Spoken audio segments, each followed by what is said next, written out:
needs defrosting. What's the matter? A policyholder, young fellow named Jefferson, went west on an oil deal and he's disappeared. It might be murder. Well, I guess I'd better pack 2 shirts. Looking for one man in a big state like California can be murder.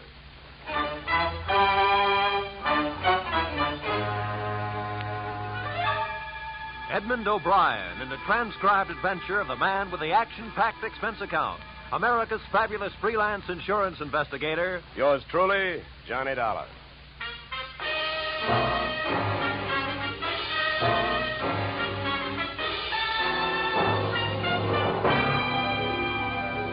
Expense account submitted by Special Investigator Johnny Dollar to Great Corinthian Life Insurance Company, Hartford, Connecticut. The following is an accounting of my expenditures during process of search for your missing policyholder, youthful millionaire Alec Jefferson, or how they were drilling for oil, for what they struck was me. Expense account item 1, $186.13. Airfare, Hartford to Los Angeles. Item 2, $15. Hire car, airport to office of Rebel Wildcatters Incorporated on potential oil land in the New Hall, Saugus district. I arrived at 9:30 a.m. A handful of dirt dentists were hard at it, drilling at a rig not 30 feet from the shack-type office. Pull it over, will you? Better stand by, driver. My man may not be here.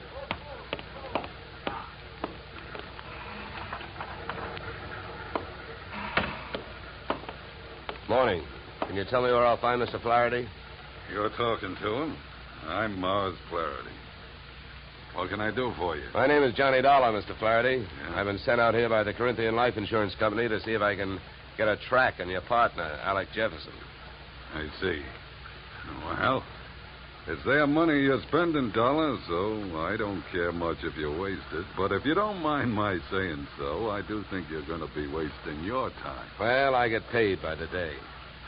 Then I guess you don't mind wasting time. Oh, look, don't get the idea I'm just naturally pessimistic. I'm not. It's just that I've already done a lot of looking for young Jefferson, and when that bird flew to coop, he didn't leave a feather you could trace him by. Well, do you have any objection to giving me a few details? No. Sit down. Not at all. Thank you. To save time, maybe I'd better tell you what I already know. Well, it can't be much. It isn't. I suppose you realize Corinthian Life is the administrator of Jefferson's father's estate. Yeah. I know that. Well, having charge of the money, they naturally know that young Jefferson financed this operation. That's right. His money, my experience. The only thing we needed was a little more luck. Well, there you have it. That's all I've got. What can you tell me? That whatever young Alexander got, he was asking for. For a guy built like a cream puff, he got mighty strong around here. Around an oil field, that isn't healthy even for a big guy. How do you mean he got strong? Too much money, too much opinion. That mixed up with too many other men's women can mean trouble for anybody. Any particular women? Too many. Mind telling me who they are? No. Matter of fact, I got a list right here. Yeah, you can have it. I already tried it. Just one more thing. Yeah? How and when did he drop out of sight? A week ago last night. Yeah, he left here at 5 o'clock for his apartment on the Sunset Strip in Hollywood. He never got there. I checked that, too. Here, yeah. Give me that paper back for a minute. I'll write down the address. Thanks. Well, I'll be around. Oh, by the way, the first thing we try to figure out in my racket is who would benefit most. How would you like to have him found? Dead or alive? Either way, Dollar. I can take it. I've lost partners before. I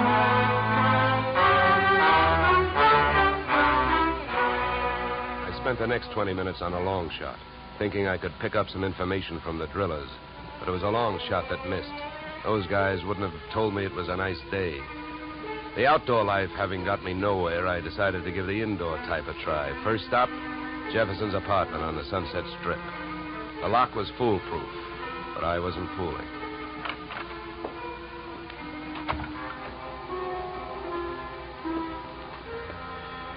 The joint was decorated in a lovely shade of hangover green. The a series of alcohol rings from the bottoms of glasses, carrying out the motif on all flat surfaces. In the living room, I found several pieces of loosely strewn feminine attire. In the bedroom, I found one piece of loosely strewn female. Hey, who are you? What do you want? Oh, sorry. I understood this was Alec Jefferson's apartment. It is? Oh. You can drop your eyebrows, mister. I'm his wife. I beg your pardon? You heard me. I'm Mrs. Alec Jefferson. Pass me that robe, will you? Now to make coffee? Yeah, why? Well, how about making me some while I go put on a face? I guess so. You'll probably have to wash the percolator. To me, the best grounds for divorce would be coffee grounds and an unwashed percolator. Oh, I washed it. I also made the coffee, wondering the while how she had made the matrimonial grade. Right then and there, I'd have given her the Bad Housekeeping Award. She looked like the kind of a girl who could get into a beauty contest, but like she'd never win it. Any way you looked at her, she was a new complication. Your coffee's ready. Yeah, thanks. Good. Find any clean cups? No, but I washed, too. Here. Thanks. Now, would you mind telling me who you are? I'm an insurance investigator. I'm looking for your husband. I wish you'd find him. I could use some money. How long have you two been married? A few weeks. Why? Routine question. Tell me, when was the last time you saw him? I was waiting here for him the night he disappeared. Any witnesses? If I need him. Okay. Tell me this. Do you have any idea why he disappeared or where he is? Not the slightest. Do you know a man named Morris Flaherty? Yeah. Yeah, I sure do. How well? I was his girl. So? By the way, have the police come to you yet? No, I went to them. You see, I'm the one who reported Alec missing. Do you know whether they've come up with anything? Nothing much. Up until now, he's just a missing person. They put Alec's picture on a television every night. I don't know that they're doing much else. They keep calling him a Caucasian. Look, please don't get so hysterical about this. It makes you so hard to question. Huh? Oh, nothing. Oh, I get it. Excuse me if I seem dense this morning. Morning. It's 3 in the p.m. All right, so everything about me's wrong. That's right. Look, you can think that I married him for his money if you want to. Suppose you're used to suspecting everybody of everything. But have you heard? There are two sides to every marriage. Do I look strong enough to have carried him to the altar? I never weighed him. But answer me this. If he swept you off your feet, why did he pull a fade out in the middle of the honeymoon? What should I know? Maybe he'd never seen a dame without makeup on before and had to go someplace to think it out. I wonder if there's anything to eat. I'm hungry. Look, I think I'd better be going. I'm not much of a cook.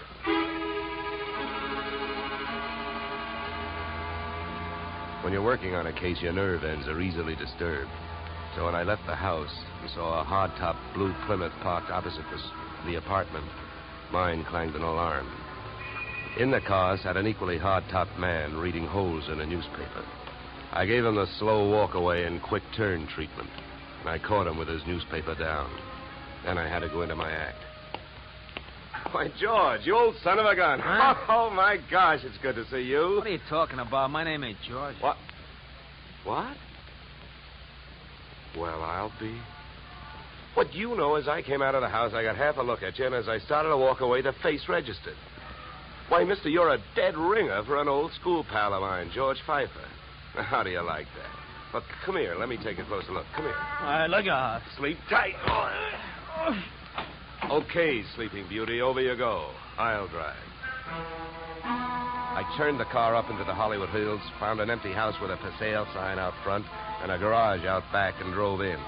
His wallet was bulging with everything but money and information. An ID card gave his name as Philip Wilkins, his occupation as private detective.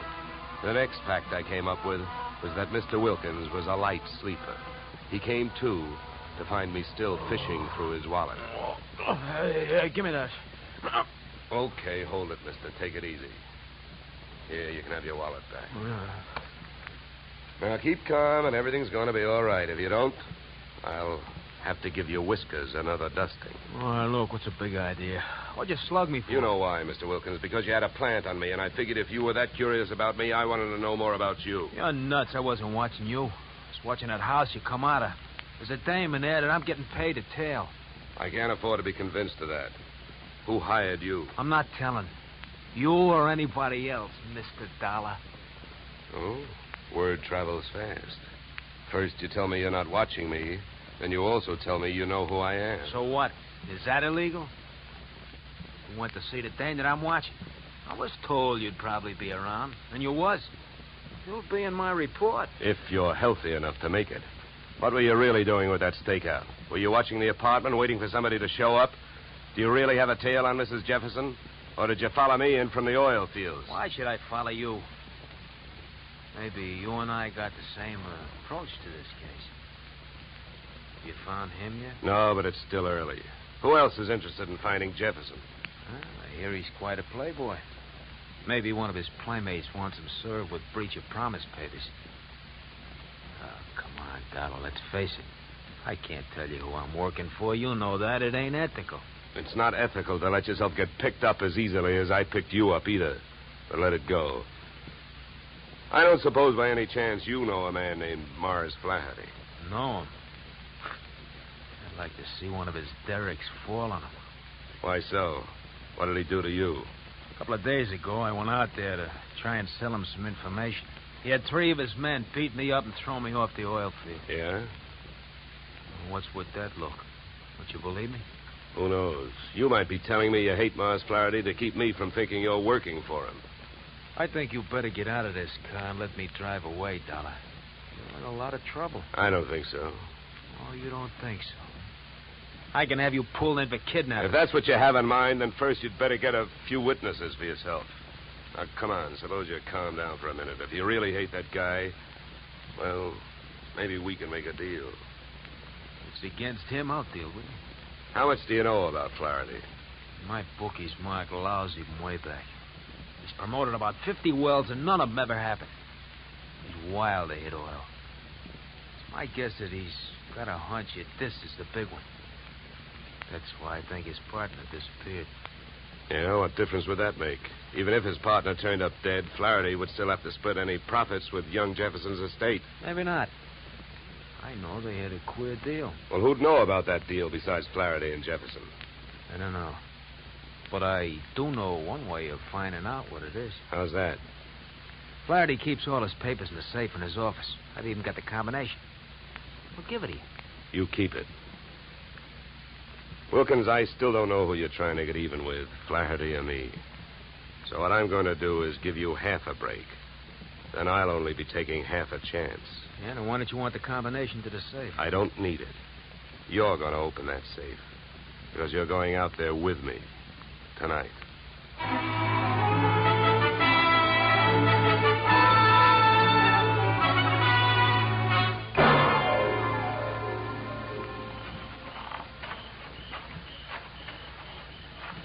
Here. This window. Okay. Now, here. You handle the glass cutter. Right. Now, look. Here's what we do. I'll wet this suction cup. Get a grip on the glass, see? Now, you cut around the outside edge, and I'll lift the paint out in one piece. Lesson number 1, straight from the burglar's handbook.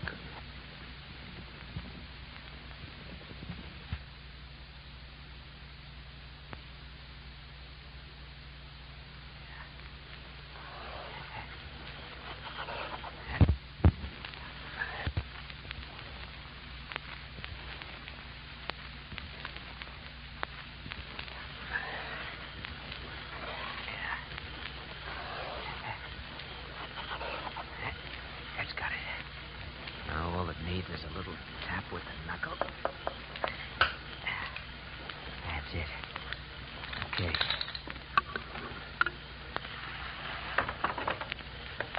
All right, in we go. You first. Okay.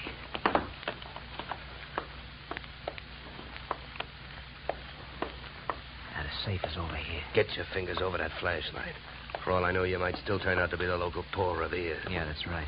I might. Here. You hold the light. Thanks, I will. Go on, get to work. All right. I'm as anxious to get this over with as you are. Give me a little more light, will you? Okay.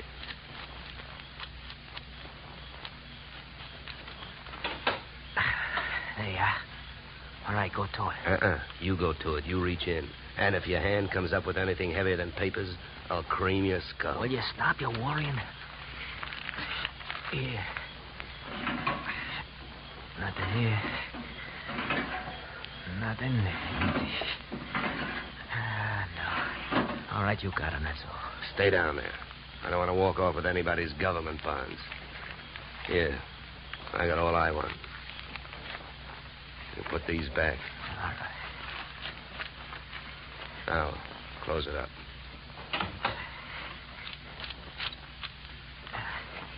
All right, now, come on. Let's get out of here. Just a minute, Wilkins. I can have a good look at these papers. You can look at them later. Come on, let's go. Look, this I'll give you for free. And it's the difference between being a $4 a day private detective and a $10 one. What you've got printed in your memory, nobody can take away from you. So hold your horses while I take a look at this partnership agreement. All right. But hurry up, will you? I got a couple of watchmen around here. Yeah, here it is. Okay, let's go. You first.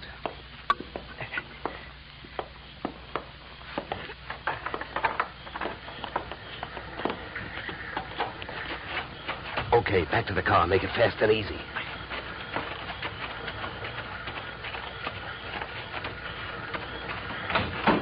Get in. Over here. You drive. You know, Wilkins, I had a clammy feeling for a while back there that we weren't going to make it. Don't go starting any celebrations. You didn't make it.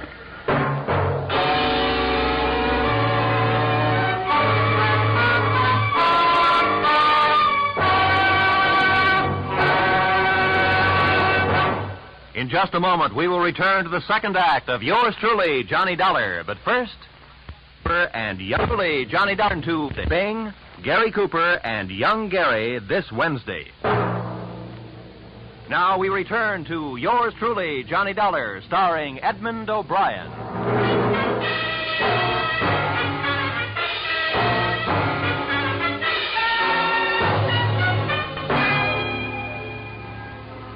There I was, wearing a gun muzzle for a back collar button. My left leg picked up the nervous vibrations of my front seatmate, Philip Wilkins. Mars Flaherty in the back seat was so close I could almost identify the brand of the bourbon he'd been drinking.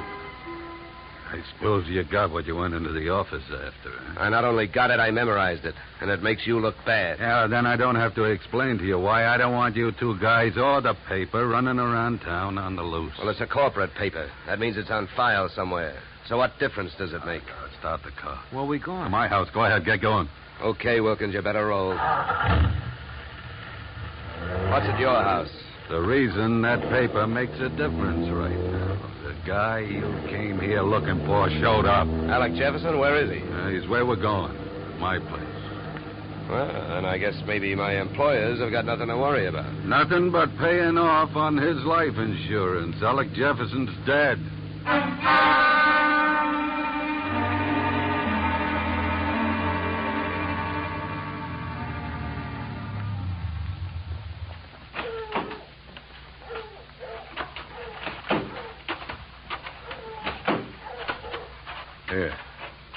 Here, Dollar, here's the key. To open the door. Stand next to him, Wilkins. Close.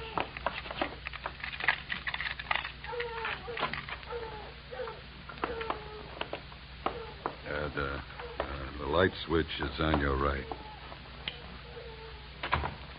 There's your boy, Dollar. Died young, didn't he? Yeah, the thing is, it looks like he died in my house. Now, what do I do now? If you're putting on an innocent act, you're doing pretty good, Flaherty. How's the rest of it go? Look, I've been around killings before, so I know how the rest of it goes. The cops take one look at this, they've work to do. So have I been around killings before. And I know how the rest of your story goes. You came into your house and you found him. Somebody hit Jefferson over the head with that piece of firewood to get rid of him and make you look guilty. You're being framed. Huh? The next chapter reads you've got 8 witnesses to prove you were at a church social at the probable time of death. That's the way I wish it read, but I haven't got any witnesses. I've been on the loose out in the hills ever since I saw you this morning. Oh, yeah? What are you, a nature lover? An oil man. In my racket, you never stop sniffing. When I came back and found him here, I headed it for the office. I wanted that paper you got out of the way for the time being. Would that gun of yours object if I looked the body over? Help yourself. Thank you. Any idea how long he's been dead, Dollar? Oh, hard to tell. Feels like quite a while. Could have happened before I met you. What do you mean by that? Nothing. Hey, Flaherty. Huh? You ever see this before? Well, what is it? An earring? No, let me see that. Here, hands off. Don't touch it. That's another $4 detective move. You don't touch evidence. You draw a mental picture of it. What are you trying to do? Involve yourself or uninvolve a client? How about it, Flaherty? Do you have any idea who that earring belongs to? Maybe one of the dames on that list you gave me, huh? I wish I could get away with lying to you, Dollar, but I don't think I'm in a position to try. It belongs to Ada. Oh? Jefferson's wife? Not legally. What do you mean? I married her in Mexico in 45. She must have liked the scenery. She took Jefferson down there and went through a ceremony with him 2 weeks ago. Without divorcing you? That's right. You guys really turned out to be partners. Now, how about that earring? How do you know it belongs to Ada? Well, it's one of a set I bought for her about 6 months ago. Well, I might as well tell you. They'd find out anyway. Uh-huh. Well, I don't suppose you're in the mood to let me do what I want to do. What's that? Call the police? No, not yet. Well, I'll tell you one thing. With this piece of evidence that just turned up, you're wasting your time holding on to us. What you should be doing is getting to Ada before she flies the coop. That would really fix you up. Sure would. I don't want to see her get loose any more than you do. Then I guess we better go pay Ada a visit.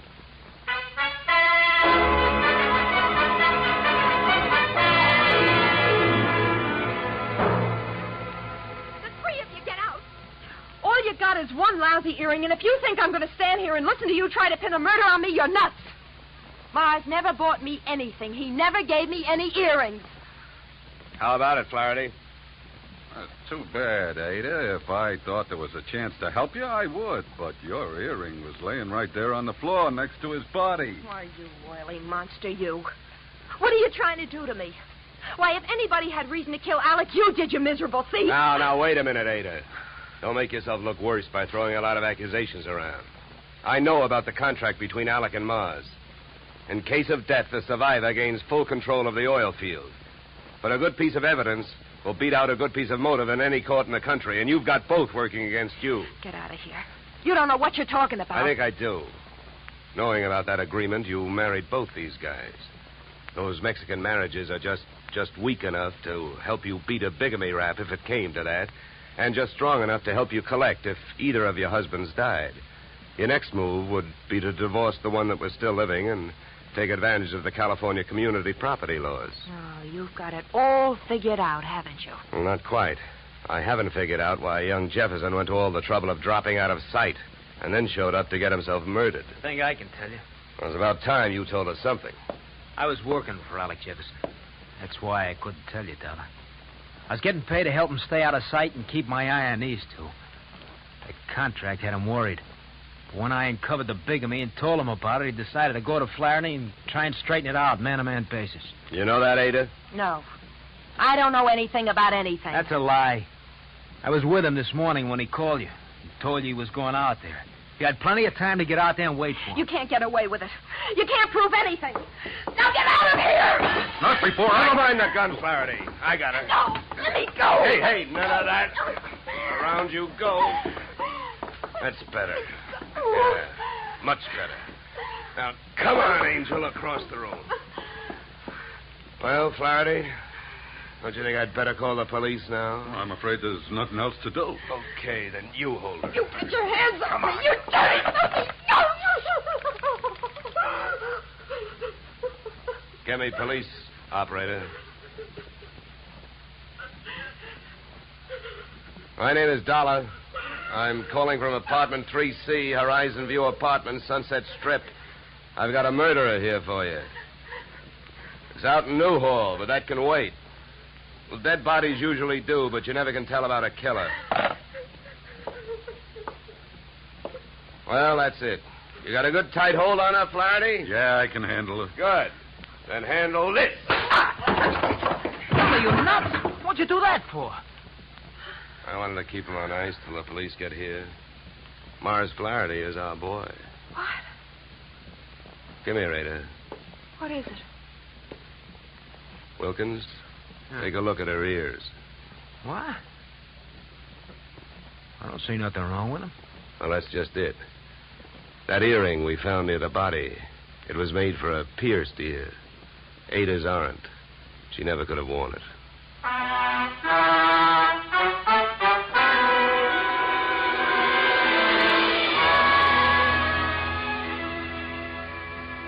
Morrow, if Flaherty had been a nice enough guy to buy jewelry for his wife when he had her, he wouldn't have bought the wrong kind of earring when he wanted to set her up as a patsy. The police traced his purchase of same to a Main Street pawn shop. But what really nailed him was the biggest switch of all. Since the murder weapon was a shaft of rough bark firewood, there were no fingerprints on it. But by the same token, there were weapon prints on Flaherty's fingers. A batch of tiny splinters under the skin. Inasmuch as my own girl furnished the practice which made me perfect on this case, I assume you will not be annoyed at my listing expense account item 3, $65, one pair gold earrings inscribed to Olga with love. Item 4, $187.13, return transportation Los Angeles to Hartford. Expense account total, $711, signed yours, truly, Johnny Dollar.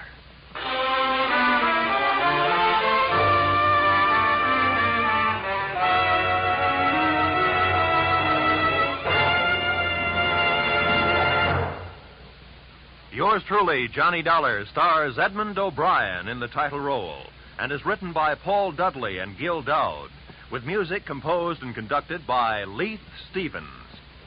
Edmund O'Brien can currently be seen starring in the Harry M. Popkin United Artists production, DOA. Featured in our cast were Michael Ann Barrett, Ed Max, and Tony Barrett. Yours truly, Johnny Dollar, is produced and directed by Jaime Del Valle.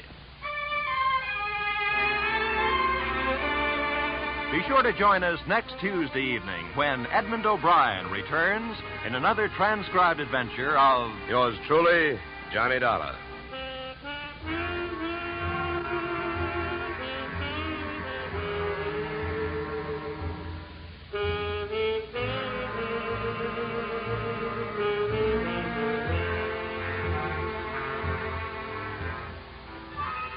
Blizzards in the western states, floods in Texas, hurricanes in Florida, tornadoes in Louisiana. Wherever disaster strikes, the American Red Cross stands ready to lend assistance. The Red Cross helps victims not only at the terrifying moment when disaster strikes, but also in rehabilitation. This is just one of the many nationwide activities of the Red Cross. Give generously to its latest drive. Now stay tuned for the adventures of Philip Marlowe, which follows immediately on most of these stations.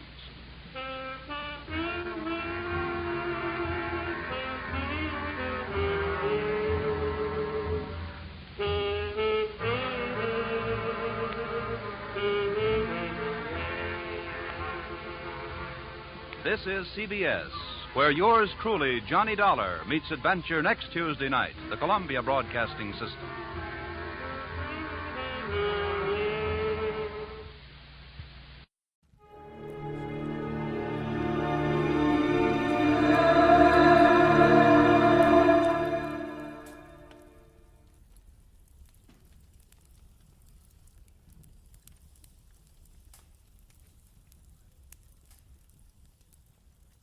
Get this and get it straight. Crime is a sucker's road, and those who travel it wind up in the gut of the prison or the grave. This time, everything that happened from the orange-haired man with a map past the oaf with a pitchfork to the body at the covered bridge was wrong. Dead wrong.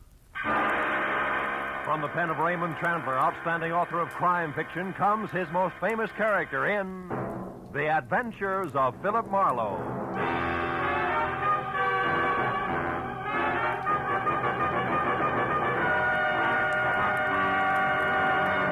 Now, with Gerald Moore starred as Philip Marlowe, we bring you tonight's exciting story, The Covered Bridge.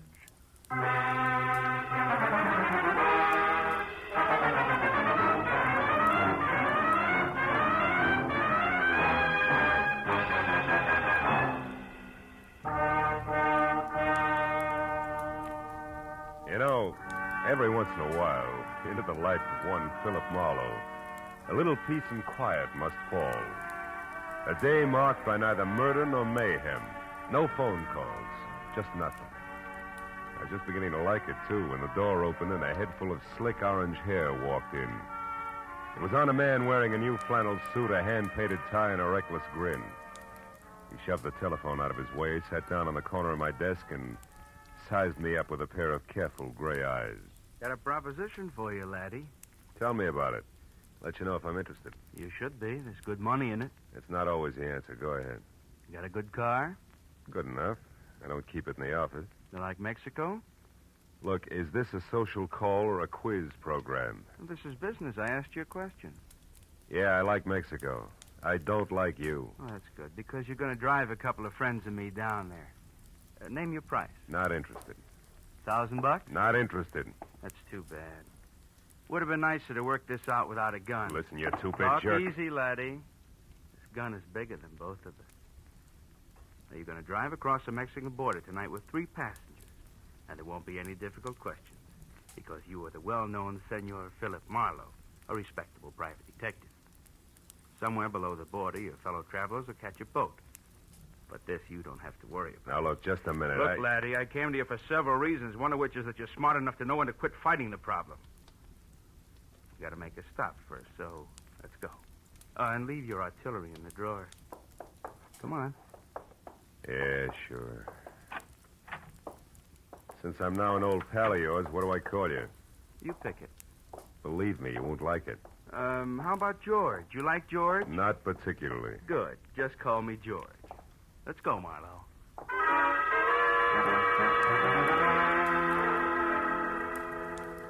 We nodded at the elevator girl, waved goodbye to the kid in the parking lot, and headed south on Highway 101. All with the front of that Mauser nudging my kidney. It was screwy, but I was on my way to Mexico. Don't get ambitious, Marlowe. Not too fast, not too slow. Just keep it rolling nice and steady. I did what I was told and watched for a break. For every foot of 100 miles down the coast. At Oceanside, we cut inland past Escondido and up into the citrus country. Once he dug a little map from his pocket and studied it while we headed into the hills where farms were farther apart. George was busy looking for a turnoff when my chance came, and it came fast. My foot slammed down hard on the brake. George's head smacked the windshield, and the gun slipped out of his hand. I dropped 2 wheels in the ditch, but I got the gun. He took one look, then jumped out and ran in a low crouch for the back of the car. Before I could follow him, I heard the truck coming. It was a big 2-section job rolling fast. It topped the rise just as George pivoted toward the road. The truck driver must have seen him just as it hit, because the air brakes locked on all 26 wheels at the same time. I ran to where George lay like a discarded doll at the side of the road. The truck driver was out of his cab before it stopped rolling. I didn't see him. I come over the rise there. I didn't see him. Take it easy. Honest, I didn't see him. Is he all right? He ain't dead, is he? No, he isn't. He won't be walking much anymore. It wasn't my fault, Mr. Honest. I know it wasn't. Get hold of yourself. Gosh, what should we do? I want you to drive to the nearest phone and get the police and then come back. Here's my card. Give it to the troopers. Tell them they can reach me at my office. Yeah, what are you going to do? If I can figure out how to read this map of his, I'm going to pay a call on a couple of people who are expecting this guy. Maybe it's just a stubborn streak, but when I'm being used as a patsy, I like to meet the people involved.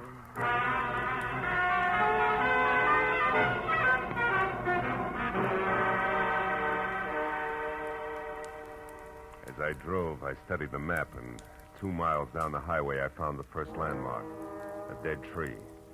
There I left the highway and followed a rocky trail 7 corkscrew miles up a canyon to the next landmark, a bridge. One that looked like it had been lifted out of some rustic Connecticut woods and dropped across the California gorge purely by mistake. because it was covered complete to roof and walls and made entirely of lumber. And on the hill beyond was a lonely house where the trail marked on the map ended. I drove slowly through the sagging wood tunnel and at the other end deliberately killed my motor. And I got out, raised the hood, and went to work on the distributor. I don't know where he came from, but when I glanced up, he was standing there watching me. A bull in overalls with a pitchfork clenched in a pair of hands as thick as $4 steaks. We didn't like each other's looks.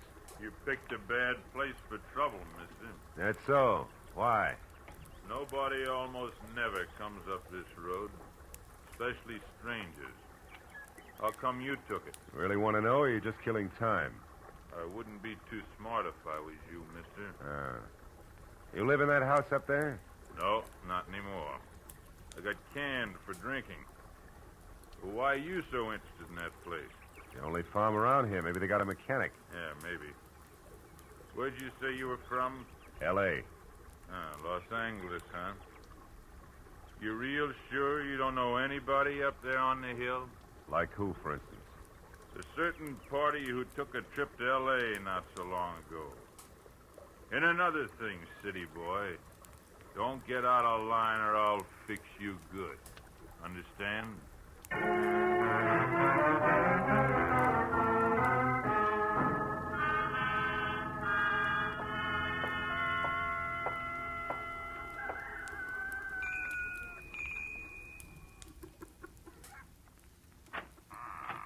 Yes? Oh, yes. No, I mean, how do you do? You want something? Yes, my car stalled at the bottom of the hill. Dolly, who is it? Who's there? A man, Uncle Walter. He says his car broke down. What's that? Your car broke down, you say? Yeah, I don't know what went wrong, Mr. My name is Brule, Walter Brule. Oh, I'm glad to know you. I'm Philip Marlowe. What are you doing on this road, Mr. Marlowe? I thought it was a shortcut. Did you? Well, you were wrong. It's a dead end. Oh. Come inside. Thanks. Look, Mr. Brule, I'd like to have somebody who knows motors come down and look at my car, huh? Mm-hmm. All right, when Ed comes in, I guess he could go down with you. Oh, That's my new hired hand, Ed Fry. Oh. I don't know, Uncle Walter. It's getting pretty dark. Yeah, I was thinking the same thing myself. As a matter of fact, if you can accommodate me, Mr. Brule, I'd just as soon rest up a while and shove off in the morning. I want to pay you for everything, of course. Stay overnight? Oh, I'm afraid that's impossible. Impossible? Why? What's the matter with you, Dolly? If necessary, I'm sure we can arrange to take care of Mr. Marlowe some way.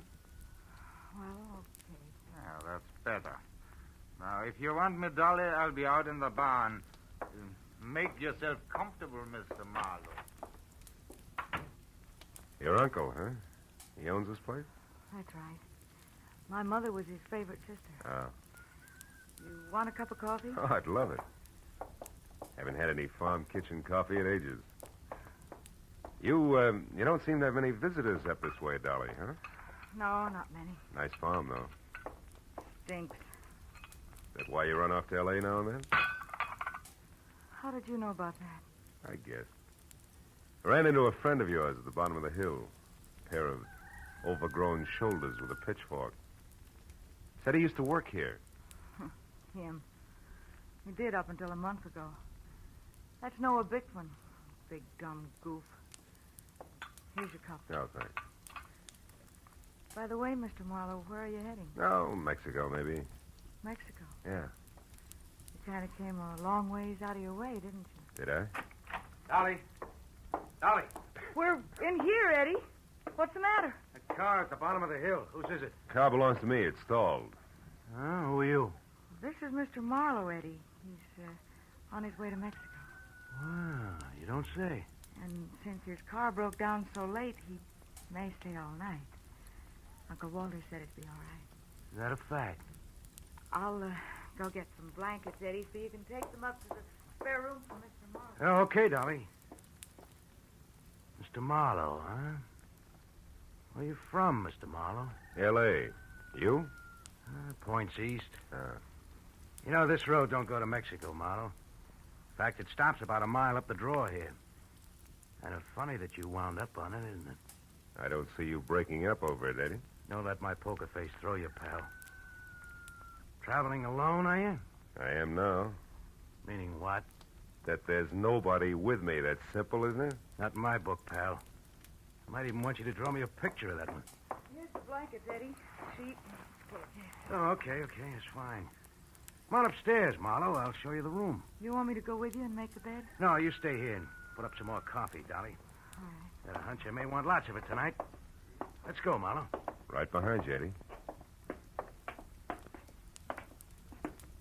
How's the weather been in L.A.? Some might call it hot. Uh-huh. Get the door, will you? Sure.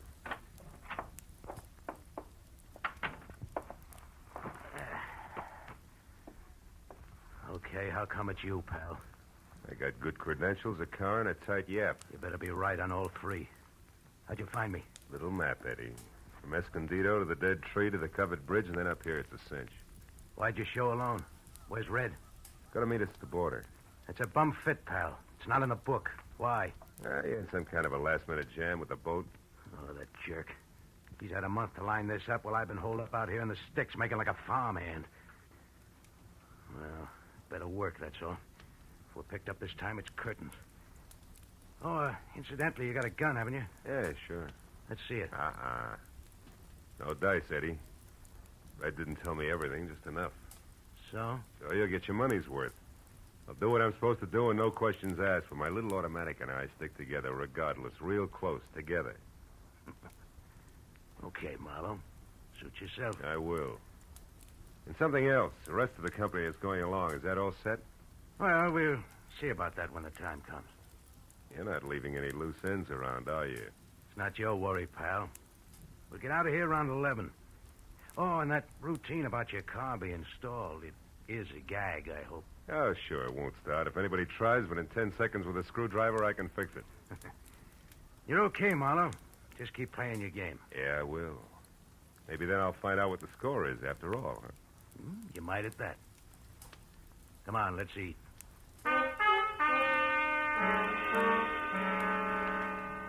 Dinner at the Brule farm was as loaded with gay chatter as a bad case of lockjaw. And when it was over, the participants scattered like everybody else was contagious. I wound up alone in a dark spare room on the second floor, which had one advantage. Windows that viewed both the front and the rear. The moon was bright, so I didn't bother with a lamp. I listened to Dolly rattle dishes in the kitchen until that stopped, and then I watched old man Brule pace his front yard. Once Ed Fry went out and talked to him briefly, and then headed for the front door again. For a long hour after that, the big house was silent until from somewhere out in the back, there was a soft metallic tapping. Eventually, I spotted a heavy figure outside tossing pebbles against a window pane downstairs. And he edged back through the shadows to the barn. A moment later, I saw the girl slip out a rear door and run across the backyard to join him. I went down the back stairs and out along the house to a hedge, and I followed that until I was close enough to hear. True, I tell you. He's an escaped convict, a killer. He's been hiding out here on your place. Can't believe it, no. I just can't. Are you sure? Of course I am. I read it by accident just tonight in an old newspaper from Denver. The whole story with pictures. There's no doubt about it. Ed Fry is really Eddie Fillmore. He's a murderer plenty of times over. What do we do? Should we call the police? No. Not on your life. Listen, you want to get off this farm, don't you? More than anything in the world. Okay. Then we'll do it. Together, Dolly. I didn't tell another soul about this. You know why? Because they put out a reward. A big one for him. $2,500. And we're going to get it. Just us, you and me. But how, Noah? How can we possibly... What's that? Did you hear that, Noah? That's nothing. It's one of the cats, maybe. Look. You've been taking walks with him lately, Dolly. Well, yes, I have, Noah, but... Well, never mind that now. Just get him to take another one right away. Get him to walk you down to Pritchard's house. I'll be waiting there, and as soon as you get inside, I'll jump him. You'll never know what hit him. Will you do it? Pritchard's house? Yeah. Well, I'll try. You give me some time to persuade him. Sure. Oh, I knew you'd see things my way, honey. No. Boy, with that reward money, there'll be no stopping us. You better go in now before they miss you. Okay. I'll get him there just as soon as I can. Hey, Bickman. What? Who's there? Marlowe. Listen, I gotta You talk to were you. here listening all the time, weren't you? Yeah, and believe me, you're making a mistake. You're playing with dynamite, Bickman. You two are nuts to tackle that guy alone. He's too tough for you. So you want to help so you can cut yourself in on the reward, that's all. Well, it ain't gonna work. Don't be a sap. He's covered himself. There's somebody else in with him. Somebody around here. He's got an ally. You two try to grab him, and you're going to be in trouble. You're lying.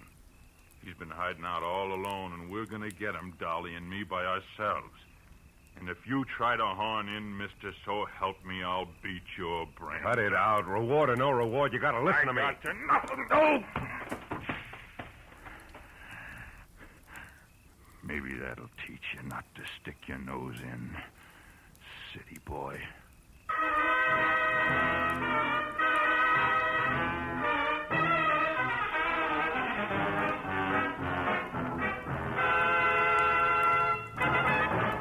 In just a moment, the second act of Philip Marlowe. But first, Fred Allen's first appearance on the CBS Jack Benny Show. Al Jolson sings, but the face is Charlie McCarthy's. Andy of Amos and Andy goes on trial for deserting his bride by mistake. Those are three headlines that guarantee you a world of fun on CBS tomorrow night.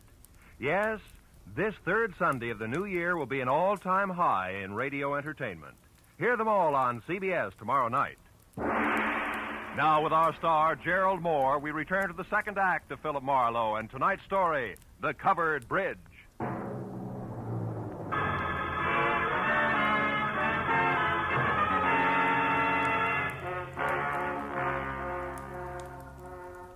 I didn't pass out.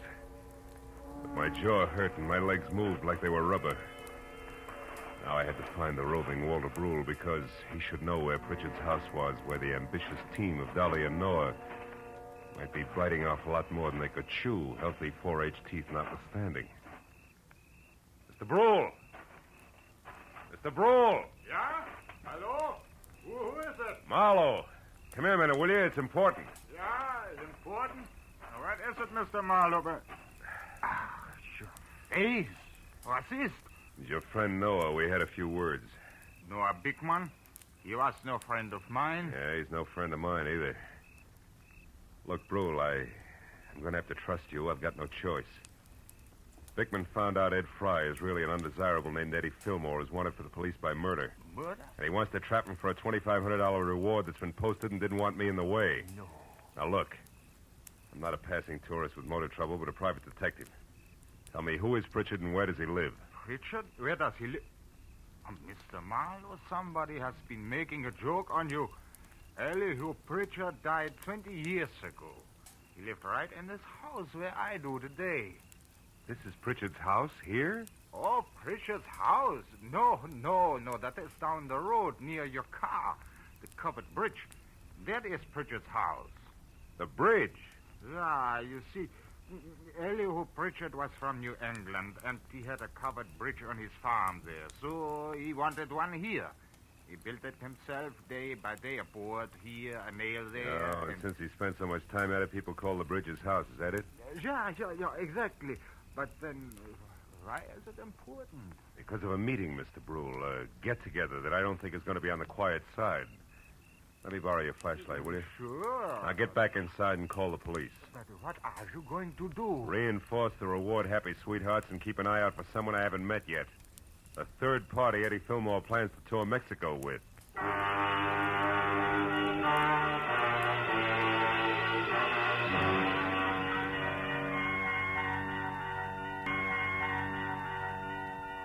It was a quarter of a mile romp, country style, back down to the covered bridge. When I was there, the Mauser I'd recovered from George in one hand, flashlight in the other. I found only the moon-washed, gray-covered bridge itself, trying to stand erect like an old soldier who has more pride than posture. But then as I stepped in the chalk road onto the sheltered oil-soaked planking, I found something else. Inside and face down was Noah Bickman. And lying nearby, the red-stained, icy fingers of the pitchfork that had killed him. I started to move closer. But then footsteps from the road behind suggested that I do different, so I moved quickly back to the bridge entrance, flattened myself into a narrow shadow, and waited. Noah? Noah, is that you? It's Marlowe, Dolly. What? Mr. Marlowe, what are you doing here? Why are you down at the bridge at this hour? Where's Noah? He's dead, Dolly. Huh? He's dead? He's in there, but don't go inside. Look, I tried to stop him, believe me. Stop him from Don't what? bother, baby. I know about Fry being Fillmore, the reward, all of it. What? How? Well, first of all, I'm a private detective from L.A. who was dragged into this by an ex-buddy of Fillmore's. Second, I was in the barn when you and Noah made your plans. When you left, I tried to talk Noah into accepting my help. Why? Because I know what Fillmore's kind is like. I mix with them every day. I know how they work. Look, did you tell Fillmore to meet you here, yes or no? No. No, I couldn't find him. I've been looking since I left the barn every place. That's why you came down here just now? Yes. I wanted to tell Noah that our plan would have to be postponed. But what difference does all this make? I don't know. Maybe a little, maybe a lot. If Fillmore had known about this rendezvous you two planned, it'd be 20 to 1 that he got here ahead of schedule and took care of Noah. But since he didn't... Well, since he didn't, I'm betting on a third party, someone we haven't met yet. A third party? Yeah, now listen to me and do just as I say. Turn around and walk straight back up to the house, and when you get there, get inside and stay put. But, Marlowe, what if... Go on, fast. All right. But be careful, Marlowe.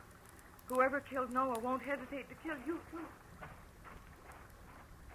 When she started back up the road, I turned toward the bridge again. My flashlight following the dusty white footprints on the freshly oiled planking leading to the dead man. I stood over in the circle of light sweeping the area around him. There was just one thing I had to know. Marlowe! Marlowe! It's me, Walter Brewer. What are you doing down here? Well, I thought you might need help, so after I called the police, I got my rifle and came down here, and I... Yeah, he's dead. The prongs on that fork went right through him. Oh, terrible. Yeah. Look, Brule, was this planking freshly oiled today? Yeah? Why? I just wanted to make sure those chalk footprints were made today. But what do Brule, footprints... you stay here and see that no one enters the bridge. But where are you going? Up to your house in a hurry, because I think I know who the killer and the third party is.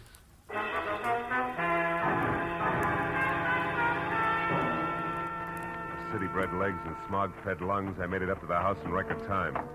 But as I reached for the front door, I knew that time hadn't been quite good enough. The shot had come from somewhere in the house, and by the time I reached the living room, I knew I was too late to do any good. In a chair at the far side of the room, Dolly was slouched down, a surprised expression on her face, while her hands tried to hold back a small stain of blood oozing through her blouse. Little frightened words whispered out of her mouth. You shouldn't have done it, Eddie. Stand where you are, Marlowe. She had it coming to her, the two-timing louse. Eddie, I'm trying to tell you. You don't understand. I understand plenty, you no good little... Eddie. I was in the barn, heard the whole thing. You and that Bickman planning a switch with me out. No, you're wrong, Eddie. Tell it. Tell it. Dolly didn't try to double-cross you, Eddie. She only pretended to so she could set Noah Bickman up and kill him. That's what she did. No, you're a liar. Who? That's what I tried to... Eddie. I don't believe it.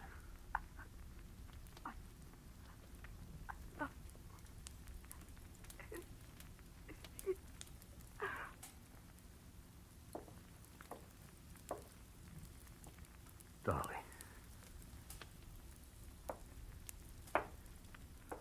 Is that true, Marlowe? She didn't cross me. She was trying to help me. That's right, Fillmore. Bickman found out who you were and wanted the $2,500 you were worth, dead or alive. Dolly had to play him along for your sake.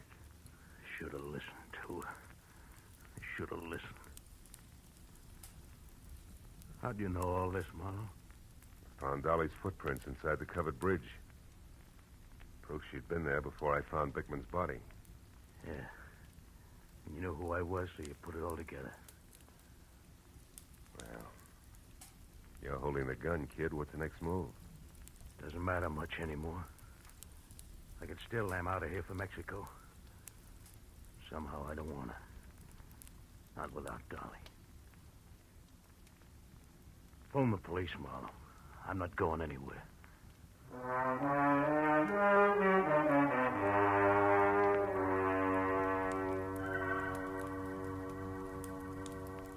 It was several hours before the county police and Eddie Fillmore had gone. Walter Brule and I sat at the long wooden table watching the light from the fire dance across the hanging skillets and pans by the grate. And nobody said anything for a long time.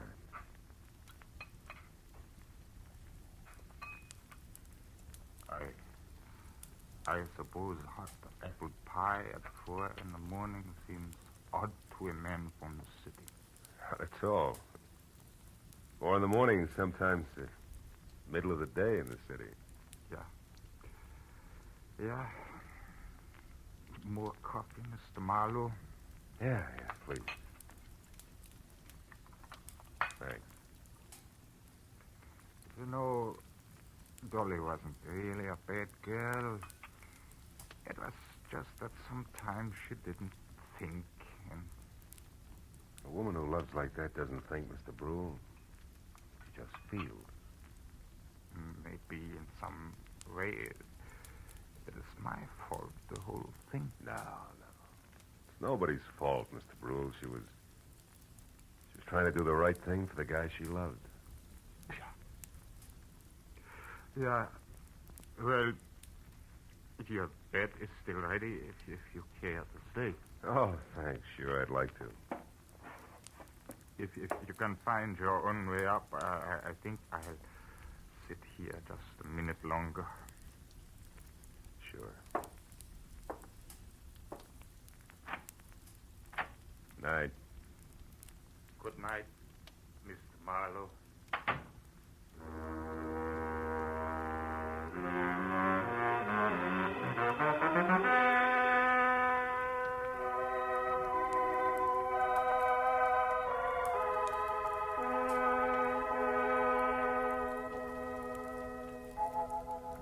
As I sat looking out over the starlit countryside, I thought of all the great love stories written about the good people who love, live, and suffer.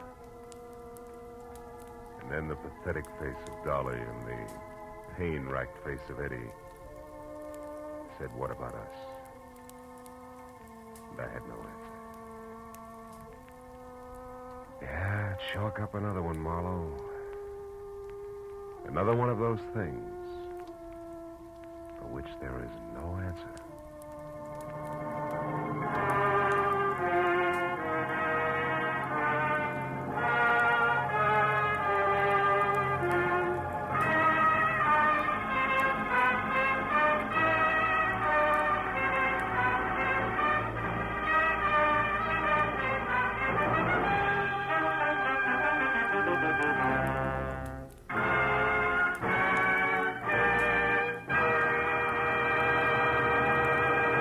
The Adventures of Philip Marlowe, bringing you Raymond Chandler's most famous character, star Gerald Moore, are produced and directed by Norman MacDonald and are written for radio by Robert Mitchell and Gene Levitt.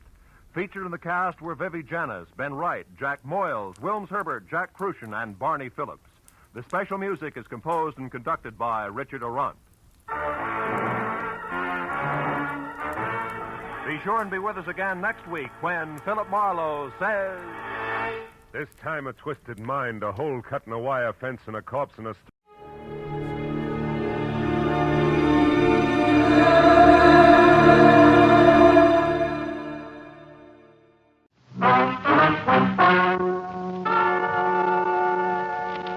Ladies and gentlemen, the story you are about to hear is true. Only the names have been changed to protect the innocent. NBC brings you Dragnet.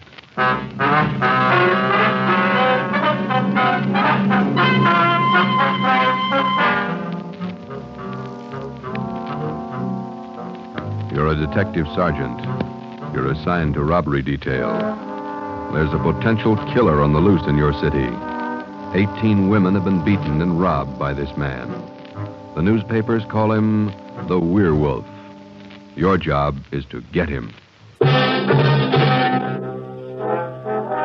Dragnet, the documented drama of an actual crime, investigated and solved by the men who unrelentingly stand watch on the security of your home, your family, and your life. For the next 30 minutes, in cooperation with the Los Angeles Police Department, you will travel step by step on the side of the law through an actual case, from beginning to end, from crime to punishment. Dragnet is the story of your police force in action. It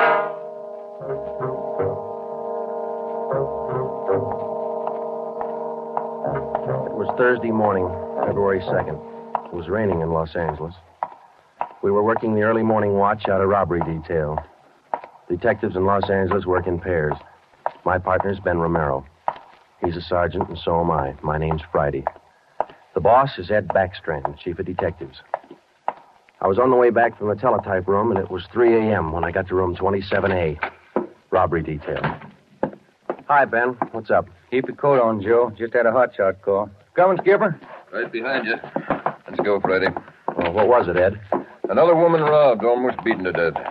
Well, how many does that make? About 18 in 6 weeks. Is that right, Skipper? Yeah, 18 too many.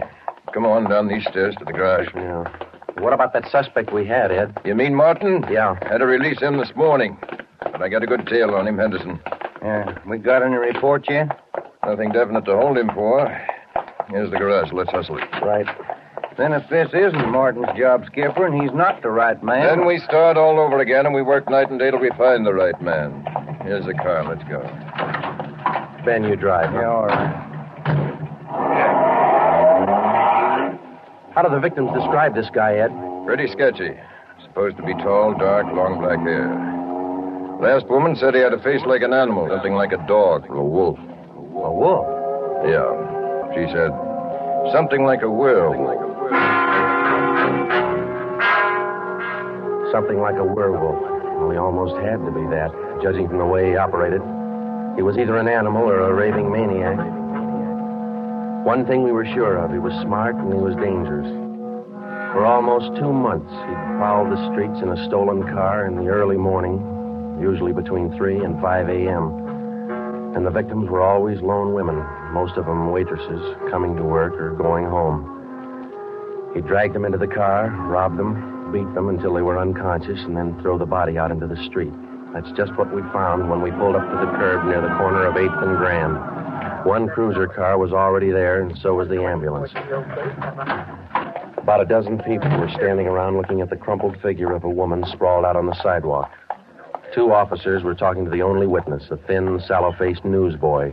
His story didn't give us much to go on. Like I was telling these cops, sir, or these officers, sir, I was walking up 8th Street on my way home as usual when I see this blue Chevy sedan pull up down a block there a little way and dump out the dame's body. Well, actually, I don't know what to think. You get a look at the license plate? Well, no, I didn't. Tell you the truth, I could hardly keep from... Well, I was just plain scared. Mm. What did you do after you saw him throw the body out, son? Well, I just stood there for a minute, and the fellow in the car drove right on past me. Did you get a look at him? I sure did. How close were you when he drove past? Well, now, it couldn't have been more than, 8 or 10 feet away. I was right over there by the street light near the curb.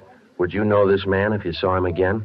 I don't know about his height or his build or his weight, but, mister, his face I'll never forget. Why do you say that? It was just like the paper says about him. Right here on the front page. Here, read it. See? Woman says attacker looked like werewolf. That's all the newsboy could tell us. The suspect drove a blue sedan. He had a face like a werewolf. We covered the neighborhood for clues, and we questioned a dozen people, but we got nowhere. We took the witness's name and address, and we drove down a couple of blocks to an all-night gas station. 14-hour off to Metropolitan. I'm going in here and call the office and see if Henderson's called in on Martin. We might still have a suspect. Right, Skipper. 13-hour off to Metropolitan. Looks as mad as a wet hornet, doesn't it, Joe? Yeah. Did you get a good look at that woman's face when they moved her in the ambulance? Yeah. Sure does like to mess him up. Oh, I don't know how we're going to get him, Ben, but we better do it fast. Next time it'll probably be murder. Oh, here comes the skipper, Joe. Uh-oh. Doesn't look good. What is it, Ed? Just talked to Henderson. He tailed Martin to a bar in Long Beach. He hasn't been out of his sight for 2 minutes since yesterday. Martin's clear. And we're right back where we started. Yeah, with one more half-dead woman in the hospital. Oh, how about that stolen car, Skip? Wait a minute. Victim of Get that 211 radio and up. attack. Okay. Code 3. Ambulance dispatched. Code? Attention, all units. On Grand Avenue between Venice and Washington. A woman, victim of robbery and attack. Code 3. Ambulance to task. Code 3, red light and siren. Come on, Friday, let's roll.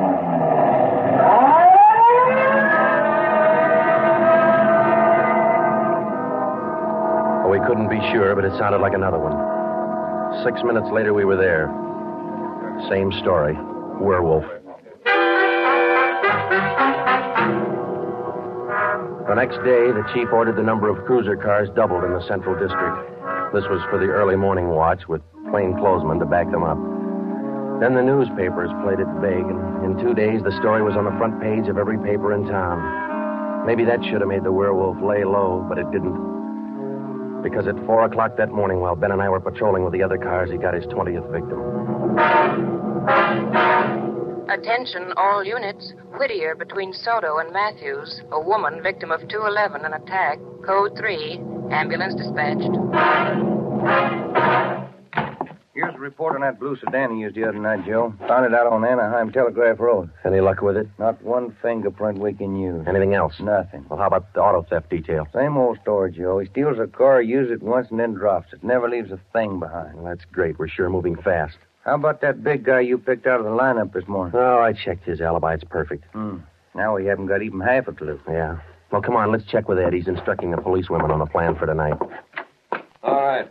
Now you've heard the report. You understand how the suspect operates and what you're to do. I think so. Remember, all of you forget you were ever policewomen. Change the way you walk, the way you carry yourselves. That's the part you're playing, all right? Okay. And be careful and don't take any chances. All right, Freddie. Okay, Ed. Now, just to make sure you look the part, we're spotting each one of you at different restaurants and coffee shops throughout the Central District. And from 7 o'clock tonight until daylight tomorrow, each one of you is going to be a waitress. You got that? Yeah. Okay, Ben, you want to give them their assignments? Okay, Joe. Well, here's the way it lines up. Marge Kissel at the Top Hat Cafe. That's on 9th Street between Alpharetta and Westlake. Okay. And Katie Welch, Joe's Coffee House, Brooklyn, Soto. Right. Pat Fielding at the all-night steakhouse on Figueroa Street between Florence. No, the trick of using decoys to lure criminals into a trap wasn't exactly new, but, well, it was just one of the old tricks that we figured might land the werewolf behind bars. At 7 that night, Ben and I made the rounds and found each of the policewomen on her job as a waitress. Well, the overall plan was simple. The girls were to leave the different restaurants between 3 and 5 a.m. that morning and pretend they were walking home. We mapped different courses for each one of them to throw out as much bait as possible and yet not to make it look suspicious. Each policewoman, from the time she left the restaurant and stepped out into the deserted streets, would be pretty much on her own. We had officers planted all along the way at designated intervals, but a big element of chance and danger was still there. All we could do was cross our fingers and hope. How much more time, Joe? Let me see.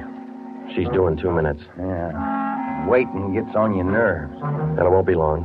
This corner doorway's a pretty good lookout spot. Yeah. Wait a minute. Listen. Who is it, Joe? Can you see? Get back. What is it? Wait a minute. It's Marge Kissel. There's a man following her, a big guy. If it's the werewolf, where's his car? I don't know. Maybe he changed his plans. Get back. Here they come.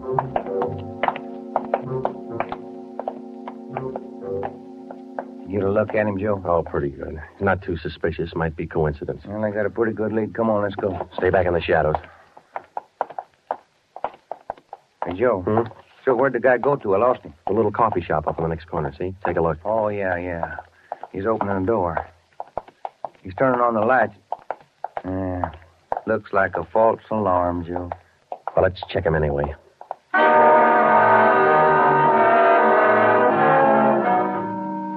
Well, I didn't think we'd be that lucky on the first try, and we weren't. We asked the man a few questions, and it didn't take him long to show us he wasn't our man. He owned the coffee shop. So, Ben and I went back and took up our posts again and waited for the next decoy.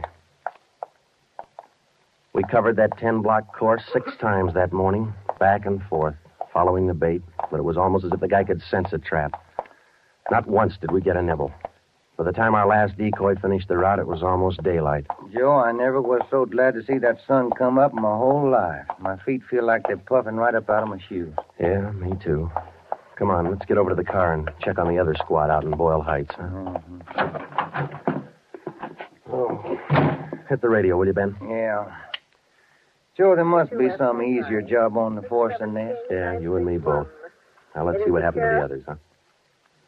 80K to Unit 104K. Come in. 104K to Unit 80K. Go ahead. 104K, this is Friday. You do any good out there? This is Miller. I'll call Curtis. Stand by. 80K to 104K, Roger. What do you think, Joe? Maybe a bite? I don't know. Oh, this guy seems to work like a mind reader. Well, he can't win all of them. 104K to Unit 80K. This is Curtis. Go ahead. This is Friday, Al. How'd you do out there? Any luck? Just checked in the last gal, Joe. Katie Welch, not assigned. Okay, Al. Have the men check in. 80K clear. KGPL. Okay, let's go, Ben. When we finally got back to the office that morning, both Ben and I were ready for some sleep, but it didn't look like we were going to get it. We just about finished going through the overnight reports for some kind of a lead when the phone rang. Robbery Friday. Hi, Joe. This is Wilkerson, auto theft. Hi, Wilkie. You got something for us? Not much, Joe, but it might work into something. Just got a report in on a pair of stolen license plates. Oh? Yeah. I'm not much of a hawkshaw, but I figure there's just a chance it might be your werewolf boy. How come? I don't know. Maybe just a hunch.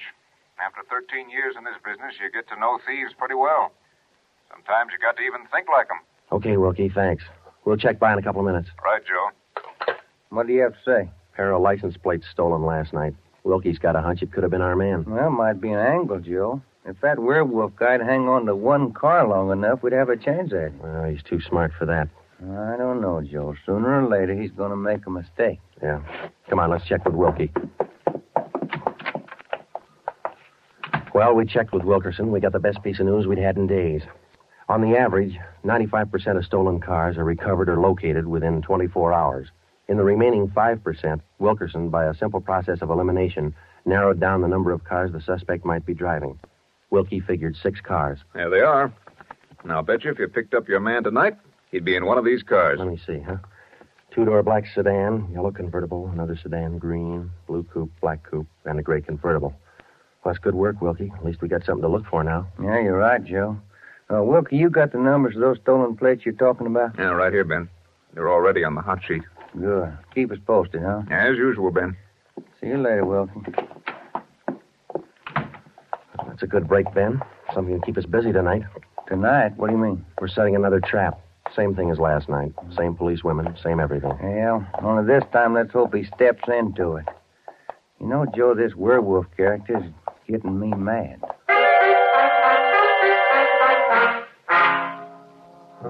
That night, we followed in our own footsteps. We planted the policewomen decoys in 3 separate districts, and a few minutes before 3 a.m., our squad of men took up their positions. The same policewomen went to their waitress jobs in the same restaurants, and Ben and I and the rest of the men stood in darkened doorways or empty filling stations or whatever cover we could find. And we waited and waited. What time is it, Joe? Let me look. 4:30. Oh, thank you. Any sign, Joe? No, nothing yet. Come on, stay in the shadows. That's the way it went all through the early morning. The same plan over and over again until daylight. Ben and I'd check in at the station, go over the late stolen car reports with Wilkie, catch a few hours sleep at home, and then come back and do it all over again. The next night, and the next morning, the night after that, and the morning after that. 5 days later, Ben and I were ready to call it quits. I'll admit it, Joe, I can't figure it. The guy's either psychic or else he can smell a cop a mile away. Yeah, well, at least we got that stolen car angle left. Did you check with Wilkie yet this morning? I'll give him a call now. All right.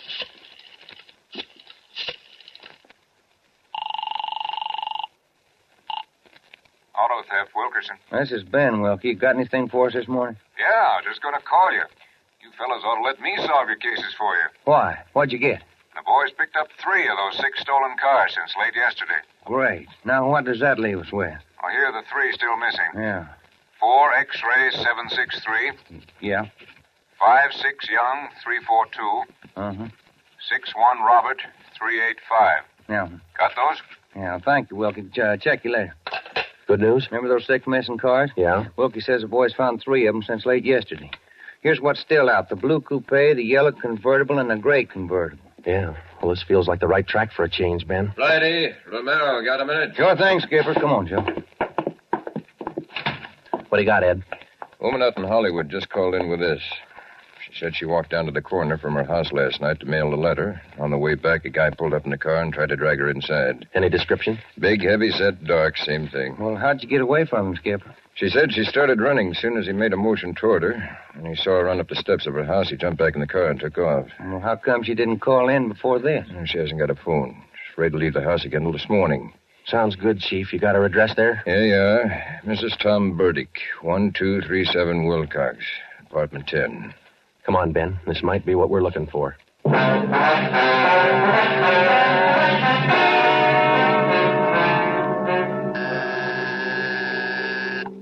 Who is it?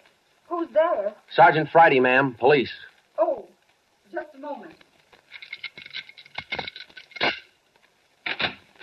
I'm Sergeant Romero, Miss Birdie. This is my partner, Sergeant Friday. We come out to check on your call about that little trouble last night. Oh, well, I don't know if I'm going to be much help to you. I was so frightened about all I could do was just run. Well, could you add anything to the man's description, Miss Burdick? I mean, other than what you told the chief on the phone? Well, now, honestly, I don't think I can. All I saw was this tall, dark man jumping out of his car and starting for me. He had a heavy build and seemed to me, well, a large head with lots of long black hair. Miss Burdick, would you recognize this man if you ever saw him again? Well, I think I might. He was such an unusually big man, almost frightened me to death. Well, just one more question, Miss Burdick. Could you describe the car this man was driving when he approached you? His car? Mm-hmm. Why, yes. It was a gray convertible.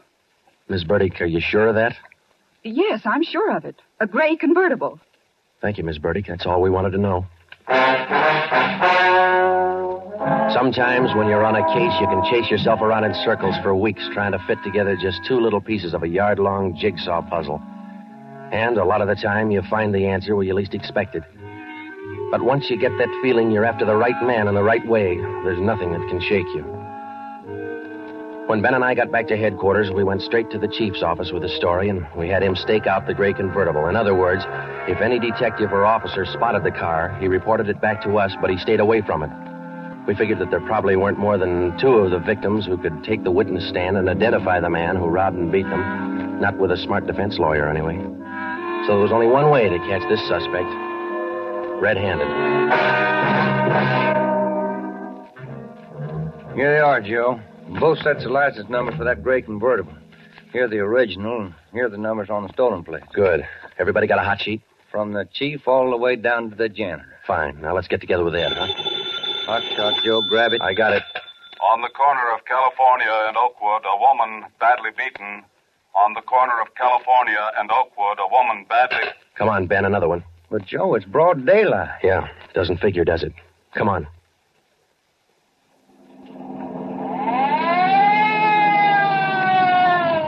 That vacant lot over there, Joe.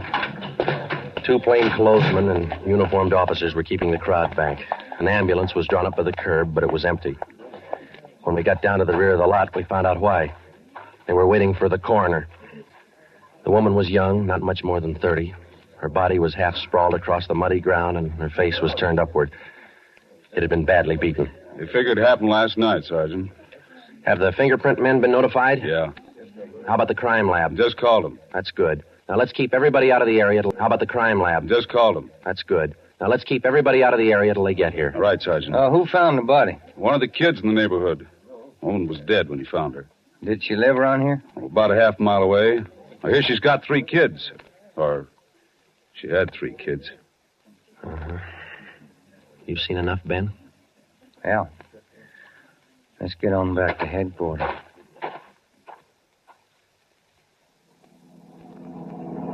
All the way back to headquarters, Ben and I planned our next move. And by the time we got to Ed Backstrand's office, we knew exactly what had to be done. When we told him about the werewolf murder, he didn't say a thing for a minute. He just stared across the room at the calendar on the wall.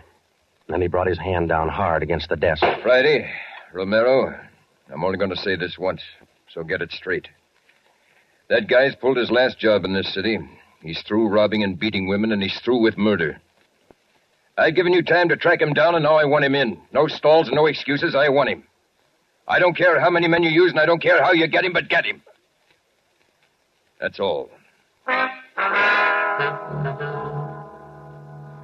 and I worked all that afternoon, right through dinner, up until 8 o'clock.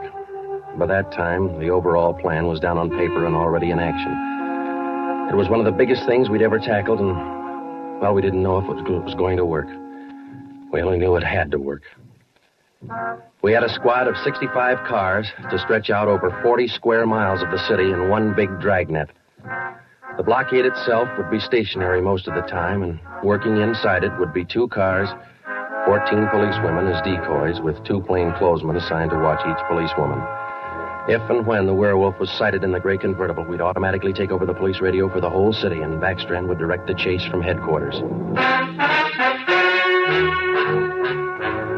A little after 8, we had coffee and hamburgers, and we went to Ben's for a few hours. Ben tucked his kid in bed as usual, and then he laid down for a nap. I talked to his wife until I dozed off in the chair. At 11:30, she woke us up. I combed my hair and put on my coat. Cops' wives are like everybody else's. They worry. When we met Ed at headquarters, we did some last-minute checking on details with Backstrand for about a half an hour, and then we were all ready to go. By 5 minutes past 2, half the Dragnet crew pulled out of the police garage and scattered over the city to their places. By 2:35, the other half pulled out, and a few minutes later, Ben and I followed. At 3 minutes to 3 that morning, Backstrand took over communications and checked every car in the operation. Standby. 617. It was a good start. Every man in his right place by the right time. The trap was set. All we needed now was to find our suspect, the werewolf, inside. Control 4 to Unit 80K. Control 4 to Unit 80K. 80K to Control 4. Go ahead. This is Backstrand, standing by. 80K, roger. Clear. KGPL. Okay, Ben. Now let's go find him. I got a hunch, Joe. Let's try the Wilshire district first. Sounds all right to me. Let's go.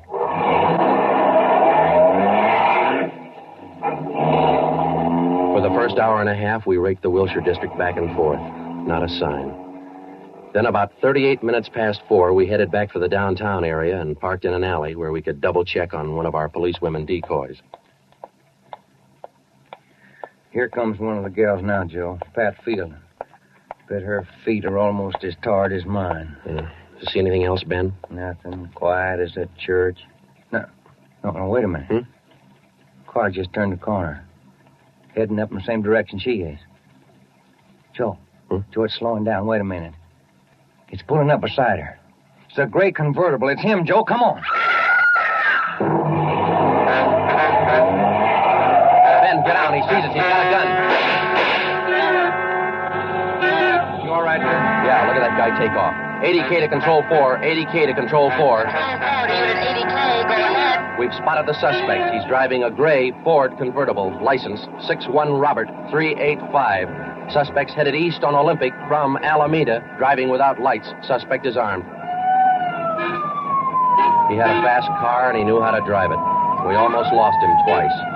2 minutes after we sighted him, Backstrand took over full radio control. Control 4 to Unit 80K. Your location? 80K to Control 4. We're traveling at a high rate of speed, headed east on Olympic, crossing Soto Street. Control 4 to all units. Stand by. Units 11A, 12, and 13R close in on the intersections at Olympic and Lorena. Units 41, 42, 45, and 104K move on the next 4 crossings east of that. To the north and south, units 105K, 14A, 17R, 43T. Block all main arteries.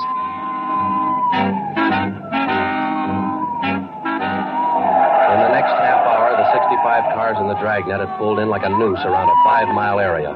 Ben and I hoped it was just a matter of time. Unit 80K to Control 4. Control 4 to 80K, go ahead. He's headed north on Fresno Street, crossing Whittier Boulevard. Attention all units. ADK now pursuing suspect north on Fresno from Whittier Boulevard. Units 15, 105, K11, R, and 18A block off the intersection on Fresno and 4th. Hey, Ben, up there ahead. What's he trying to do now? Look, he's turning around. Yeah, and he's coming right for us. Watch it, Joe. Look out! Pretty close. ADK to Control 4. Control 4 to ADK, go ahead. Exchanging shots with suspect. Watch it, Ben. Here he comes again. Sure likes to use that gun, doesn't he? Sure does. Hey, Joe, look. He's turning east. He's running for Hollenbeck Park. Yeah, ADK to Control 4. Control 4, go ahead. Suspect just drove up over curb and into Hollenbeck Park. Control 4 to all units. Control 4 to all units. Converge on Hollenbeck Park. Suspect is in the park. He's armed. Use caution. Code 3.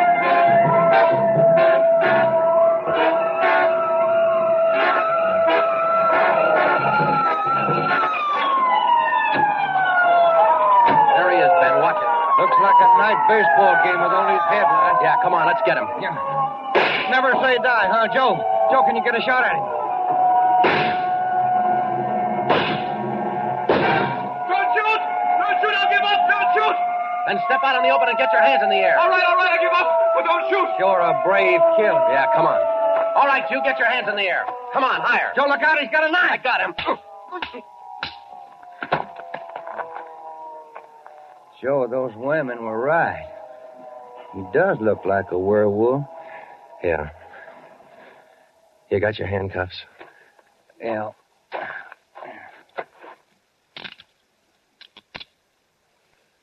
Okay. Got a cigarette? I've been out for an hour. Little place across the street. Maybe we can get some there. Okay. There's the crew from the 41R. Hey, fellas, take him into robbery, will you? Okay, Friday.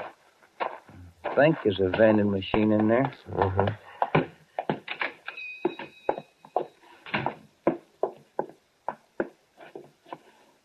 Say, you got some change for the cigarette machine, mister? I think so. Say, who's that guy all them cops are after over in the park a little while ago? I picked up the werewolf. Been reading the papers? Yeah. You fellas cops? Yeah. Sure made it easy for you, didn't he?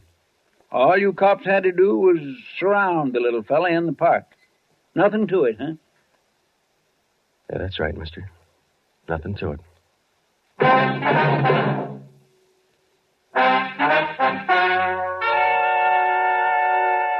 The story you have just heard was true. Only the names were changed to protect the innocent. Walter Barton, known as the Werewolf, was tried and convicted and is now serving a full life sentence at the state penitentiary.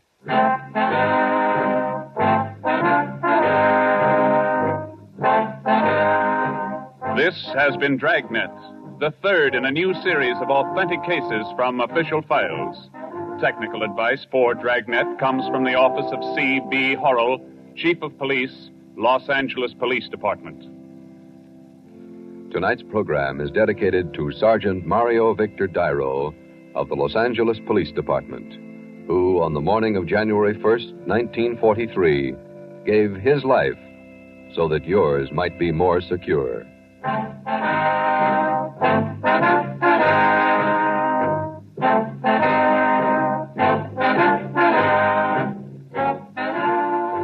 Dragnet came to you from Los Angeles.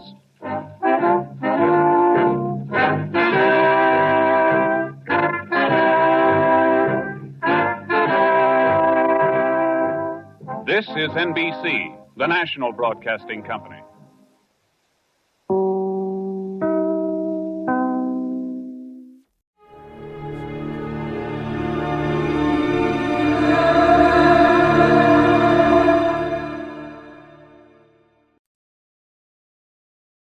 I hope St. Peter's listening. This report may one day help qualify me for that pass through the pearly gates. This case almost rushed me up there.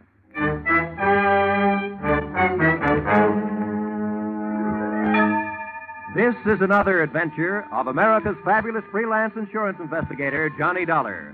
At insurance investigation, Johnny Dollar is just an expert.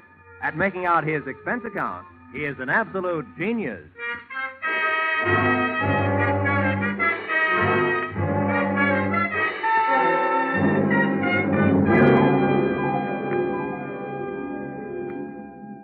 account submitted by Special Investigator Johnny Dollar. To Special Investigator Johnny Dollar. This one's on the house. I wouldn't even bother itemizing it, except that the whole thing is probably tax deductible. The following is an accounting of my expenditures during my investigation of Bonnie Goodwin. Or, she was under 21, but that didn't mean she was involved with nothing but minor vices. Or, murder ain't minor. Expense account, item 1. $12.40. Scotch whiskey and cigars consumed at surprise party arranged for me by one Mr. King Hart at my apartment in Hartford, Connecticut at 1:25 in the morning.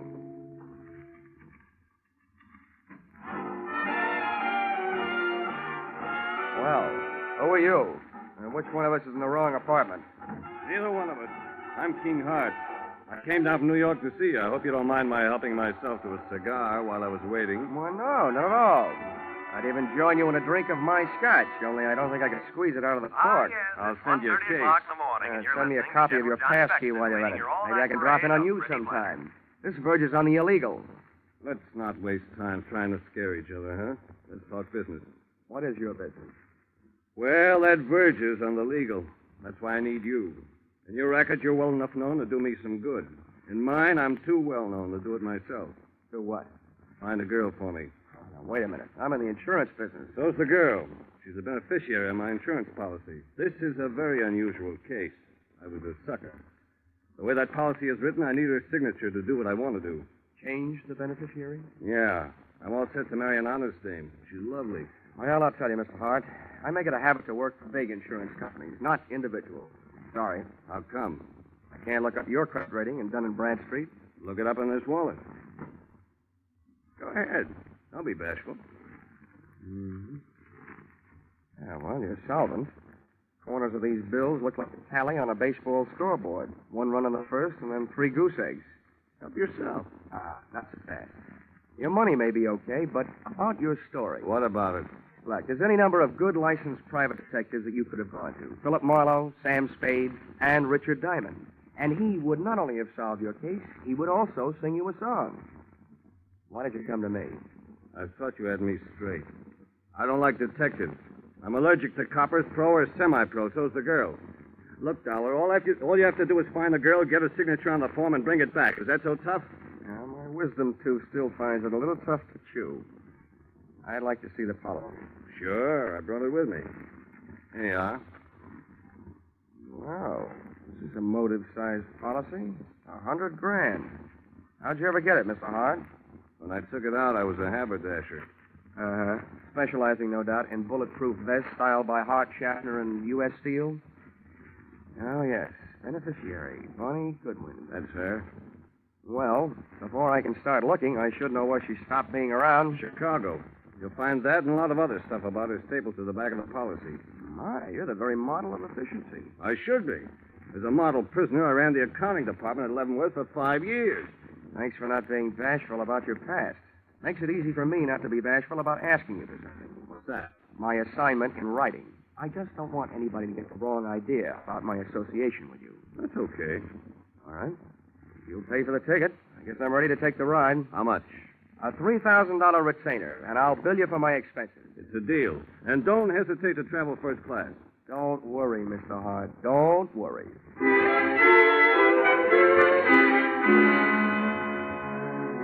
Expense account, item 2, $55.32. Plane fare, Hartford to Chicago.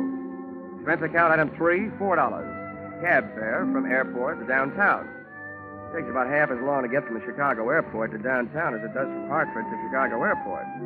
I checked into the Ambassador, where I intended to live, first class. And expense account, item 4, $1.20. Cab fare to the Muriel Arms, a female hostelry where I didn't expect to live, but which was Bonnie Goodwin's last known address. Even at noon, it looked like a good place to start an investigation by either the police, the fire, or the sanitation department. You ain't got a thing on me. I stand my constitutional right. Yeah, and when did they give you for an answer? 30 days.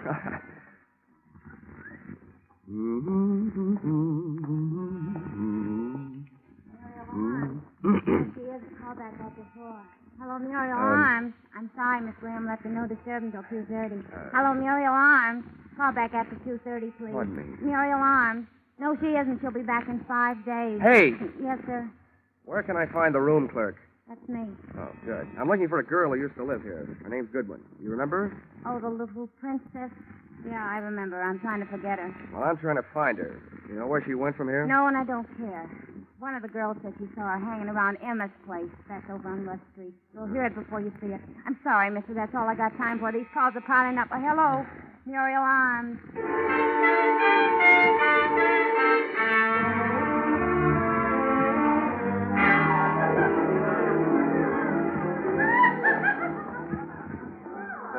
Bartender.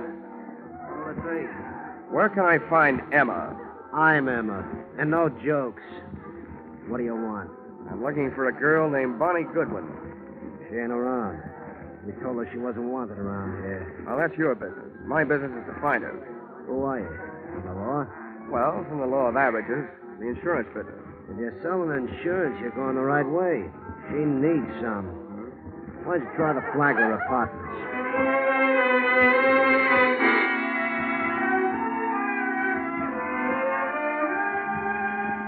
Not only did the Flagler Apartments fail to produce Bonnie Goodwin, but so did about 18 other wayward way stations scattered from the Loop to the far north side. She was an easy girl to follow, but a hard girl to find. One of the things I learned along the trail was that Bonnie's heart was apparently no express train. It made a lot of local stops. And one of the things I was reminded of during the tedious search was a philosophy passed along to me at a tender age by an old Pinkerton operative. He said, being a detective is 90% legwork, just like being a mailman with no address on the letters.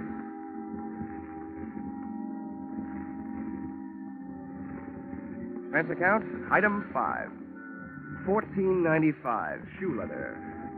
My brogans and my nerve ends were worn to a frazzle by 8 o'clock that night when I went sniffing up my latest lead, which took me to the desk of a tasty little flea bag on Dearborn. Oh, it felt like you were picking up a 7-year itch just walking into the lobby. Hiya, Sonny. Are you looking for somebody? Yeah, and if I don't find her soon, I think I'll just sit still and let her find me. One of your guests, Bonnie Goodwin. You know her? As much as I know any of them, I guess. Is she still here? No. Well, do you know where she is? No, all I know is she moved out of here. As I asked her to this morning. Tell me, what makes this kid so popular? She makes me nervous. I don't like the people she brings around. You mean me, Grandma? Or do you mean you don't like her choice of friends? I didn't say they were friends. No, I'm through talking. Read it. Now, wait a minute. I've got to find Now, it. listen, little boy. I'm awful good at not talking when I don't feel like it. And right now, I don't. Save yourself some time and get out of here. Okay. Now I know what was wrong with that little Red Riding Hood story. Grandma was the wolf. Boo! Oh, nuts. Hey, mister. Hmm? Hey. Hey, I think I want to talk to you. Go away. Don't bother me. You were asking about Bonnie, weren't you? I'm a friend of hers. Oh? Well, where can we talk? Well, we better get away from this lobby window. Come on. Where are you headed? Out of town? Huh? Oh, the suitcase? Mm-hmm. No, I just came back for the last of our things. Bonnie and I took an apartment today. Oh, your roommate, huh? Yeah. What do you want with her? Wait a minute. Can you think of any good reason why 2 men should be following you? Where? Don't turn around. Where can I meet you? You're not going to leave me. Just long enough to get where we're going. Where's a good place? The hangover house on North Park. Who do I ask for when I get there? What's your name? Jamie Page. Why can't I go with you? I want to find out who's being followed, you or me. Now, there's a hack stand. You take the first cab, Yeah. I'll take the second. Bill and Darby take the third, and then we'll know.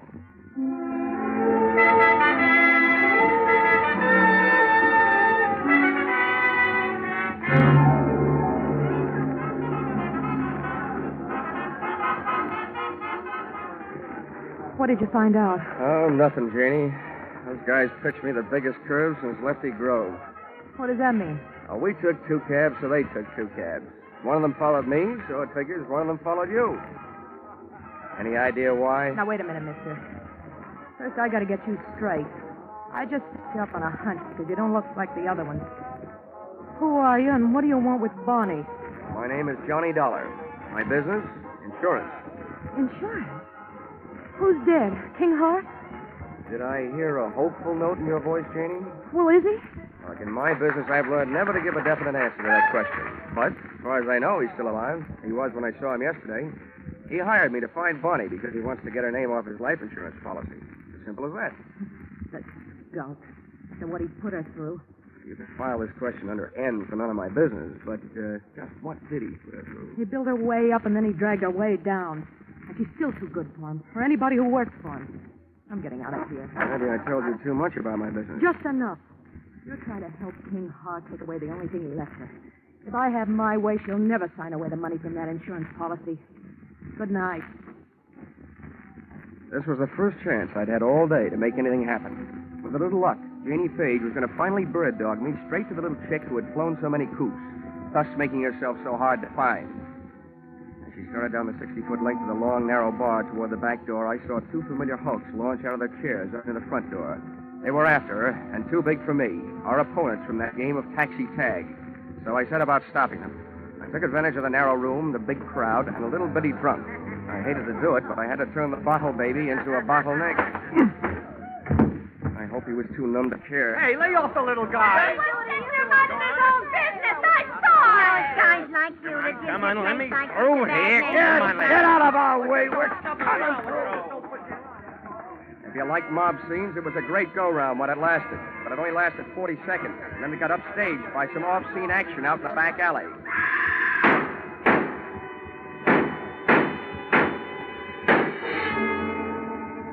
The crowd went out to look. I didn't. Somehow I knew. My live lead had turned into a dead one. And the morning news flash over my hotel room radio read the funeral services over what little remained of my hopes.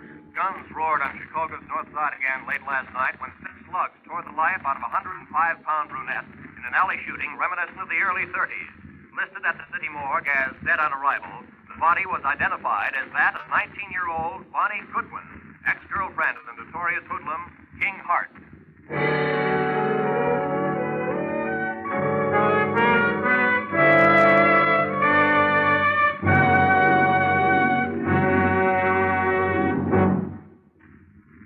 In just a moment, we'll return to the second act of Johnny Dollar. But first, a burly sea captain, a fashion designer, a neurotic young gun collector, and a wealthy socialite. One of them very much dead. These are the elements Police Commissioner Bill Grant faces in his adventure on Call the Police tonight. Join Bill Grant for the thrills of the chase as he sets out to solve the case of the hero's funeral. And then take in Sam Spade's latest two-fisted adventure, well spiced with wisecracks. Bill Grant of Call the Police and Sam Spade, like Johnny Dollar, are regular Sunday visitors on most of these same CBS stations. Now, with our star, Charles Russell, we return to the second act of yours truly, Johnny Dollar.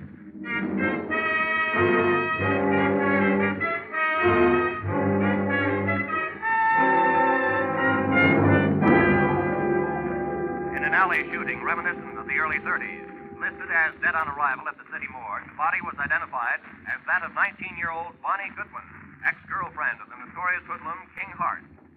And now for yesterday's baseball scores in the National... Expense account item 6, $22.50. Replacement of one hotel room radio, which I punched on the dial. After it had told me that the girl I'd been using as a bird dog the night before was really the bird. That I had spent an hour with Bonnie Goodwin, looking for Bonnie Goodwin. I agree that isn't the proper way to turn off a radio, but the fight up to that time had been one-sided. I had to throw one punch even if the fight was all over. But then the bell rang, calling me out of my corner for another round. The bell on my telephone. Hello. Hello, Dollar. Yeah? This is King Hart. I just got in town at the airport. Well, 9 a.m. News travels fast. You got private lines to the major morgues of the country? A friend of mine told me last night. Joe Emma. What the devil happened, Dollar? I'm not sure, Hart. It could be that you used me for a leadoff man on a relay team. You hire me to find the girl, then hire some gunmen to follow me. And when I find her, boom. Now, wait a minute, Dollar. From now on, it looks like you don't have to worry about who's going to collect on your insurance.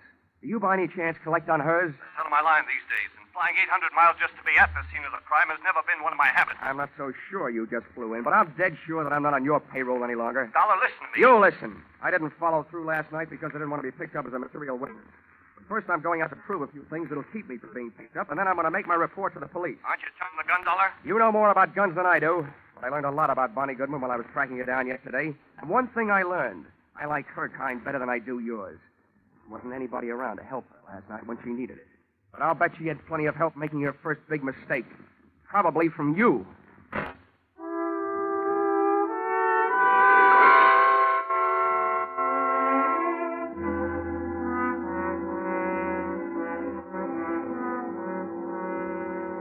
Any morgue is a masterpiece of refrigeration. Just thinking of one can give me a real cold chill. When I walk into one, I feel an icicle forming on each separate vertebrae in my spine. And when I start walking out of one, I feel the ice begin to melt. You do yourself any good? Maybe. Thanks for letting me go through a thing. Here, buy us a cigar. Oh, this I'll buy a box. It's a big tip. It should be. You've been a big help. I'd gone to the morgue to find an address, and I'd found it. In the suitcase, monogrammed BG for Bonnie Goodwin. I also found that the body had been identified by her roommate.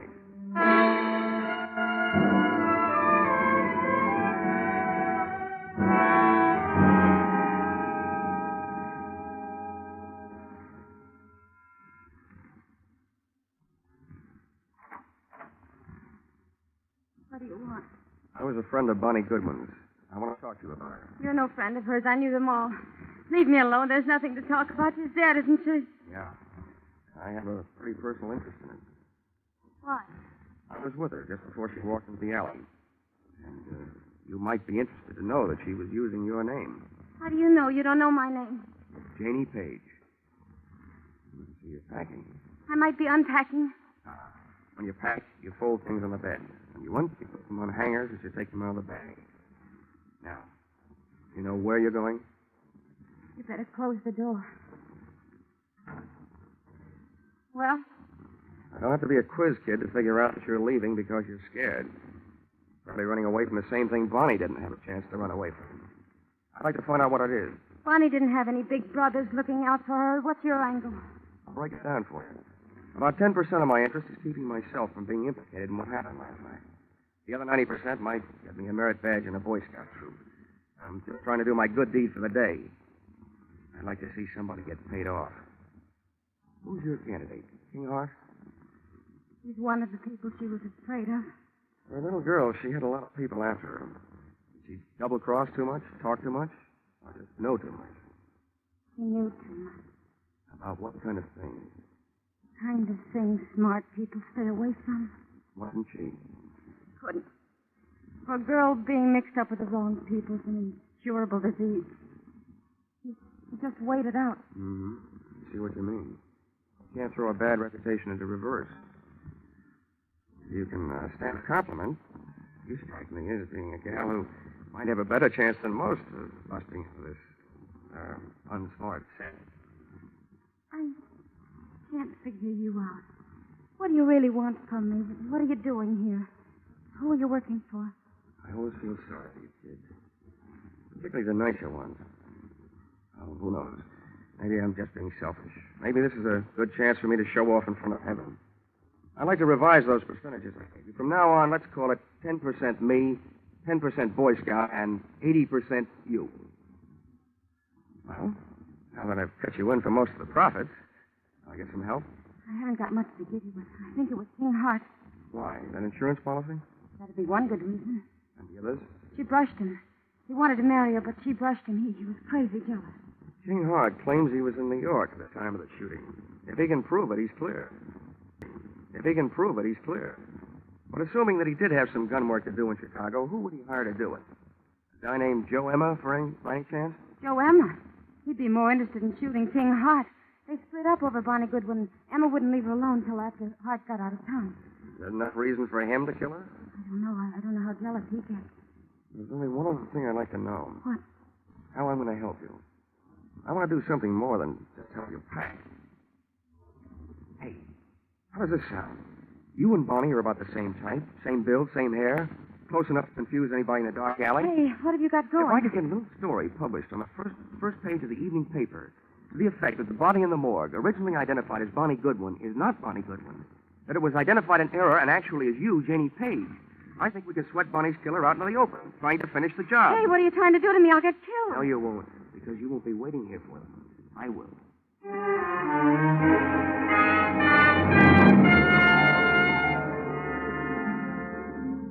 Expense account, item 7, 5 cents. Phone call to an old newspaper friend. Expense account, item 8, another nickel, one evening newspaper. Which proved to me the power of having old friends, and which I hope would prove to me the power of the press. The story, including the girl's address, was right above the weather report.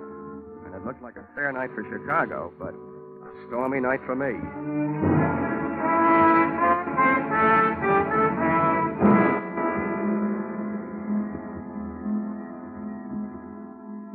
I learned early in my career that when you're waiting in an apartment for the arrival of killers, don't just wait. I opened a window onto the street, made myself a pot of coffee, some sandwiches, sat down in an easy chair facing the door near the telephone, and had a picnic.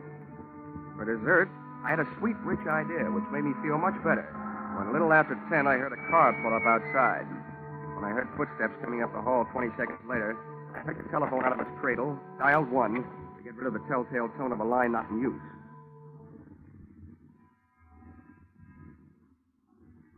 Come on in. It's unlocked.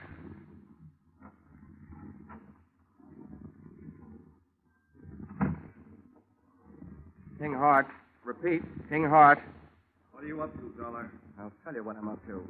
At the other end of this phone line is a police lieutenant listening. He knows that you're here with me, so don't get rough. I don't care who's listening. Where is she? Who? You know who, Bonnie. That body down some more than her. I wish I had this much luck fishing. People seem to bite easier. I suppose you're here because you missed her the first time. Don't be stupid. I'm trying to save her life. Where is she? She's sitting next to the lieutenant who's listening on his telephone. I don't believe it. Come on. You can talk to her. Okay. But you better be right. Here, take the phone. Right over the head. Oh!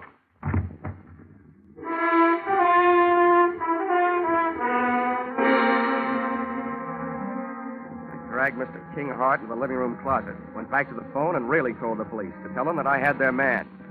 I still had the phone in my hand when the apartment door opened, framing two masses of manhood, one of whom I knew. So this time, just to play safe, I said into the live phone, Joe Emma, and help her. Shut the door, Angie. Yeah. It ain't our insurance sale.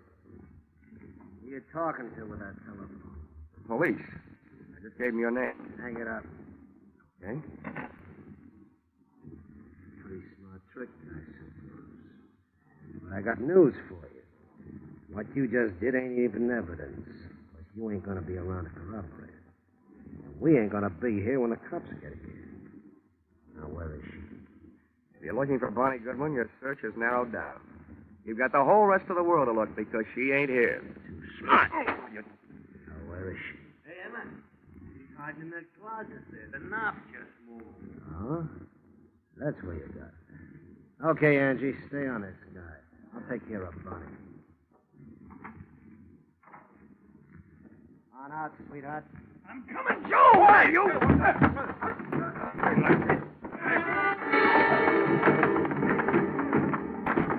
Joe Emma had expected the pleasure of kicking a girl around, but instead found himself being belted around by a man. Angie's right hand dove for his armpit, and not to scratch himself. Just as he snapped another shot at King Hart, I snapped a flying tackle at him. Oh! Now you missed again, Angie, and it's over you. Now.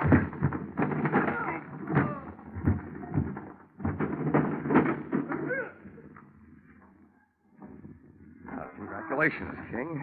It's a delightful right hand you throw. Never mind that. Where's Bonnie? She's dead, Hart. I planted that newspaper story that she's still alive. I didn't read any newspaper story. I just came from the city morgue. The babe they got isn't Bonnie Goodwin. I never saw her before. Isn't Bonnie? Well, then why did... Oh. Emma kills her roommate in the dark alley by mistake. So Bonnie switches identities to make herself officially dead so she can live longer. Where is she? I want her back. I thought all you wanted was to get her name off that insurance policy. That isn't true. I wanted an insurance investigator to find her. What else could I tell you so you take the case? I want her back. She'll have to make up her own mind about that. For you, I'm not playing Cupid. I'll tell you what I'll do. You tell me all the sweet, pretty things you want to say, and I'll repeat them to her.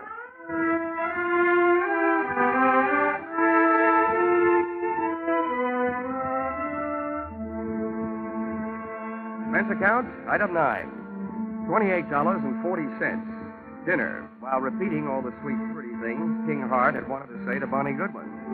And telling her all the unsweet, unpretty things I felt about his kind of guy. Don't worry, Johnny. I'm not going to him or anybody like him. Well, where are you going? Back to my hometown, I guess. Your hometown didn't seem to do a very good job of giving you a start the first time.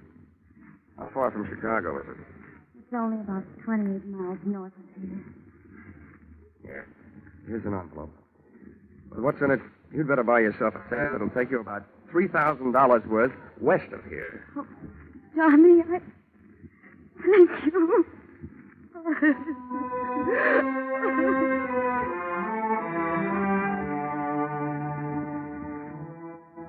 Expense account, item 10, 20 cents. 2 beers, one for me and one for King Hart. I told him that his money was taking Bonnie on a little trip back to happiness. And he told me that if I ever expected to collect any expense money from him, I knew where I could go. Expense account total, $163.55. You'll notice that this is very low, but remember, I'm paying this one myself. Yours, very truly, Johnny Dollar.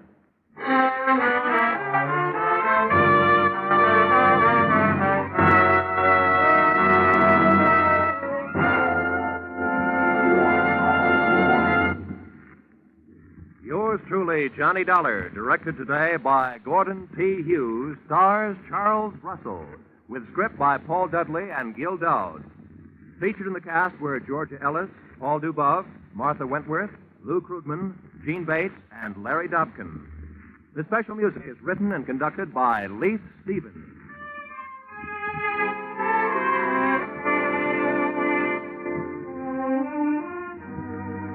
Be sure to be with us at the same time next week when another unusual expense account is handed in by Yours truly, Johnny Dollar.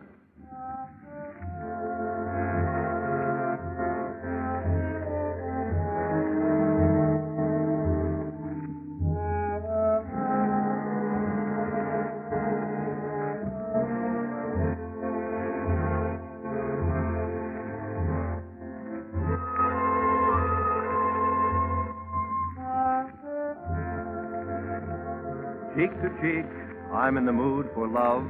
Isn't it a lovely day? That's what you think. Nope, that isn't just a mixed-up sentence.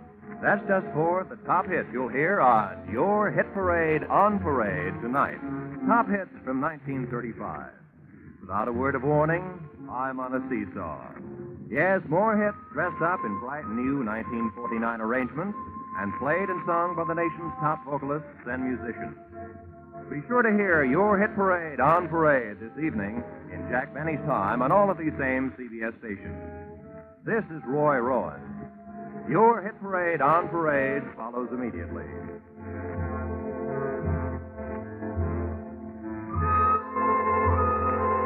This is CBS, the Columbia Broadcasting System.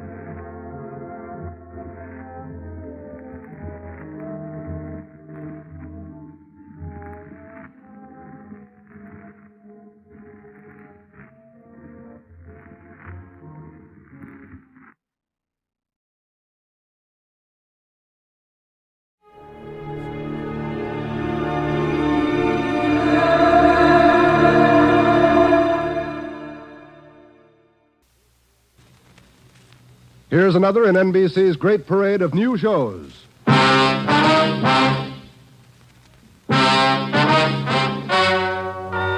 Ladies and gentlemen, the story you are about to hear is true. Only the names have been changed to protect the innocent. NBC brings you Dragnet.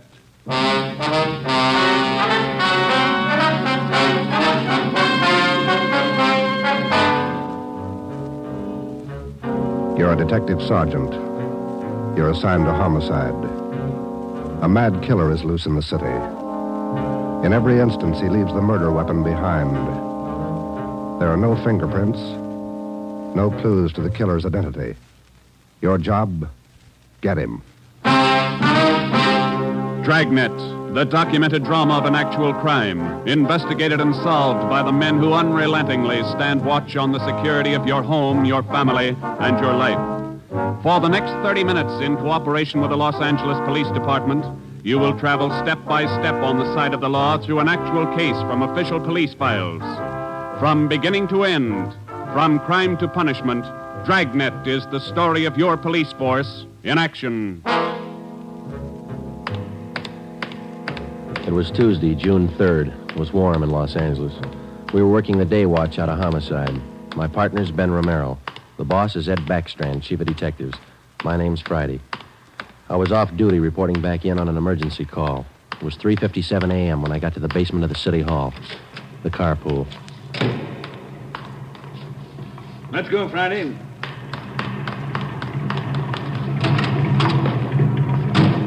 Sorry to call you back in. Couldn't be helped. All right, Ben. Okay, Skipper.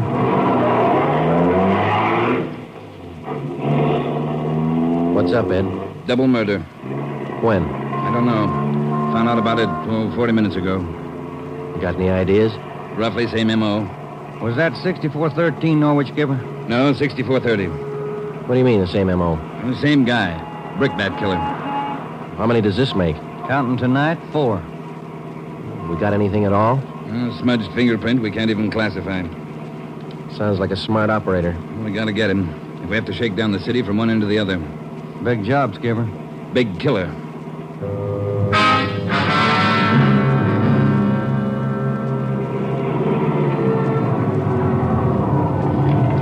At 4:26 a.m., we pulled up in front of 6430 Norwich Drive, a small group of bungalow apartments facing on an oval-shaped garden court.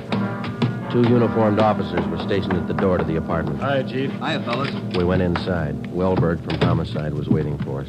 This way. In here. Well, there they are. Yeah. Mother, daughter. Joe, on the floor beside the bed. Yeah, a red brick.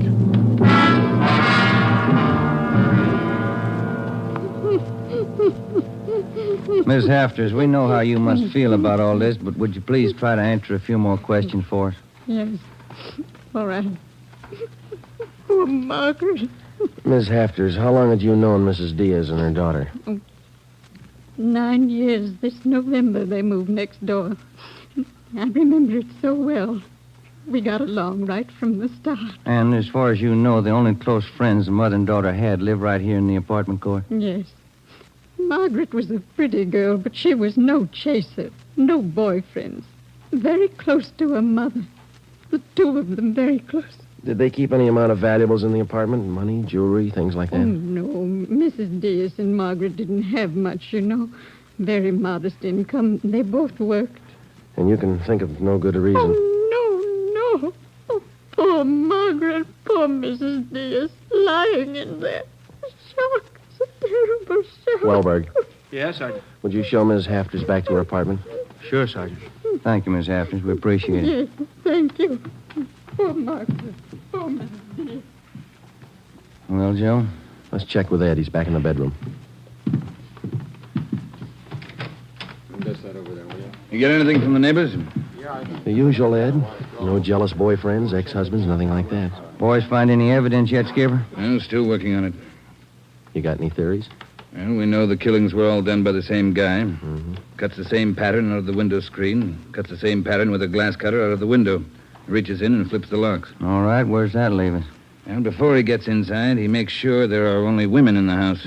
That means he probably watches the house for a few days. Yeah. Once he gets inside, he wants only one thing, to kill. He's never taken any valuables. As far as we can tell, he's never searched for any. What kind of a man works like that? I think the guy's kill crazy. Hey, fellas. Yes, Donner? Here's a break. 2 fair prints. 1 thumb, 1 forefinger. What'd you get, Pete? Only got 9 points. Not enough to go into court, but enough to make him. We'll know him when we get him. Yeah. Found the prints on the lens of the old lady's eyeglasses. Probably knocked him off the night table when he went after her. And when he was done, he put him back on the table. Yeah. Had blood on his hand, see? Yeah. That's funny, isn't it? Why would he go to the trouble of picking up the woman's glasses after he killed her? We'll ask him when we find him.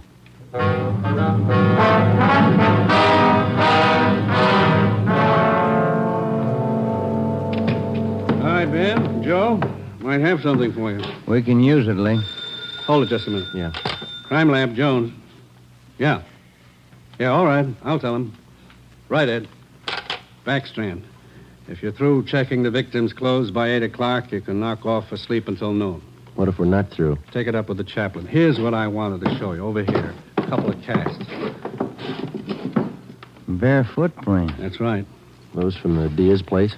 Found them outside the dining room window in the flower bed. Take a look. Mm-hmm. Good cast.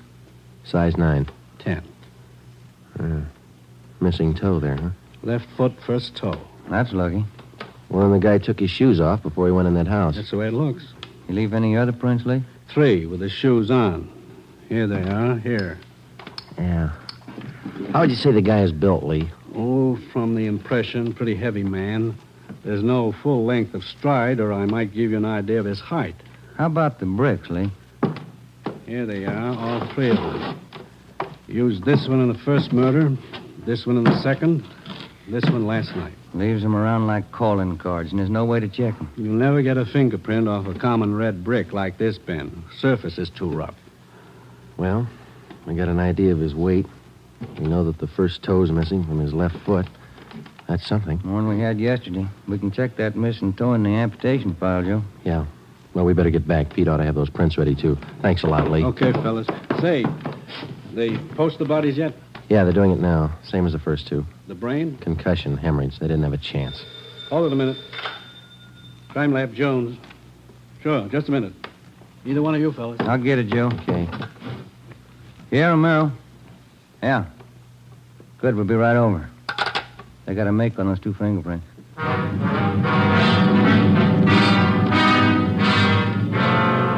Okay, Joe. Single print file. Made him on the index finger. Let me see, Pete. Take a look, Ben. Yeah. Doesn't look like a killer, does he, Joe? Kind of nice looking. That's right, Pete. They said the same thing about John Dillinger.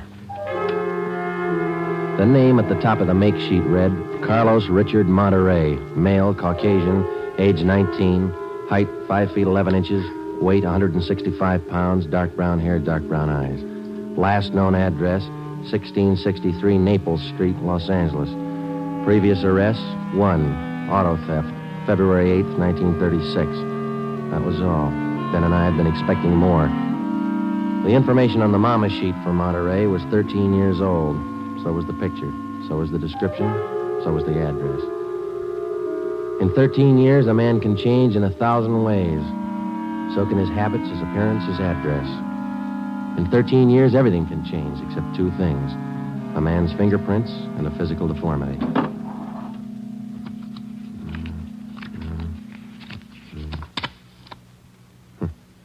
Missing toe on left foot. Carlos Richard Monterey.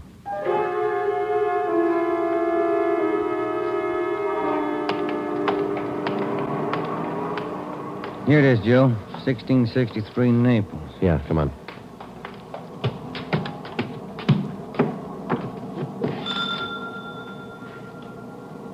Somebody's coming.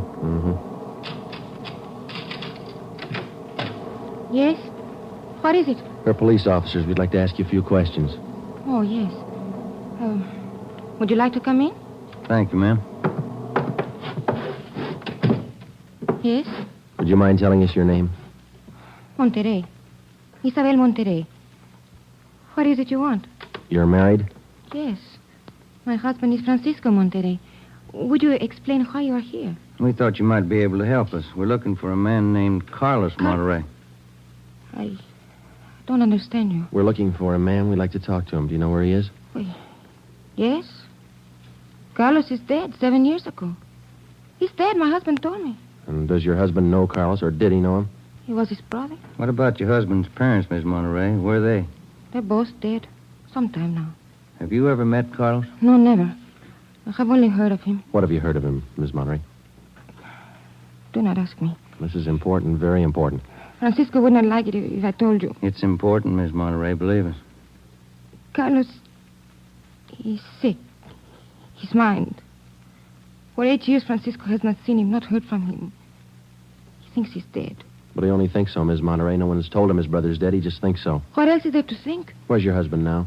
At his work, the store, Rivera Street near Main. Grocery. Monterey Cut Road Grocery.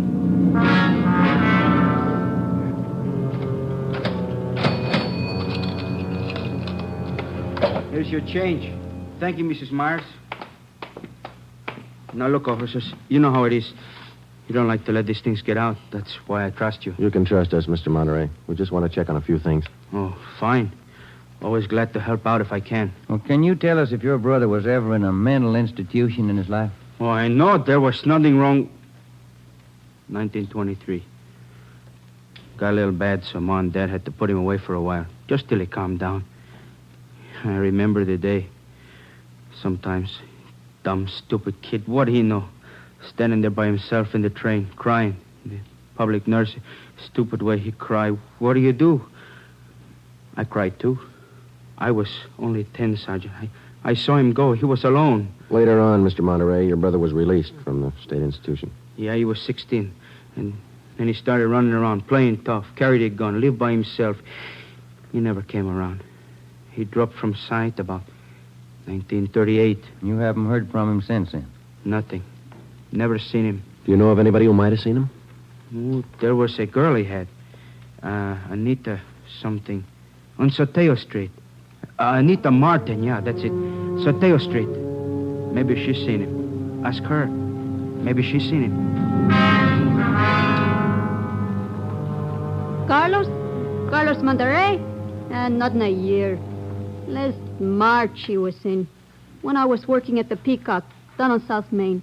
He came in, we talked for a while. That was all. And you haven't seen Carlos for the past 2 months or so? I tell you, no. Has he written to you? Has he phoned you? Once, 3 weeks ago, he phoned. Here. He left a message with my girlfriend. But he didn't call back again. Now, that's it. That's all I know.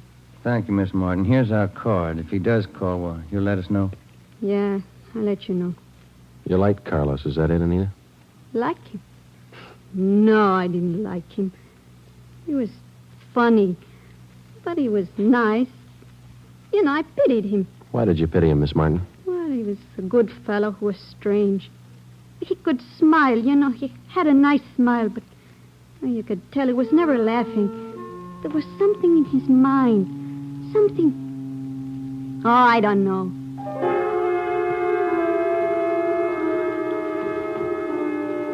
At least a year, closer to 2, I haven't seen Carlos. No letters, not a card, nothing. He was in the East the last time I heard. When was that? A year ago, January. I was in here. He sent me a calendar. Sometimes he could get along fine, very well. Other times, terrible. You couldn't keep him down. How'd he manage to stay out of jail that way, Vicente? I don't know. Sometimes he should have been in jail 5 times over. And you say you don't know of anybody who might have a recent picture of Carlos, a snapshot? No. No one I can think of. Okay, Vincenti, here's our card. If you do think of somebody, let us know, will you? It'll help. Sure, glad to. If I hear of anybody. What kind of a day is it outside? Hot? Hot.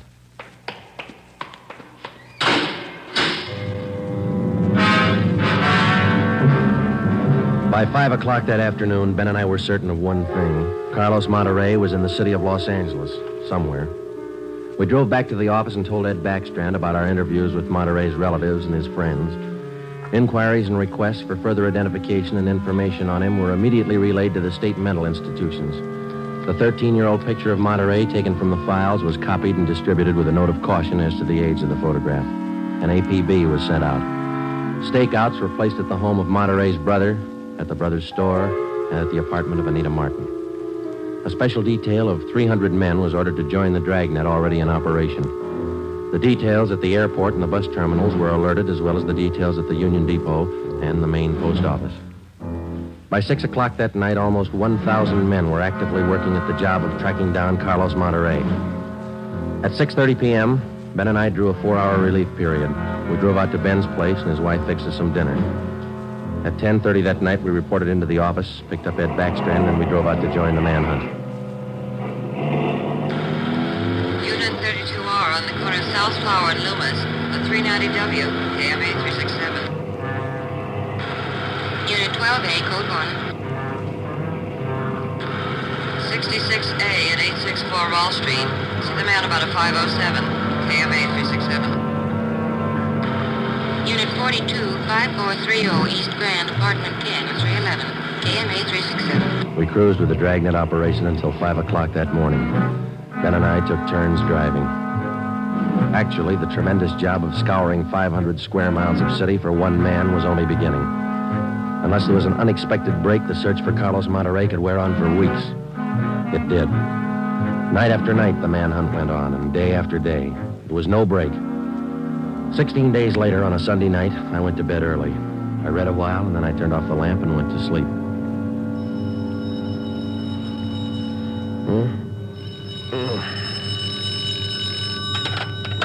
Hello? Friday talking. Sorry, Joe. Get in here as fast as you can. What's the matter? That girl Monterey knew, the one you talked to, Yeah? she left her apartment, went to her girlfriend's. Yeah? She's dead.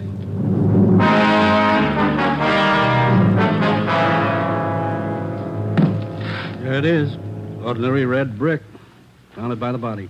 How long's she been dead, Skipper? She was seen alive about an hour and a half ago. Got 3 bare footprints, good length of stride. Found them down in the lot beside the house. What do they look like? Same guy. First toe missing from the left foot. The same weight impression. Should be about 5'11". That checks out with what you got, doesn't it? All right, so it's the same guy. What about those shoes we found, Lee? Yeah, they correspond. They were impregnated with foreign matter. What'd you find? Particles of lettuce leaf, dry onion skin, traces of red cabbage. Maybe a vegetable counter. Maybe. What about the city wholesale market down on Front Street? What about any market in Los Angeles? No, Lee, that wholesale market is big enough to hide anybody. Hundreds of transients work in there. Some of them even sleep there. For a guy like Monterey, it'd be perfect. That's a fair guess. Check it when it opens. They open at 2 a.m. 2:30 now. All right, get back to the office and pick up as many extra men as you need. Get down there right away. Okay, Ed. Now, you know he's a rough one, so watch it. On Monday, June 23rd, at 2 minutes past 3 a.m., we pulled up at the city wholesale produce market. With the exception of 54 police officers in plain clothes who mingled with the buyers and sellers, business went along as usual. The market itself covered almost 3 square blocks in the lower part of the downtown area. It was divided off into hundreds of individual stalls by flimsy wooden partitions. To make the search even tougher, the place was crowded. For the first 45 minutes, we had the men circulate at random through the crowd on the chance that one of them might spot Carlos Monterrey from the 13-year-old picture. It didn't happen. After that, we started a systematic canvass. We talked to the customers, we talked to the managers of the different booths, we gave them Monterey's description, we showed them his picture. Nobody recognized him. We checked the employment records one by one. Not a sign. Sorry, Sergeant. I'd like to help. I've never seen the guy. Okay, Mr. Snyder, thank you. We sure picked the sweet jobs, don't we? Oh, yeah, we could spend a year at this. Oh, Sergeant Friday. Yeah, Kamansky. Did you find something? Guy at the booth over there against the far wall. Thinks he might have hired Monterey a couple of days ago. Come on, Ben. Where? Over there, Sergeant. You showing Monterey's picture? Yeah, he thinks it might be him. Mr. Fresnetti, this is Sergeant Romero, Sergeant Friday. Yes, I told your boy, Sergeant. This fellow Carlos, I hired him to help last Thursday. Big rush for me now, so I hired him. You sure he's the man? In the picture? I think so. A little older, maybe. Oh, but I know faces. He's the man. You looking for him? You say you hired this man last Thursday? That's right. It's a big rush for me now in the morning. I hired him Thursday. He worked Thursday, Friday, Saturday. But he don't show up this morning, so I got no use. Too many men to pick from. He don't show up, I let him go. What kind of work did he do for you? Same as he did for Schiller down there. Heavy work. Moving the stores, cleaning up. What kind of produce does Schiller handle, Mr. Fresnetti? Fancy, very fancy vegetable. Produce does Schiller handle, Mr. Fresnetti? Fancy, very fancy vegetable. Is a choice. New potatoes, expensive red onions.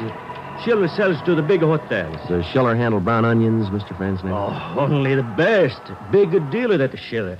Sells it to the big hotels. How long has this Carlos been working around the market? Oh, I don't know. It's just like the rest. First he worked for me, then Largo Massini, then Schiller. Hey, why are you looking so hard for him? He stole something? He murdered somebody. Him? Mamma mia, murder. Do you have any idea where Carlos lives? Oh, me? No. And if he comes back here, I tell him to get out. I got nothing to do with this trouble. No, you'll tell him nothing, Mr. Fresnetti. Here's our card. If you see Monterey again, call us. Say nothing to him. Oh, sure. I remember. Joe, call the chief at the office, will you? Message just came in. Thanks, Al. Come on, Ben. Yeah, there's a phone booth. See? No, I don't. Where? Straight ahead, little left. Oh, yeah. You got a nickel? Let's see. Oh, yeah. Yeah, there you are. Thanks. I'll see what Ed wants.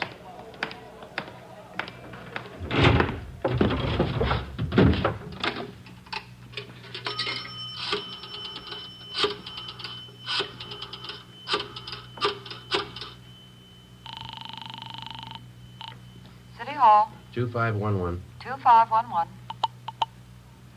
Chief of Detectives Office, Hannon. Hi, Mike. Ed there? Ed, take it on extension 2, will you? Backstrand talking. Friday, Ed. Move fast on this one, Joe. What's up? Main post office. Carlos Monterey picked up a letter there less than 5 minutes ago.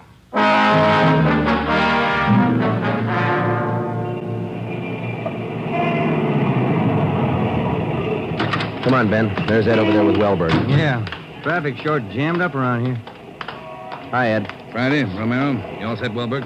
All set, Chief. Spring Street to San Pedro. Sunset the first. Got it covered. Good. What's the story? Post office detail tipped us off. 5 minutes after 8, a man answering Carlos Monterey's description picked up a letter at the general delivery window. That was 16 minutes ago. Who spotted him? Sam Lane. Got a look at him just as he was leaving the window. Called to him to stop, but Monterey ran. Lane called me, and we threw a net over the area for 6 blocks around. And Monterey's still somewhere inside this area? I don't know how he could have gotten out. What's next? Well, I'll give him an hour to break for it. After that, we start a house-to-house search of the whole area. Stop all pedestrian and vehicular traffic for identification. You're going to jam up the depot traffic. That's cheaper than murder, Romero. Get going. The first hour we counted off in 5-minute segments. Like Backstrand, we felt close enough to Monterey to touch him. But he still wasn't there. The north and south ends of the blockade started to move in, slowly. Searching every store, every house, every conceivable place where a man might hide out. In the meantime, Ben and I worked the Spring Street side of the blockade, watching the faces of the pedestrians as they came through one by one, examining all vehicles and their drivers. The morning wore on, the sun came out, and it started to get warm. By 11 o'clock that morning, Monterey still had not been found. The temperature was 93 in Los Angeles. It was still climbing. The search went on. At 10 minutes past 2 p.m., Backstrand made the rounds. How's it look, Skipper? Not good. Going slow. How much longer you figure? I don't know. It'll go to after dark, that's sure. District down here is like a rat's nest. Yeah. Nothing? Nothing. But he's someplace inside this blockade. He's got to be. Any chance getting relief for the men in our squad? Some of them been working straight through since yesterday. I'll see. Check with me around 5 this afternoon. Thank you, Skipper. Keep a sharp lookout. One slip. That's all it takes. The search went on. At 3 o'clock that afternoon, the temperature was 95. We sweltered and we waited. At 3:45, Backstrand sent a squad of men into the Union Depot to search it from top to bottom. There was one false alarm when one of the men thought he saw Monterey slipping out a side door into a taxi. He turned out to be a train conductor. At 25 minutes past 4, Backstrand passed along the order to our detail to start moving in, house by house. It was a tedious job, and it went slow. The men were tired. At 5:30, the relief squad showed up. Ben and I stayed on. After another 2 hours of house-to-house searching, the trap was narrowed down to a 3-square-block area, a single block wide and 3 blocks long. It started to get dark. Backstrand ordered out batteries of floodlights. By 8 p.m., the cordon closed in around the last 2 square blocks. Lines are all set, Skipper. Ready to move. Good. What do you think? We'll know pretty soon, one way or the other. Frank, keep that traffic moving. All right, you two, get going. See you later, Skipper. Joe, let's take a look in here. Okay. Sure is an old building. Yeah. Where'd Kamansky go? I don't know. He's here a minute ago. Oh, wait. There's his flashlight. It's down at the end of the corridor there. He's signaling. Yeah, come on. Kamansky? Yeah. Down below, Sergeant, in the basement. Come on. Monterey? He's been there, I think. Here, this way. Where? Over here. Now watch your step. The light's bad. Here he is. Says he's the janitor. Oh, my head. He's been slugged. All right, come on. How'd it happen? Can you tell us? Yeah, a big man hit me. I came down to empty the baskets. He hit me and ran. Ran over to the new building. The new building? Is that the one next door? Yeah, just a few minutes ago. Nobody's come out of this building for the past half hour. Every door in the place is guarded. No, not the doors. He went through the tunnel. I saw him. Over there's the tunnel. I'll take a look, Joe. Yeah, the tunnel connects the 2 basements. Same company, old building, new building. The tunnel connects the basements. Joe, come on. Yeah. Kamansky, get out to Backstrand. Tell him what's happened. Right, Sergeant. And call an ambulance. Right. All right, Ben. Through the tunnel. Watch where you're going. The light's bad. Yeah, it is. That a door up ahead there? Yeah, I think so. Yeah. Let's go. Good. There's a stairway. Come on.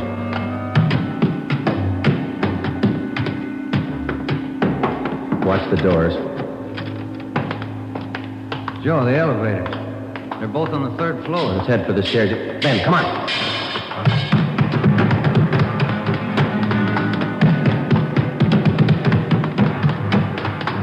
One more floor. Yeah, right.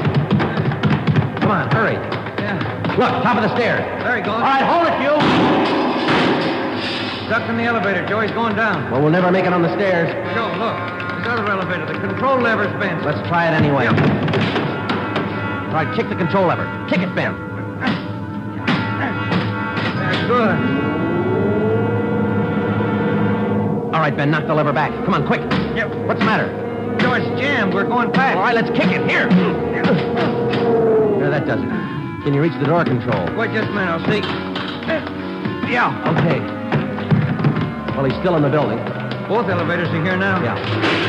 Down the hall, Ben. The office on the left, I think. Yeah. Yeah, here we are. All right, keep clear of the door.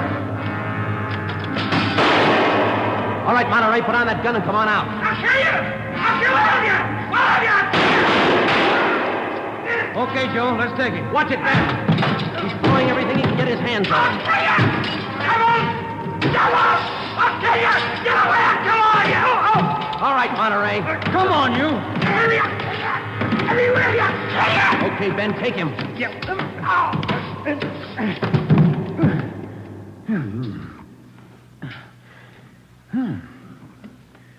Nice looking guy. Clean cut. Yeah. Doesn't figure, does it? What's that? My wife would say he doesn't look like a killer, does he? What's a killer supposed to look like? The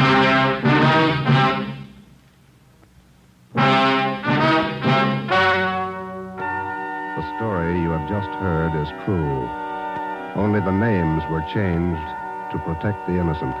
Carlos Monterey was examined by 5 different psychiatrists appointed by the Superior Court and was found to be sane. He was tried and convicted of murder in the first degree. He was executed in the lethal gas chamber at the state penitentiary.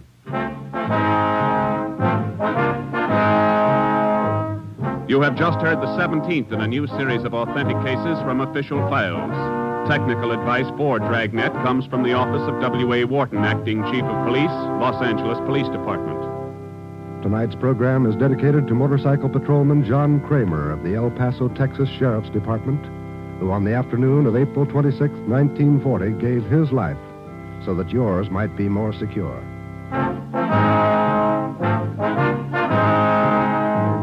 Dragnet came to you from Los Angeles. Your tune for the stars on NBC.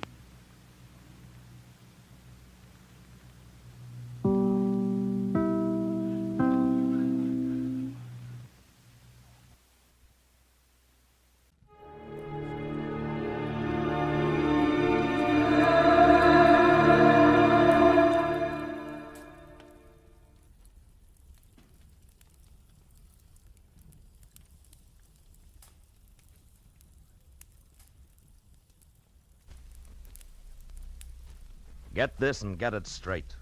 Crime is a sucker's road, and those who travel it wind up in the gutter, the prison, or the grave. This time, a platinum wristwatch, a body on a lonely strip of beach, and a case of heart failure in a Beverly Hills garage, all added up to blackmail, 25 years old. And a killer who would never be caught. It happened like this.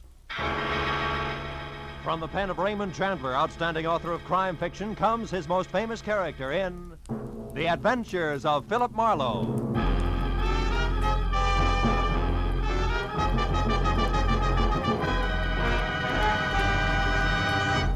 In just a moment, tonight's story. But first, a message from the Ford dealers of America.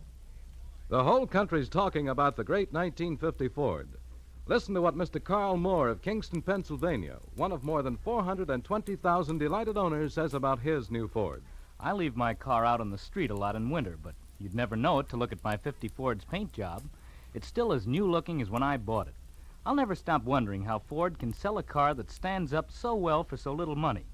And speaking of getting a lot for little money, my Ford gives me up to 22 miles to a gallon of gas. Yes, it's hard for Ford owners to keep the good news to themselves. The news about the economy of the big new Ford, from its low initial price to its high resale value. From its low cost of maintenance to its thrift on gas and oil, Ford is a real economy buy. But prove it for yourself.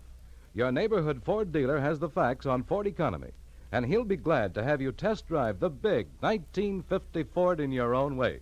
And now we bring you tonight's exciting story, The Anniversary Gift.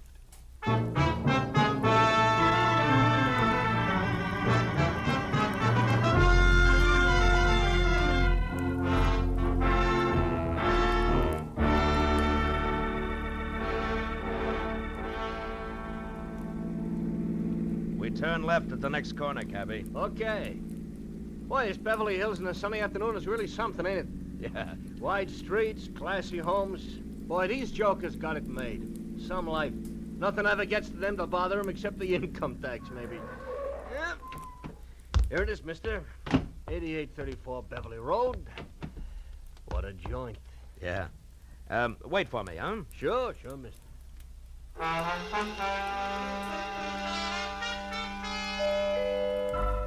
The door was answered by a girl of about 16, a tall, slender girl with dark eyes, too deep for her years. Oh, come in, won't you? I believe Dad's expecting you.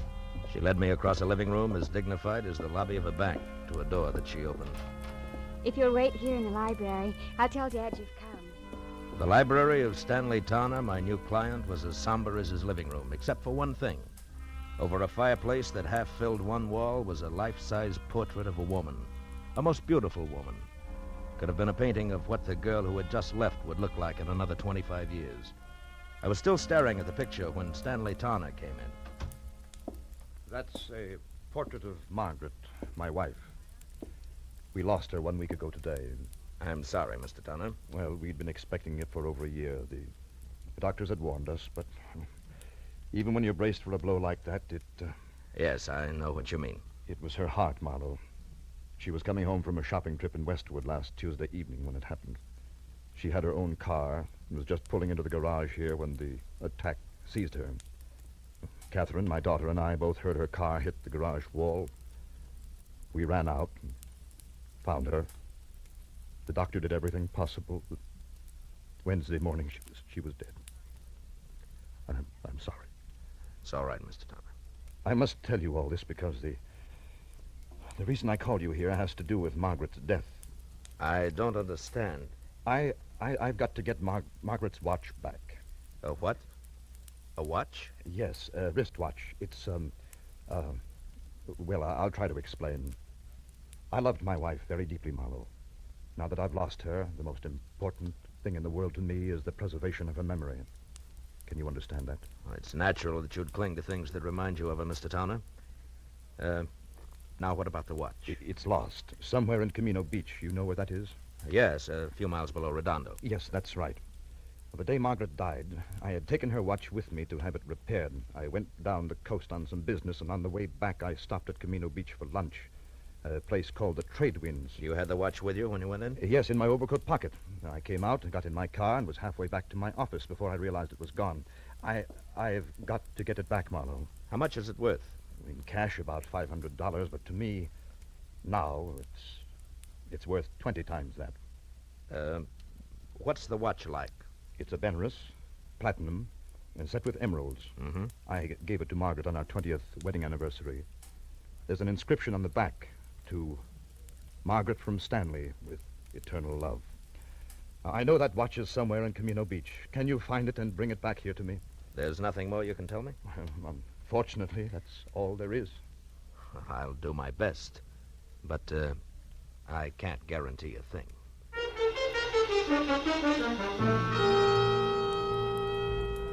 The cabbie waiting outside drove me back to the gas station on Wilshire, where I picked up my own car, fresh off the grease rack, and headed for the ocean and the sunset. It was getting dark by the time I reached Camino Beach, a rickety, salt-caked little town jumbled in between the highway and the surf.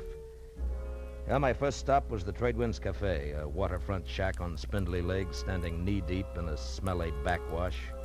It only took 10 minutes to find that there was nothing there for me. After that, I drew a blank at each of the 3 hock shops in town. Wound up an hour and a half later, no farther than the sidewalk curb, where I watched a traffic cop brand my tire with his parking marker. Plant a heavy foot on my bumper to steady his bike and light a cigarette. Hi. Is your car? Yeah. What is it? Am I overparked? Nope, not yet. Just borrowing your bumper a minute. Mine? Of course not. Got a lot of scratches already. Say, that's a fancy chalk label you put on the side of that tire there. Z, the mark of Zorro, huh? No, the mark of Ziegler. That's me. Just a little thing I worked out to add a personal touch to my business. You're a stranger around here, aren't you? Yeah, from L.A. Uh-huh. Saw you coming out of the pawn shop there. You don't look like the type. Well, I'm not, as long as my luck holds. Actually, a friend of mine lost a wristwatch here in town. I'm trying to locate it. Pretty good watch, is it? Yeah, good enough. The really tough part is that it has a very big sentimental value. I've tried all three of the pawn shops in town, but no dice. You know, if I had a friend who'd lost a good watch, I think I'd check in at Sean's bicycle shop on 3rd Street. Well, thanks a lot, Ziegler. Don't mention it. Oh, incidentally, I wouldn't bother to tell him who sent me down if I was you. So long.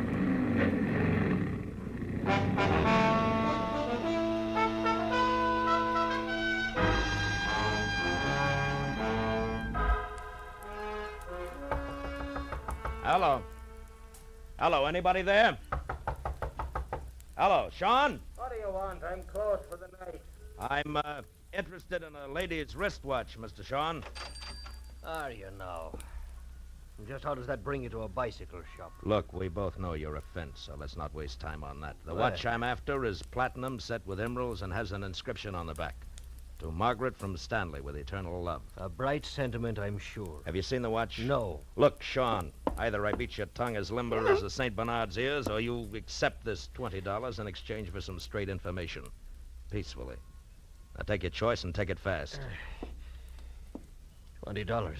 Kind of a choice is that? But I don't have the watch buckle. But you have seen it. Oh, yes. 5-6 days ago, a fella brought that watch in here, wanted to know what it was worth. I said 500. He laughed in my face. Who was this guy? You mentioned something about $20. Oh, yes. Here. All right, now give. That's better. His name is Chip Menashe. In summers, he works in the concessions in the pier. In winters, he's nothing more than a beachcomber. Lives in a little room out on the pier behind the shooting gallery, and that bucko is your $20 worth. It had better be, Shane, or I'll be back for my change.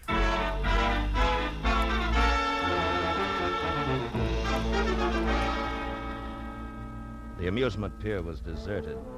When I finally found the one-room shack tacked on behind the shooting gallery, it was dark and quiet. I knocked once, got no answer. So I pushed a wad of rags out of a broken pane of glass in the door, reached inside, and unsnapped the lock and went in. With the light from the one naked overhead bulb, I started through the room. On a packing crate that passed for a dresser, I found a week-old newspaper clipping that said the body of one Leon Stice of Camino had been found on an isolated beach Wednesday morning, shot in the chest. No apparent reason. Stice was survived by his wife, Nancy, of 320 Front Street. I got real busy wondering why a bum like Chip Menashe saved old newspaper clippings of murder stories when a noise outside turned me toward the open door. What are you doing in my place? You weren't home, so I came in to wait. You a cop or something? No, I'm no cop, Menashe. The name's Marlowe. Maybe we can do business. Sit down. I don't get you. I, collect old watches. A mutual friend sent me, Menashe. Yeah? I'm interested in ladies' watches, particularly. Maybe something in platinum with emeralds. Okay, Pally, what's the proposition? Nothing until I see the merchandise. Now, how about putting it on display, huh? I can't hear you, Pally. Ah, come on now. Where's the watch? Don't rush me, mister. Don't rush me. You'll get you nowhere. All right. Make me a proposition. 10 grand? 10,000? Uh-huh. You must be out of your mind. Yeah, we'll see who's out of their minds. That's a very valuable watch. Maybe you better get out of here and add it all up again. Yeah, maybe I'd better at that. But, Menashe, don't go away, because I'll be back. I won't go away. I know when I'm sitting on top of the pile.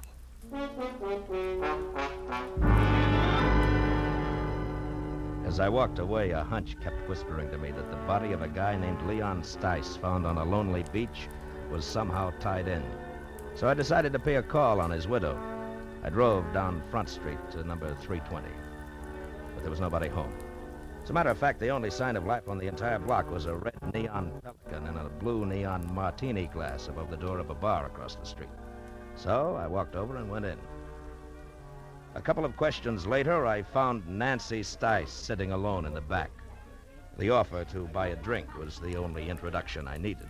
Sure. You can buy me a drink. Hey, Charlie. Okay, Nancy. I'm an old friend of your husband's, Nancy. I just heard. That louse didn't have no friends. Yeah, Nancy. Something for you, mister? No. Here, keep Thanks. Mud in your eye. Nah. I got nothing against Leon Stice. Except 25 years of living with him in a Camino Beach rat hole on nothing. That's all. Any idea why he was killed? For the role he was carrying. Well, after what you just said, that makes no sense. That's the way it was. And I didn't get one red cent of it. It was all gone when they found him. Did you tell the cops he had money on him? Nah. I hate cops. Yeah, sure. Where did Leon get this dough? He told me he ran into an old acquaintance who was staking him. Some guy named Martin Vogel who used to live here in Camino Beach years ago. Martin Vogel was staking him? To what? Leon said him and Vogel was going in business together. The cash was in advance. Oh, sure, he was going to be such a big shot. What kind of business, Nancy?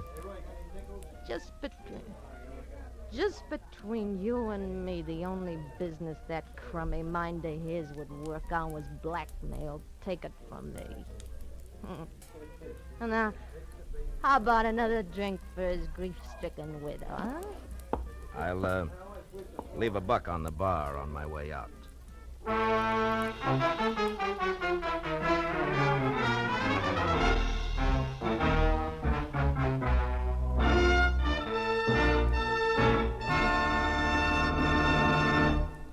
In just a moment, the second act of Philip Marlowe. But first, a brief message from the Ford Dealers of America. From coast to coast, Ford owners agree the big new Ford brings you more for your money. More in comfort, more in performance, and more in economy. But only through personal experience can you appreciate the restful ease of Ford's famous midship ride and the luxurious comfort of Ford's non-sag foam rubber cushion front seat. Only by driving this great car can you enjoy its smooth power and solid roadability. And only by getting the facts about Ford's economy can you understand that so powerful, so smooth riding, and so beautiful a car can cost so little to buy. To run and to maintain. But see what the new Ford gives you. Find out how much it saves you. Yes, before you buy any car at any price, it will pay you to stop by your local Ford dealers. Take the wheel of the 100-horsepower V8, or its companion in quality, the 95-horsepower 6. Once you've driven it, you'll agree the new Ford is the one truly fine car in the low-price field. Now we return to the second act of Philip Marlowe and tonight's story, The Anniversary Gift.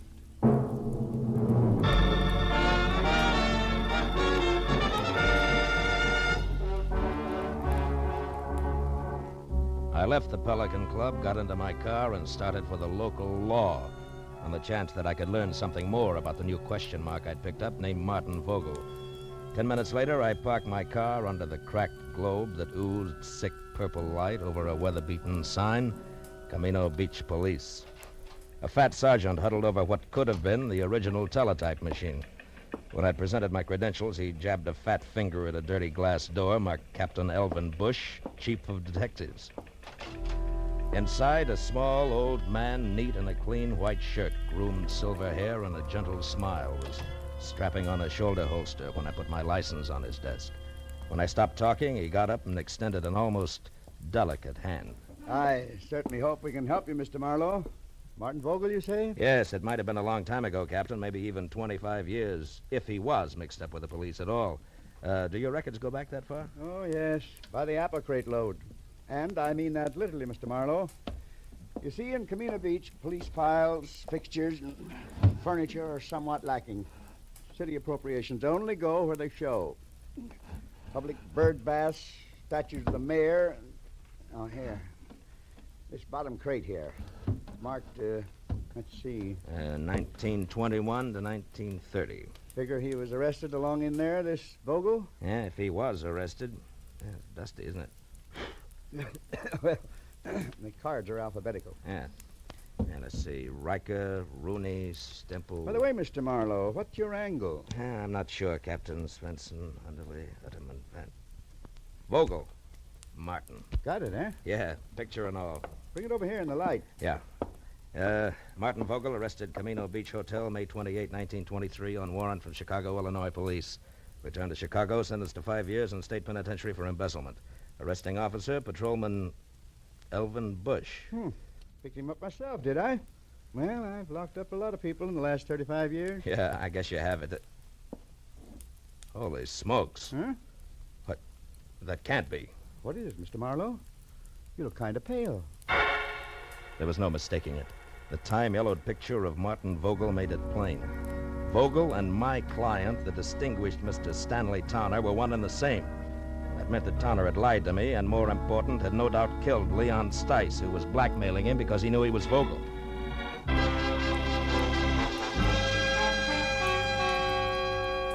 I left Captain Bush piled into my car and pointed it back for the amusement pier, where one way or another I was going to get Chip Menashe to fill in a few remaining blanks for me.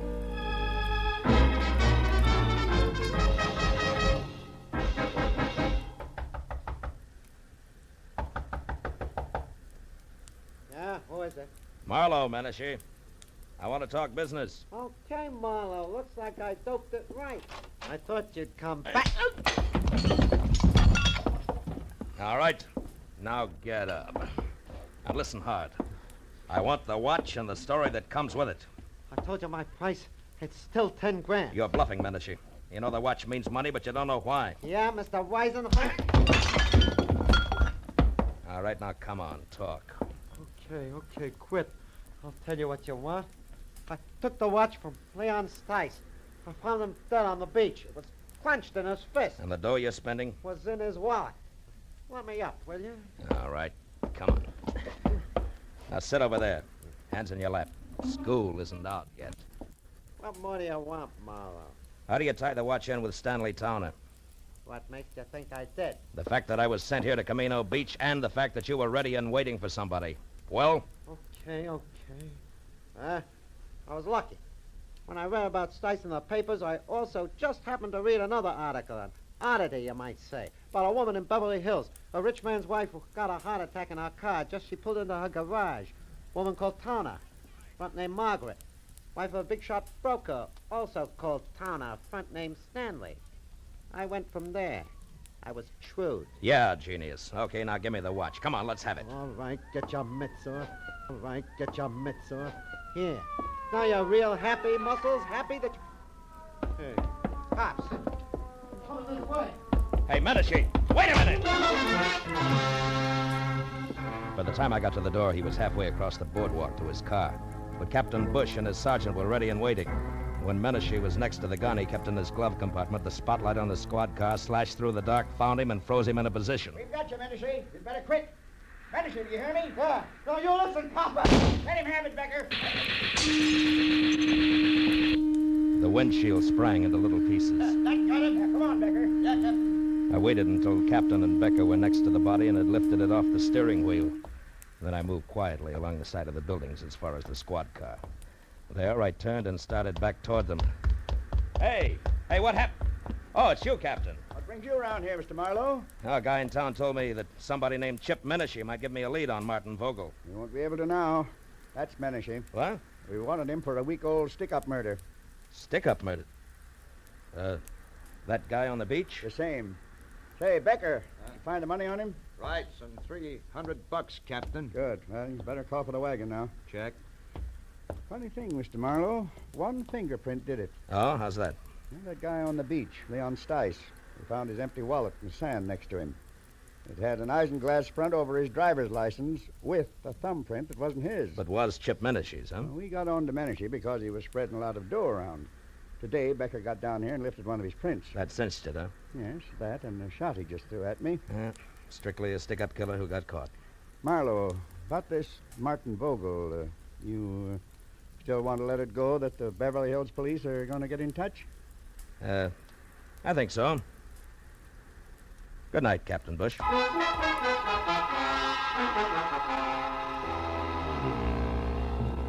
The ride back to Beverly Hills was an uncomfortable hour and a half, cold and empty. I was glad that I had things to do like stop and start and shift gears. It kept me from thinking too much about a lot of things and a lot of people I wish I'd never heard of. People like Stanley Towner, who I had every reason to be against, but who I was starting to pull for. Stanley Towner, a man who had started all over again after a single mistake made 25 years ago. A man who had fought to build good things, like a comfortable home, a marriage to a woman in a painting, a 16-year-old likeness named Catherine. But Stanley Towner, who was also a killer on a lonely stretch of beach far from home, destroying something rotten who would destroy him. A killer that nobody knew about, except me. Well, I pulled into the driveway and parked behind the car that had been Margaret's. As I got out, the light of the garage went on and the side door of the house opened. I felt almost wrong dropping my hand around the .38 in my side pocket. Good evening, Mr. Marlowe. You have the watch? Yeah. I had quite a tussle getting hold of it. I imagined you would. Menashe's dead, Mr. Towner. Menashe? Who is Menashe, Mr. Marlowe? The reason you hired me? The man who called you and dangled this bait? Yeah. You were right. It's a beautiful watch, Mr. Vogel. Vogel? You know about it? Yeah, they keep police files a long time. I know about everything. Except why you didn't go after the watch yourself. Well, I was afraid. Afraid to show yourself in the town where somebody might remember you, huh? The town in which you had committed a murder, is that it? Yes, that's it exactly. Dad, is that you down there? Yes, dear. Me, Mr. Marlowe. Well, why don't you come into the house? It's so late and it's chilly. You'll catch your death of cold out there. Yes, in a while, dear. Now go back to bed. All right. Good night, Dad. Good night, dear. Well, good night, Mr. Marlowe, and please make him do as I say, will you? Yes, I will, Catherine. Good night. Do you mind if we go along to the police at once, Mr. Marlowe? I'd rather she didn't know right now. Tomorrow's soon enough. And can we take your car? Yeah. The lights go off out here? Yes. The switch is on the garage wall over there. Okay, get in. All right. You know, Mr. Towner, I'm sorry about Catherine and the way she's going to be hit by this thing. The switch is there on your right. On your right, Mr. Marlowe. Yeah.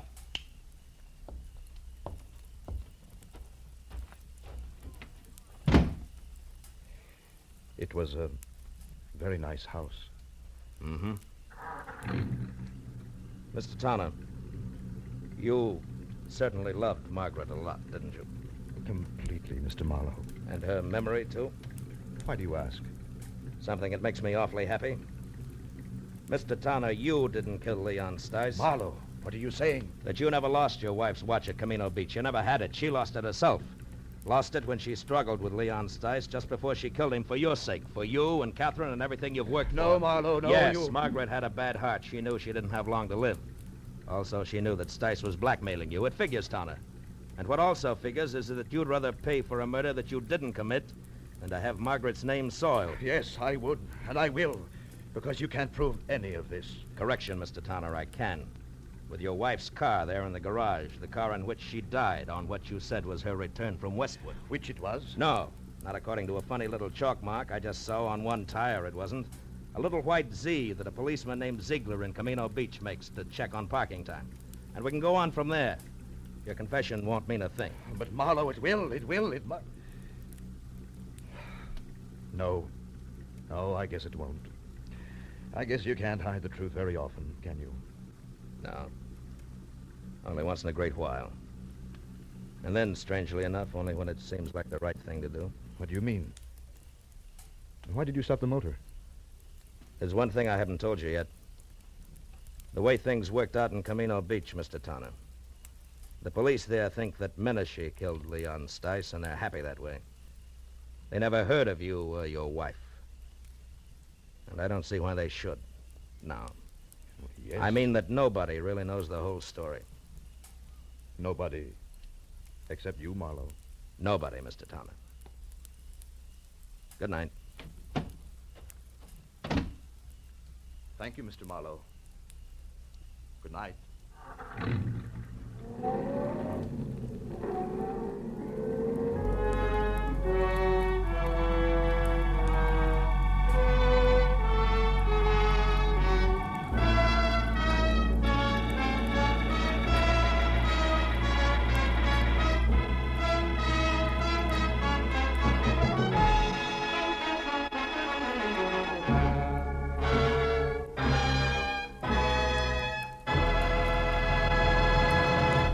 Philip Marlowe will be back in just a moment, but first, a word from the Ford Dealers of America. Tonight, there are more than 420,000 enthusiastic 1950 Ford owners, and it seems as though most of them are talking about this car. Listen to what Judge Richmond B. Keach of Washington, D.C. has to say about his new Ford. I was so satisfied with my 49 Ford that I decided to get a 50 as soon as they became available. I've been more than pleased with the 50. Truthfully, I see no cause to pay more when a Ford gives me all the performance, quiet, and comfort a man can ask for at such a reasonable price. The Ford is wonderfully easy to handle, particularly in traffic. Yes, ask any Ford owner how he feels about his big new Ford, and he'll tell you it's tops for performance and for comfort. But prove it for yourself. Drop into your neighborhood Ford dealers and test drive this truly great car. You'll be amazed when you discover how little it costs to buy, to run, and to maintain. Do it tomorrow. Test drive the big new 1950 Ford. Be sure and be with us again next week when Philip Marlowe says... This time I was in the country where the night should have been nothing but peace and quiet. But a pair of angry eagles changed all that. One was solid gold and too close to a battered corpse. The other weighed 160 pounds and was too quick with his fists, in or out of the ring.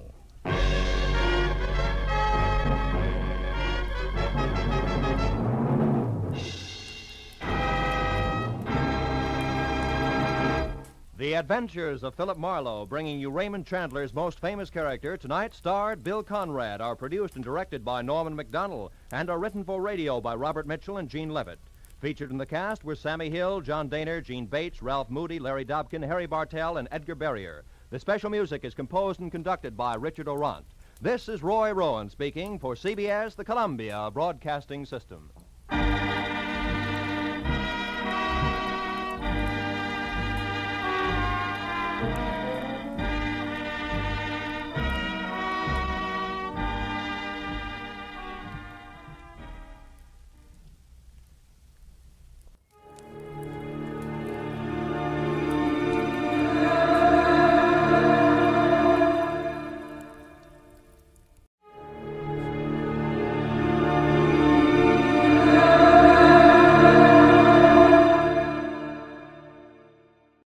Mrs. Perkins won the prize, but I got in the biggest pickle at the county fair.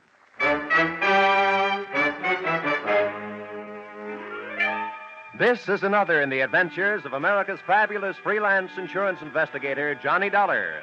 At Insurance Investigation, Johnny Dollar is only an expert. At making out his expense account, he is an absolute genius.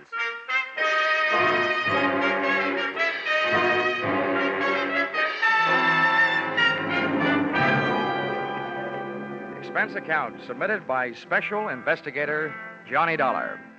To Home Office, Corinthian Liability and Bonding Company, Terminal Building, Hartford, Connecticut. The following is an accounting of my expenditures during my assignment as bodyguard to Grand Blue Ribbon Champion, Spotted Poland China Hog, Rosie Barron of Iowa. Or How You Cast My Pearls of Wisdom Before Swine. Or Out of the Fire into the Frying Pan. Expense account, item 1, $76.80. Train and bus fare, Hartford to the town of Carver, county seat of Carver County, Iowa. Expense account, item 2, $2.50. 1 Coke, 3 handkerchiefs, a bottle of salt tablets, and sunglasses, with which to combat the Corn Belt heat. Item 3, 6 bits, jitney ride to the Carver County Fairgrounds. Undoubtedly named that because the band I found in the midst of playing its afternoon concert was only fair. Hey, friend. How's that? I'm looking for a pig named Rosie Barron of Iowa. Tell me where I'll find his cage. Cage? They don't keep Rollo in no cage. Rollo? Who's he? Well, that's short for Rosie Barron of Iowa. Oh, yeah. Any fool would know that. Uh-huh. Can you tell me where he is? See that building over there, the livestock building? Yeah. You'll find Rollo in the swine wing. Swine wing? Well, that conjures up a dainty picture. A flying pig. Afraid Rollo won't ever do much flying. Weighs 980. Oh, well, thanks a lot. Neighbor, Yeah? why don't you try slipping out of that there coat? You won't find it near as sweaty. Oh, yeah. Thanks, Hiram. Oh, he didn't even wait to be my best friend. Hey! Wait, I'll come with you, neighbor. It was 96 in the shade, but things were getting hotter. Shots and screams from the livestock building were the only things that could bring me on the run, with Hiram on my heels. Hey, what do you suppose that was? First, I ran into a stranger just outside the entrance. Get out of the way. Let me out of here. There's loose in there. Then I ran in through the door. Somebody do something. Don't just stand there. Where's the sheriff? Hey, Hiram, what happened? Well, didn't you see? Didn't you hear? That there woman's Mrs. Tiller. Somebody must have stole her diamond brooch. Oh, good. I was afraid somebody might have put the snatch on Rollo. Her husband owns Rollo. They must have been taking her pictures of Mrs. Tiller in the middle of a crowd. And when they had her smiling real pretty, them flash bulbs went off, and then somebody must have reached around from behind her, yanked the brooch, and started shooting a gun in there. That's a tried and true method of busting up a crowd to help make a getaway. You think anybody saw who did it? Couldn't. Those flashes would have had them blind as bats for a minute. There's the sheriff. What's his name? Why, that's Harry Blewett. Harry Blewett? Yeah. Sounds like a slogan from the Republican campaign. Hey, here, you. Wait a minute, let go. When everybody around here's trying to get my coat off. Come on, Sheriff. Loose the haberdasher. All right, now, never mind the fancy talk, young fella. I saw something pass between you and one of the thieves just outside the door. Oh, you're out of your mind. That guy bumped into me. He came crashing out of here, and I happened to be in the way. I'll bet you happened to be in the way. Accidentally on purpose. Now, that's an early American comeback. But that's the way it was. Now, look, I won't ask you for a search warrant, Sheriff. You think I got the brooch on me? Start looking. All right, I will. All right. Yeah, now, in that pocket, cigarettes and a lighter. I see 'em. You see? Yeah. And in that pocket, handkerchiefs and salt tablets. Salt tablets? Mm-hmm. Now, why don't you look in my inside coat pocket? And there you'll find my wallet and identification. I was coming to that. Well, Yeah. Dollar. Insurance investigator, Hartford, Connecticut. Well, what brought you out here? I'm a piggy sitter for the Corinthian Liability and Bonding Company. They wrote a policy for $25,000 on your friend Rollo, Rosie Barron of Iowa. Who ever heard of taking out a $25,000 insurance policy on a hog? I did. And right now I wish I hadn't. Some people pay high premiums for publicity, Sheriff. And that's what the Blue Ribbon Prime Packing Company is doing in this case. Now, may I have my wallet back? I want to count my money. Yeah, now here. All right. Here's your wallet. You may think you're quite the joker, young fella, but I'm telling you right now, I'm going to keep an eye on you. I got a better idea than that, Harry. If I were you, I'd go looking for that photographer. Why? What'd he do? He took the picture. And there's just a chance the thief may be in it. Say, that gives me an idea. Sheriff, whoever says you aren't smart makes no mistake.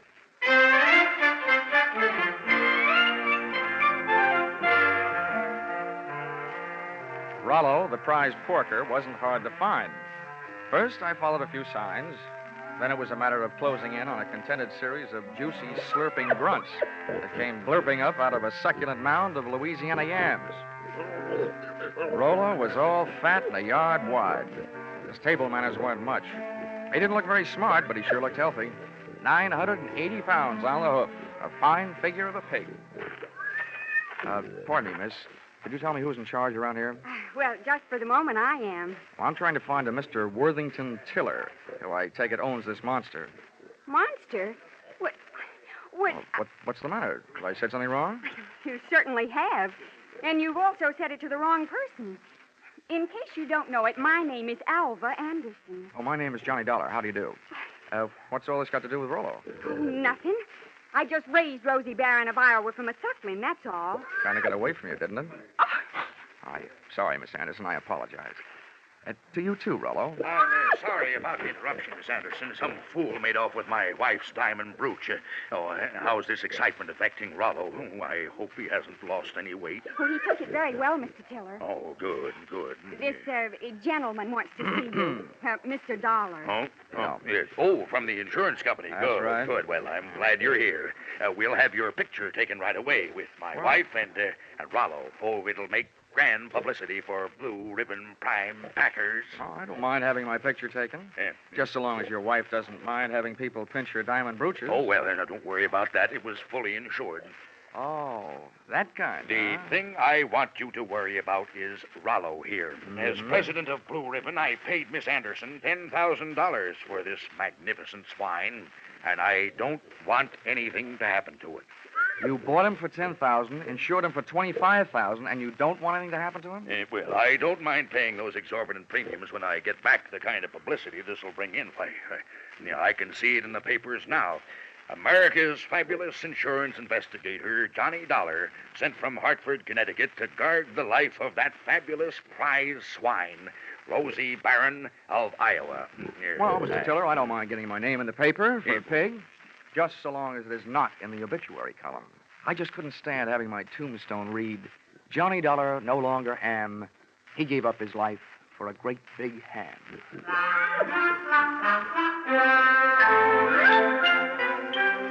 My tombstone tagline was over the head of Mr. Tiller, but it went over right nicely with Alva Anderson, who paid off with a smile. I parlayed that into a conversation, helped me pass the time while guarding Rollo, the poor man's blue boy. By the time it was over, Alva knew a lot about me, and I knew a lot about pigs.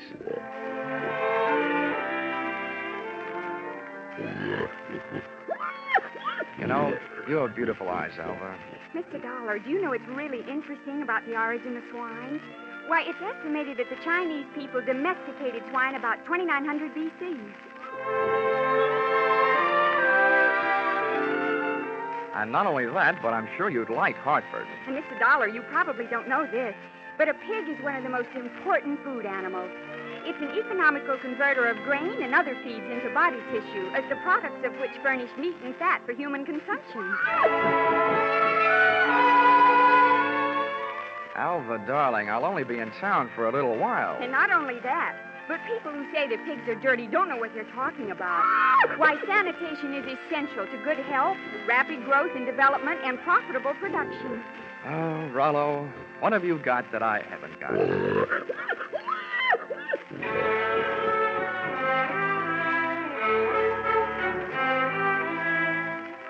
I still don't know whether Alva stuck around because of my charms or Rollo's. But she was still there at the changing of the guard when Mr. Tiller, in person, came to relieve me long enough for a trip to the dining hall. And what do you think they had for dinner? What else? Baked ham. Oh, dinner was wonderful, Johnny. Coming from you after eating baked ham, that sounds practically cannibalistic. Oh, Johnny, stop. More coffee? Nah, I've had it. Alva, you know, there's something I've been trying to say to you for the past 5 hours. Yes, Johnny? Well, it's just that, well, I want... What? Oh, he's the sheriff. Oh, why doesn't he blow his siren? Well, I have to be going. It's time to get Rollo ready for the winner's parade past the grandstand. I'll just run along. I'll just go with you. Hey, Dollar, Dollar, I want to talk to you. Well, I'll see you later, Johnny. Yeah. Well, Sheriff. Hey, you being a sort of investigator, Dollar, I knew you'd be interested in my methods. Well, you're sure interfering with mine. Huh? Yeah. Oh, well, do you know what I did? What? I found that photographer, had that picture developed, and rushed it up to the state capitol. And they just called me. Dollar, there's a known criminal in that photo. He's got that brooch, and he's on the loose. Do you know what that means? Yeah. It means that you shouldn't be sitting here talking to me. Who is this villain? They say he's the... Ooch over here. Yeah. What? They say he's known as Little Rocky. Originally hailed from Arkansas. You'd know him if you saw him. He's the fella that bumped into you. Oh. I want you to help me look for him. I take only one job at a time, Sheriff. Right now, I got a pig to mind. And there goes the Grand March. Boy, in case I'm interested later, how much do you pay your special deputies a day? $7. And expensive. Sheriff Blewett, I'm afraid that blows it.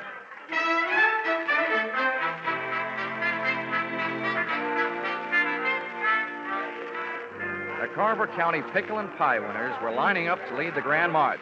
By the time I got to the grandstand, down at the tag end of the livestock echelon, there was a shiny white cab and trailer, sporting the markings and mottos of the Blue Ribbon Prime Packing Company. And high upon it, perched on a platform and surrounded by a sturdy iron railing, stood that champion, the pride of the pork set, Rollo, Rosie Barron of Iowa. It was lovely. It was divine. I had a feeling that swelled my heart with pride. Here they were, products of the American home and the American soil, a fanfare of foodstuffs flowing from the horn of plenty. Just because of my association with Rollo, I felt that I was playing some small part in this gallant parade as it was started, the first leg of its journey. It was inspiring. It was thrilling. It was... Boing! All of a sudden, it was downright frightening. As Rollo's chariot rolled by, I got an eyeful of its driver. It was my comrade in collision, the guy who had put the snatch on Mrs. Tiller's diamonds, Little Rocky from Arkansas. I added to my treasury of thankless tasks by trying to pin a tackle on a 5-ton truck. I got a door handle with one hand, running water with one foot, and a clout in the teeth from an unexpected adversary. Knock him loose, Marlowe. He's on the running board. Hey, what the... I was flat on my back. Everybody was screaming and hollering. The truck went crashing to the fence. And Rollo, Rosie Barron of Iowa, was one little piggy who wasn't staying at home.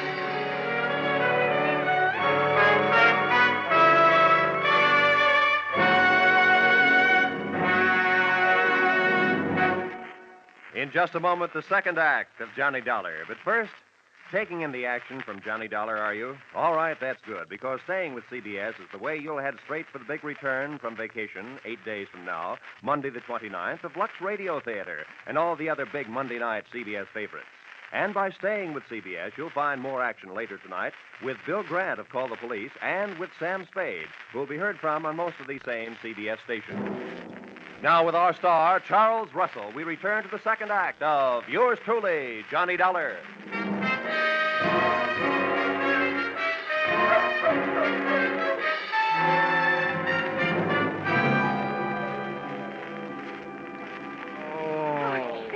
Johnny, are you all right? Can you get up? Oh, the spirit's willing. I'm not sure about my spine. Here, let me help. I'm the guy who goes around telling kiddies never to hitch rides on trucks. Well, nobody can say I didn't make a dent in Iowa. It was wonderful the way you tried. But what are you going to do now? Right now, I don't know. The only place I can think of at the moment where I might find a hot pig is a barbecue stand. Oh, this is no time to be funny. Well, look, up until now, all the laughs are on me, kid, so let me be the judge, huh? Well, what are you going to do? Well, first I'm going to practice my arithmetic and see what adds up. You can't unload a stolen pig in a pawn shop. So, question number one is, where do you unload it? Where would you go? Well, where would I... Well, I'd never thought of it. Well, here's what I figured. The Rollo on the hoof is too well known to peddle for anything like the dough he's really worth. I mean, he's not like a big diamond that you can cut up in little... Or is he? What is the going price on pork? The market this morning was at $23.50. Well, that kind of money hardly sounds like Little Rocky's kind of project. But maybe things are tough. By the way, Alva, have you ever been in Arkansas by any chance? Why'd you ask? Just wondered. Hey, Dollar, just a minute. I want to talk to you. Barnyard bloodhound himself. Yeah, Sheriff? Would you mind, Alvin? I was just leaving. How could she be that cold on such a hot night? Huh? What's bothering you, Sheriff? I saw your little performance, Dollar, when you leapt at that truck. Just how hard was you really trying? How hard was I... I ought to punch you in the nose, badge or no badge. Now, don't you go getting huffy. I just want you to know that I don't fool easy. When I'm on a case, I'm suspicious of everybody. Yeah, that must be rough on your wife. How often do you have her in handcuffs? Huh?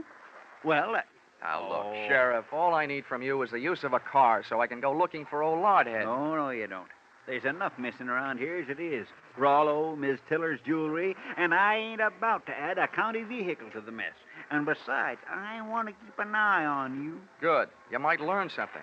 Come on. Here, wait a minute. Where are you going? Over to the Ferris wheel. That truck hasn't been off the fairgrounds more than a couple of minutes. I want to get a look at the countryside. Ferris wheel. Say, that gives me an idea. I hoped it would. Come on. Say, Sheriff, I don't know very much about this farm-side ferreting racket. Well, there's more to it than meets the eyes, I can tell you that. Oh, well, I bet there is. Tell me, didn't I see a feed trough on Rollo's truck with a lot of mash in it? Well, now, let's see. If he ate yams this afternoon, he'd eat mash tonight, all right. Does mash kick up any kind of a smell? Oh, sour as swill. But the pig seems to like it. Uh-huh. How does this sound to you, Sheriff? Suppose right after you take your ride to the top of the Ferris wheel to case the countryside, we were to get ourselves a nice hungry pig. Say, that gives me an idea. We could take that pig and he could smell that mash in the air and sniff out the trail of that truck. Sheriff, if you aren't a genius, I wouldn't be surprised. Oh, Shaw. It was planting time in Iowa that night, at least for ideas, two of which I had planted in the not-too-fertile mind of Sheriff Harry Blewett. And as long as it took us to walk from the trotting track to the Ferris wheel, it came harvest time for notion number one.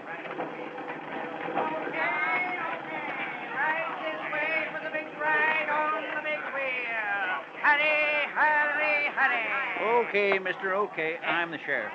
I want you to run me up to the top of that wheel and hold me there long enough for me to get a look around.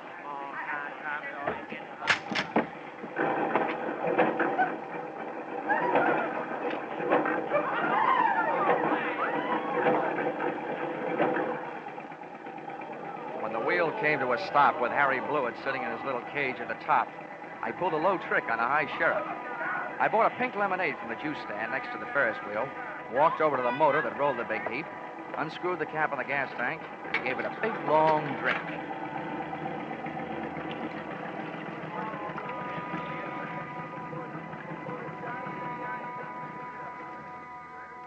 I hope it wasn't doing to people's stomachs what it did to that motor. You might well remember this harmless little deceit the next time you have occasion to get rid of a sheriff.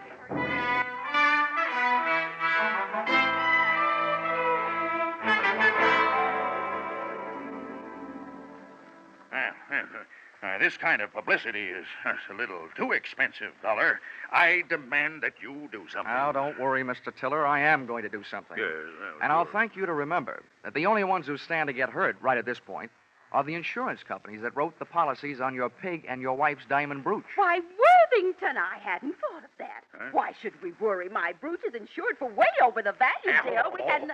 Hortense, you keep flapping that loud tongue of yours, the first thing you know, they'll be accusing us. Why, they wouldn't dare. Oh, yes, we would, Mrs. Tiller. But we're just not the type A $15,000 profit on a pig, and whatever else you could make profit on a pig, and whatever else you could make on your jewelry, might make anybody the type, Mrs. Tiller. Now, see here, Dollar. I've had just about enough of your slanderous implications. I have a few thoughts you might profit by. Go ahead, Worthington. I'm always interested in profit, Tiller. My father had the same thing happen to him back in 1902. That's right. Remember, dear? Yes. In Nebraska. He bought a prize pig at a fancy price. And then the scoundrel that sold it to him turned around and stole it back. Here, see? What do you think of that? Would this be a suggestion that we throw the young lady who sold your pig to you in the pokey on the strength of something that happened 37 years ago? Well, That's for you to decide, Dollar. Right. Just don't say I didn't warn you. I see. Yeah. If you don't have an orchid to pin on a young lady, try suspicion.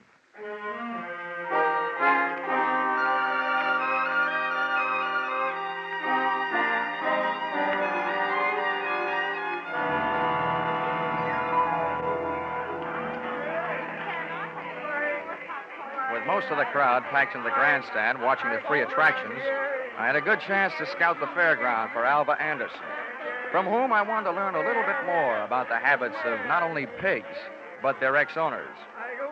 Our trail led me past the home-baked cakes, hybrid corn, the watermelon pickle, tractor and harrow exhibits, and all the way back to where I'd first met her, Rollo's pen in the swine wing of the livestock building. But when I got there, Rollo's cupboard was bare. Alva was leaving for the rear door in the company of a small, tough-looking gent carrying a sack over his shoulder. Name of Little Rocky from Arkansas. I could hardly believe it, but they piled into a car and hauled off up the road. At the risk of adding one last insult to the most recent injury I'd inflicted upon Sheriff Blewett, I stole his car and went dusting up the highway in hot pursuit. There's nothing easier to follow than a red taillight on a clear night.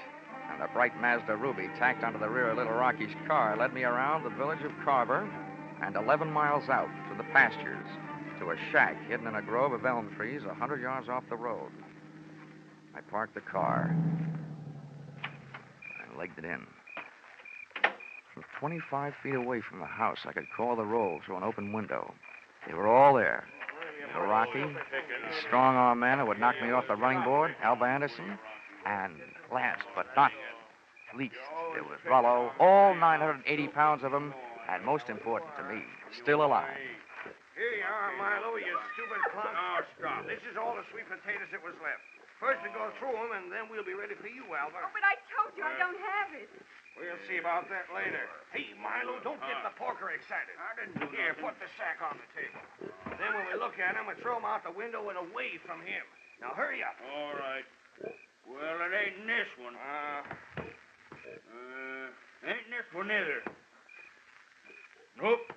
Ain't in this one. Shut up, just look. Well, I just... And from now on, from you, no thinking. Anybody dumb enough to stash a $30,000 hunk of jewelry and pig food ought to go see a head doctor. Oh. Through the open window, I was being bombarded by sweet potatoes and facts.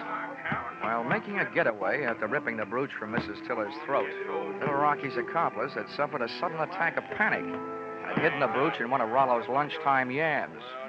Whether that yam was inside the piggy or out, they and I were apparently just on the verge of learning. That does it, I guess. Ain't here. Then that means... That means your little friend here had a $30,000 snack today, which right now is giving me a great big bellyache. You know all about pigs. What do we do about it? Well, Rocky was yellow. He wouldn't rub him out. Look who's talking. Here, take my 38 if you're so tough. Yeah, I thought so. Now shut up. Well, I ain't killing no piggy with him just standing there looking at me. If he'd only make a break for it, I'd mow him down. You. Now look, baby, we'll kill him if we got it. We want that chunk of ice and we want it fast. Marlowe, tease him into the corner with a sweet potato. We're throwing them all out the window. Oh, please, Mr. Rocky, You don't. shut up, too, and sit down. Close your eyes if you want to. Oh, please, Mr. Rocky. In the manner of Sheriff Blewett, I had an idea. Given to me, of course, by Rocky. Alba was sitting in the corner, Rollo was scratching his side by rubbing it against the opposite, and Rocky and Milo were standing shoulder to shoulder in the middle of the room, ready to advance on him. I groped around in the dark until I found one of the yams, and taking the sweet potato delicately in my hand, I tossed it through the window so that it would roll to a point just behind Rocky and his pal Milo. Oh, look out! Here, shoot him! Oh, Johnny, help! Rollo took my bait and, getting to it, knocked his two would-be executioners in a heap on the floor. I took over from there, jumping to the window and applying a kitchen chair dutifully to the prescribed areas, reducing enemies to a state of unconscious surrender. They gave out, Alba gave up, and Rollo gave me a dirty look.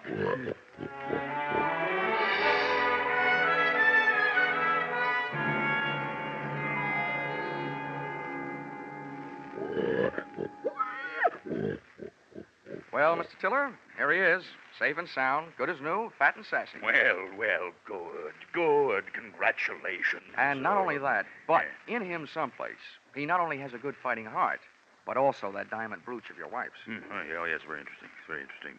Well, I'd better go charter a plane. Rollo is due in Kansas City at noon tomorrow. Oh, but it might upset him, Mr. Tiller. Rosie Barron of Iowa's never flown before. He might lose weight. Yeah, what's the big hurry to get him to Kansas City? Is he booked for a personal appearance? Oh, no. No, hardly that. He's due to be slaughtered at a special ceremony.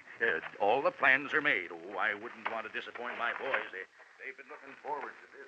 Oh. How do you like that? Why, it's almost murder. Poor Rollo. Oh, Johnny. Come on, let's get out of here, Alva.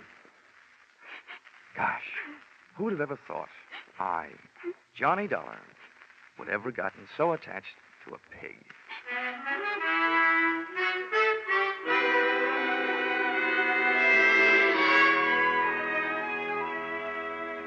Expense account, item 4, $350.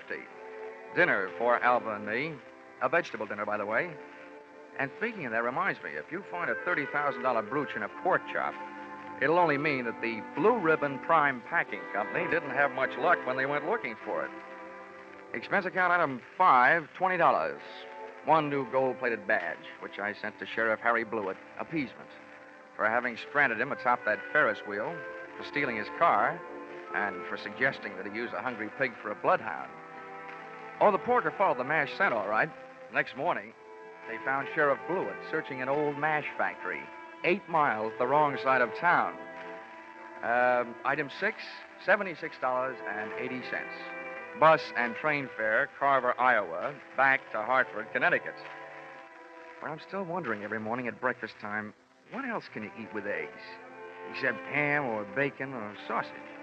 And maybe you don't think that's a problem, having known a certain champion named Rollo, Rosie Barron of Iowa. Expense account total, $1,463. Yours, truly, Johnny Dollar.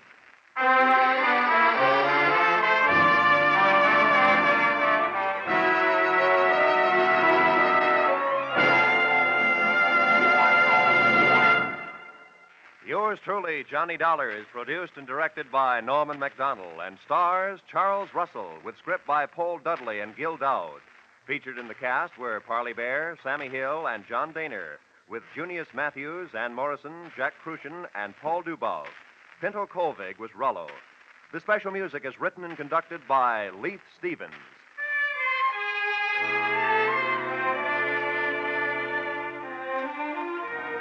Be sure to be with us at the same time next week when another most unusual expense account is handed in by yours truly, Johnny Dollar.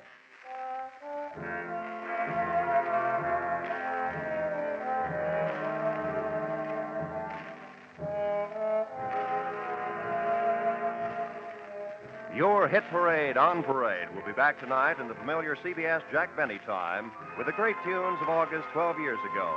Sweet Leilani and Where or When. Many another still green in your memory will be among the hits you will hear. Speaking of hits, put down August 29th this year in your little book. That's when Arthur Godfrey and his talent scouts, the stars of Lux Radio Theater, My Friend Irma, and Bob Hawke return to join Inner Sanctum. So make your Monday nights a regular date with CBS. This is Roy Rowan speaking. Stay tuned now for your hit parade on parade. This is CBS, the Columbia Broadcasting System.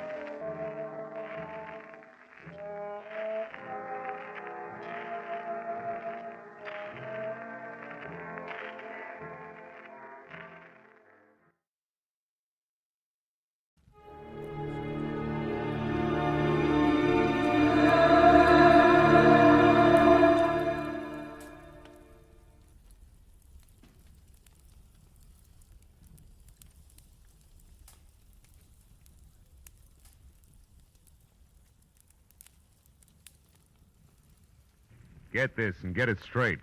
Crime is a sucker's road, and those who travel it wind up in the gut of the prison or the grave. There's no other end, but they never learn.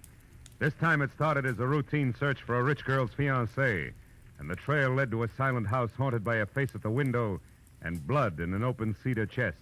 But before it was over, it became a search for a corpse that wouldn't sit still. From the pen of Raymond Chandler, outstanding author of mystery, comes his most famous character and crime's most deadly enemy, as we present The Adventures of Philip Marlowe.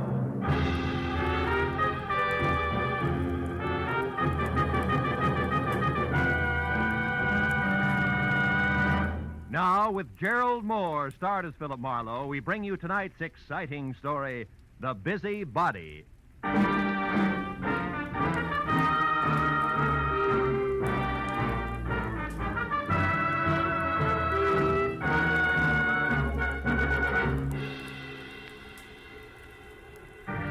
Jerked me up off my back and out of the sports page at 9:30 in the evening of an already too long day. On the other end was a warm, feminine voice, edged with the kind of self-assurance that means money, and lots of it. But the words were both hurried and panicky, so after I hung up, I reluctantly waded through the sports section with my feet instead of my eyes and headed for the coffee shop at Franklin and Bronson, where my new client, who had identified herself as Liz Stewart, said she'd be waiting. A pair of blue eyes at a table in the corner measured me from haircut to shoelaces. So I took the cue and walked over. After we introduced ourselves, I was waved into the chair opposite her. She leaned toward me and started with a rush. Mr. Marlowe, I've got to find a man named Dean Howard as soon as possible. Not exactly a new switch. He's my fiancé. We plan to notify my Uncle Hanley of our engagement tonight. Who is Uncle Hanley? Uncle Hanley Stewart of Stewart Aluminum. Okay, go ahead. Dean Howard was to meet me at 7, but he didn't show up. Mm-hmm. And then about 7:45, he called. He started to tell me something that he referred to as a horrible mistake, but before he could get it out, we were cut off. Well, I tried to call him back. coffee? Hmm? Coffee. No. Okay. I tried to call him back, but there was no answer.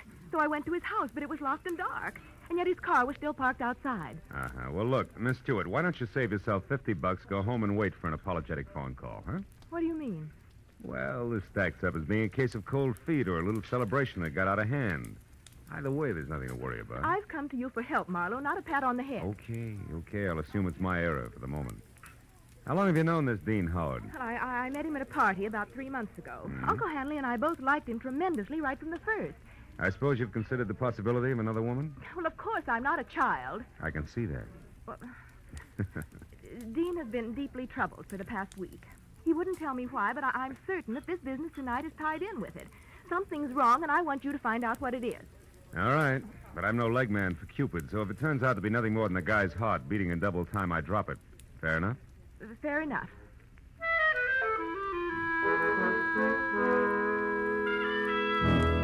She gave me a short list of posh joints she and Dean Howard sometimes visited, and his address, which was 312 Normandy. She said I could reach her at home, which was 28 Roxbury Drive in Beverly Hills. Well, $50 is $50, so after she left, I spent a handful of nickels checking the list by phone and drew a complete blank. So I drove out Los Feliz to Normandy and found the number, 312. As I walked up to the door and leaned on the bell, I got the feeling that I was being watched. There was no answer, so I tried the door. It was locked. I threw a look over my shoulder as I walked around the side of the house and caught a glimpse of a face in a window next door, just before the curtain was dropped back into place. The back door of 312 was locked, too, I found out, as did the face next door, which was watching me again from one of the rear windows. There was one answer to that, so I went out in the street and up the steps of the house next door and knocked, good and loud. What do you want? My name's Marlowe, lady. I'm a detective. You may be able to help me. A detective? Mm-hmm. Well, come right in, Mr. Marlowe. It's about time's all I have to say. I'm Agatha Lambrigger. What's he been up to? Who? Well, you're investigating that bachelor next door, aren't you? Yes. Oh, how'd you know? Stands to reason. I've known all along he's a suspicious character. Yes? Lived there a year now. Comes and goes at all hours. Drives that fancy car out there. Wears fine clothes, but nobody seems to know what he does or where he gets all his money. Well, look, Mrs. And girls. Oh? Well, believe you me, they don't come to clean his house. Never gets cleaned. But they come just the same.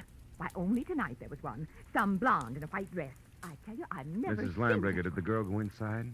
Well, no. But she tried to. The door was locked. And it's Miss Lambrigger. Oh, how stupid of me. Well, tell me, did you notice Mr. Howard come home tonight? Well, I didn't exactly see him come home. But he was over there all right. And not alone either. Is that so? Another girl? No, it was only some man. Oh. But it still bears out what I've been saying. Because I just happened to glance out of my window at this one here across from that one of his, you see. Yes, sir. Well, a light was on over there. And I could look straight down a hallway.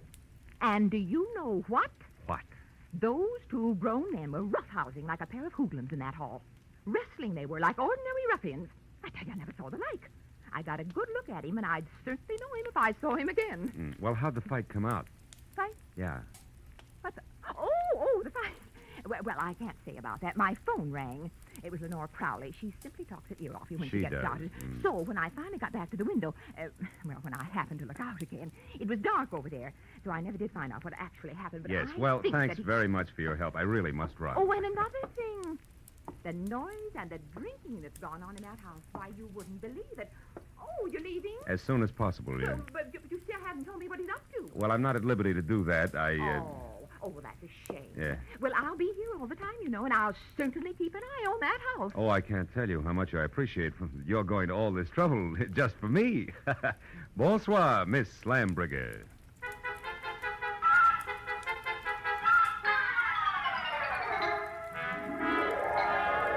I backed out of that wind tunnel, got in my car, and drove noisily around the corner. Then I cut my lights, turned quietly into an alley behind the house, and stopped. Slipped through Howard's back gate and up the side of the house, found a window that could be persuaded, and went in. Yeah, Howard was a lousy housekeeper, and everything that didn't get brushed off in normal traffic was covered with dust. I found my way to the room opposite Agatha Lambrigger's observation window and ran smack into her first lie. Where she said there was a hallway, there was a solid wall, papered with purple roses and hung with 4 dingy pictures in bronze frames, 2 on each side of a big, ugly mirror. There were 2 hallways, but no angle at which either could be seen from her window. Furthermore, there was no sign of a struggle. One hall led to the study, the other to the bedroom, and I checked both. But still, there was no indication of a fight. On my way out, I barked my shin on the nose of a lion carved on the corner of an oversized cedar chest, just as the abrupt sound of someone at the door brought me to a rigid halt. Whoever it was had the patience of an 8-year-old on circus day. So I set myself up as the type who might live in a joint like this and answered. What's the matter with the lights, Howard? Blow a fuse? Or could this be some new economy measure? I like it this way. I don't think I know you. You should, Howard, you should. I called you yesterday about a certain money matter. The name is Leo. Don't go for your gun, Howard. Well, since yours is pointed at my third rib, why should I? Well, like I told you on the phone, my boss is anxious.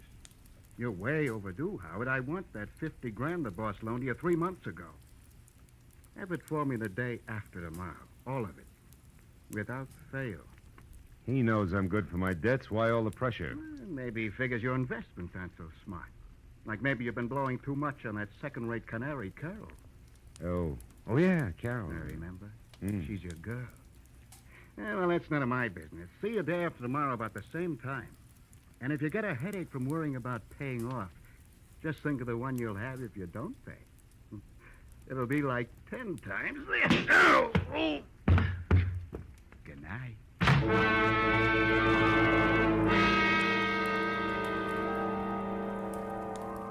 The .45 in his hand caught the side of my head, and I went out cold. When I opened my eyes, the room had shrunk until there wasn't enough space left to stretch out in. And the climb to my feet, was as easy as roller skating through a log jam. And it wasn't until I found a match and had a light that I knew why. Somebody had moved me from the front door and crammed me into a broom closet like a bag of wet wash. When I got out, I saw that my cubbyhole was off the hall of the bedroom. I listened, but there was no sound in the house, so I started moving. But stopped when I noticed something else. The big cedar chest with carved lions on the corners that had been closed before now was standing open. I struck another match. Inside on the bottom was a thick red puddle of blood. Blew out the match and was in the middle of a mental apology to Liz Stewart when it came. I ran for the front door in time to see Agatha charge out of the driveway and down the street. Stark terror twisting her face. Help! Help! Hey, Miss Lambrigger, hold it! Oh, Mr. Marlowe! Mr. Marlowe! What is it? What happened? I saw him, Mr. Marlowe. I saw him. Out by the alley near the hedge. He's dead, Mr. Marlowe. Dead in my backyard. All right. Now take it easy, Agatha. Who was it? He's there now, lying on his back close to the hedge, and he's dead. What'll we do? Come on, we'll have a look. You can show me where he is. Well, all right. He's right back here. I happened to look out my rear window, and I saw something move. The dogs had been getting in my pansies lately, and I thought this was another. So I came out to chase him away. That's when I saw the body. It's right back here. It's gone. Mm-hmm. Now, look, Miss Lambrigger. I've got a headache. I'm getting a little tired of this. You saw a body here just like you saw a fight in a hallway from your window. You're so anxious to be in the middle of things, you'd make up any kind of a story. No, I'm not. No, I'm not. I saw that fight, and I saw Dean Howard's body, too. It was here, I tell you. Where? Show me exactly. Well, right about there, I'd Oh, say. sure. And I suppose it... Hey, wait a minute. Yeah. My apologies, baby. There is something here. Could be blood. Here's 2 dimes and a bar receipt from the tulip room on the strip. Oh, good heavens. What'll you do now? raid the place. You can use my phone. Thanks, but until we know where the body is, we better play it cagey. Now, let's keep this a secret between us. That'll take a lot of courage, I know, but I can trust you, can't I? I won't open my mouth to a soul, Mr. Well, Marlowe. that's great. That's splendid. Now, you better go inside and stay there until you hear from me. Who knows? You may yet be a heroine, Miss Lambrigger.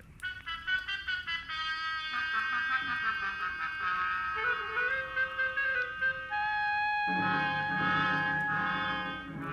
bar receipt was a long shot. When I was still 2 blocks away from the tulip room, I knew it had paid off because a fluorescent banner, 4 by 12, draped over the front of the squat square building, extolled the vocal virtues of one Carol Cody. I parked across the street, went in, and found a dressing room door and knocked. She distinctly said, "Come in," but when I did, I thought the room was empty, until a small handful of spangled satin costume hopped up from behind a screen in the corner. I made a sight-unseen introduction.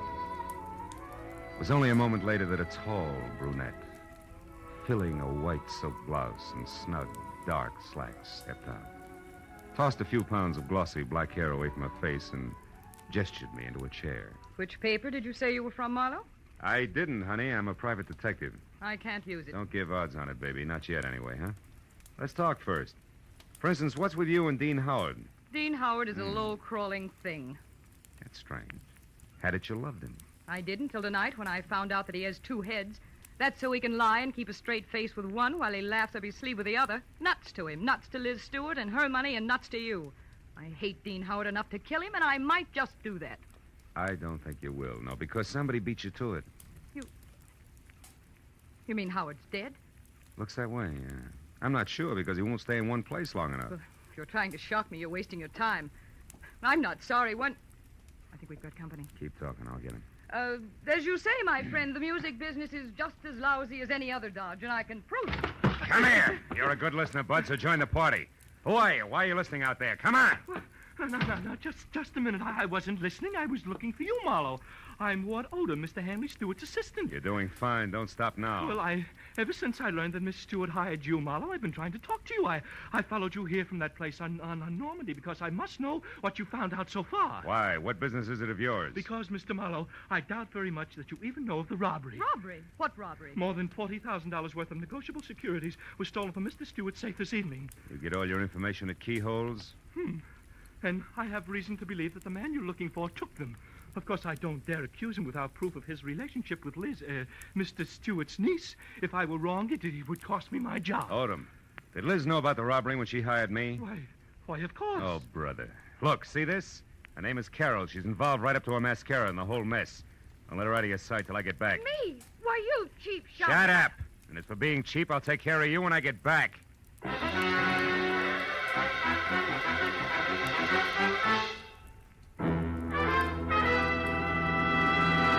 In just a moment, the second act of Philip Marlowe. But first, 3 gentlemen with highly varying but equally effective approaches to dealing with crime entertain you with their deeds of daring on CBS every Sunday. Jethro Dumont, alias the Green Llama, Police Commissioner Bill Grant of Call the Police, and Dashiell Hammett's Sam Spade. These 3 sterling gentlemen all make their appearances tomorrow on most of these same CBS network stations. And now with our star, Gerald Moore, we return to the second act of Philip Marlowe and tonight's story, The Busy Body.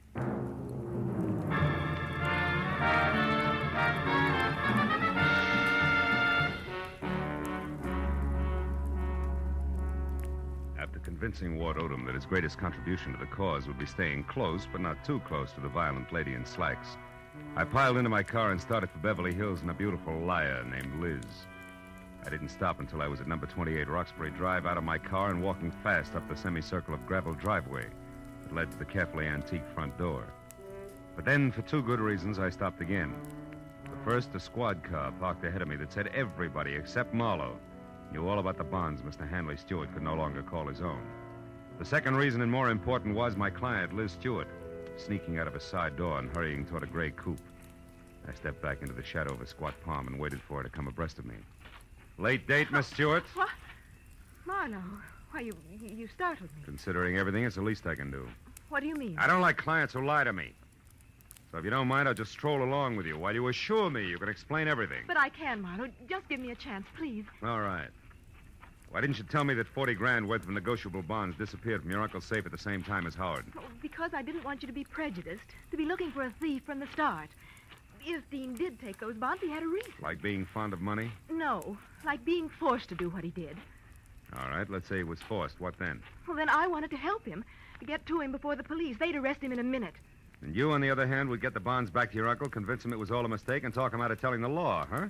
And with your own dough, you would help Howard out of the spot he was in. Is that it? Yes.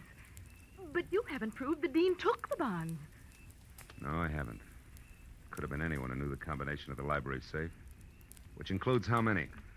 Aside from Uncle Han and myself, just the family lawyer and Mr. Odom. Yeah, what about Odom? Could he have done it, Liz? No, I don't think so, as much as I dislike him.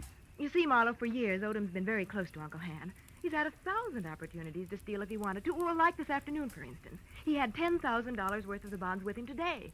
What was he doing with all that dough? Paying gas bills? He was going to sell them for my uncle. But the transaction fell through, so he brought them back to the house and put them back in the safe.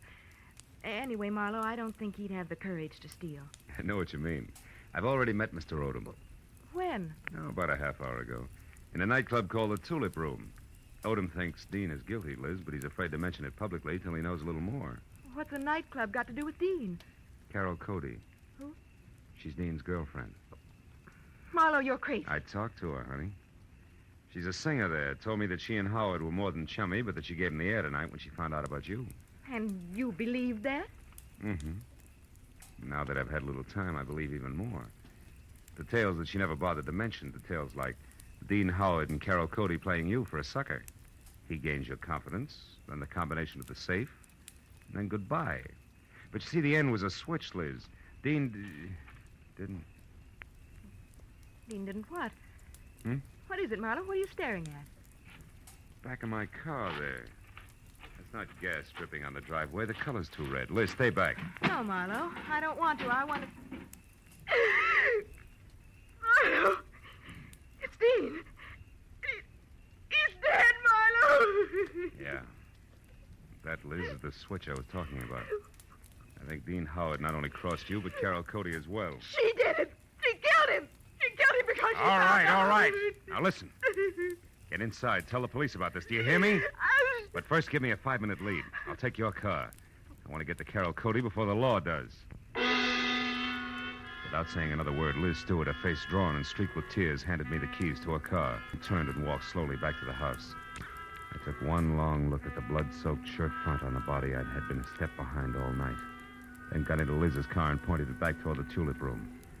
20 minutes later, when my knock on the locked dressing room door brought no answer, I had kicked my way in. Alone and half-conscious in the middle of the floor was Ward Odom, the man I'd assigned to stand sentry over the brunette. Oh, Marlowe. Marlowe, she tricked me.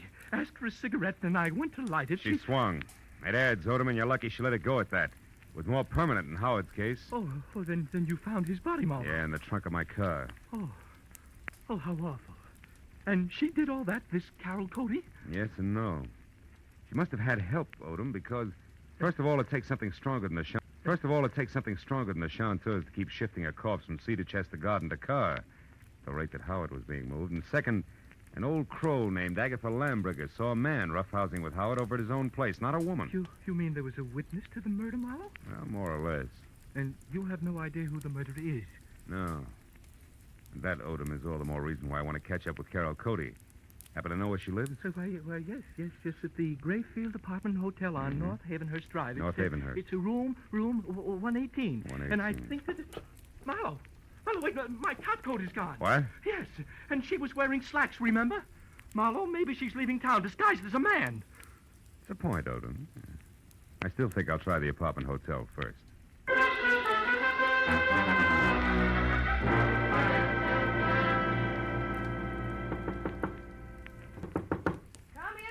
Open. The bags are over there, boys. Did you get the Marlowe, what are you doing here? Not doubling for a bellhop, so get over there, sit down, and keep your hands in your lap, because if I have to, I'll shoot. What? I don't understand. I'll make it real plain.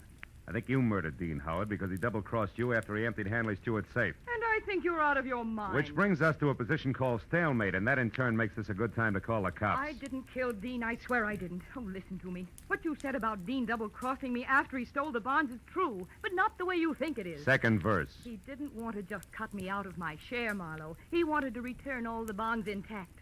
He really fell in love with Liz Stewart and decided to play all-American boy. You mean he decided to call it all off after he'd stolen the bonds? Yes, Marlowe. That was the reason we argued tonight. Well, it's a stronger reason than the one I already had for your committing murder. Baby, you wanted that money bad. No, you're wrong. Come back here. Why did you belt Odom and run? And don't bother denying that you did because I just left him. And he's minus good health and that top coat over there. So if you think I can explain that. I was scared that a confession out of Dean would get me into hot water. And when you showed and then Odom, Just a minute, But Carol. Marlowe, Just a minute, will you? I think I've got the answer. What answer? It's Dust, Carol. Dust and what an old gossip swears she saw from her window.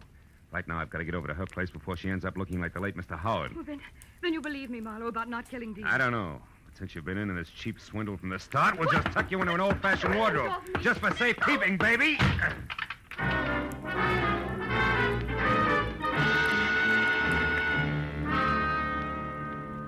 Outside in Liz's car, I slammed my foot down hard against the accelerator and didn't ease up until I screeched to a stop, away from 310 North Normandy, where I knew murder was scheduled to happen again.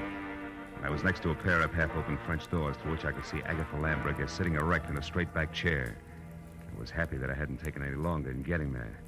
I was also happy that the man standing opposite her, gun in hand, the man who had murdered Dean Howard, had his back to me. I got a firm grip on the .38 in my hand. You've been so nosy, Miss Lambricker. And it's too bad that Marlowe had to let me know you've been a witness when I killed Dean Howard. A roughhouse, I think you called it. A roughhouse is what I thought at the time. But when I saw Dean Howard's body out in the alleyway, I knew... You knew I killed him. Everything would have been simple if you hadn't had your nose out a mile. I was going to run over him, and it would have looked like an accident. But I had to move the body after you saw it. Marlowe's car looked good until I could dispose of it. But there's no point telling you all this. You won't be able to gossip about it, Miss Lambricker. I'm sorry. Sorry, but that's the way it has to be. You or me. I vote for you, Odom. Drop your gun before I close the polls for good, real noisy like. Come on, drop it. No, don't shoot. I dropped it. Okay. I'll move to the middle of the room, hands high. Marlowe, I didn't want to do it, but I had to kill him. Dean Howard was going to return the bonds he took. Marlowe, and that please would have left listen you to in a me. spot, wouldn't it? Because Howard only stole 30 grand out of that safe. You were taking 10 grand to legitimately sell for your boss. I know what And when you went to I know what return them, you happened. saw there'd been a theft. And you decided to make the most of it and let somebody else take the rap for the whole 40 grand. Keep your eye on Mr. Marlowe. He's Don't worry, a man who shoots another man in the back has no guts. He won't try anything while I'm looking at him. No, Marlowe. I don't have any more guts than it takes to jump behind a woman's skirt. Olivia, choked to death. If you take one more step, now lower your gun and listen. All right, let it go, Odom. Sure, let it go. Just as long as you cooperate, Marlowe. Marlowe, don't be a Shut fool. up! Shut up! Don't shoot. You kill me anyway. Shoot. No! Shoot. No, don't shoot! Marlowe, don't shoot! Don't shoot! Don't shoot!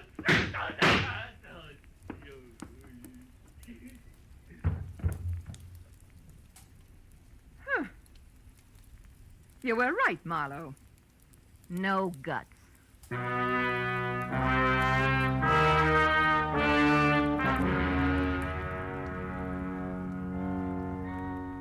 It was an ambulance, a half a dozen squad cars, and a police captain included, and 3 long hours of questions and answers in triplicate later, before 310 North Normandy and environs settled back to being just another quiet house on just another quiet street.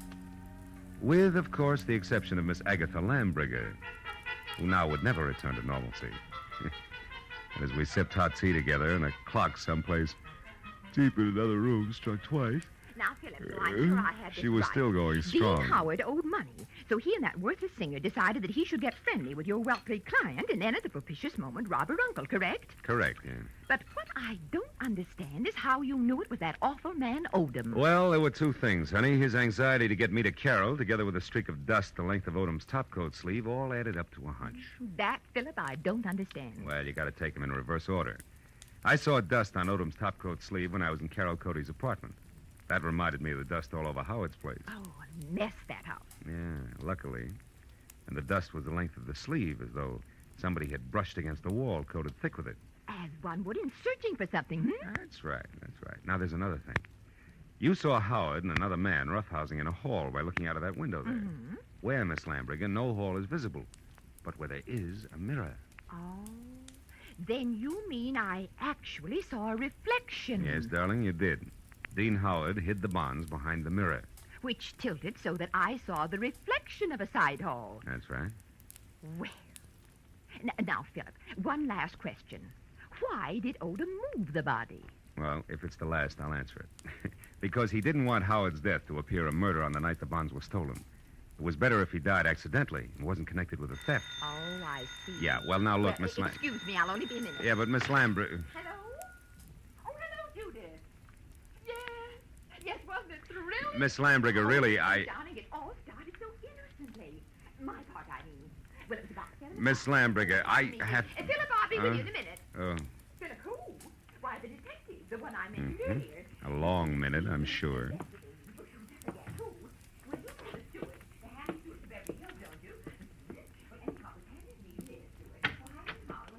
Goodbye, girl.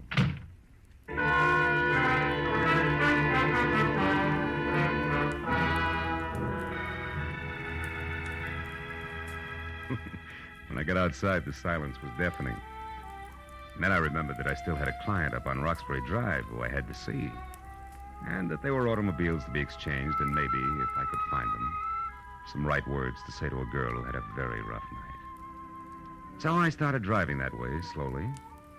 But 10 minutes later, when I was halfway there, I stopped, turned around, and headed back for 310 North Normandy, and my .38 that I'd forgotten after a handful of policemen had finished examining it. It wasn't until I was at Agatha Lambriger's front door again that I realized something more important. Well, then this Odom, this killer, grabbed me as a shield, Judith, and told Marlowe he had guts enough. Guts was his word, my dear. Yes, well, I could get my gun another day.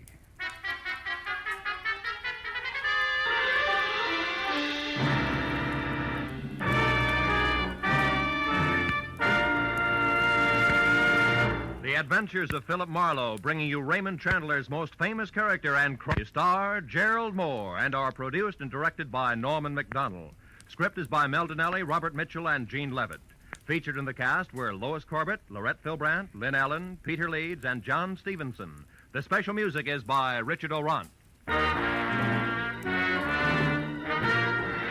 Be sure and be with us again next week when Philip Marlowe says... It began as the threat of a beating that turned into murder with a brown-eyed blonde, a jovial hippopotamus, and a tough ex-soldier of fortune, all complicating the problem until I got next to the key man.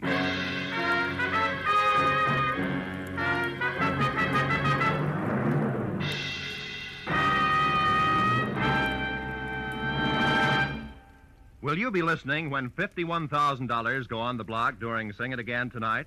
$26,000 in fabulous prizes for solving the mystery of the Phantom Voice, and additional $25,000 in cold, hard cash for answering only one more question about the Phantom. There's many another prize, too, for unriddling the smart, tuneful little riddle songs that keep Sing It Again moving at a terrific clip for the hour that it's on the air. It'll be here a little later on most of these same CBS network stations. This is Roy Rowan speaking. Stay tuned now for Gangbusters, which follows immediately over most of these same CBS stations. This is CBS, the Columbia Broadcasting System.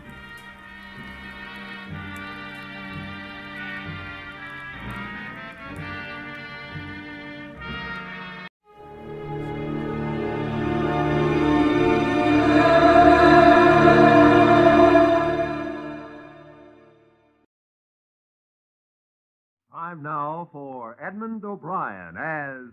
Yours truly, Johnny Dollar.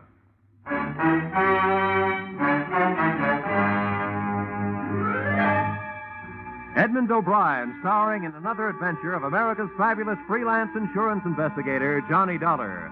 At insurance investigation, Johnny Dollar is only an expert. At making out his expense account, he's an absolute genius.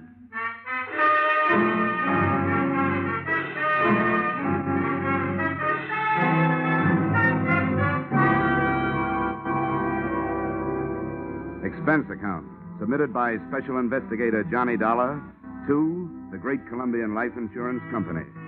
The following is an accounting of my expenditures during the investigation of the circumstances surrounding the murder of your policyholder, Loyal B. Martin, or how to take a vacation in Fairfield County. Expense account item 1. $3.20 mileage from Hartford, Connecticut to the country estate of the deceased. I drove up a long cement driveway towards a mausoleum-type manor house. There were rolling green lawns liberally sprinkled with statuary, and the thought occurred to me that if he had spent much of his life here, the late Mr. Martin was most fortunate. He'd feel right at home in a cemetery.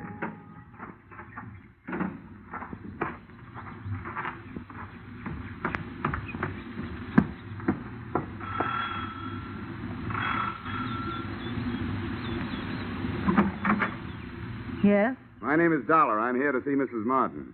Oh, yes. Mrs. Martin. Uh-huh. I'm afraid I'll have to disappoint you. The widow has gone shopping the day after the death of her husband.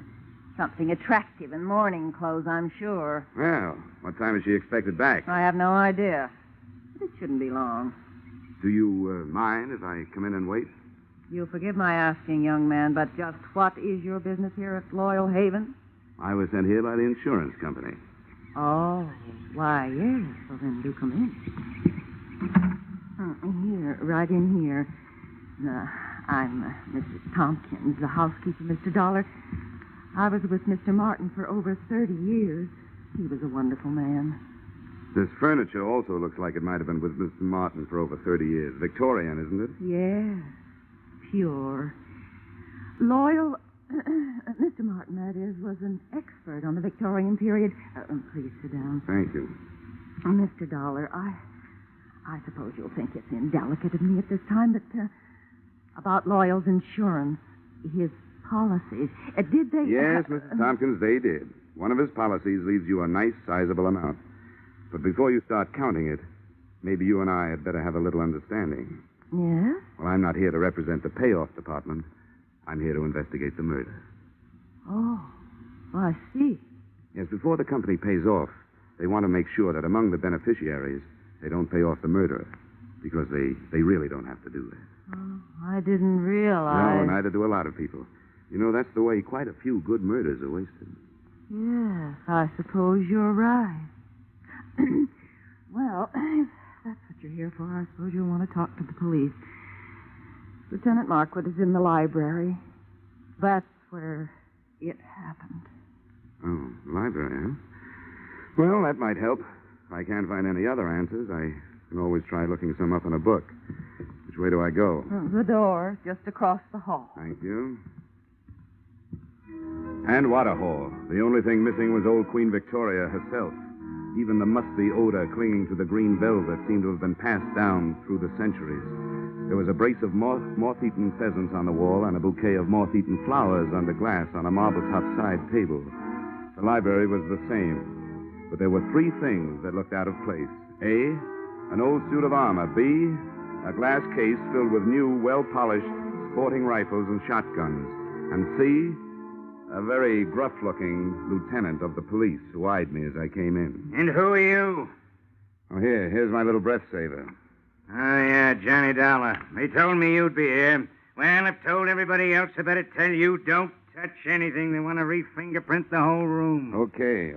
What'd you find, Lieutenant? Nothing but the cadaver with 2 bullet holes in his back. Haven't got a caliber report from ballistics yet. Have you an estimated time of departure? Yeah, the coroner says Martin died after dinner last night. Uh-huh. Anything to go on? Just the usual. Faith, hope, and suspicion. His wife, too young and too pretty for an ugly old buck like Martin, must have married him for his money. Then there's that housekeeper, Sarah Tompkins. Yeah, I met her on the way in. Well, she used to be the old man's intended, from what I can find out. Probably jealous of the young wife. Then there's the brother, Marty. He showed up a few weeks ago, broke and brooding. Probably in love with the young wife. And then there's Nick Bellotti, a private detective who hired himself out as Martin's bodyguard. Bodyguard, huh? No doubt also in love with the young wife. Could be. Who's your choice? Except for the fact that there are only 2 bullets, I think they all did it.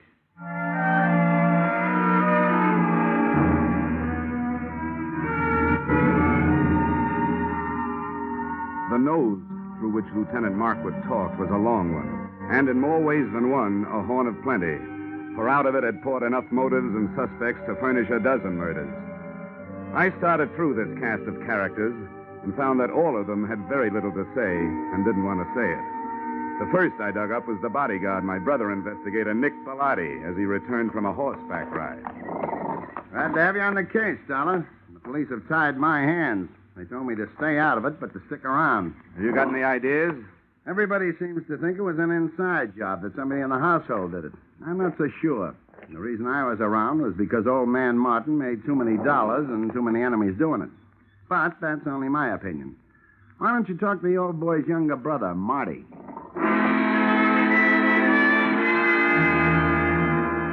I found Marty living the life of Riley. He was upstairs in his room, cuddled up to a 20-year-old bottle of brandy, which was still underage to be around the kind of book he was reading.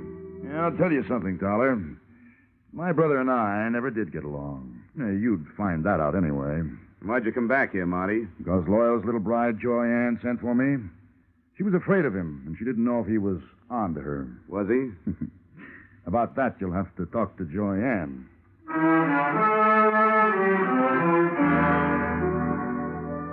Joyanne didn't get home until 3 o'clock in the afternoon. I caught up with her 20 minutes later as she came dripping out of the swimming pool. The suit she was wearing would have gotten her pinched on the Riviera. Oh, that was refreshing. It certainly is. Oh, toss me that towel, will you? Yeah, surely. Here, Mrs. Martin. Joyanne, I hate formality. Who are you? Well, I'm from the insurance company, here to find out whether you killed your husband or not. Good for you, Mr. Dollar. That's what I like.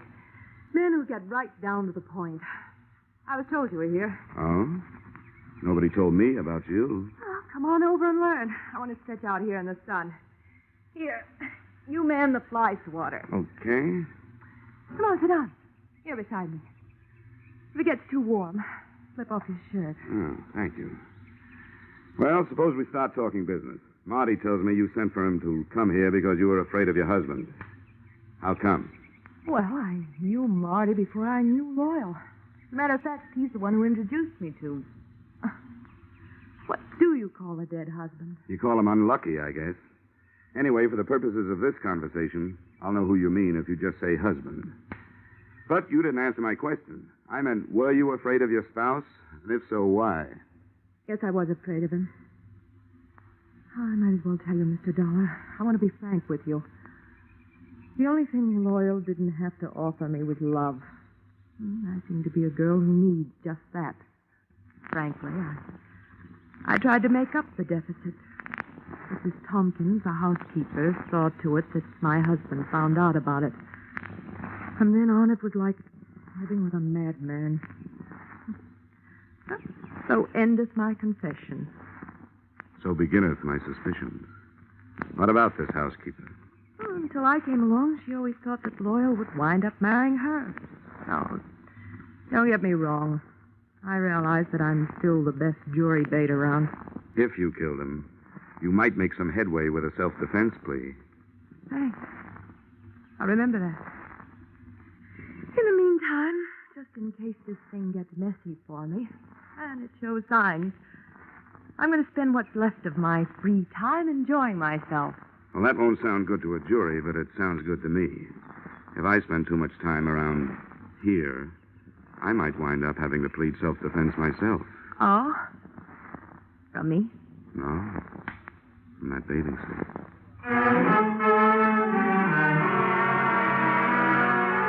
I spent the rest of the afternoon trying to keep 2 eyes on 4 people, reading from left to right. Brother Marty stayed in his room, finishing his book and his brandy. Nick Bellotti, the bodyguard with no body to guard, got back on his horse and cantered off into the sunset.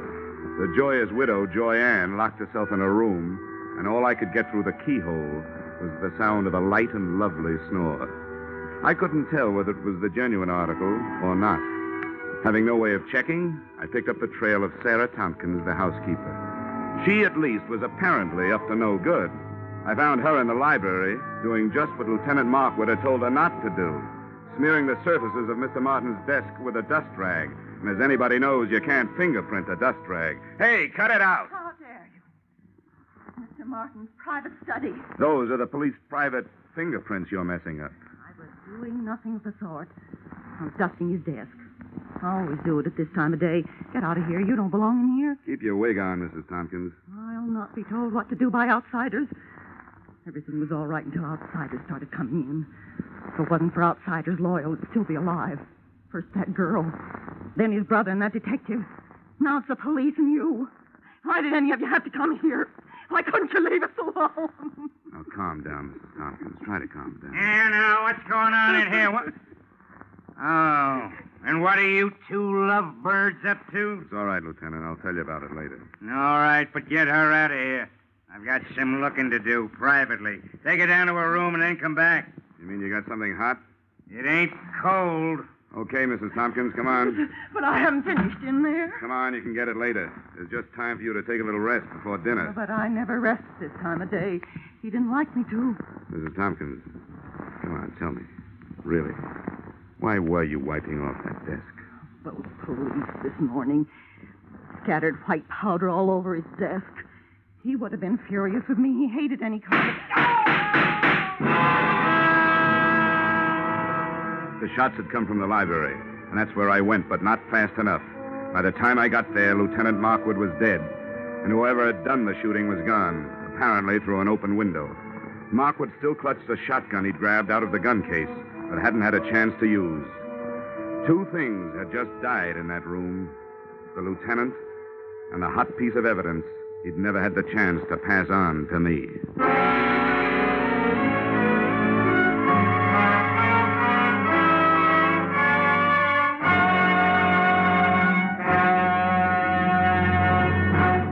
In just a moment, we return to the second act of Johnny Dollar. But first, the cream of the wit and the best of the music, which Arthur Godfrey brings you in the daytime on CBS, can now be heard on Godfrey's Digest, a new Saturday evening show heard on most of these same CBS stations.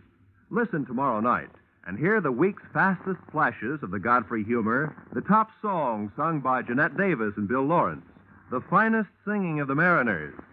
Arthur Godfrey's Digest and the Goldbergs are the latest addition to CBS's Great Saturday Nights. Now, with our star, Edmund O'Brien, we return to the second act of yours truly, Johnny Dollar.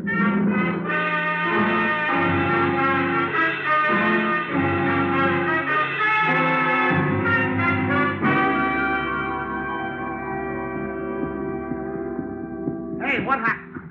Oh, Markwood. Yeah, he's dead. Well, what are you doing, Dollar? I'm looking for what there seems to be a shortage of around here, Bellotti. Clues. You don't mind where you look, do you? Rule number 1, don't get caught frisking dead cops. Forget about it, Bellotti, will you? Maybe I can suffer from lapse of memory for you sometime. That's a deal. Got any idea what you're looking for? No. But whatever it was important enough to get him killed. I'd hoped maybe there'd be something in his notebook, for instance. Any luck? Well, very little. It's a brand new book, only one notation in it. Here it is. Check tattooing diameter. Recheck penetration. What do you make of that? It's too scientific for me. I'm a skip case and divorce type detective myself. All I know is you'd better put that book back in his pocket and leave it there. Yeah, I guess you're right. Nice timing, Bellotti, and remember, thanks for the loss of memory. Forget it. Hey, what happened? What's going on Oh, good here? Lord. Lieutenant Markwood. Who did it? Dealer's choice. So far, the dealer's the only one who knows. First my brother, now Lieutenant Markwood. There'll be real trouble about this. Johnny, shall I call the police? Drop the innocent accessor-in-law. I'll call them. No, maybe I better do it, Marty. If everybody will stop pleading not guilty by wanting to call the police, I'd like to get a word in. The police have already been called. Now, if you'll get out of here, I'd like to try earning my salary.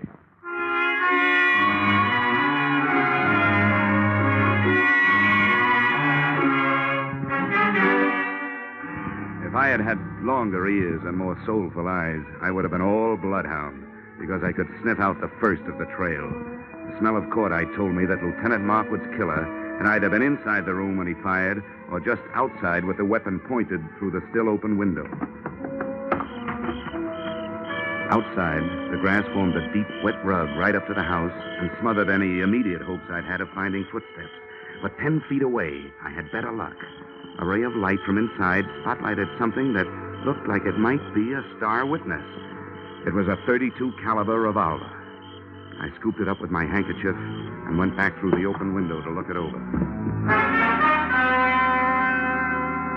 Under the light, I checked 6 empty chambers and a crimson smear on the walnut grip. If somebody was feeding me a herring, it sure was red. But it wasn't blood. It was lipstick.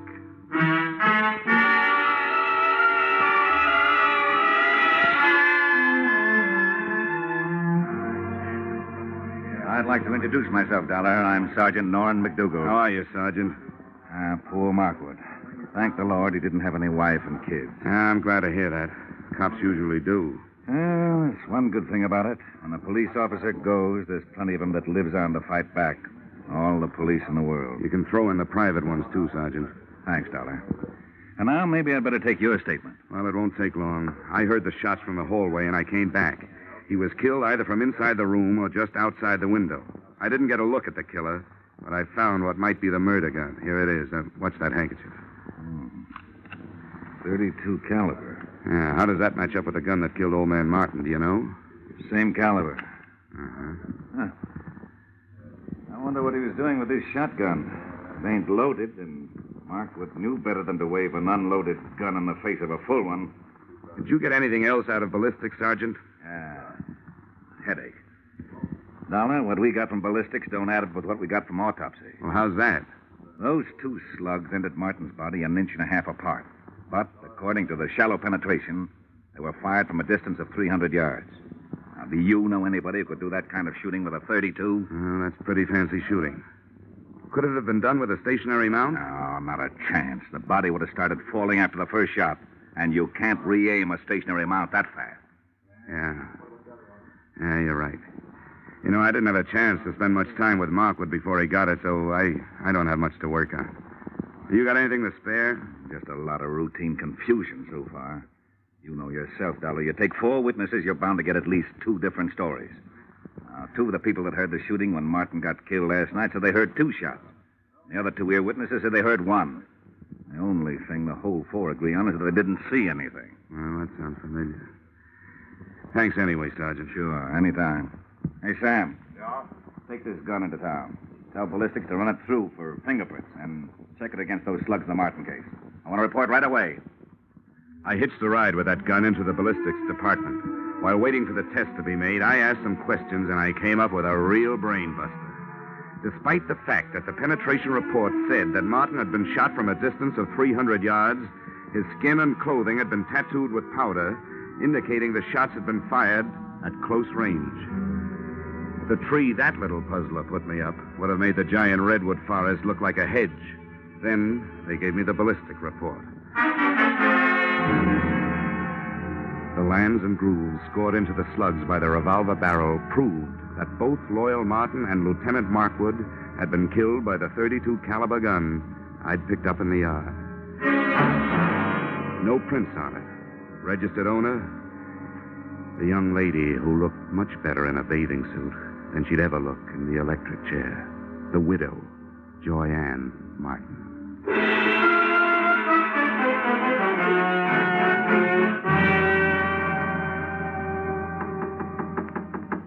Yes?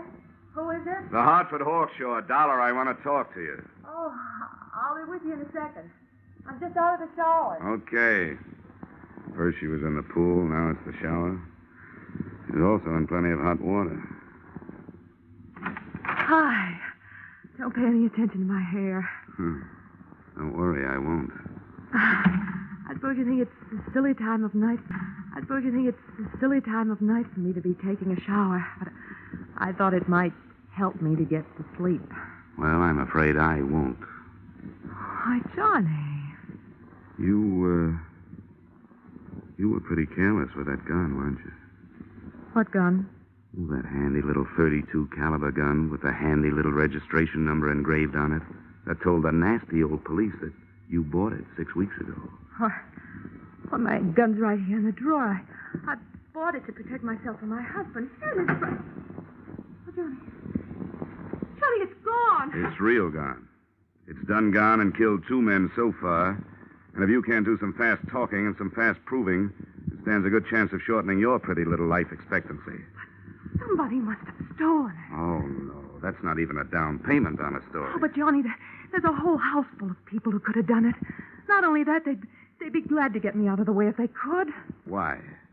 Well, Mrs. Thompson, because she hates me. Loyal's brother Marty, because I stand to inherit everything. What about Nick Bellotti? Doesn't he have an axe to grind? I don't know what it could be. Okay, skip it. Tell me, you remember hearing 2 shots being fired around here any time before your husband was killed? Probably away from the house?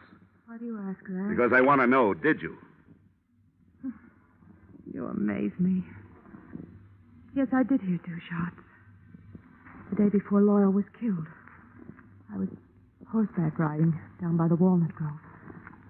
I remember because my horse shied. Well, this is coming a bit too readily to be readily believed. But how big is that walnut grove? Not very big.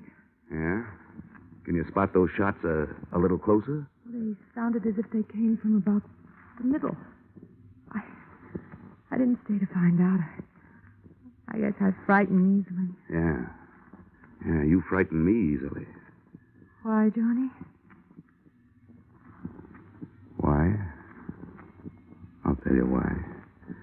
Because whether you shot anybody or not, you're murder, baby. Oh, Johnny, I didn't kill them. Got to believe me, Johnny. I don't have to. But just for a minute, I will. What is there about police drivers? Even out in the country, they got to lay on those sirens. Johnny, please. Come on, you better get dressed, sweetheart. I told them I'd keep you occupied till they got here. Why, you... The police took Joyanne and her hurt feelings off to the pokey. I took myself and my hurt cheek off to bed. The next thing I had to do had to be done by daylight. So I took over Joyanne's painfully empty and prettily perfumed sack, set the alarm for dawn, and snort up a storm.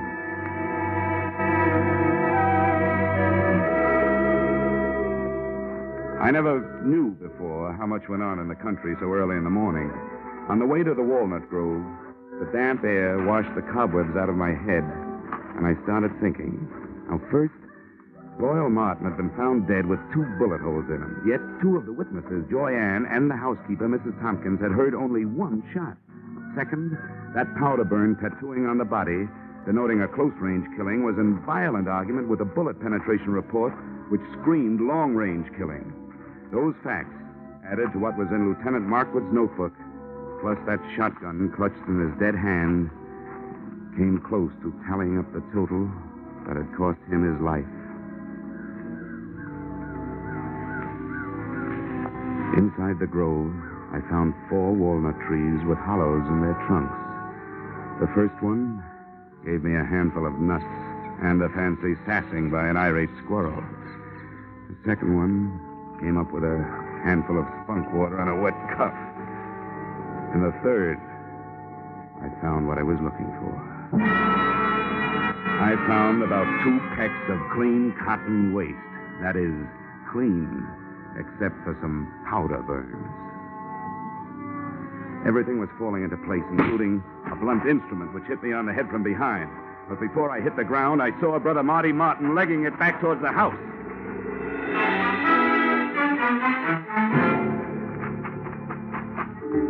I made it up the house and up the hill and onto the trail, and was just starting up the stairs when I heard another out-of-season 4th of July.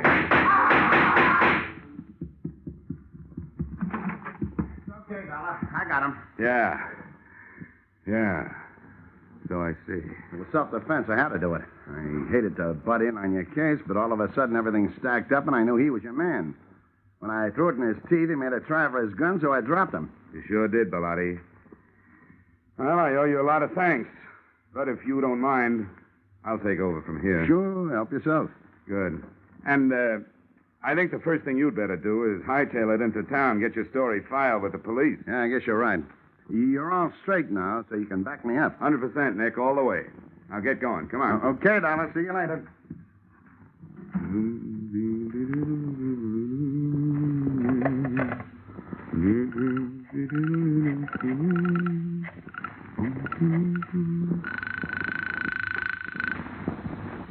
Sergeant Norrin McDougal.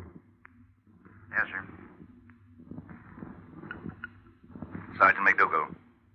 Dollar, Sergeant. Oh, yeah, Dollar. What's new? Well, just another corpse. And in just about 15 minutes, the guy who made it one and conspired on the other 2 killings is going to walk right into your arms through the station house door. What? Who is it? Nick Bellotti, New York private license. He just shot his partner in this thing, Marty Martin. You're crazy. What about this girl? It was her gun. That was their fondest hope, Sergeant, to pin it on her. They borrowed her gun, fired 2 slugs from it into some cotton waste, then took the slugs and stuck them in a shotgun shell. 1 shot, just like both ladies said they heard. The shotgun Lieutenant Markwood was looking at when he died was really the Martin murder weapon. That takes care of the powder burns and the shallow penetration, yeah. Well, thanks a lot, Dollar. I'll be waiting for him. Hey, wait a minute. What's he walking in here for under his own power? To tell you an early morning bedtime story, just before you go off duty. He'll give you a pitch about a self-defense killing. It's a lie. The victim wasn't carrying a gun. If he had been, he would have used it on me. But he didn't. He used a sap. The sap.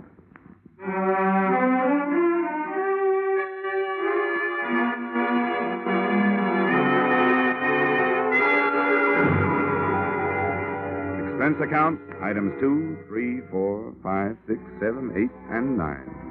$624 entertainment. Appeasing a rich widow with rich taste. Expense account, items 1 through 13 inclusive. $160 entertainment of poor insurance investigator with extravagant taste. Expense account item 14, $7.80 mileage New York to Hartford. You may disagree with that item, claiming that I finished the case in Fairfield County. But I didn't finish the case until I left her. And New York City is where I left her. Expense account total, $823. Signed, yours, truly, Johnny Dollar.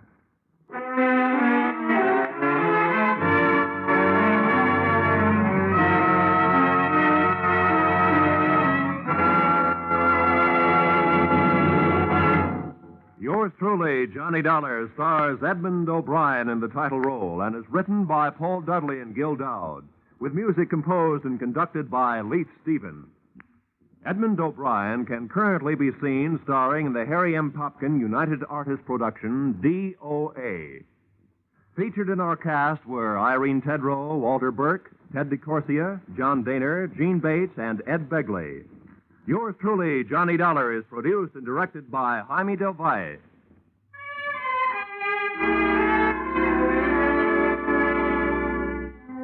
Join us again next week when Edmund O'Brien returns in another adventure of...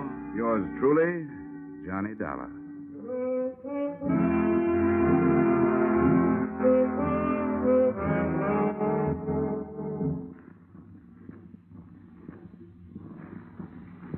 Ladies and gentlemen, CBS invites you to hear Senator Brian McMahon on the Capitol Cloakroom over most of these same Columbia stations tomorrow night. Senator McMahon is chairman of the Joint Congressional Committee on Atomic Energy. And when he's interviewed by CBS newsmen Eric Severide, Bill Shadell, and Griffin Bancroft, this will be the first detailed discussion of the hydrogen bomb and its implications. Remember, the first discussion by a high government official since President Truman's historic announcement earlier this week. Remember, that's CBS's Capitol Cloakroom, tomorrow night at 10:30 p.m. over most of these same CBS stations. Be sure and be listening. This is CBS, where, incidentally, Arthur Godfrey's Digest of Wit and Humor is also heard every Saturday night. The Columbia Broadcasting System.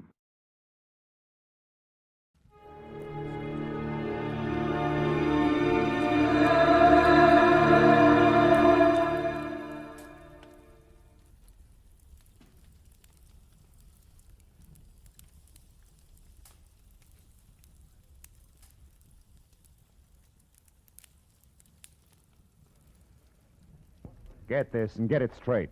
Crime is a sucker's road, and those who travel it wind up in the gut of the prison of the grave. There's no other end, but they never learn. From the pen of Raymond Chandler, outstanding author of crime fiction, comes his most famous character in The Adventures of Philip Marlowe.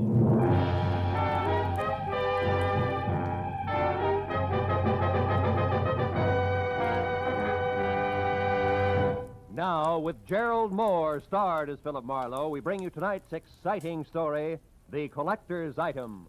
Hey,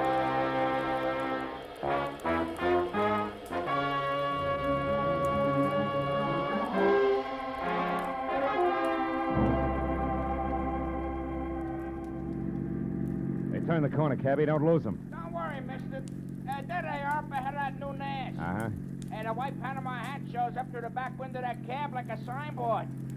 Besides, I've been doing okay so far, ain't I? We stayed in this tail for 20 minutes now. Yeah, but I've been tagging the guy under that hat for 6 hours. 6 hours? For a movie, a Turkish bath, 3 bars, a restaurant, and 2 museums. Close the gap a little, huh? Whatever you say, mister. They're liable to spot us. How much longer you gonna keep this up? What difference does it make as long as your flag's down? Big difference. My old lady'd be awful sore if I don't get home tonight. And this follow-the-leader routine looks like an endurance contest. Take it easy, cabbie. At 10 o'clock tonight, a certain big deal will be closed, and then we can both forget about that guy up there and go home. Big deal? What kind of big deal? I ain't nosy. I just don't want no trouble. You'll get no trouble.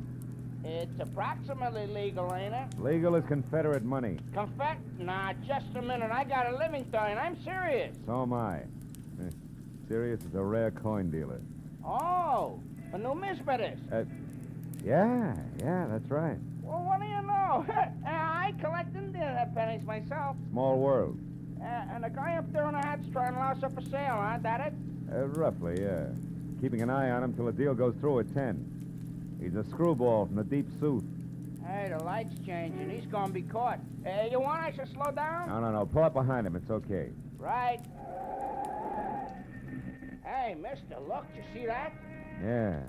Panama hat, it's gone. Yeah, when I drive, I hit his brakes. It disappeared. Pull up beside him, quick. Can you see? Yeah, the seat's empty. Ooh, what a pair of chumps. They've been chasing nothing but a hat propped up in the back of that seat. No kidding. Gee, it sure looked natural, didn't it, mister? Nuts. Let me out. Now, look, you get to the other driver. Find out where he dropped his passenger off and anything else you can. Yeah. Here's $30 for your trouble. Wow, for that kind of dough, my wife can go ahead and get some. Call me at the office, mister. Just ask for Joe Joplin. Keep your shirts on, you can do it.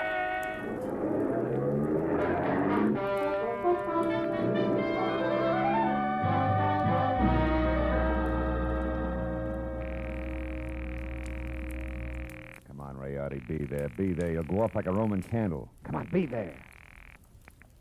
Hello. Ah.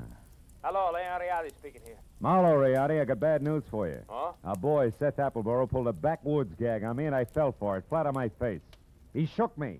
I don't know how long it happened, but... But I do. I know exactly how long ago. Appleboro was here. He was? He was in my shop. He's a madman, that madman. Swore he would kill me, but he didn't. What happened? It was after the coin, of course. He got tough. But I got more tough. I'm not born the day before yesterday. I was forced to ruin a beautiful Renaissance vase on his stupid skull, but at least I got rid of him. So I say phooey on Seth Appleboro. Oh. I beat him up myself, you hear? And I throw him out. It's finished. So at 10, I shall sell the coin to Pierre Bowman as arranged, and that will be that. Well, glad to hear it, Rayardi. To send the check to... Just a minute, Mr. Marlowe. Huh? Who's there? Who's back there? Who is it? Rayardi. Hey, Rayardi, what's the matter? No, wait. No, listen, don't! Rayardi! Marlowe, you... Rayardi! Rayardi! Rayardi! I ran out of the phone booth, hailed the first cab that came along, and headed for 113 Marion Avenue. Leon Rayardi's shop was a narrow cell with tattered green shades drawn over dingy windows. The front door was locked, so I went around to the alley where I'd left my car earlier. The back door to Rayardi's was half open. Rayardi sat on the floor, his legs spraddled out, his head slumped against the bottom drawer of his desk like a drunk too tired to look for the way home. Beside him on the floor was all that was left of the reason for it. A small open box lined with blue velvet and labeled Unique, Confederate States of America, $50. One of 4 struck at New Orleans Mint, 1861. Only piece of this series now in existence. Sauce, Colonel J.J. Appleboro Collection, 1880. But the box was empty. The 4 bits worth of Confederate money was gone. I picked the phone up in my handkerchief and called the cab company office. 2 minutes later, I had Joe Joplin. Yeah, I got that other driver okay, mister, but I couldn't pry much out of him. Even the hard way, I tried. He left that southern drawl off at the Wilshire Gardens, Villa 9. And he got orders to take the Panama hat on a $10 drive around town. That's all? That's all he knows. He thought it was some kind of joke. Wilshire Gardens, number 9. Okay, Joe, Yeah. thanks.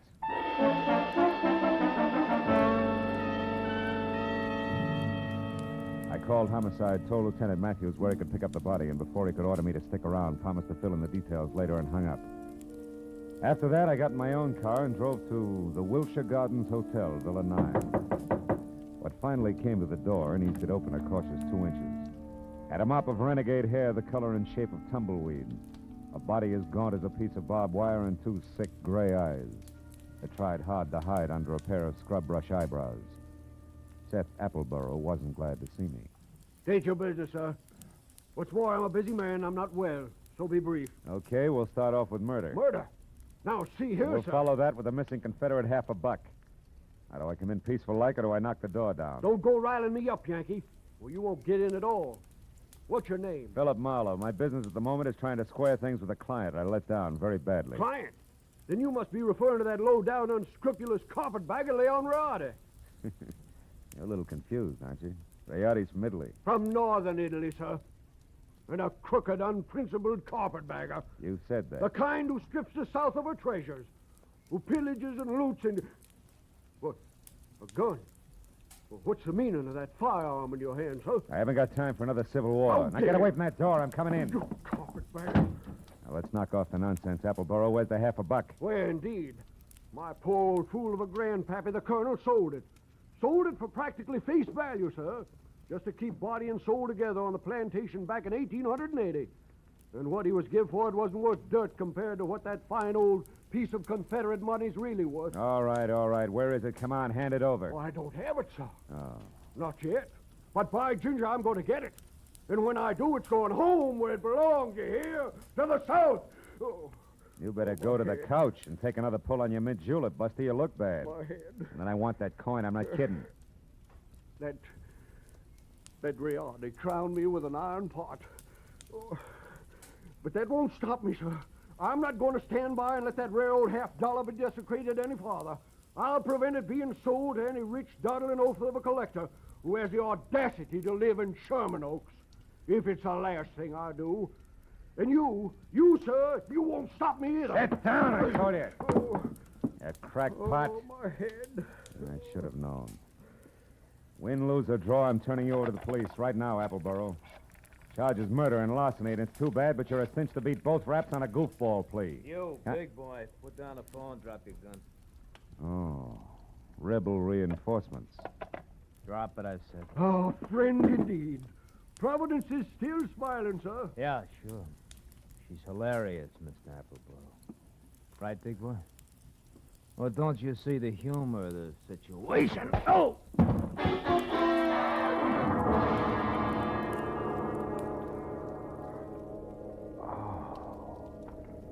The stranger had a flat, saucer face. A sour grin in the left hand like a trip hammer. I'd done my best to roll with a punch, but I'd still caught enough of it to jar my brains loose. When I finally got up again, Villa 9 was empty. It took a while for that to soak in, along with another fact. I was up against a team. Appleboro and Saucerface. Also, it was now 9:30, which gave me just half an hour to get to Sherman Oaks for what had to be the next scheduled meeting.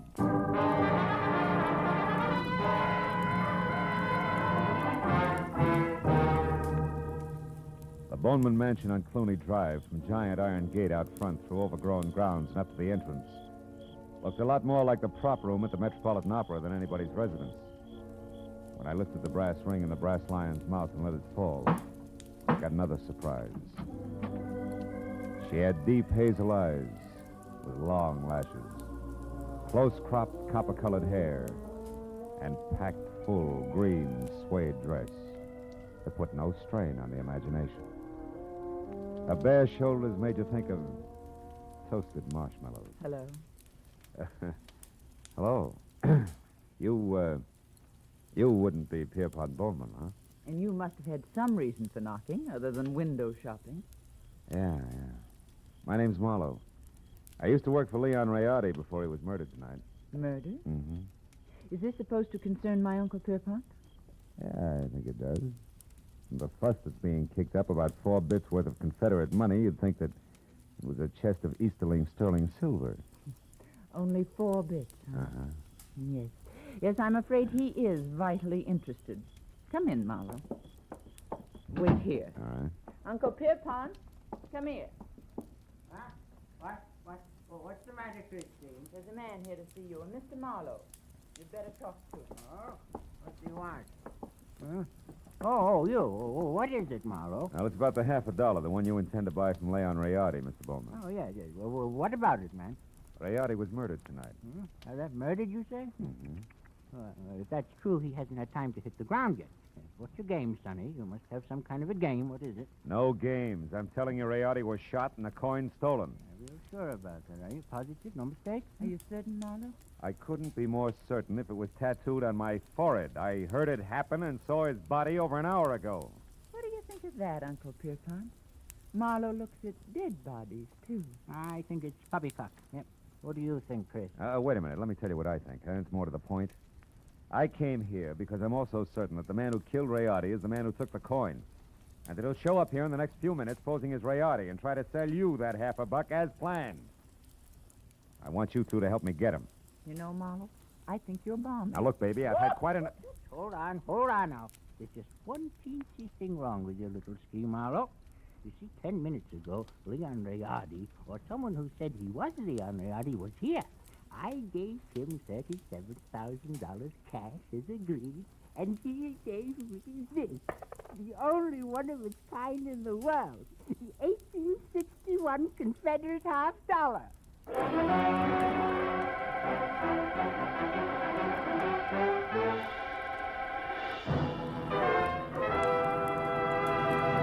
In just a moment, we will return to the second act of Philip Marlowe. But first, there are songs for sale, and one of them may turn into the nation's newest hit as you listen in to CBS on Friday night. This hour-long program of melody is called Songs for Sale, and during the hour, you hear 4 songwriters with unpublished music as they present their tunes to a panel of veteran, top-flight songwriters. At the end, the panel picks out one song to be published and plugged, and you'll hear the reasons they give for their choice. Be listening to Songs for Sale tonight on most of these same CBS stations. Now with our star, Gerald Moore, the second act of Philip Marlowe, and tonight's story, The Collector's Item.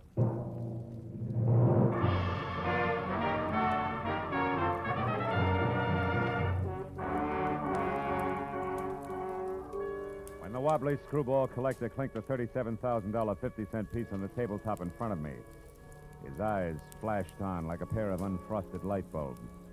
And something close to frost started to collect in the upturned corners of his mouth that smiled like the cat that had just eaten the canary, cage, birdseed, and all. There was little doubt about it. Septuagenarian Pierpont Bowman was what an eccentric would call eccentric. And he was very unconcerned with the murder of Leon Rayardi. And very fuzzy about what Rayardi's impersonator had looked and sounded like.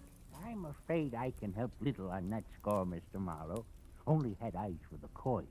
And what a coin she is. Why, son, Mr. Bowman, you've got to remember something. Height, build, color of eyes, hair, voice. Yeah, voice. Was it a southern accent? Think, Mr. Bowman. Southern accent? Yeah. Mm-hmm. No, Mr. Marlowe can't say if it was or not. My hearing isn't all it used to be, you know.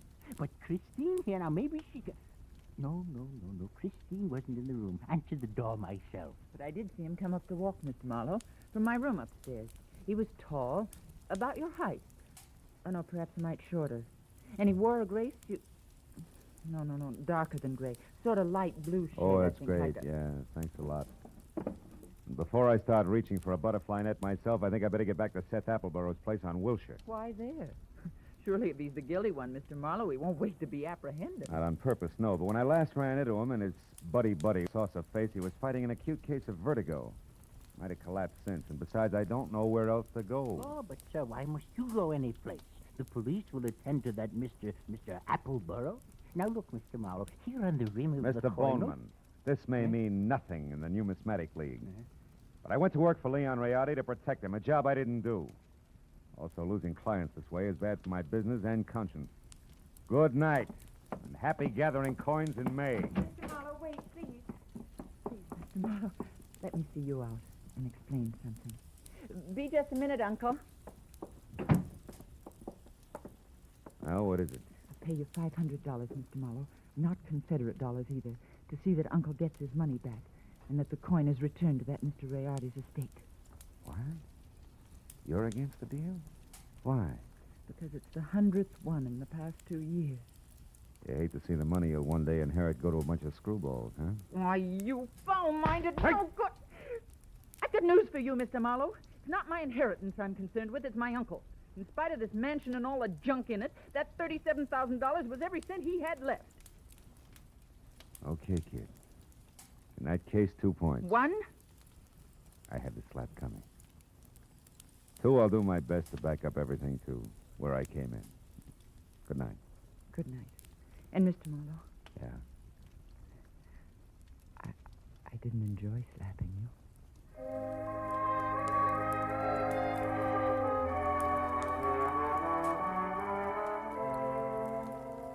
She said it like she meant it. 20 minutes later, I was back at the Wilshire Gardens where I found Villa 9 as dark and quiet as the bottom of a well. I had just about decided to quit playing long shots labeled I hope he passed out on his front doorstep when, from a nearby clump of pepper trees, I caught a glimpse of a shadowed figure moving toward me, one slow step at a time. I knew that I was spotted and strictly sitting duck, so I tried the only possible out. General nonchalance, my back to the pepper trees long enough for the not-so-stealthy hunter to get within hunting distance. And a good evening to you, Brother Appleborough. Now, sir, get up and start talking. What? Well, saucer face. Thought I had your partner. Hey, not wrong, Hasty. You're still doing it. Appleborough's my partner like you look good in tights. The name is Locke, Fred Locke, Treasury Department. Treasure? You mean you're after Appleborough? Uh-huh. I sapped you because from the gab I overheard, I figured you were nothing but a lone wolf shooting with a coin. Oh. Appleborough, friend, is big game. He's wanted on half a dozen counts, a lot more important than this Confederate $50. Yeah, but he must have gotten away from you because He did. Jumped out of my car a couple of blocks from here. But how do you know about that? Who are you? Oh, well, name's Marlowe. I'm a private detective, license included. Wait a minute. Here. I know that Appleborough got away because he's already been up to the Boneman place where he posed as my client, Leon Rayardi, who, incidentally, he killed so he could sell the Confederate lucky piece up there for $37,000. Quite a hunk of change. Mm-hmm. Well, sorry we crossed our wires, Marlowe, and thanks for the word. Oh. But don't worry, he won't get far. Us T-men will see to that. Keep in touch with the department if you find out anything, will you? Sure. Oh, say, Locke. Yeah? Just a hunch. Oh, like what? Like you're a cockeyed liar. Like Treasury men don't call themselves T-men. Any more than private detectives call themselves private eyes. Now, Locke, let's try inside your jacket. And one, get rid of this non-Treasury Department Luger. And 2, check the wallet and see if at least Fred Locke is your real name. All right, it's my name. It's my name. Yeah, surprised it is. Out of imagination, T-man. Come on, get up and start working on a few other questions like where Seth Appleborough is at the moment and exactly what that guy in is with Boss. Well, do we keep this up all night? No. I'll tell you, I'll say everything. Okay. I'll say everything. Okay. Now, first the setup. Come on. Yeah. There were 2 of us. Me and Adam. No!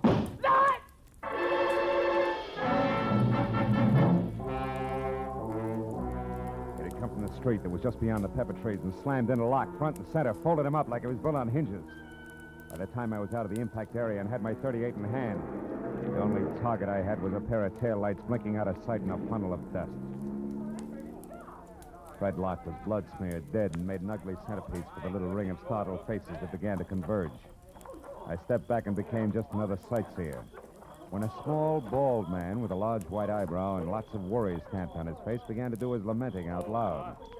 He was the Wilshire Gardens hotel manager and didn't care much for public spectacles on the home ground. Oh, my goodness. 1 minute that Mr. Appleborough unconscious in his car, and the next this man is shot to death. Hey, wait a minute. Appleborow's unconscious in his car? Where? At the other end of the grounds. There's a nasty cut in his forehead. One of the guests just found him there. I was just about to call a doctor. Never mind the doctor. Show me the way. Come on.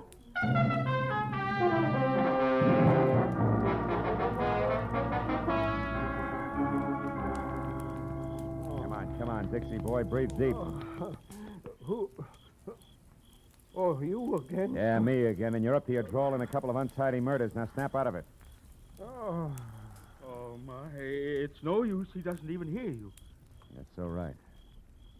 While it's this peaceful, I think I'll check on this drooping flower of the old South. His wallet should do it. Do what? Prove whether or not he gave me a straight pitch. Yeah. What do you know? Membership card, Sons of the Confederacy, New Orleans chapter. Here, let me see. Oh, that's his picture, all right. Sure is. Well, when the police get here, they, Hey, look. Yeah, what is it? His wristwatch was smashed against the dashboard. So it is.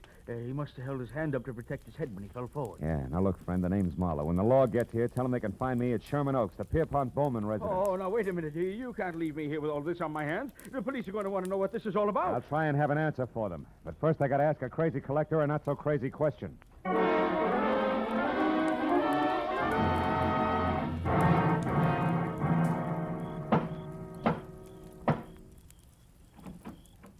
Well, hello, Mr. Marlowe. I was hoping you'd come back. No flowers and candy, honey. This isn't a social call. Then what brings you here? Your uncle, is he still up? Yes, but he asked not to be disturbed. Why? I got a picture I want him to look at. What kind of a picture?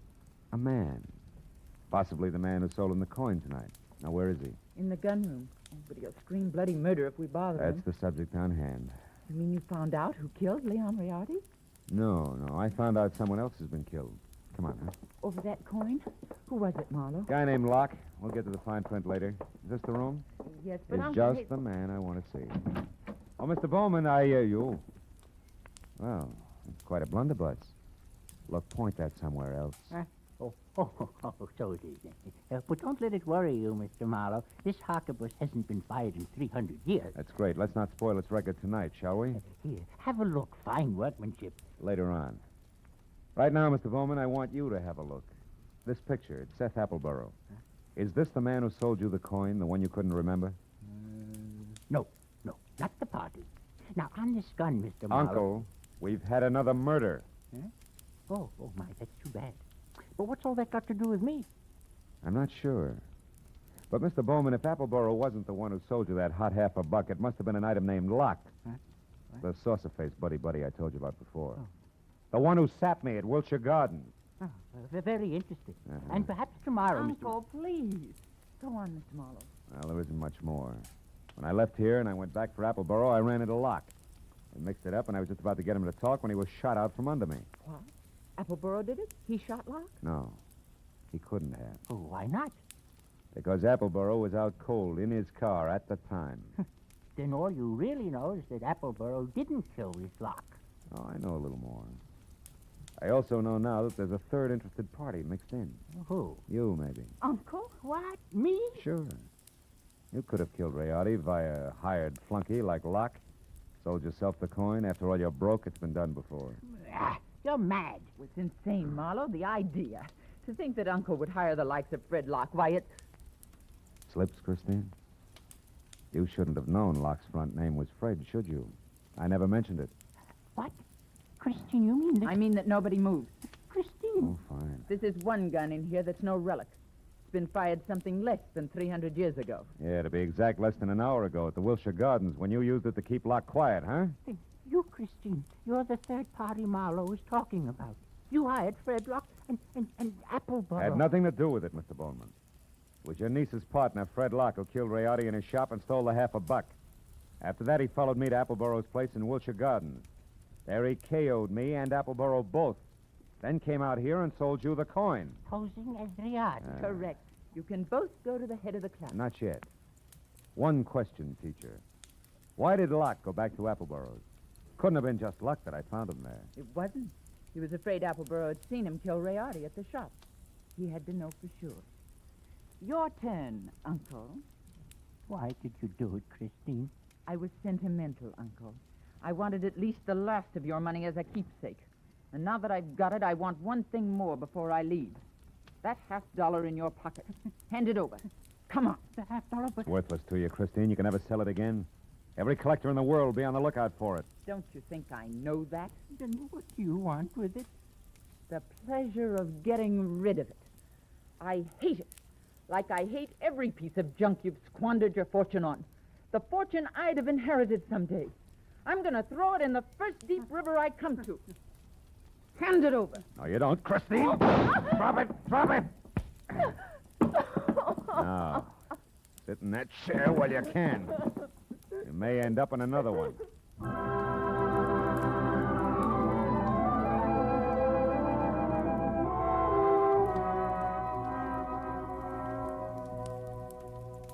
The police arrived. They always do. And after a long hour of questions and answers, there were only two of us left. Pierpont Bowman, standing close to a window, tears crowding his eyes. The fingers of his right hand nervously toying with a Confederate coin. And me, thinking about Leon Rayardi and Fred Locke and Christine. It was the old man who finally broke it up. A rotten thing. I left after that. So I don't know if Appleboro got the coin or not. You might check if you're ever running through the New Orleans Museum.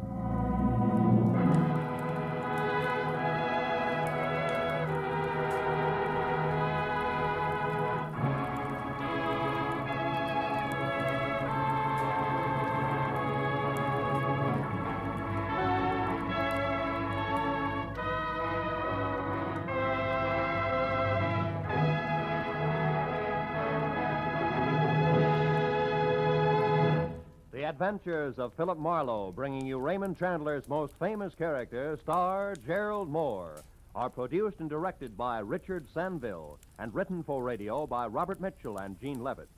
Featured in the cast were D.J. Thompson, Anthony Barrett, Shepard Menken, Tom Tully, and Jack Crucian. The special music is composed and conducted by Richard Arant. Be sure and be with us again next week when Philip Marlowe says... This time an old man dead in a flophouse, a sot who carved wood, a fallen lady with an eye for gold lockets, and a snake with big ears. All led me to a soft spot in a killer's hard heart.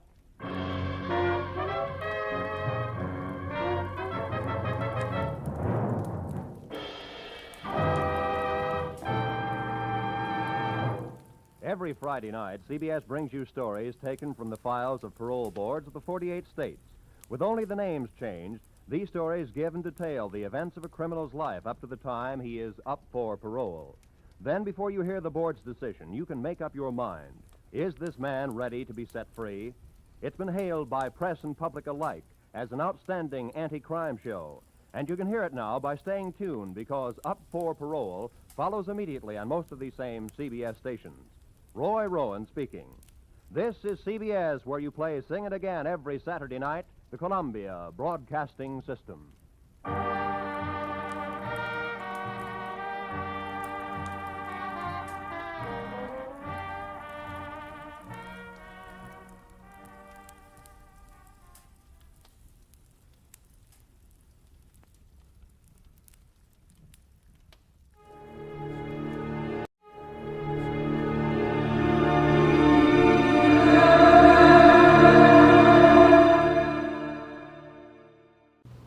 Here is another in NBC's great parade of new shows.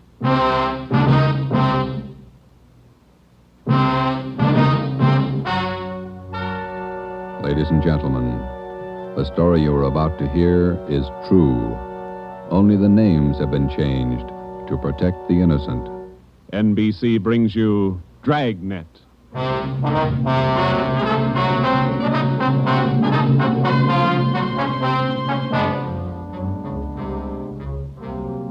You're a detective sergeant.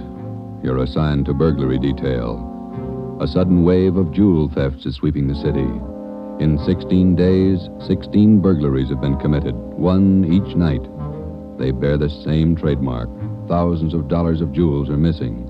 The thief is a master at his trade. Your job, get him.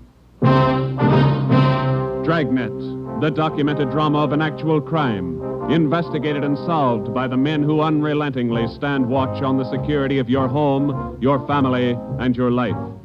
For the next 30 minutes, in cooperation with the Los Angeles Police Department, you will travel step by step on the side of the law through an actual case transcribed from official police files. From beginning to end, from crime to punishment, Dragnet is the story of your police force in action.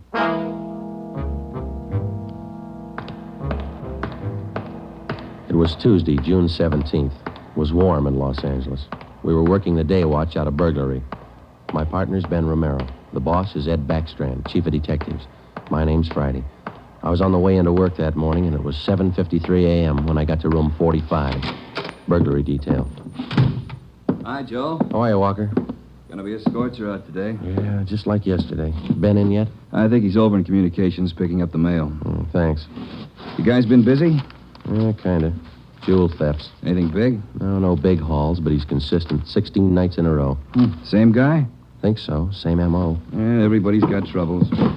Gotta check some records. See you later, Joe. Okay, Willie. Burglary Friday. Yeah.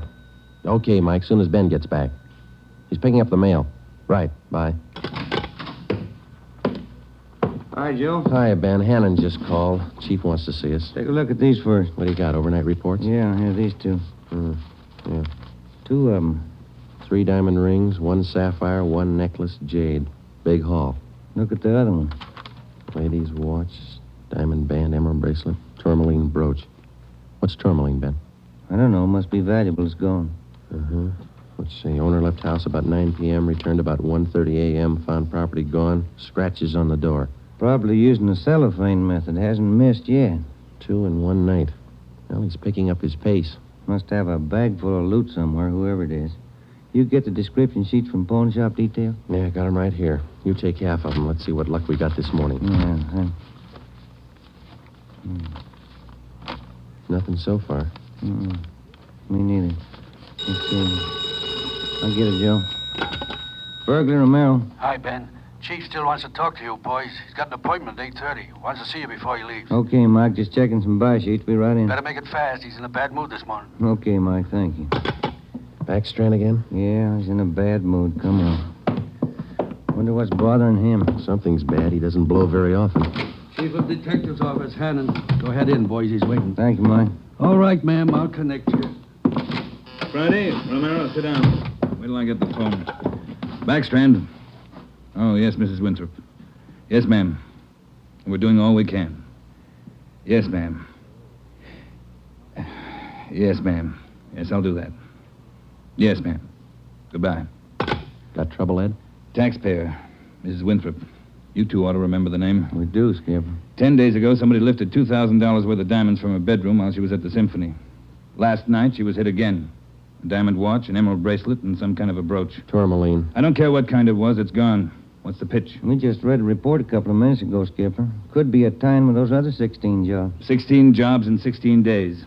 You haven't got a lead on the thief yet? Nothing shows up. No prints, nothing. What about the pawn shops? Nobody's tried to soak any hot stuff as far as we know. We double-checked the detail. We got every hock shop in town on the alert. Whoever it is, they've got to try to pawn the stuff sometime. Unless they're going to give diamond rings for Christmas presents. And they haven't tried the pawn shops yet, Skipper. We're sure of that. Look, 16 burglaries in 16 days. Jewels and watches. Good ones. Well, it's got to stop. It's got to stop soon, you understand? We'll stay right on top of it, Ed. We're doing all we can. For 2 weeks, I've had half a dozen women calling me every day. Society women. Some of them figure they should get extra treatment. They're only DR numbers to us, Skipper. They all get the same attention. I'll try and explain that to some of them. They think you're in on the racket. Maybe you boys would like to take these calls some morning. No thanks, Ed. All right, then, let's get some action.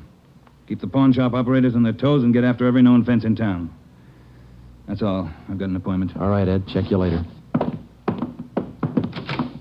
Holding a call for you, Ben. Oh, thank you. Hello. Oh, hi, Max. What? Well, hold it. Be right down. First break, Joe. What do you got? Necklace and a watch. Both of them on the stolen property list. Where? Henry's pawn shop. 5th and Main. 6 minutes later, at 8:25 a.m., Ben and I drove up in front of Henry's Square Deal Pawn Shop. Quick cash, no red tape, watches bought and sold. The proprietor was Max Murphy, an old friend of Ben's. Well, pal, of all days, it had to happen yesterday. Took the day off and went fishing up at Big Bear. I left my nephew in charge, Harry. A real knothead, that kid. How do you mean, Max? Joe, if I told him once, I told him 101. Whatever you do, whatever they come in with to Hawk, check it with the list. Check it with the stolen property list. What does he do? He forgot. He forgot. Oh, a real knothead, that boy. How old is he, Max? 32. A real knothead. I checked the slips from yesterday. Then I checked the stolen property list. There it is. Hot stuff. When did the stuff come in, Max, do you know? About 4 o'clock yesterday afternoon. Can we look at it? Oh, sure. Back here behind the counter. There it is. Did you check out the serial numbers on the watch yet, Max? When I found out, yes. They match to a T. All right, let's see. Yeah. Description on this necklace matches, too. Let's have a look at your buy book, huh, Max? Yes, sir, Joe. Here you are. There's a deal right there. Here? Yeah, that's him. That's how he gave his name. Walter Tracy, 132 and a half Blackstone Court, Los Angeles. Let me check the book for the description, Max. Oh, sure. Yeah, here. Mm-hmm. Okay, Max, thanks. We'll be checking with you later. Sure, Joe. Anytime. Sorry. All right, Max. See you later. You fellas take it easy. Right.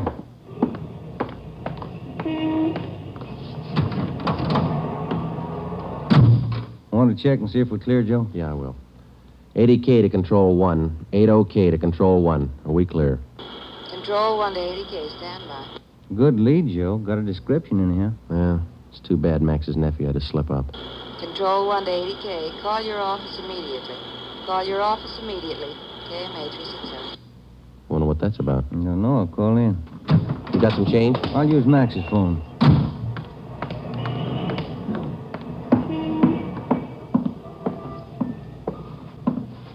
Use your phone a minute, Max? Oh, you, Ben? Sure. Help yourself. Thank you.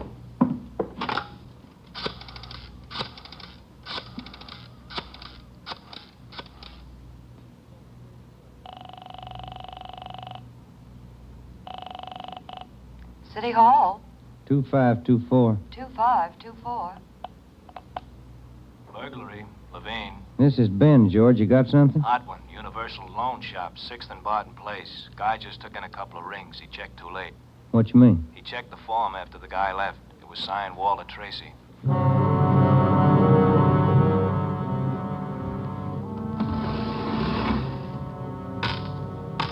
There they are, Sergeant. Both rings. Fine quality diamonds. Don't you usually check your stolen goods list before you take in stuff like this? Usually, yes. Last night, no. I don't know what I was thinking about.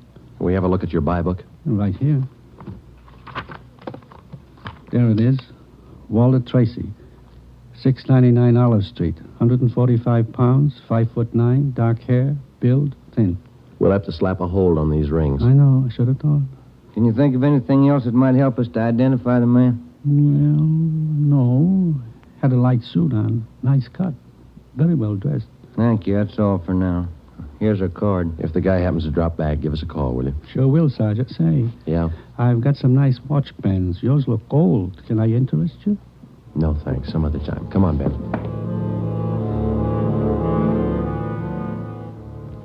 That afternoon and the following morning, despite our alert and our warnings, 2 more pawn shops called in with reports of stolen watches taken in. We checked them out. The serial numbers on the watches matched those on the stolen property list. On the pawn shop account books, the loan was listed under the name Walter Tracy. The addresses were given as number 12 St. Vincent Place and 700 East Flower. The descriptions of the man were the same. Slight build, well-dressed, about 145 pounds, 5 feet 9 inches tall, dark wavy hair. We had the name and description distributed to every pawn shop in Los Angeles and surrounding communities. Through our informants, we checked up on every known fence in the city. For the next 2 nights, we received no reports of stolen jewels. That made up for the double burglary the night before. On June 19th, the box score read 18 successive nights, 18 successive jewel burglaries. At 3:25 in the afternoon, Ben and I sat down to check over the late incoming reports. Got anything, Joe? Not yet, no. Nothing here. Maybe the guy's left town. Nope. No such luck. Take a look. That's it, number 19. He may set a record. Well, he's making monkeys out of us, isn't he? Look, man's watch, lady's watch, Chinese amber necklace, diamond shirt studs, and a bracelet with 2 large rubies. He's getting ambitious. How's the value listing? Let's see. $1,800. One haul. I'll get it. Burglary Friday. Yeah. What? Yeah. Be right down. Stall him. Let's go, Ben. Where? Kaplan's down on East 2nd. Walter Tracy's in there now, trying to hock a gold watch.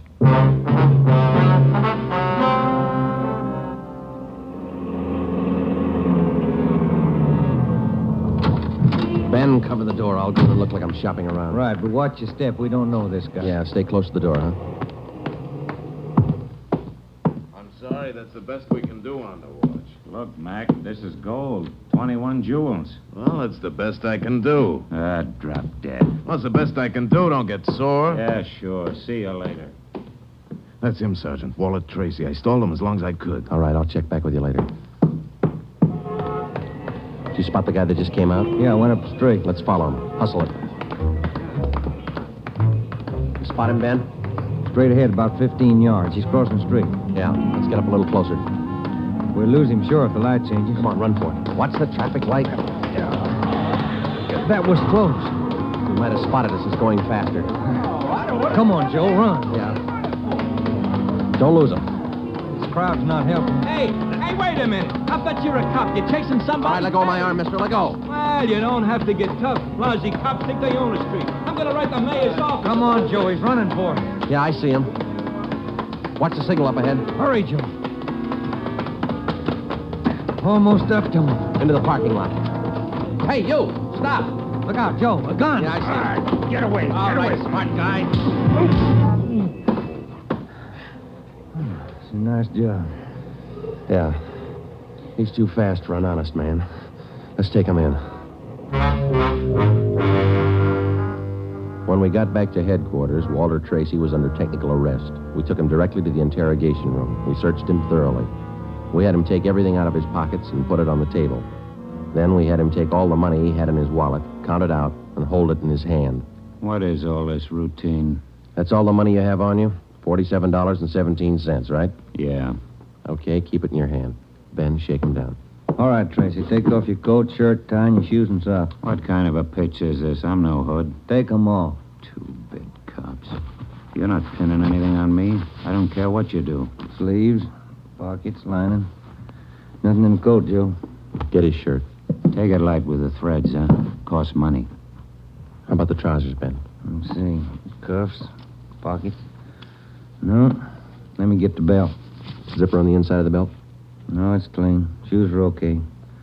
All right, Tracy, let's see the soles of your feet. I hope you don't mind. They're dirty. Why don't you take a shower? Let's see. All right, Joe, nothing. Put your toes back on. Yeah, thanks. All right, you. What's your name? Huh? I said, what's your name? You telling jokes? Walter Tracy, you know that. Your real name. How old are you, Tracy? 27. Where do you live? No place. Just got in town a couple of days ago. Where are you from? Salina, Kansas. Where you been sleeping the last 2 nights? The park, Pershing Square. Clothes don't show it. Pretty natty. I had 'em pressed. Where? Down by the square. I don't remember. You ever been arrested before? No. Where'd you get this gun, Tracy, the one you pulled on us? I didn't know who you were. Could have been a couple of hoods. You kind of look like it. Where'd you get the gun? I won it in a crap game coming out on the train. Where'd you get the watch? Graduation present. You want to run a make on him, Joe? The gun and the watch? Yeah, I'll call him. Go on, check. You can't prove a thing. Pawn shop records, Gilmore. Gil, this is Friday. Can you give me a make on a watch? Sure, Joe, go ahead. Time Master, yellow gold, man's wristwatch. Okay.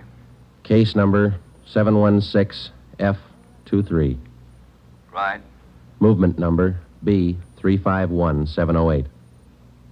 Got it. Okay. Now give me a make on this gun, huh? 32 S&W automatic. Serial number 579461. Okay. Call me back? Right. What's your station number? 2572. I'll ring you, Joe. Thanks. Having fun? What'd you do with all those jewels you stole? When do I get out of here? I don't think you're going to get out. You got nothing on me. How tall are you, Tracy? Get your tape measure. 5'9". How much you weigh? 140. I'm 27. My name's Walter Tracy. I come from Salina. I've been in town 2 days, and I don't know what you guys are talking about. You sound smart. You don't act it. And you're flying blind, copper. What'd you do with those jewels you stole? I don't know what you're talking about. What color are your eyes? I don't know. I'm colorblind. What color would you say your hair is? You colorblind, too? You ever been arrested before? Straighten out. He asked me that. I'm asking you. No. You ever done any big time? No. All right, I don't care if you level with us or not. We're going to make you on those prowl jobs, all 19 of them. Sure. You guys are smart. You got in Los Angeles 2 days ago, is that right? Yeah. You don't know anything about any jewel thefts. That's what I said. And how come your name and your handwriting's on the account books in 4 pawn shops in Los Angeles? It's not mine. You can't prove it. We can, Tracy. Come clean. What'd you do with the stuff you stole from 1250 Moraga Drive, June 5th? I didn't steal any stuff. What'd you do with the rings and watches you took from 1400 Placerville Road, June 9th? I wasn't in town. What'd you do with the diamond dress pins you stole June 13th, 123 South Van Ness? Did I do that? You're not only kinky, you're a bad liar. You prove it. Border get you a sawbuck, your prints bounce, Tracy. Our handwriting man's gone to work on those signatures of yours. You haven't got a chance. Now, come on. Where'd you hide this stuff? You can't prove a thing. Where'd you say you've been sleeping the last 2 nights? In the park, Pershing Square. You want a map? Clothes sure look nice. I said I had 'em pressed. But you can't remember where. No, I can't remember where. That a crime? Friday talking. Joe, this is Gilmore. Here's the stuff you asked for. Let's have it, Gil. No make on the watch, no make on the gun. Okay, Gil. Thanks a lot. Yeah. You're in up to your neck. You said that, didn't you? You're gonna talk, Tracy. Kind of tired. All right, we'll let you sleep on it. Come on, Ben. Let's book him. Right. I'll get your jobs, coppers. Sure. Come on.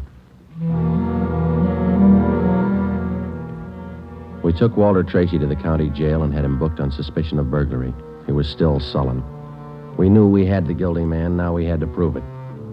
As it often happens, the victims never see the burglar. They only know he's been there. They can't identify him, but they can identify their property. Our job was to find the property. When we did, we'd have Walter Tracy. And the 19 victims would have their property returned. But Tracy wasn't talking, and we knew he'd never talk unless he thought it might help him. We took the problem to Ed Backstrand. Smart punk, Skipper, but he's done time before. How do you know? Tried him out last night when we brought him in. He talks like it and he acts like it. But he won't cop out. Are you sure? He won't talk in 100 years. He knows he's got us in a spot. Well, one thing's sure. We're not going to send him up without finding the loot first. He's planted the stuff somewhere in this city. We've got to find it.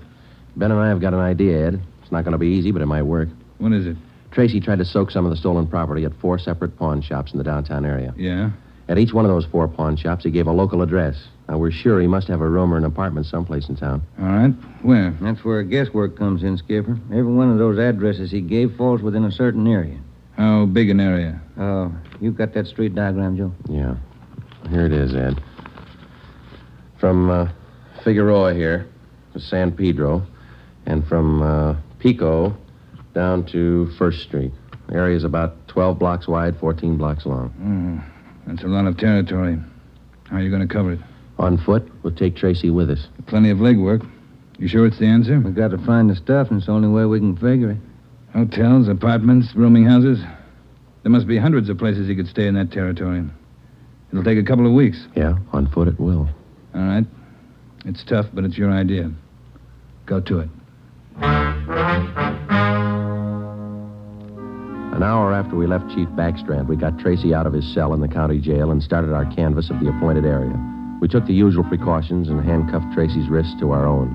We started the search for his hideout at 1st Street and Figueroa. It was a warm day in Los Angeles. The temperature was 91. After the first 3 hours, I could tell Ben's feet were ready to give out, and so were mine. We couldn't even have the comfort of complaining. That had encouraged Tracy, and he was cocky enough already. He cursed and threatened every step of the way. My legs off. All right, quit pulling, will you? Come on, Tracy, up the stairs. Another one to check. Warm day, Joe. Yeah, a little. What do you mean, a little? Must be 110. Yes? What is it? You the manager? Yes. Could you tell me which apartment this man has in your house, ma'am? Who, him? Yes, ma'am, this one. Never saw him before. He don't live here. All right, ma'am. Thank you. Yeah. Hot, ain't it? When are you going to get wise? Come on, Tracy. Well, that finishes this side of the street. You want to cross over, Joe? Yeah, let's go. I'm hungry. I want to eat. After we cover the other side of the street. You can't do this to me. I'm going to get a lawyer. I'll have your jobs, both of you. Yeah, come on. We only got a couple of hundred places to cover.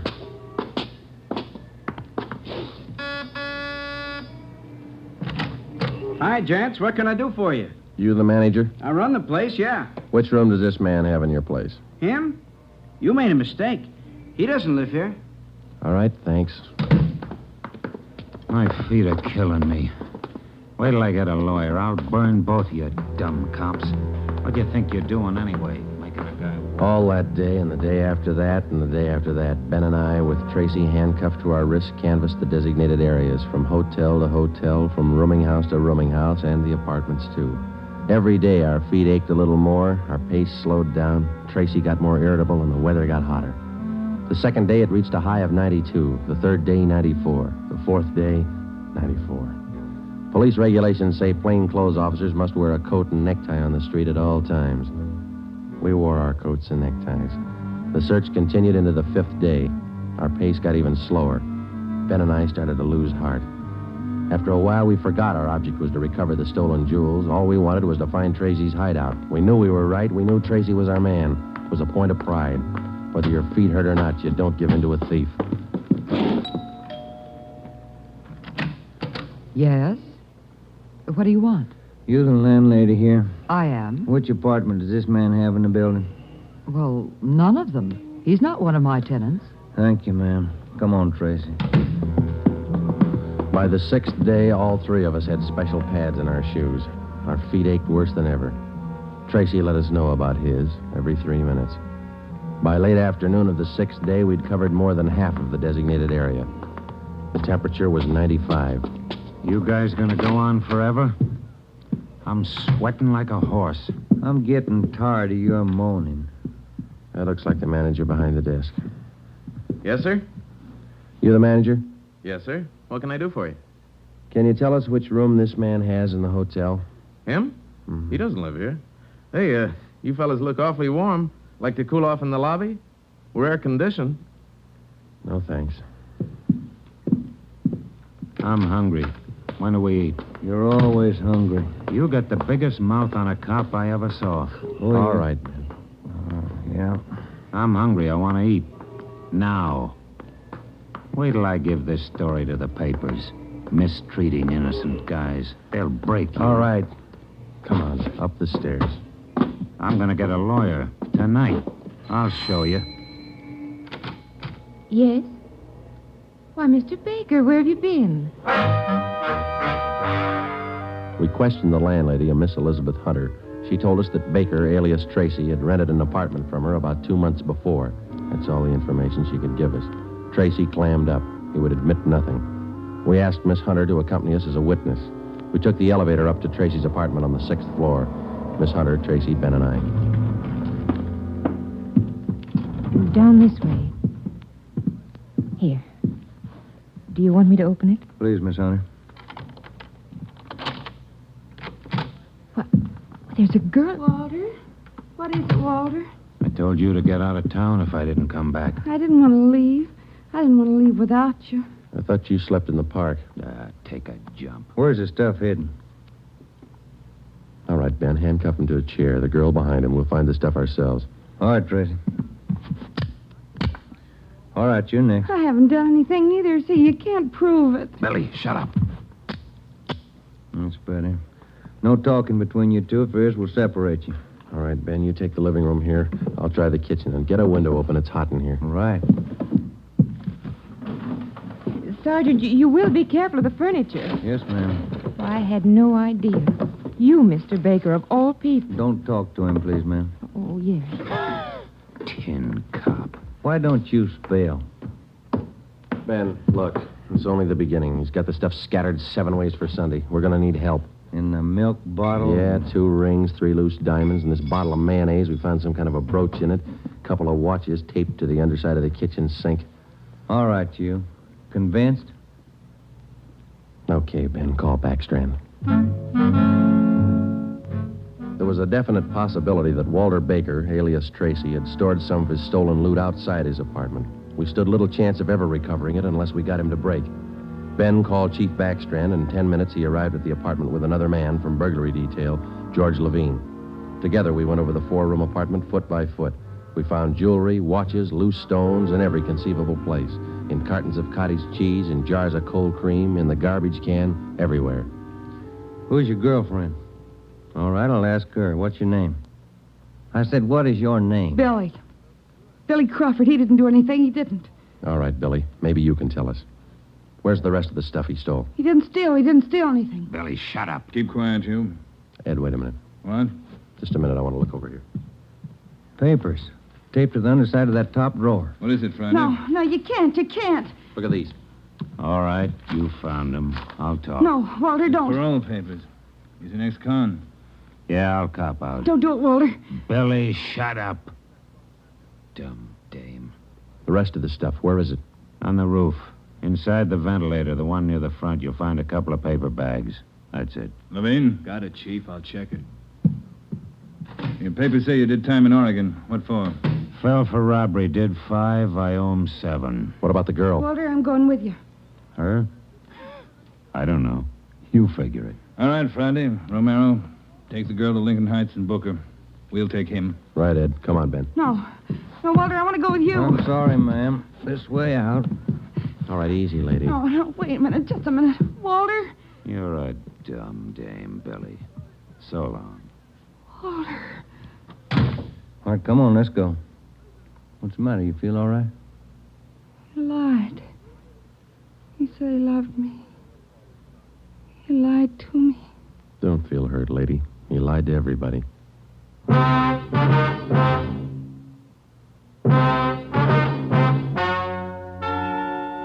The story you have just heard is true.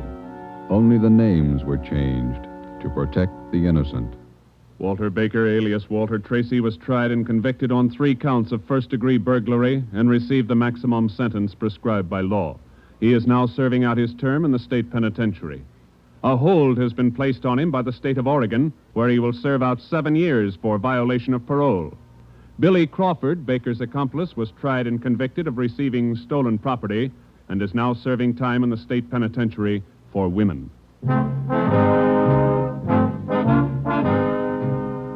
You have just heard the 11th in a new series of authentic cases transcribed from official police files. Technical advice for Dragnet is furnished by the Los Angeles Police Department. Tonight's program is dedicated to Warden Clarence A. Larkin of Folsom Prison, Sacramento, who, on the evening of September 24th, 1937, gave his life so that yours might be more secure.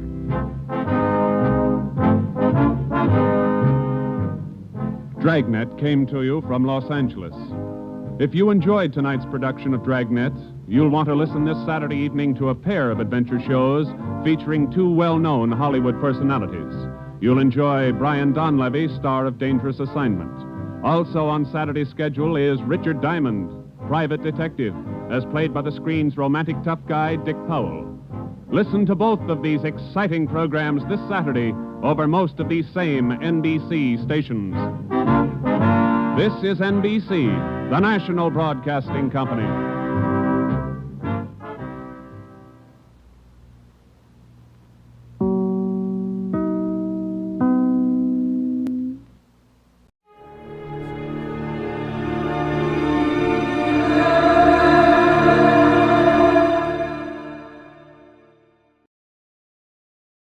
Dragnet.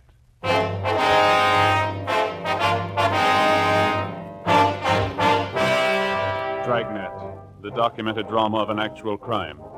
For the next 30 minutes, in cooperation with the Los Angeles Police Department, you will travel step by step on the side of the law through an actual case transcribed from official police files. From beginning to end, from crime to punishment, Dragnet is the story of your police force in action.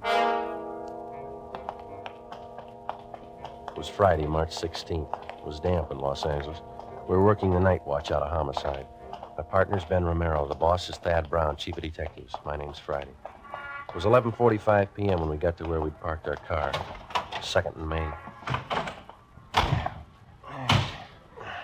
Couple of drops on the windshield. Yeah, I hope it holds off. I was thinking of going out to see the Cubs and Pirates play an exhibition game tomorrow. Guess maybe now I won't. You might be lucky. What's the weatherman say? I don't know. Get the radio on. Yeah. It's a slow night. Yeah. Might not be tomorrow night. What? March 17th, isn't it? Oh, yeah. 62A, call your station.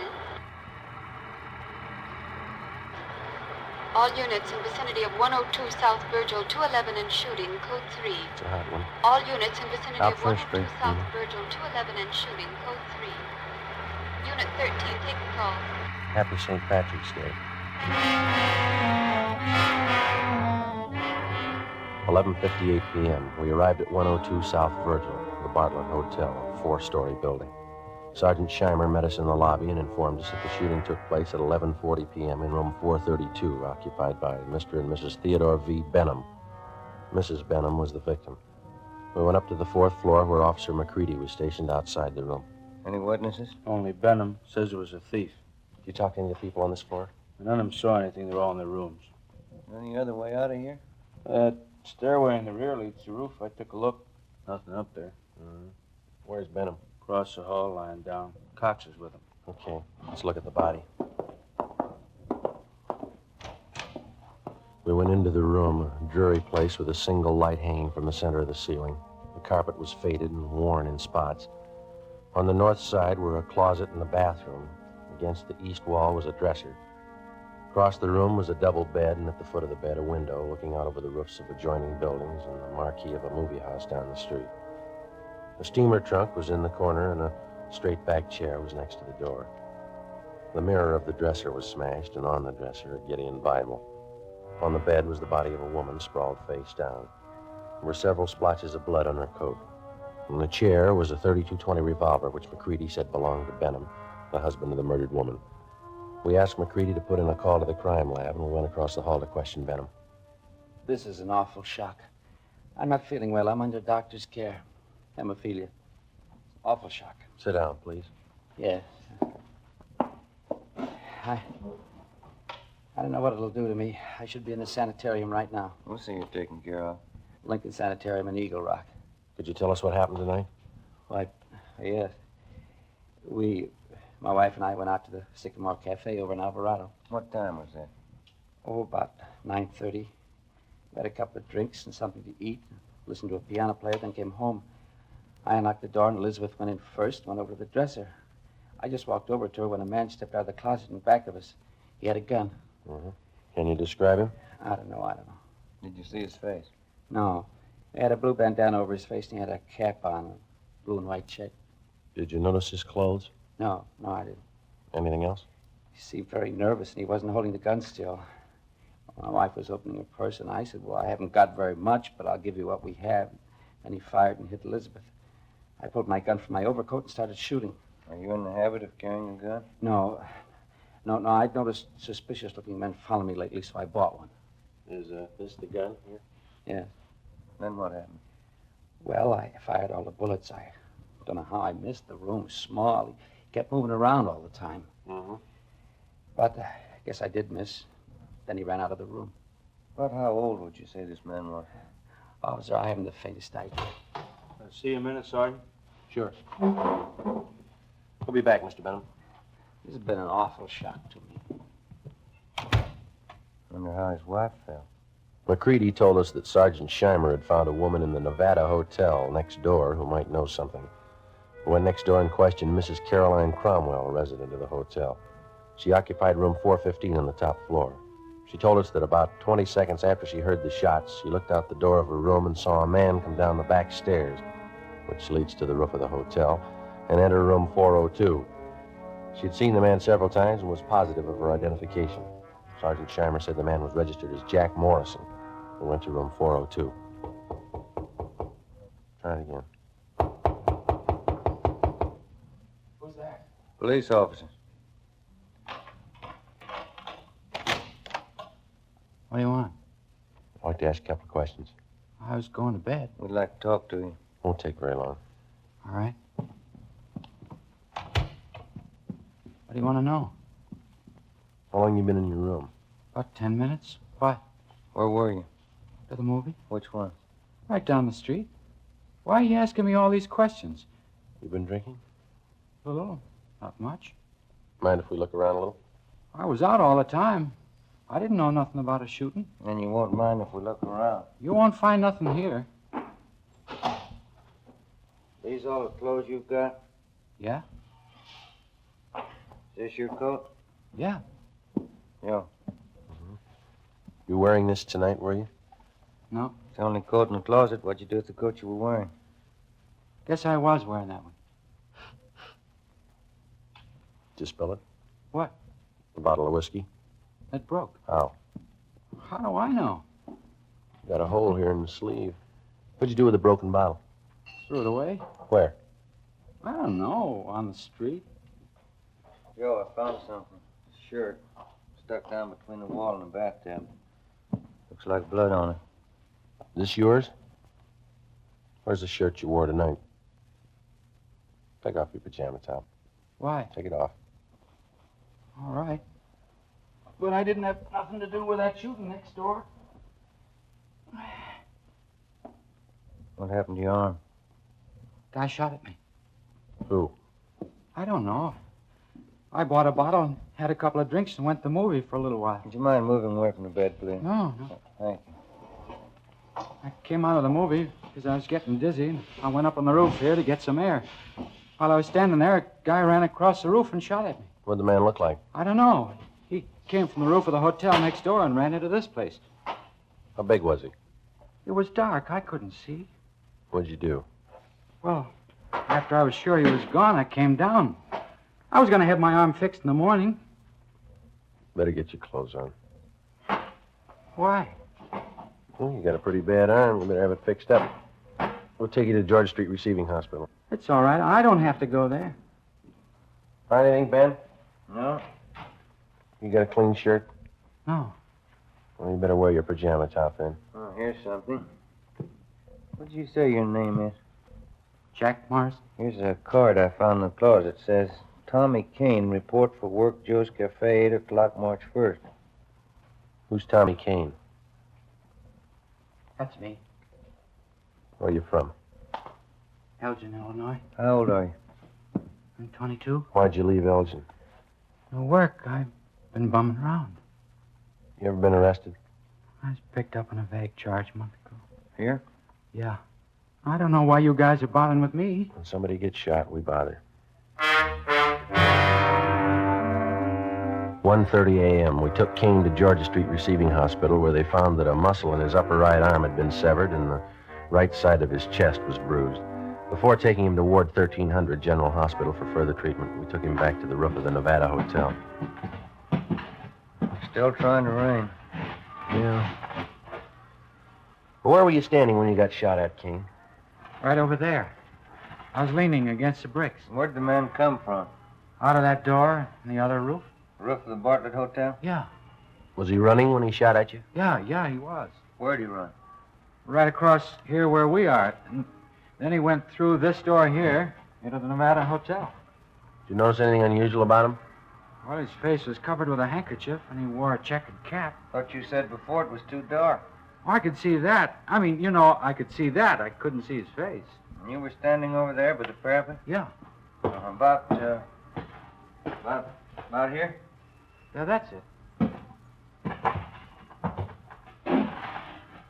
Mm-hmm. All right, let's get over the roof of the Bartlett. It's a little high. Can I help you over? No. Come on, Ben.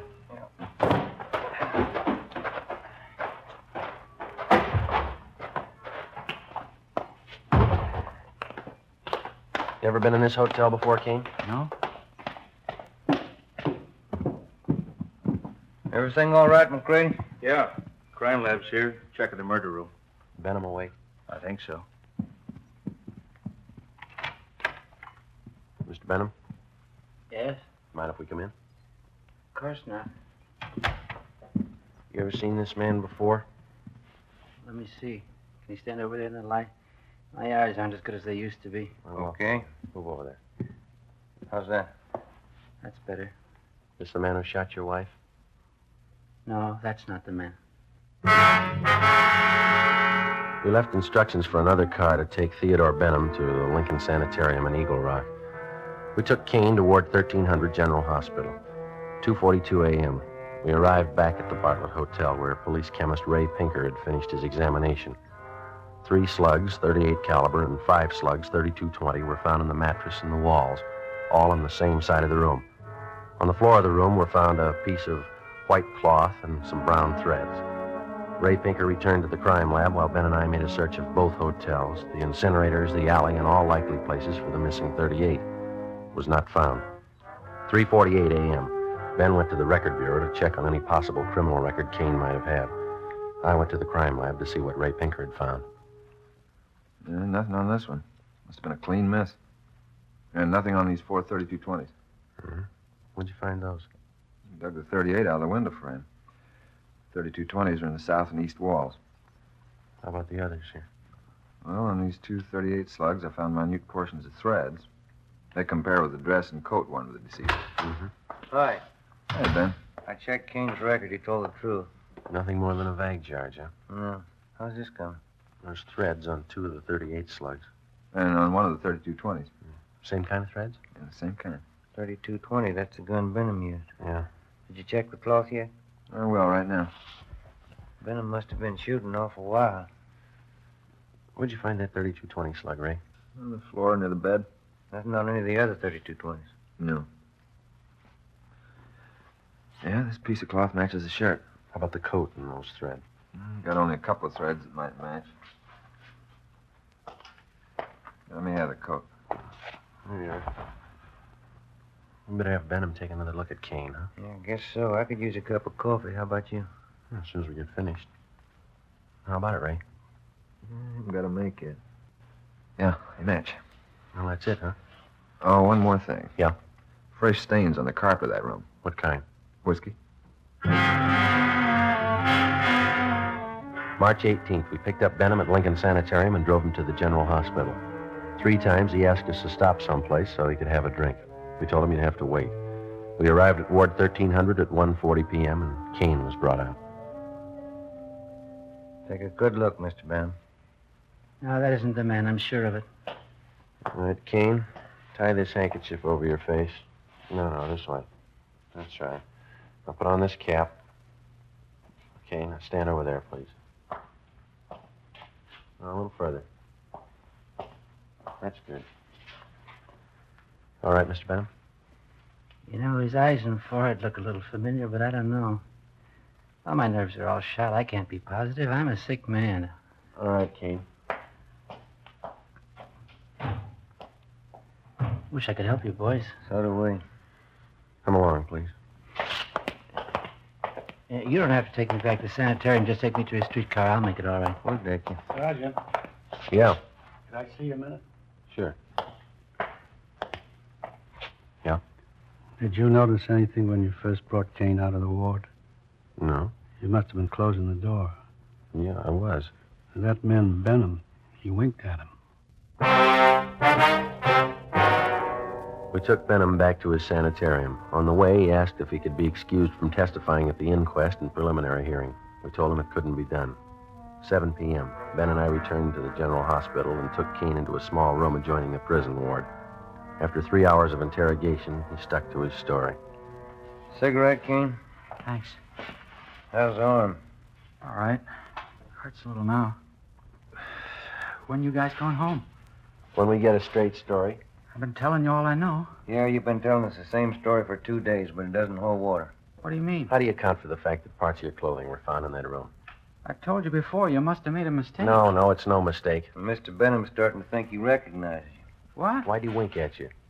He didn't wink at me. We got somebody here who saw him. And he seems to think whoever did the shooting didn't take the gun with him. When we drove him back to the sanitarium, he asked us if we found it yet. He thinks we will. How long has Benham lived in L.A.? A long time. How long? Why do you want to know how long he's lived here? Is a dead woman really his wife? Well, certainly she's his wife. Why? Where's he been since the shooting? In the sanitarium in Eagle Rock. What's the matter with him? Hemophilia. You know what that is? No. You sure that was his wife? Positive. She wasn't a stool pigeon? Stool pigeon? Where'd you get that idea? You guys never saw her before. Never. You never heard of her? Kane, what's eating you? Did you check on her? We always do. You don't make mistakes on anything like that, do you? Not all. Look, she was a pretty nice woman from all we could find out. Happily married for 30 years. Something's wrong. What, Kane? What's wrong? Oh, set up. Yeah? Yeah. What'd Benham say about me? We told you. He says you look a little bit like the man. Did you say anything else? He winked at you, Kane. Why? She wasn't a bad-looking woman. Wasn't she, Kane? All right, now how about it? You guys swear that was his wife? Yeah.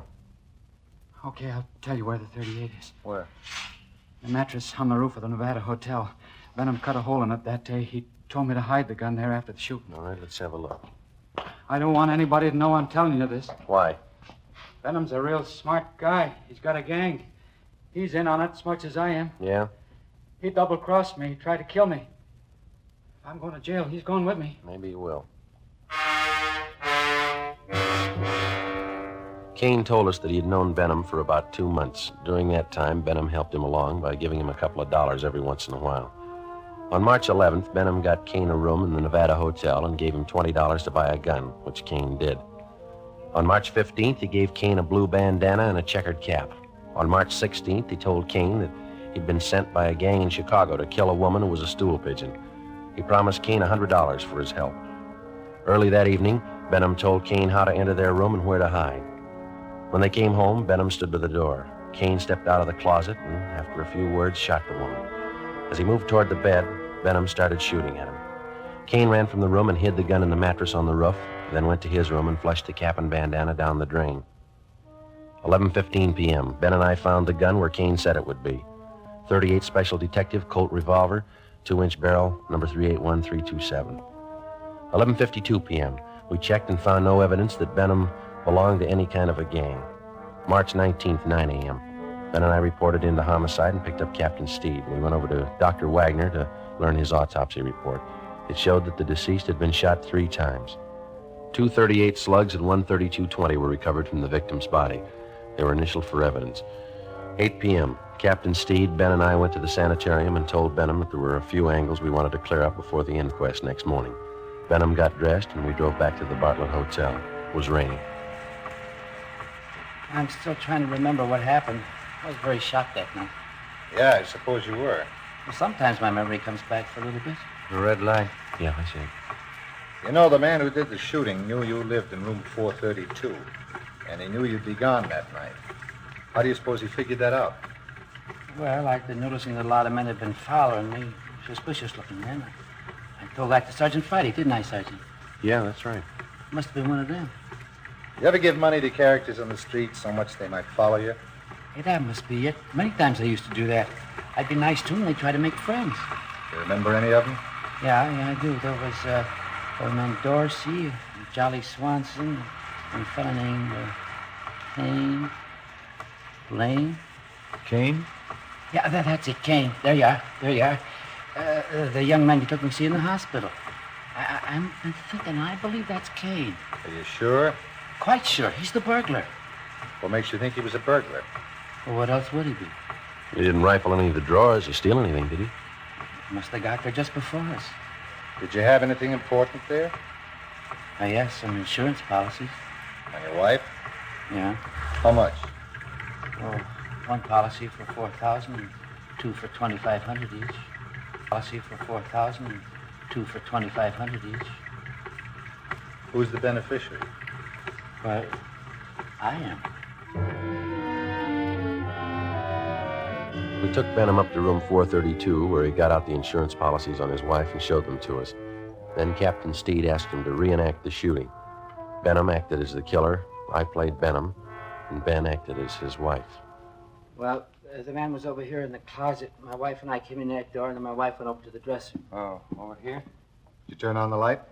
Oh, yeah, and then I closed the door and went over behind her. Like this?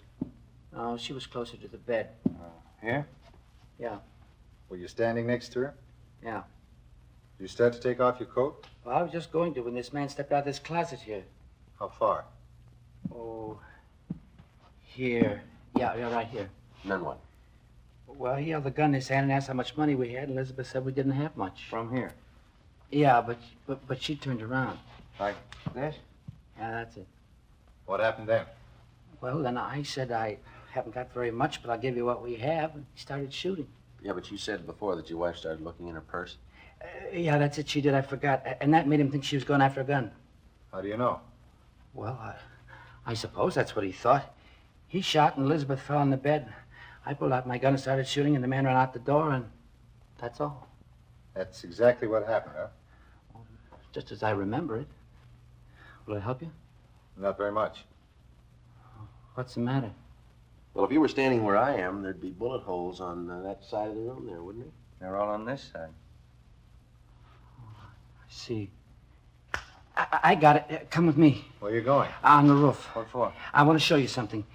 It's raining. There are 2 umbrellas in the closet. I'll get them. Why do you want to go up there? I think I know where that gun might be hidden. I'll bet it's there. Here, you take this umbrella. Thanks. We'll take this one, Captain. Let's go.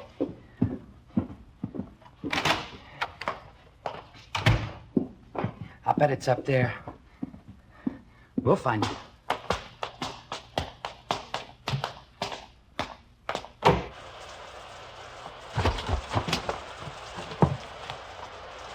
You got your flashlight, Ben? Yeah.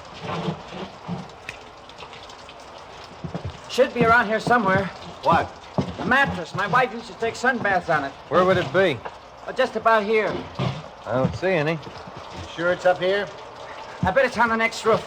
Didn't you say Kane lived in that hotel? He probably moved it. Flash your light over there behind that elevator shaft. There? Yeah, there. You see it? We have to climb over this parapet to get on the other roof. Watch it, Cap. It's pretty slippery. Okay. Yeah, it is slippery.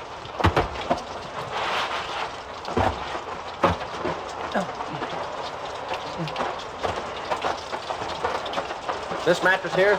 That's it. Take a look, Joe. Right. No, nothing here. Did you look all around there? Did you look in the corners? No. Well, that'd be a good place to hide a gun, don't you think? Here, let me see. There might be a hole cut in one of them. No, maybe the other corner. No. Or maybe this one. Yeah, you see, the mattress has been cut. No. No, it's got to be here. Where is it? It's here, I tell you. It's here. I know it's here. I'll find it. I'll find it. You wait. You'll see. I'll get it. I know it's here. I'll find it. You wait, I'll get it. I'll get it. It's getting wet, Joe. We got the 38. Kane told us about it. You ready to talk? Yeah. Insurance. That why you did it? Yeah. I'm a sick man. Let's go, Benham. On your feet. This is the United States Armed Forces Radio Service, the voice of information and education.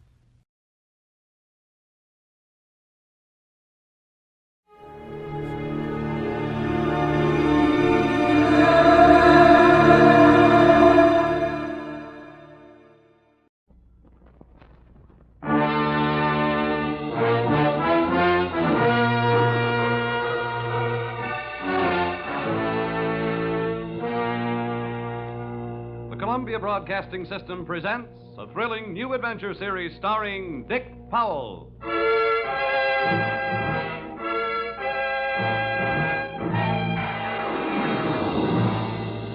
I'm an insurance investigator. My name is Johnny Dollar. What? You heard me, Johnny Dollar, and I can pad an expense account with the best of them.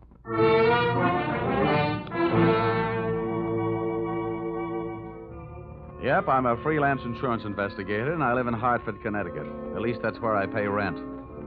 My work sees to it that I really live anywhere except at home. I'm free, white, 34, and so forth. If you're interested in buying me Christmas presents, I take a size 42 suit.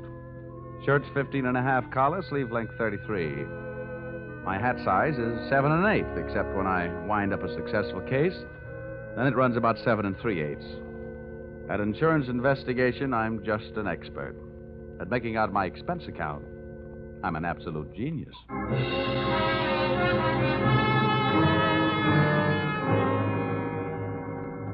Expense account, submitted by investigator Johnny Dollar to Home Office, East Coast Underwriters, Terminal Building, Hartford, Connecticut. Attention, Austin Farnsworth, General Manager. The following is an accounting of my expenditures in the investigation of Milfred Brooks III for your company. Expense account item 1. Cab fare to your office in answer to your original call, 75 cents. Tip to driver, $1. Expense account item 2. Shoe shine, 25 cents. You'll remember I got my shoes scuffed when I unsuspectingly walked into your private office. Milford! No, you must not, my boy. Dollar! Get you away from that window. Don't Hey, you. jump. Hey, no, you don't. Let go of me. Let go of me, you fool. No. There are better ways of making a big splash in life. Get away. Well, nice try, Sonny. Now pay attention to teacher. I didn't know I had it in me. Oh, goodness gracious, Dollar. Did you have to hit him so hard? I hope you haven't killed him. He isn't too strong, you know. Don't worry. There. Now, Mr. Farnsworth, would you mind telling me on whose head have I the dubious pleasure to be sitting? That, sir, is Milford Brooks III. His policy with this company is in the amount of $2 million. Wow. Yes. And the boy seems bent on committing suicide. Dollar, I want you to stop him. What do you want me to do? Threaten him with death? Anything. The conditions of his policy are such that we would be forced to meet with a claim in the event of his suicide. Oh, I say, Dollar, sitting on his head that way, aren't you in danger of smothering the boy? Smothering him doesn't worry me, but these crew haircuts don't make very comfortable cushions. I'll move down a little. Now, there. Okay. So far, I know this kid is insured for $2 million and that his policy pays off on suicide. What else? 1/2 hour ago, Milford Brooks walked into this office and changed the beneficiary in his policy. Then, sir, he proceeded to demand, not request, mind you, but demand a loan of $500,000. Quite a touch. When I explained to him that there were no provisions for a loan in his policy, he threatened suicide. Which would cost you $2 million. So all we have to do is keep him alive, huh? And he's managed to make that no small problem. His choice of a new beneficiary is downright frightening. One of the most notorious gamblers in the East. His name is Hatcher, Harold Hatcher. Ouch. Oh, do you know him? Sure. That kid's been a post office pinup boy for a lot of years. Well, that's the situation. I'm engaging you to protect Milford Brooks' future. Dollar, I want you to protect the boy. Give him something to live for. You know, an interest in life. An interest in life? Well, then, let's see. I know. Here. This should help. What's that you got there? Well, it's what's commonly referred to in the more successful of bachelor circles as my little black book. Oh. Well, now, let's see. Ruby? No. Her favorite expression is drop dead. Bernadine? No. She'd be the new beneficiary by midnight. Oh, dear. Now, here's the one, Butter. Say, Farnsworth, would you mind passing me that phone? The one with the long cord? Oh, no. Oh. Lie still, Buster. My little friend here is showing signs of life. Here you are. Maybe you should let him breathe a bit more. Don't worry. He'll be all right. Hello. Oh, hello. I want to call New York. Yeah. Hudson, 24292. Dollar, you're not thinking of taking this boy to New York, are you? Well, I'm going there myself. You want me to keep an eye on him, don't you? Now, don't fret, Farnsworth. All is not lost. You do worry me, sitting on his chest that way. Hello? Oh, Butter? This is Johnny. Yeah, I'll be in town tonight. I want to see you. And look, here's what I want you to do. Yes, it's all right to say over the telephone. Yeah, I want you to reserve a table at the hatchery in my name for 10 o'clock tonight. Will you do that? Okay. I'll see you at your apartment in a few hours. But, honey, I can't make it any earlier. I'm sitting up on a sick friend. Okay, goodbye. I'm not sure that I agree with your methods. Huh? Out! What's the matter? Did he hit you? Hit me? He bit me.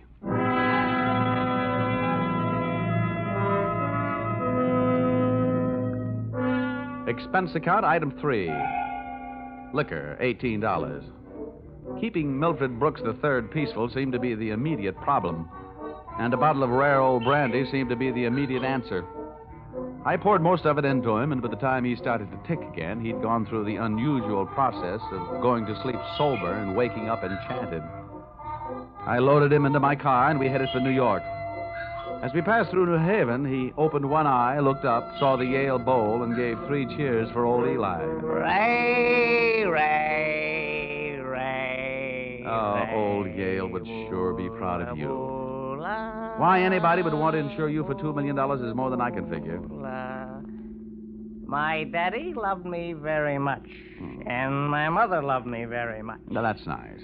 And not only that, but I love somebody very much. And not only that, but I hate somebody very much. That's interesting. You know something? Next to one other guy, I hate you more than anybody else. Oh, here, lover boy, it's the cocktail hour again. Time for your bottle.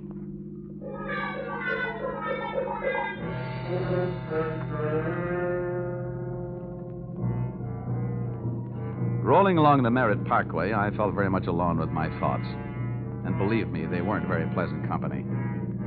The way it stacked up for me, Brooks had built up a fat gambling debt with Harold Hatcher and had been forced into making him his beneficiary. The suicide threat that he was holding over the insurance company was a little tougher to figure, unless he was trying to finance a trip for himself to get away from the man with a murder motive, Hatcher. My hungry little mind nibbled away on those unsavory morsels of food for thought all the way to Butter's apartment.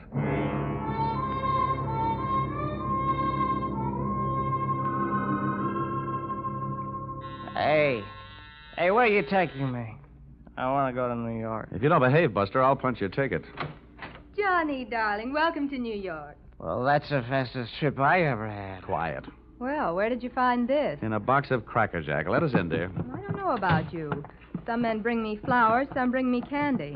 What do you bring me? A boiled owl and a Brooks Brothers suit. Pleased to meet you. Yeah, let's trot him into the bedroom, honey. You'd look more at home in the bathtub. Let me pull down the cover. All right. Now, come on, Buster. Lie down. Charm. That kid's liquor sure can hold him. How long have you been playing nursemaid to this bottle baby?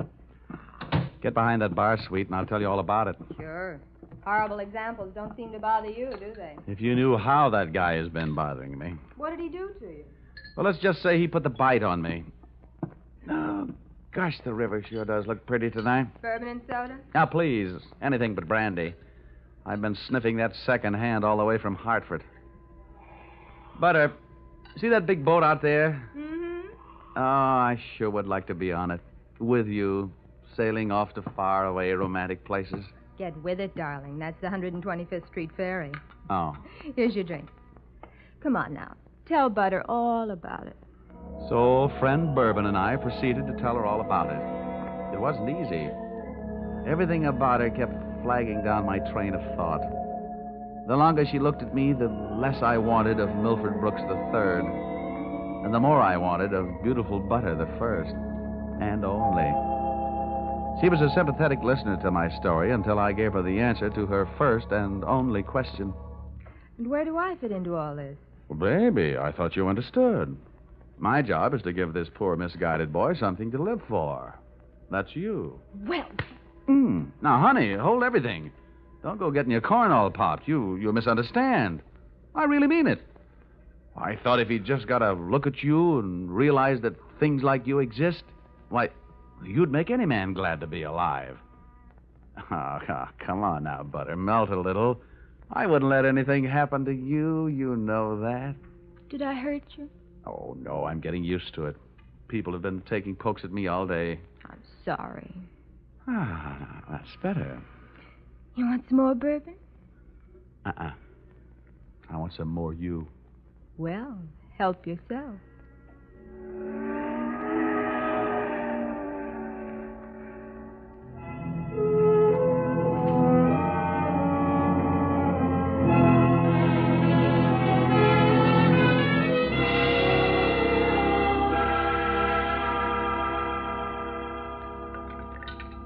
Honey, it's getting late. Let's make this the last drink.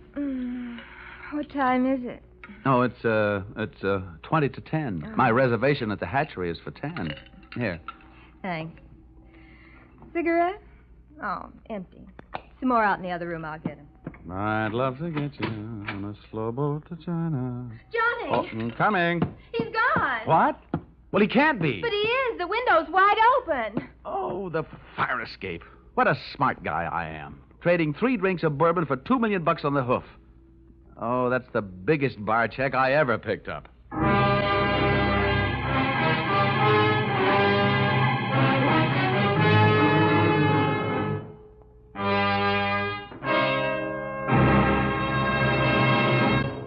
That's a big bar check for anyone to pick up. As a matter of fact, it's a bigger bar check than you've ever heard of anyone picking up before.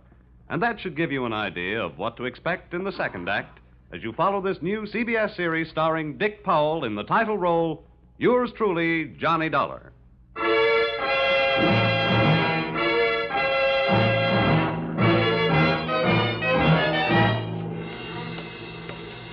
Well, nobody could say I wasn't working fast. I'd only been in town for an hour, and I'd already succeeded in losing Milford Brooks III. I spent another hour of his all-too-short life expectancy unsuccessfully shaking down the neighborhood for him. And then, feeling very much like a bloodhound that had flunked his sniffing exam, I went back to Butter's apartment.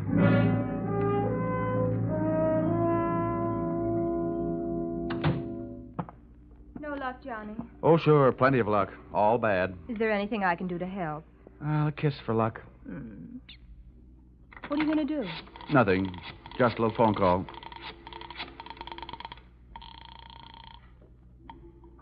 Police headquarters. This is Johnny Dollar. Give me missing persons. Any particular one? Don't be a wise guy. Lieutenant Fisher. Yes, sir. Lieutenant Fisher. Fisher, this is Johnny Dollar. Hello, Dollar. Who'd you lose? One man, my mind, and if I'm not careful, my professional reputation. The guy's name is Brooks, Milford III. Got anything on him? Hold on. All right. Oh, don't look at me like that. It wasn't all my fault. Dollar? Yeah? We haven't found him yet, but we think we know where he is. Huh? The Hudson River. At 11:15 tonight, his top coat, complete with identification, was found taking a ride on the 125th Street ferry. Oh. Anything else? Nothing much. A package of matches was found under the coat, monogrammed. You don't happen to know anybody whose initials are H.H., do you? H.H.? Yeah. There's always Horace Height. Wise. Thanks, Fisher. I'll check back with you later. I'll be here. H.H. Harold Hatcher. What are you mumbling about? Bad news? Looks like about $2 million worth. They found Milford's coat on the 125th Street ferry. You and your faraway romantic places. Very funny. I'll see you later, honey, and maybe about 11.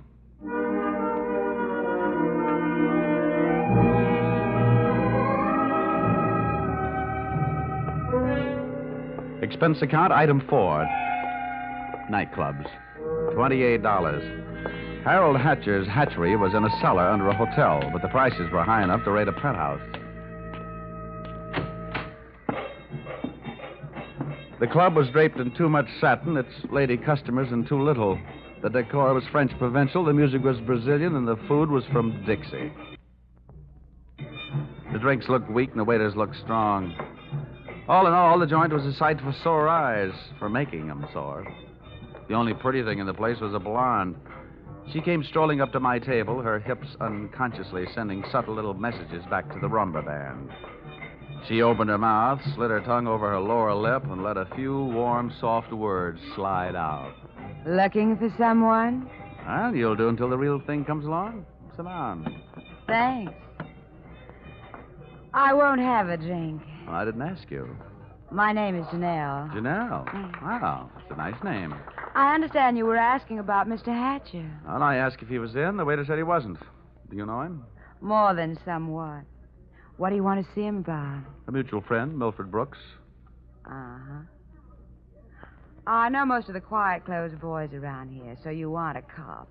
You don't look like the type that would be a society friend of the Brooks family, so what are you? I'll ignore that. Is Hatcher around? He might be. Then come on. Where's his office? The top of those stairs. Can I expect any trouble getting in?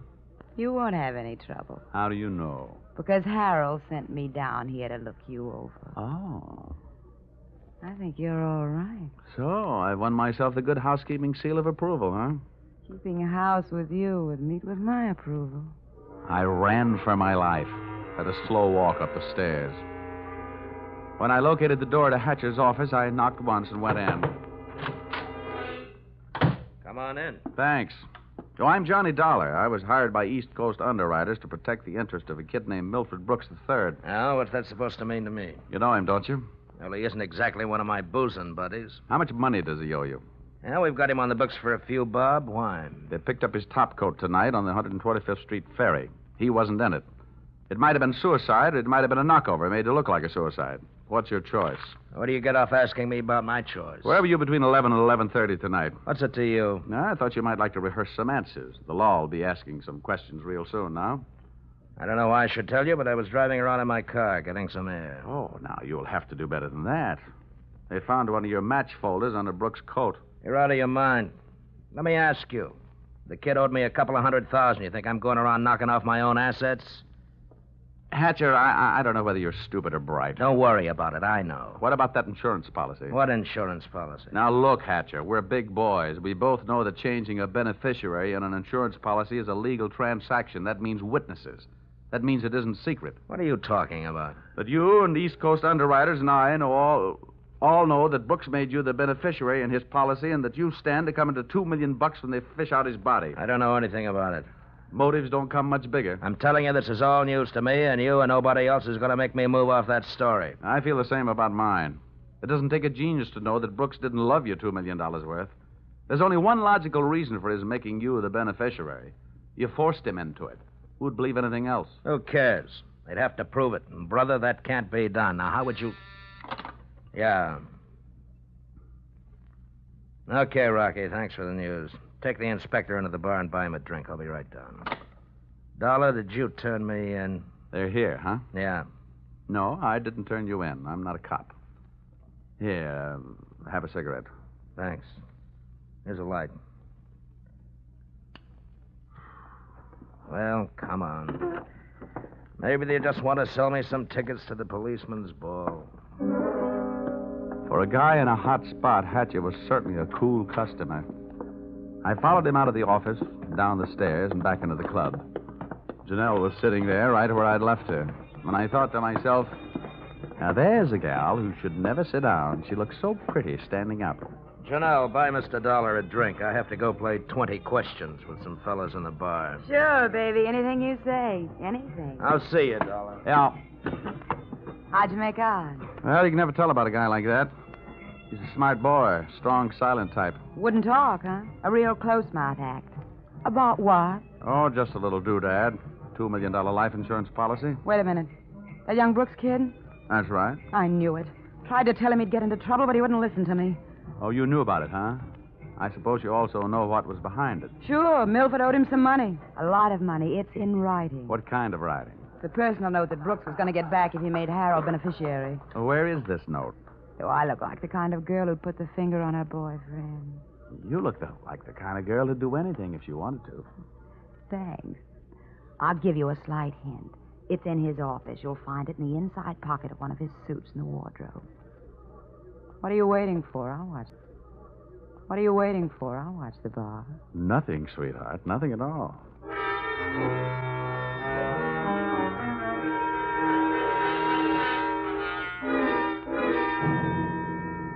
Whatever her reasons, Mr. Harold Hatcher's little female playmate was trying awful hard to send him up on a murder rap. And I was going to try awful hard not to let her down. Back in Hatcher's office, I found myself alone in a room with a telephone. And being a guy who can never resist a free call, I unleashed the magic wonders of the AT&T. This better be you, Johnny Dollar. Quiet, Butter. I've only got a few seconds. It seems that's all you ever have for me. Now, if you Now, think look, that Angel, just another hour. I'll get you a nice present. I don't care if you're another century. And as for presents, the last one you brought me was a drunk, and you even let him get away from me. Good night. Life presents a gloomy picture ever downward toward the tomb. Having wasted those few precious moments of an already misspent youth, I decided I'd better get on my pony before Mr. Hatcher showed up. I found Milford Brooks' personal note in one of Hatcher's suits, all right. As a matter of fact, I found something in all his suits. A great big glimmer of light. Expense account, item 5. Taxi fare, $10. I left the office in a hurry, Janelle at her table and Hatcher at his bar. I got out of the club and into a taxi parked a half block down the street. There, I waited until my favorite suspect left the hatchery and piled into another cab, and off we went. On a chase that would have made Ben Hur look like a plowing bee.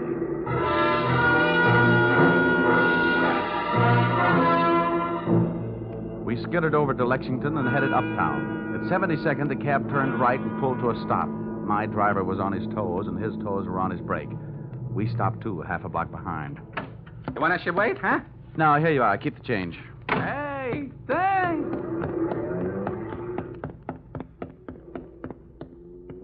It was a garage that belonged to a residence on the parallel street a block away. The living quarters upstairs were dark enough to look interesting. I indulged in a bit of genteel breaking and entering. Entering that old barn didn't take much breaking. I crept up the stairs.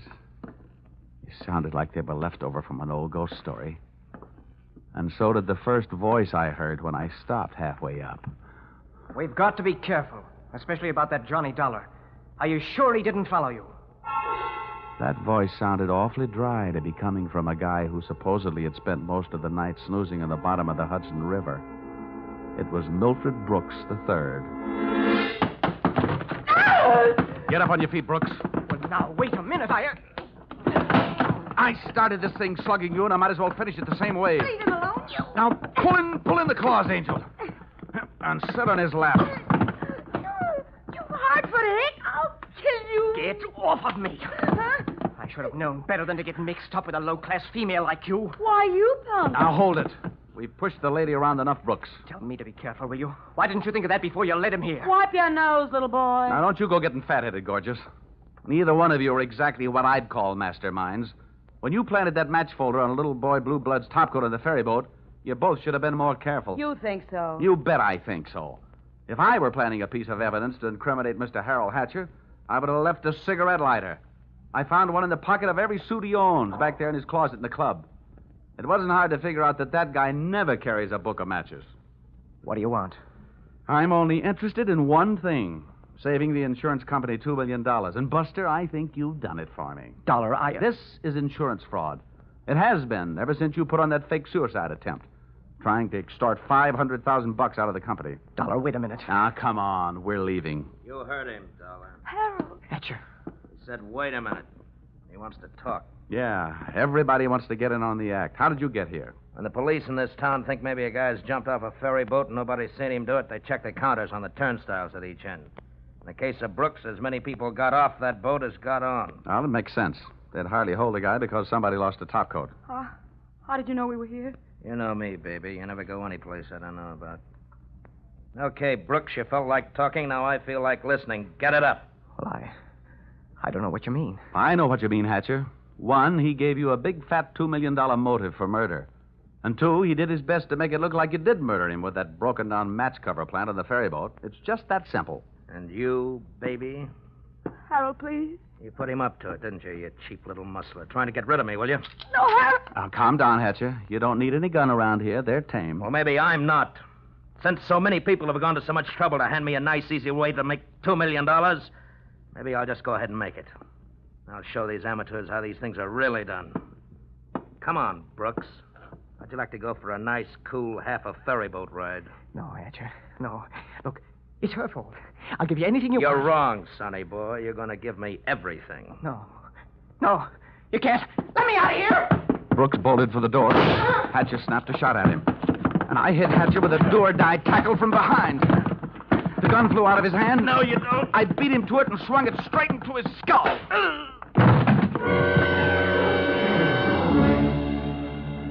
Half the people in the room were lying there bleeding. Brooks from gunshot, Hatcher from gun butt. Janelle and I stood there panting. But believe me, not for each other. We stood that way until the police arrived.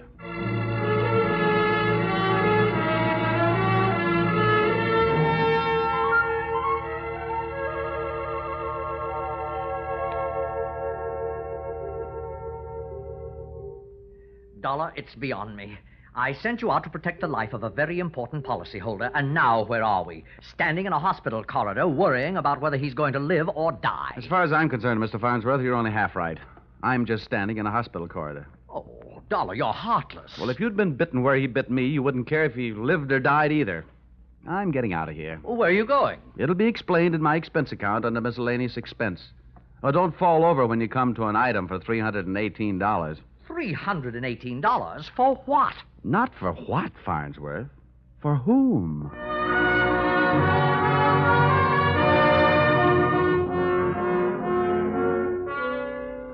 Expense account total. And it all adds up to a little matter of $1,182.23. Which you may say, Mr. Farnsworth, is a lot of money for one man to spend in 2 days. But you must bear in mind that the amount at stake was $2 million. And you know the price of steak these days. It might comfort you to know that I just returned from the hospital. Brooks was strong enough to make a full statement, which you will find enclosed. This in itself should prove sufficient to establish evidence of attempted fraud against your company, allowing you to immediately avoid his policy. It boils down to one sentence, to wit. Brooks and Janelle wanted to get rid of Hatcher so that they could live happily ever after. Knowing those two, they never had a chance. And oh, yes, that that miscellaneous item, the one for $318, it was a bracelet for a certain party who made this special investigation for me very special. Oh, if you want a receipt for this item, I'll send you a lock of her hair. Yours, truly, Johnny Dollar.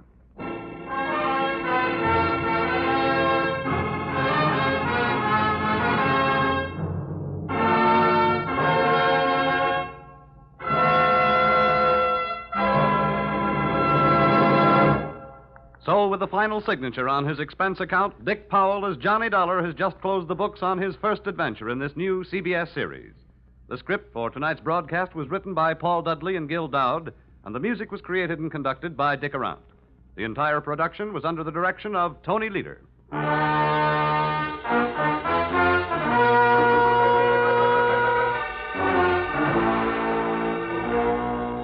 Be sure to tune in again next week when the expense account covers Special Investigation Singapore, another unusual adventure starring Dick Powell in... Yours, truly, Johnny Dollar.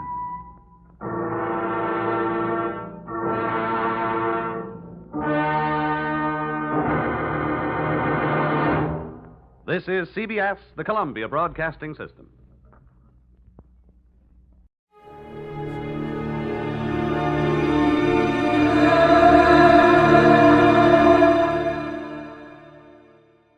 Time now for Edmund O'Brien as Johnny Dollar. Dollar, thank goodness I found you. Why, what's up? You've got to leave for New York, Dollar, immediately. A policyholder, he's afraid for his life. Here we go again. Who's he afraid of? Well, he wouldn't say over the telephone. All I know is, to us, he's worth $100,000 alive. Well, that makes it simple. He must be afraid of somebody to whom he's worth $100,000 dead.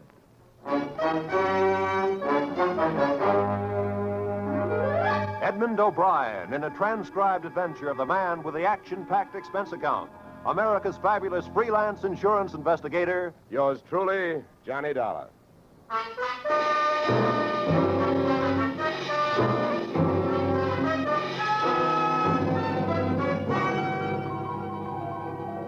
Expense account submitted by Special Investigator Johnny Dollar to Home Office, American Continental Life Insurance Company, Hartford, Connecticut.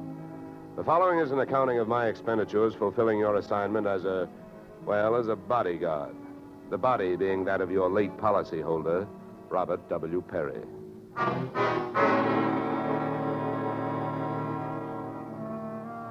Expense account. Item 1, fare on night train, Hartford to New York, $365. Expense account item 2, $1.80 taxi to Lower Manhattan following morning to offices Perry and Van Bruten, importers, arriving as promised at exactly 9 a.m. Good morning.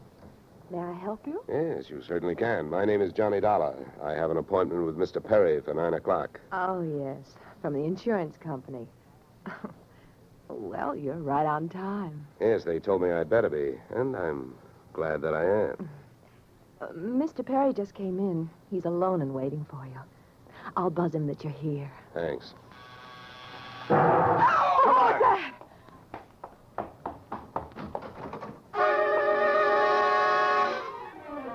What was left of your policyholder, Mr. Perry, was just sliding out of a swivel chair as I hit the room. The top of his desk had erupted, and splinters of mahogany pointed their sharp fingers upward through lazy circles of smoke, swirling toward the ceiling. The buzzer from his secretary's desk had been rigged to a booby trap. Oh, no. Mr. Perry. Stay away from him. Come on, there's nothing you can do. He's dead. Oh. What happened? What happened? Whatever happened? Let's go. Let's get back out of here. Here you are. Sit down. I'll get you a drink of water.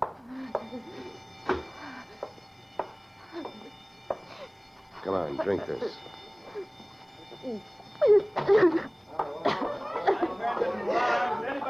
There's a doctor on the third floor. Shall I call him? Never mind the doctor. Go call the police. Nobody gets in here till they arrive. Now, the rest of you, go on, run along, beat it, will you? And have the building superintendent turn off that alarm. Okay, miss. Now, take it easy. It was all so sudden. What happened? Well, that's not hard to figure out. Somebody wanted to give your boss, Mr. Perry, a shortcut through life. So whoever it was figured out that a secretary would never buzz a boss unless he was at his desk. They rigged up a bomb somewhere in his desk that would go off when you buzzed him. Oh, then I killed him. Now, wait a minute, will you? Wait a minute. Don't go hysterical on me. There's excitement enough, and there'll be more when the police get here, so you keep cool. But I did it. You saw me do it. Look, honey, the way you put it, I killed him by coming in here and giving you my name so you would buzz him. And I was here to protect him. So drop it, will you? I'm sorry. Now tell me, what about yesterday? Was Perry here? Yes, all day. What time was it when you last used the buzzer? Why, right up to the last minute, about 5:30. Who left the office first? Oh, Mr. Perry, he always leaves first. I lock up. From the looks of things, you should have used more locks last night. Somebody got in here to do some wiring. Oh, I forgot that fire alarm. Look, before the police arrived, do you know why I was sent here? Oh, yes. Mr. Perry felt that his life was in danger. He thought that, well, with a $100,000 policy, the insurance company would do everything they could to help keep him alive. Oh, we didn't have much of a chance, did we? What was he afraid of? I don't know. Okay. Tell me, what were his other appointments for today? Well, he only had two. His partner, Mr. Van Bruten, at 11, and later he No, had one at a time, please. Van Bruten. Anything special about their meeting? Oh, yes, Mr. Van Bruten arrived just yesterday from Holland. Oh, you mean there was a branch of this firm in Holland? Oh, huh? yes. Mr. Perry was buying out Van Bruten's interest. They had a final meeting at Van Bruten's hotel last night. I see. Van Bruten was coming by this morning to pick up his money. Cash? No, a cashier's check. The bank is to deliver it here at 10:30.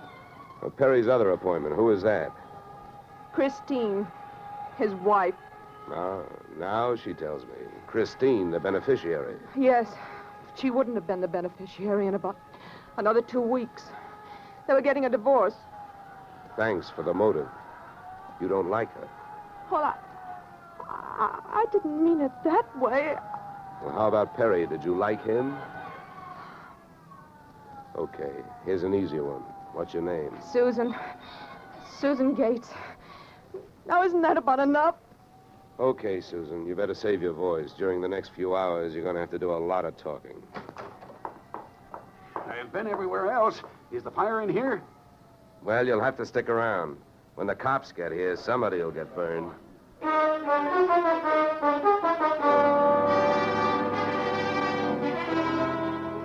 The firemen should have stuck around because the cops arrived in a blaze of glory. It was a very high-class investigation, 2 lieutenants. Finally, after about an hour, the police photographer ran out of flash bulbs, the office of the deceased ran out of fingerprints, and the lieutenants ran out of questions. So the on-the-scene phase of the investigation was closed. At about 5 minutes of 11, I left the police packing up their notebooks, their clues, and the body, and went into the outer office. Susan looked like she could use a big, broad shoulder to weep on. But unfortunately, I was wearing my light gray suit. About then, a dark blue suit and a deep green voice entered the room from the corridor. There. There's a fellow out here says he belongs here. His name is Van Bruten. What do you think? His name is on the door you just opened. Oh. Well, now, my name happens to be Murphy, and it's on bids all over the country. But that don't mean I'm stuffed with feathers, does it? Well, never cross tongues with an Irishman. All right, send him in, officer. All right, you can go in. The policeman out there. There's trouble here? I am Bramer van Bruten. Where is Mr. Perry? What? He is waiting for me, no? No. But my appointment... He's not keeping any. He's dead. Dead? This is not possible. Last night I saw him. He was well. What happened? He was hit by a buzz bomb. A buzz bomb? Oh, please. You mean there was foul play? Yes, it was very foul. Oh, please. I may sit down. My first visit in all these years since before the war. It was to be so happy. But now tragedy like this. He was a good man, a good partner. I understand that as of last night, you were no longer partners. Yeah. I am glad you mentioned that. I realize, of course, that it is indelicate to speak of such things as money at a time like this, but that is why I am here, to receive my payment. Just because Perry got his, there's no reason for you not getting yours, huh? Oh, but you misunderstand me. I am deeply grieved, but, well, since the transaction was consummated, what is there to do? A delay would be a needless waste of money. I have already paid for passage back to Antwerp tomorrow. Your check is here, Mr. Van Bruten. Oh. Here you are. Thank you. In all of my years of business, this is indeed the saddest moment. Yeah. Well, if I didn't have some work to do, I'd sit down with you, and we'd all have a good cry.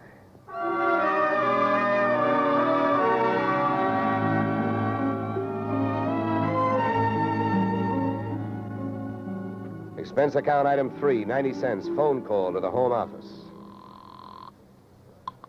Mr. Gordon's office. Look, honey, this is Johnny Dollar. I want to speak to Mr. Gordon. While I'm telling him what I've got to tell him, maybe you'd better sit there in his lap with some smelling salts. I'm not that type of a secretary. Besides, he doesn't have a lap. Hello, Dollar. How are you making out? Out? About $100,000. What's that? Yeah. You know, you should have sent me earlier. Somebody turned Mr. Perry into a firecracker just after I got here. He's dead. Oh, that's bad news. Big policy. Yeah, what I want to know is, shall I stay on the case? Well, certainly, Dollar, by all means. Is there a chance of proving suicide? There's a non-payment clause. Yeah, to make this one a suicide, there'd have to be a Santa Claus. Nobody could hate himself enough to do it this way. What are the fraud possibilities? Fair, there's an estranged wife. She's the beneficiary, but she wouldn't have been in a couple of weeks. Divorce coming up. I'll start with her. All right, Dollar. Good luck. But watch those expenses. Why, Gordon, I'm surprised. I think an insurance man would be the first to want to see a fellow live a little.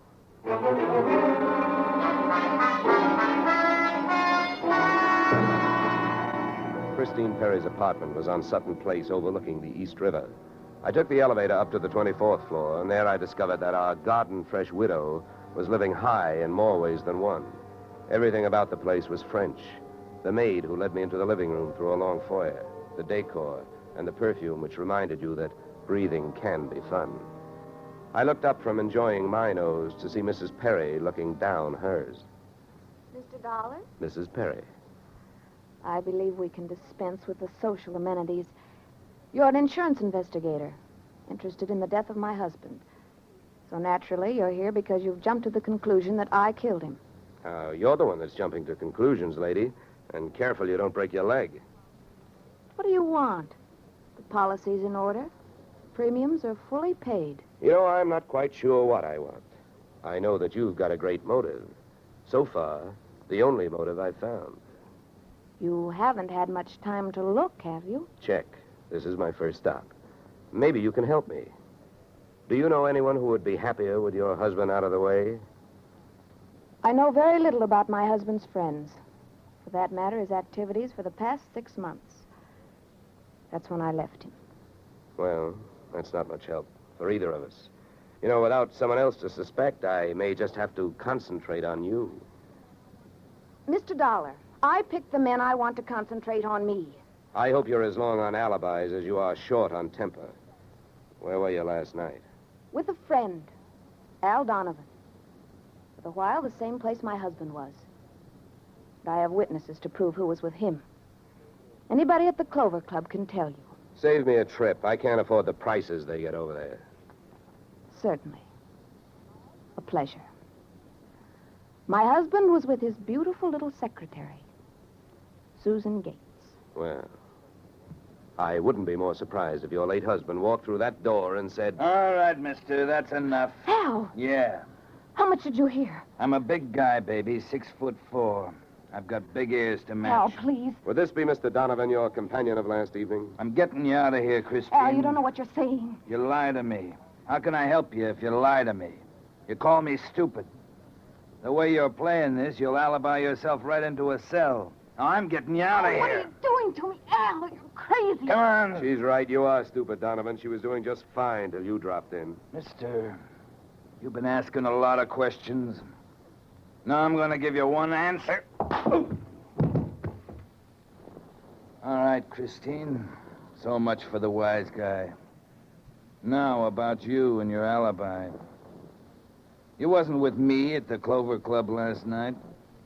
And if it's so easy to prove that your husband was there with his secretary, who were you there with? Remember, baby, you told me you were going to be with your husband. When Al measured me for that swing, I measured my chances with him. To me, he looked like one of those corporate assets of Murder Incorporated. So I rolled with the punch and kept my eyes closed and ears open. What I heard was Christine's alibi flying out the window, Mr. Donovan giving her a few loving cuffs, and finally, the pair of them flying out the door. Just then, the noon whistle blew somewhere in New York, and I decided to allow myself the luxury of 1 full minute for lunch. In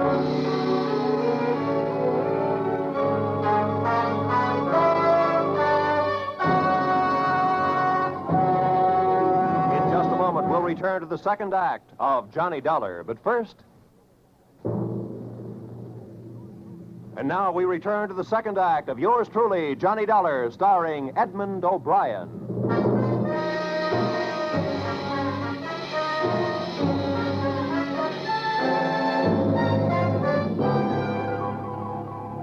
I spent the minute I took out for lunch eating a handful of Mrs. Perry's bonbons on the run.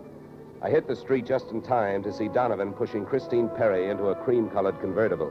When they got rolling, I piled into an even yellower vehicle with a meter on it and started off crosstown playing tag through traffic. At 57th and Broadway, things got complicated. My cab was 3 cars behind them when a red light flashed them to a stop. Then the door of their car flew open, Christine dashed out across the street and melted into the river of humanity flowing down into the subway. Since Al Donovan didn't follow her, I followed him. When he finally pulled to a stop, he took 2 chances. He parked in a no-parking zone and walked straight into the building beside it, a police station.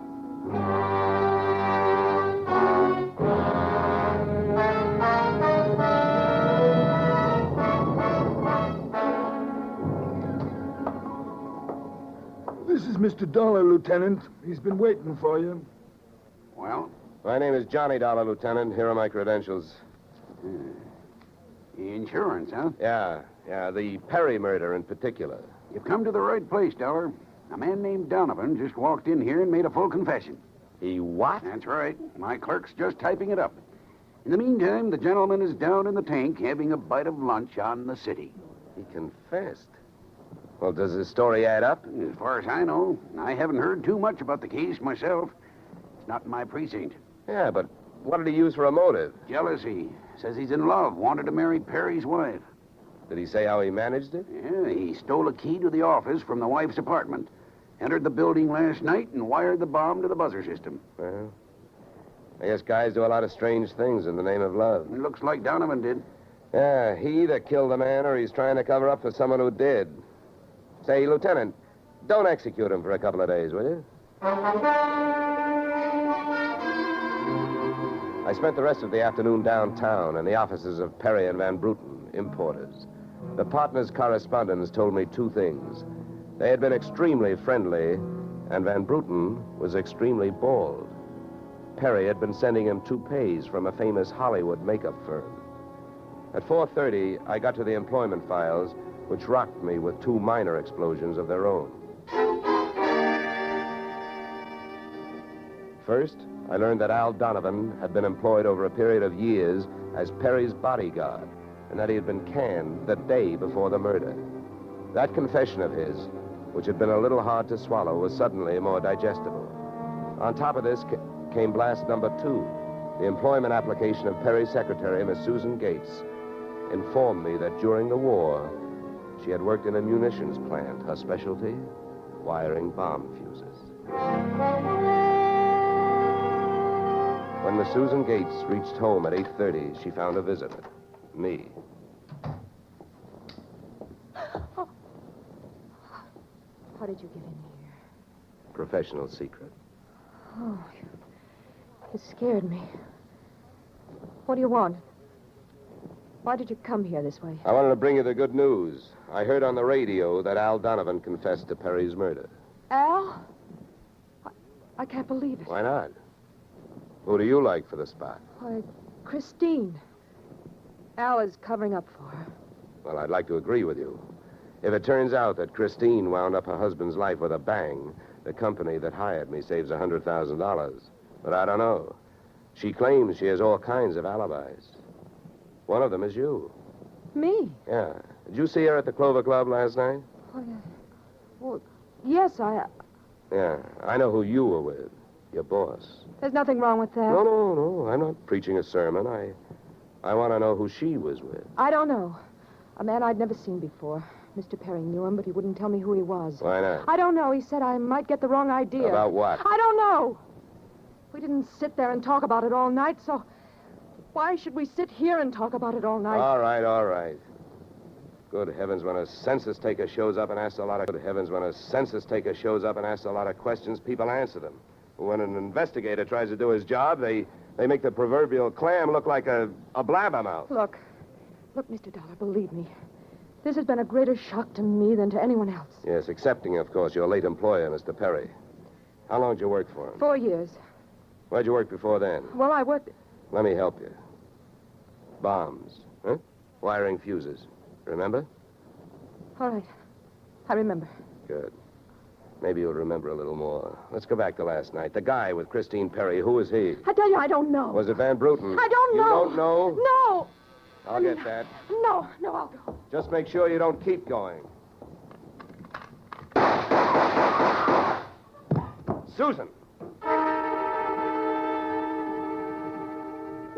When Susan snapped the spring lock to open the door, the gun outside opened up. The first slug caught her in the left shoulder, spinning her out of the way of the rest of them. It was getting monotonous. Every time a buzzer went off, things started booming. Susan was sprawled out on the floor in front of the door, and to open it, I had to move her. By the time I did, the hallway outside was empty. Okay, now, take it easy. Come on. Won't start hurting for a couple of minutes. We'll have a doctor here by then. He'll give you something. Please, try to keep calm. Yeah, what? I'll throw my coat over here. Now, try not to move. You're going to ruin this rug. Never mind the rug. What we want to worry about is who tried to ruin you. What'll they do to me? What'll who do to you? They'll arrest me. They don't arrest people for getting shot. You have any idea who it was? That man in the office this morning. The one who picked up the check. Van Bruten? No, he wasn't Van Bruten. He was a phony? Yeah. And you still gave him that check? Yes. Well, I won't ask you why. You gave him that check and then tried to blackmail him. Is that right? They'll arrest me. I wouldn't be surprised. Who is this guy? Where can I find him? Come on, don't pass out on me now. His name, quick, come on. Ben Sand. Where's he live? Marsden Hotel. Under his own name? No, I don't... I don't blame you. I could use a few moments of unconsciousness myself. The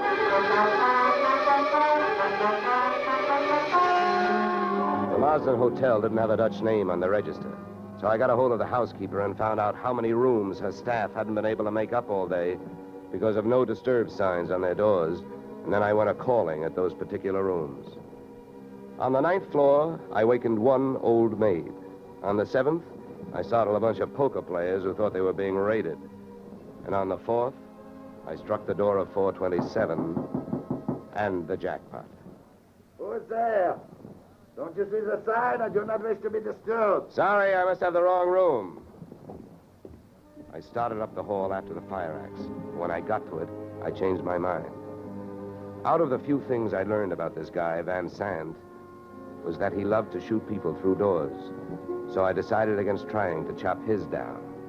Then I remembered the way those people came pouring out of those offices earlier in the day when they heard that fire alarm. So I picked up the little red hammer next to the big red fire axe, broke the little glass window, pulled the little brass hook, and set off a big brassy noise. And then I rushed back to 427. Fire! Fire! Hey, fire! Fire! There's the fire. Right here in my eyes, sweetheart. Why you come here, you wish you don't? Never mind the dresser. You're through shooting guns. What do you think, Van Sant? You want to try some more? You cannot make me stay here. It's a fire. We will all die. You'll look good barbecued, but I'll make a deal with you. You talk, and if I like what I hear, I'll show you how to get out of here alive. How I know this? You don't think I'm going to stay here and fry, do you? And if you don't start flapping that tongue in a hurry, I'll probably just tie you to a chair and run. So first, where is the real Van Bruten? You will find him in the bedroom. Yeah? He'd better be alive. He's out cold. What's the matter with him? He will be all right. He's under sedatives. Where did this identity switch start? Come on, hurry up, talk. I smell smoke. I knew Van Bruten from Antwerp. I know about the sale of his interests. I know the girl in the office here had never seen Van Bruten. Look, we go now. Don't get up. Come on, keep talking. I can feel it getting warm in here. Ah, the firefighters. We will be saved. Don't be too sure. They always start at the top floor and work their way down. Come on, I can hear those flames crackling. You know the rest. Last night, when the transaction was all finished with Perry, I gave to Van Bruten some sedative in his cocoa. So you set up that bomb so Perry would get it before you showed up to pick up the check, huh? Yeah, I told you that.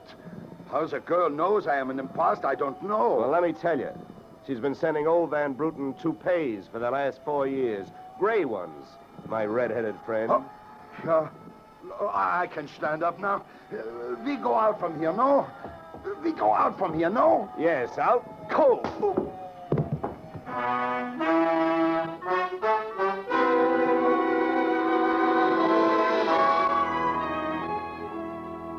Expense account, item 4, $1.40. Night letter informing you that American Continental would have to meet payment of claim to Mrs. Christine Perry, innocent widow of the insured. The only thing she was guilty of was trying to stay on the right side of a hot-tempered boyfriend. She lied about who she was with at the Clover Club, not to fix herself an alibi, but to keep Al Donovan from learning that she'd been out with another man. That man being the real Mr. Van Bruten, who had only taken her out to try to talk her into reconciling with his friend, her husband. Expense account item 5, $100. fine for turning in a false alarm, which, since you're paying it with me, is just fine. Expense account total, $463. Yours, truly, Johnny Dollar.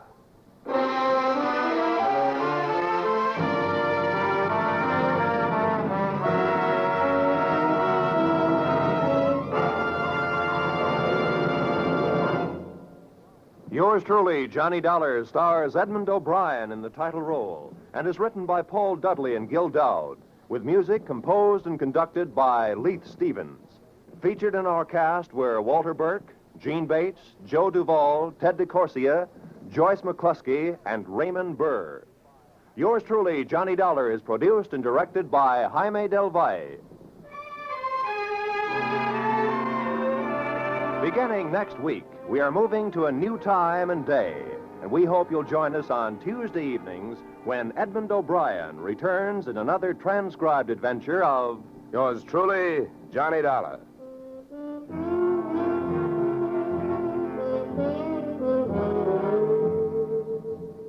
Yoo-hoo, Mrs. Bloom. Molly Goldberg's famous invitation to fun in the Bronx now echoes across the country each Saturday night on CBS. It's the same fine brand of comedy mixed with a tear now and then that's made Molly and her whole family, Jake, Sammy, Rosalie, and the others, favorites for many years. CBS invites you to hear the Goldbergs on most of these same CBS stations this Saturday and every Saturday. This is Roy Rowan speaking.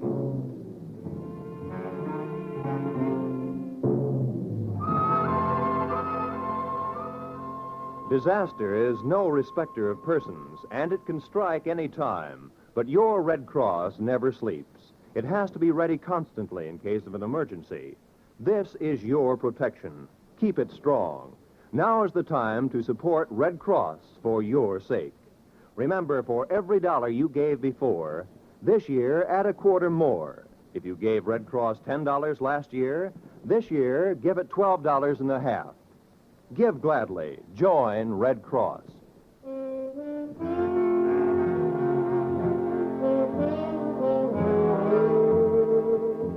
This is CBS, where yours truly, Johnny Dollar, meets adventure next Tuesday night, the Columbia Broadcasting System.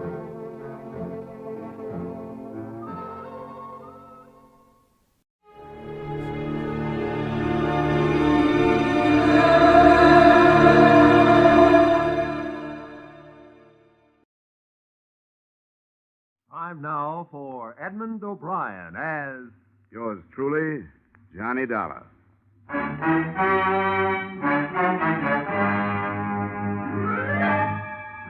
Edmund O'Brien, starring in another adventure of America's fabulous freelance insurance investigator, Johnny Dollar. At insurance investigation, Johnny Dollar is only an expert. At making out his expense account, he's an absolute genius.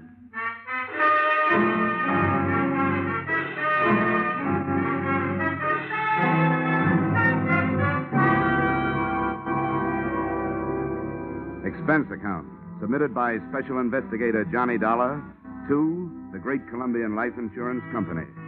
The following is an accounting of my expenditures during the investigation of the circumstances surrounding the murder of your policyholder, Loyal B. Martin, or how to take a vacation in Fairfield County.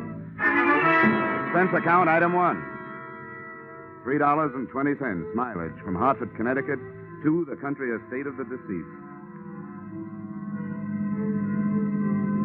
I drove up a long cement driveway towards a mausoleum-type manor house. There were rolling green lawns liberally sprinkled with statuary, and the thought occurred to me that if he had spent much of his life here, the late Mr. Martin was most fortunate.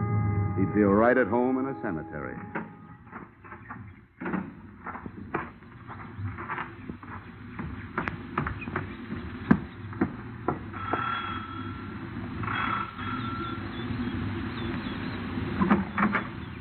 Yes? My name is Dollar. I'm here to see Mrs. Martin. Oh, yes. Mrs. Martin. Uh-huh. I'm afraid I'll have to disappoint you. The widow has gone shopping the day after the death of her husband. Something attractive in mourning clothes, I'm sure. Well, what time is she expected back? I have no idea. But it shouldn't be long. Do you mind if I come in and wait? You'll forgive my asking, young man, but just what is your business here at Loyal Haven? I was sent here by the insurance company. Oh, why, yes. Well, then do come in. Here, right in here. I'm Mrs. Tompkins, the housekeeper, Mr. Dollar. I was with Mr. Martin for over 30 years. He was a wonderful man. This furniture also looks like it might have been with Mr. Martin for over 30 years. Victorian, isn't it? Yes, pure. Loyal, Mr. Martin, that is, was an expert on the Victorian period. Please sit down. Thank you.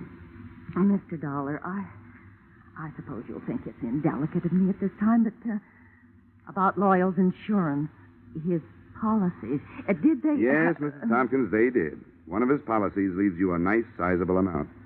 But before you start counting it, maybe you and I had better have a little understanding.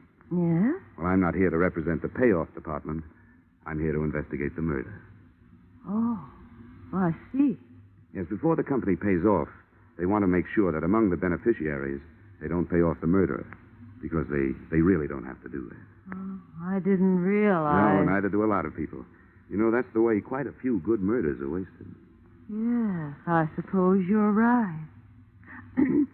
Well, if that's what you're here for, I suppose you'll want to talk to the police. Lieutenant Markwood is in the library. That's where it happened. Oh, library, huh? Well, that might help. If I can't find any other answers, I can always try looking some up in a book. Which way do I go? The door, just across the hall. Thank you. And what a haul. The only thing missing was old Queen Victoria herself. Even the musty odor clinging to the green velvet seemed to have been passed down through the centuries. There was a brace of moth-eaten pheasants on the wall and a bouquet of moth-eaten flowers under glass on a marble-top side table. The library was the same, but there were three things that looked out of place. A, an old suit of armor. B, a glass case filled with new, well-polished sporting rifles and shotguns. And C, a very gruff-looking lieutenant of the police who eyed me as I came in. And who are you? Oh, here's my little breath saver. Oh, yeah, Johnny Dollar. They told me you'd be here. Well, I've told everybody else I better tell you don't touch anything. They want to re-fingerprint the whole room. Okay. What'd you find, Lieutenant? Nothing but the cadaver with 2 bullet holes in his back. Haven't got a caliber report from ballistics yet. Have you an estimated time of departure? Yeah, the coroner says Martin died after dinner last night. Uh-huh. Anything to go on? Just the usual. Faith, hope, and suspicion. His wife, too young and too pretty for an ugly old buck like Martin, must have married him for his money. Then there's that housekeeper, Sarah Tompkins. Yeah, I met her on the way in. And she used to be the old man's intended, from what I can find out. Probably jealous of the young wife. Then there's the brother, Marty. He showed up a few weeks ago, broke and brooding. Probably in love with the young wife. And then there's Nick Bellotti, a private detective who hired himself out as Martin's bodyguard. Bodyguard, huh? No doubt also in love with the young wife. Could be. Who's your choice? Except for the fact that there are only 2 bullets, I think they all did it.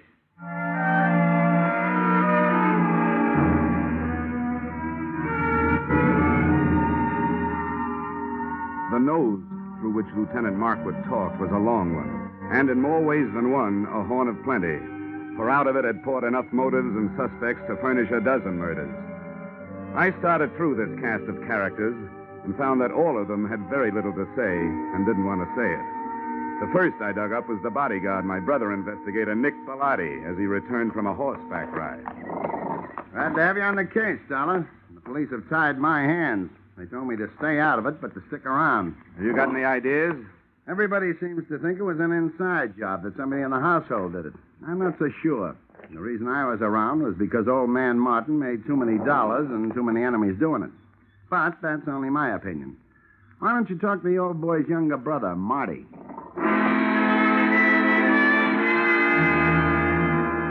I found Marty living the life of Riley. He was upstairs in his room, cuddled up to a 20-year-old bottle of brandy, which was still underage to be around the kind of book he was reading. Yeah, I'll tell you something, Dollar. My brother and I never did get along. You'd find that out anyway. Why'd you come back here, Marty? Because Loyal's little bride, Joy Ann, sent for me. She was afraid of him, and she didn't know if he was on to her. Was he? About that, you'll have to talk to Joyanne.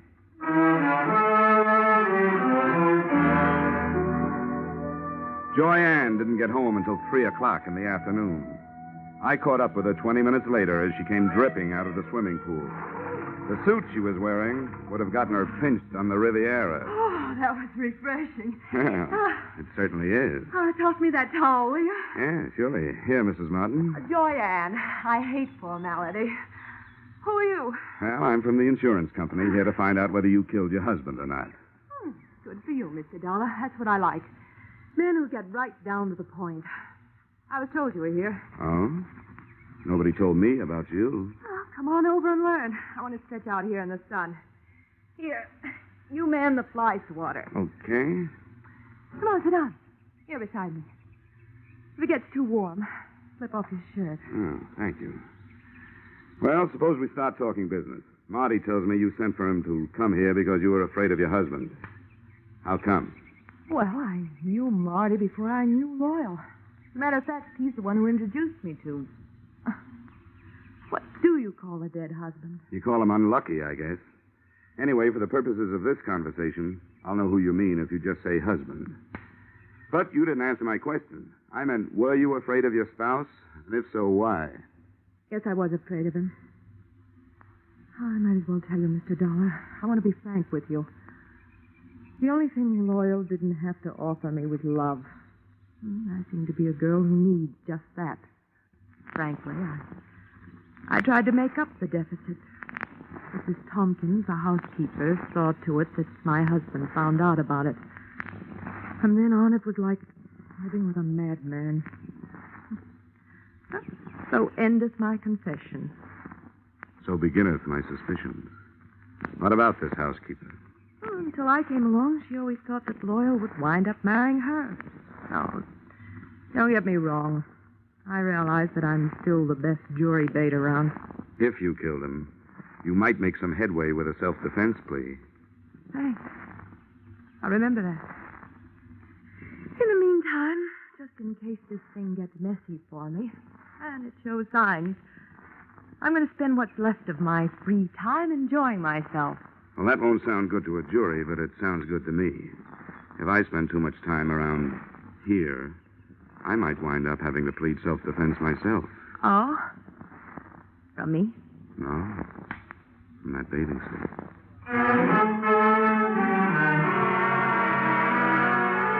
I spent the rest of the afternoon trying to keep 2 eyes on 4 people, reading from left to right.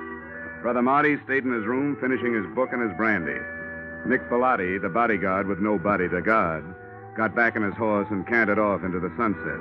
The joyous widow, Joyanne, locked herself in her room, and all I could get through the keyhole was the sound of a light and lovely snore. I couldn't tell whether it was the genuine article or not. Having no way of checking, I picked up the trail of Sarah Tompkins, the housekeeper. She, at least, was apparently up to no good.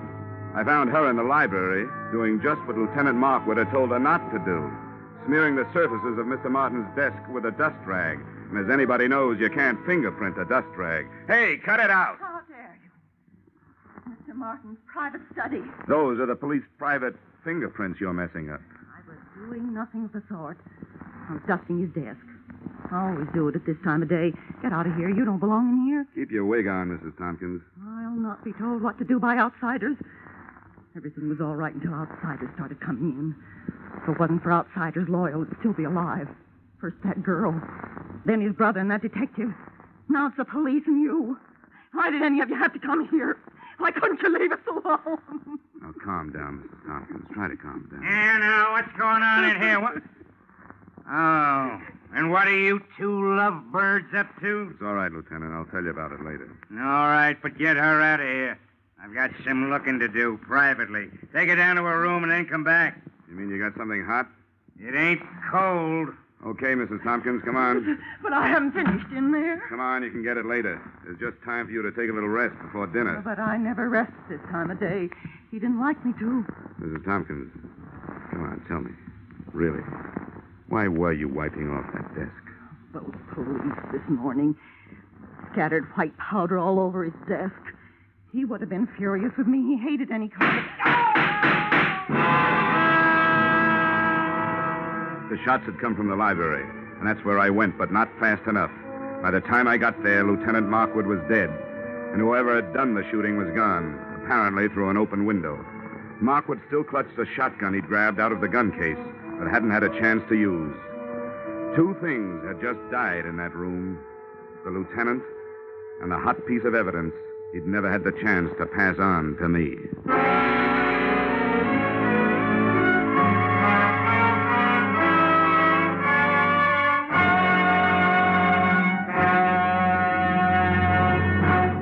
In just a moment, we return to the second act of Johnny Dollar. But first, the cream of the wit and the best of the music, which Arthur Godfrey brings you in the daytime on CBS, can now be heard on Godfrey's Digest, a new Saturday evening show heard on most of these same CBS stations. Listen tomorrow night and hear the week's fastest flashes of the Godfrey humor, the top songs sung by Jeanette Davis and Bill Lawrence, the finest singing of the Mariners.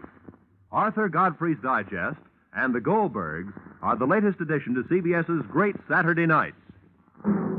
Now, with our star, Edmund O'Brien, we return to the second act of yours truly, Johnny Dollar.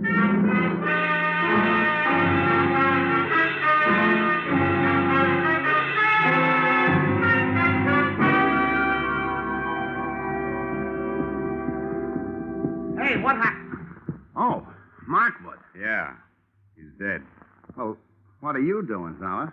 I'm looking for what there seems to be a shortage of around here, Bellotti. Clues. You don't mind where you look, do you? Rule number 1, don't get caught frisking dead cops. Forget about it, Bellotti, will you? Maybe I can suffer from lapse of memory for you sometime. That's a deal. Got any idea what you're looking for? No. But whatever it was important enough to get him killed.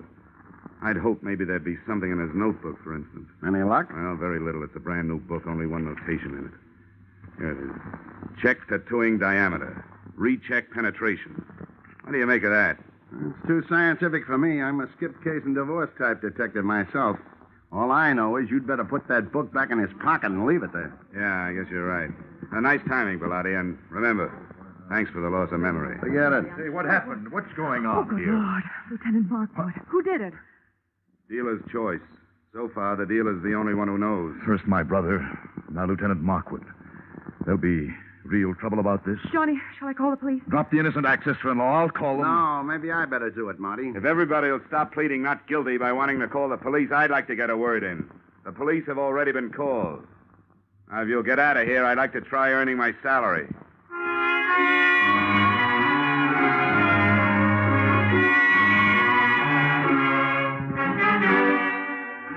If I had had longer ears and more soulful eyes, I would have been all bloodhound, because I could sniff out the first of the trail.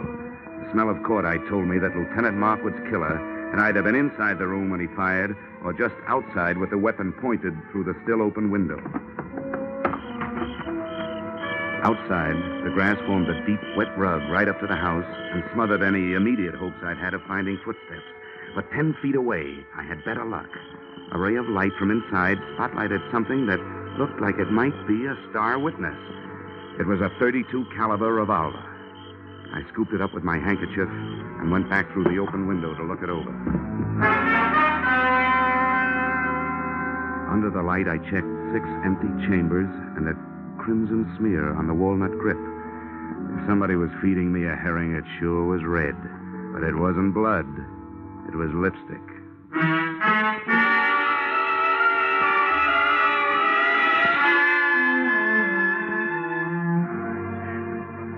I'd like to introduce myself, Dollar. I'm Sergeant Norrin McDougal. How are you, Sergeant?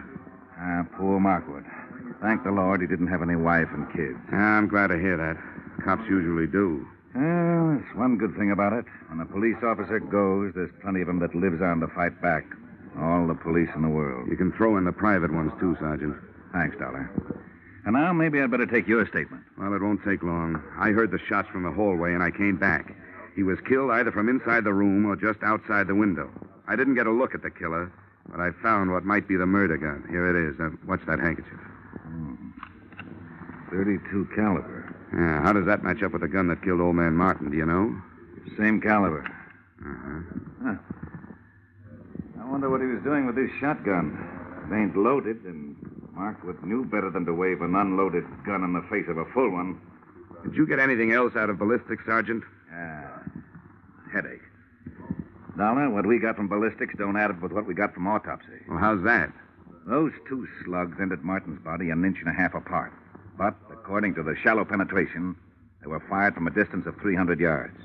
Now, do you know anybody who could do that kind of shooting with a .32? Well, that's pretty fancy shooting. Could it have been done with a stationary mount? No, not a chance. The body would have started falling after the first shot, and you can't re-aim a stationary mount that fast.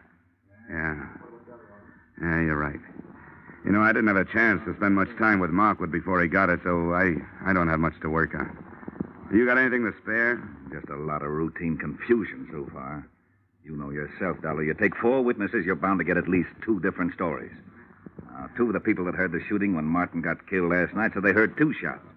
The other 2 ear-witnesses said they heard 1. The only thing the whole 4 agree on is that they didn't see anything. Well, that sounds familiar. Thanks anyway, Sergeant. Sure, anytime. Hey, Sam. Yeah? Take this gun into town. Tell ballistics to run it through for fingerprints and check it against those slugs in the Martin case. I want to report right away.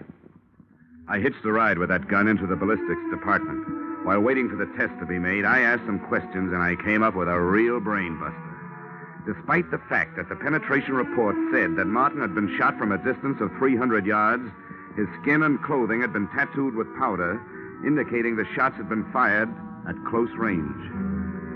The tree that little puzzler put me up would have made the giant redwood forest look like a hedge. Then they gave me the ballistic report. The lands and grooves scored into the slugs by the revolver barrel proved that both Loyal Martin and Lieutenant Markwood had been killed by the .32 caliber gun I'd picked up in the yard. No prints on it. Registered owner, the young lady who looked much better in a bathing suit than she'd ever look in the electric chair. The widow, Joyanne Martin.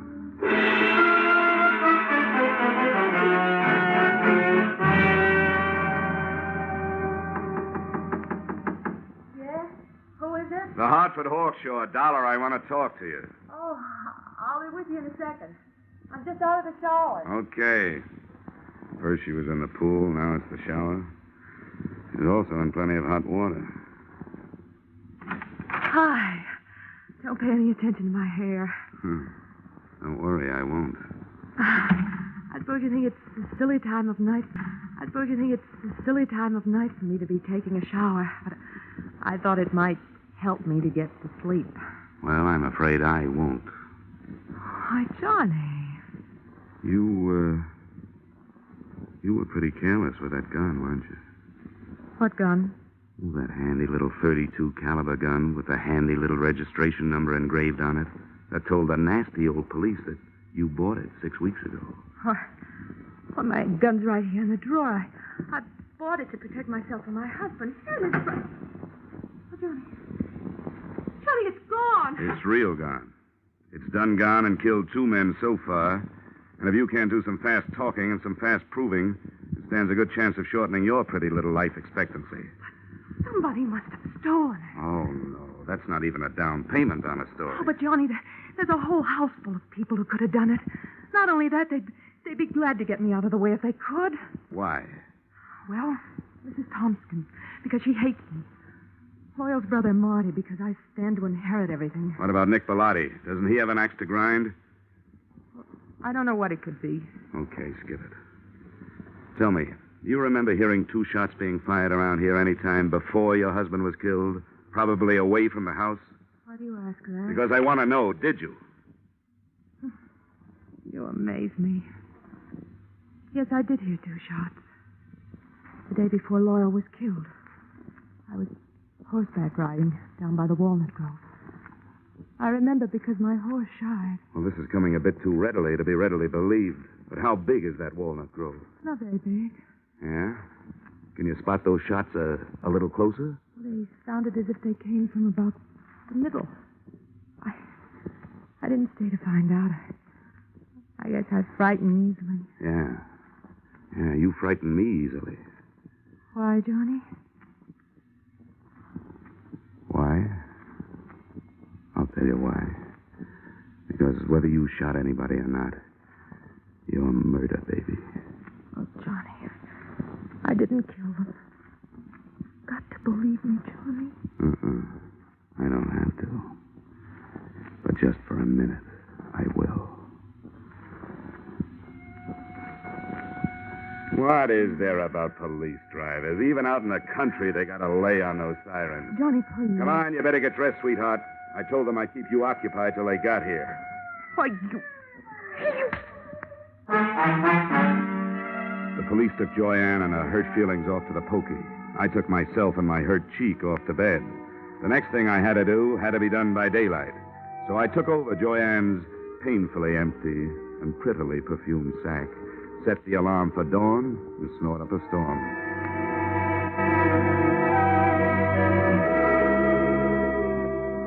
I never knew before how much went on in the country so early in the morning. On the way to the walnut grove, the damp air washed the cobwebs out of my head, and I started thinking. Now, first, Royal Martin had been found dead with 2 bullet holes in him. Yet 2 of the witnesses, Joyanne and the housekeeper, Mrs. Tompkins, had heard only 1 shot. Second, that powder burn tattooing on the body, denoting a close-range killing, was in violent argument with a bullet penetration report which screamed long-range killing. Those facts, added to what was in Lieutenant Markwood's notebook, plus that shotgun clutched in his dead hand, came close to tallying up the total that had cost him his life. Inside the grove, I found 4 walnut trees with hollows in their trunks. The first one gave me a handful of nuts and a fancy sassing by an irate squirrel. The second one came up with a handful of spunk water and a wet cuff. And the third, I found what I was looking for. I found about 2 pecks of clean cotton waste. That is, clean, except for some powder burns. Everything was falling into place, including a blunt instrument which hit me on the head from behind. But before I hit the ground, I saw Brother Marty Martin legging it back towards the house.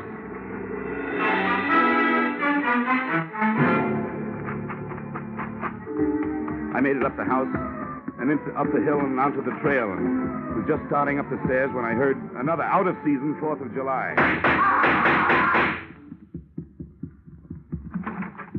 Okay, Dollar. I got him. Yeah.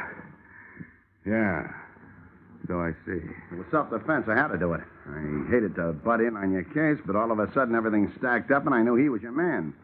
When I threw it in his teeth, he made a try for his gun, so I dropped him. You sure did, Bellotti. Well, I owe you a lot of thanks. But if you don't mind, I'll take over from here. Sure, help yourself. Good. And, I think the first thing you'd better do is hightail it into town, get your story filed with the police. Yeah, I guess you're right. You're all straight now, so you can back me up. 100%, Nick, all the way. Now get going. Come on. Okay, Dollar. See you later.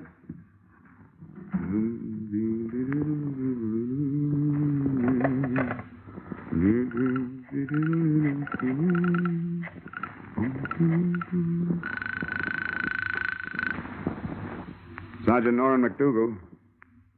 Yes, sir. Sergeant McDougal. Johnny Dollar, Sergeant. Oh, yeah, Dollar. What's new? Well, just another corpse. And in just about 15 minutes, the guy who made it one and conspired on the other 2 killings is going to walk right into your arms through the station house door. What? Who is it? Nick Bellotti, New York private license. He just shot his partner in this thing, Marty Martin. You're crazy. What about this girl? It was her gun. That was their fondest hope, Sergeant, to pin it on her. They borrowed her gun, fired 2 slugs from it into some cotton waste, then took the slugs and stuck them in a shotgun shell. 1 shot, just like both ladies said they heard. The shotgun Lieutenant Markwood was looking at when he died was really the Martin murder weapon. Oh, that takes care of the powder burns and the shallow penetration, yeah. Well, thanks a lot, Dollar. I'll be waiting for him. Hey, wait a minute. What's he walking in here for under his own power? To tell you an early morning bedtime story, just before you go off duty. He'll give you a pitch about a self-defense killing. It's a lie. The victim wasn't carrying a gun. If he had been, he would have used it on me. But he didn't. He used a sap. The sap.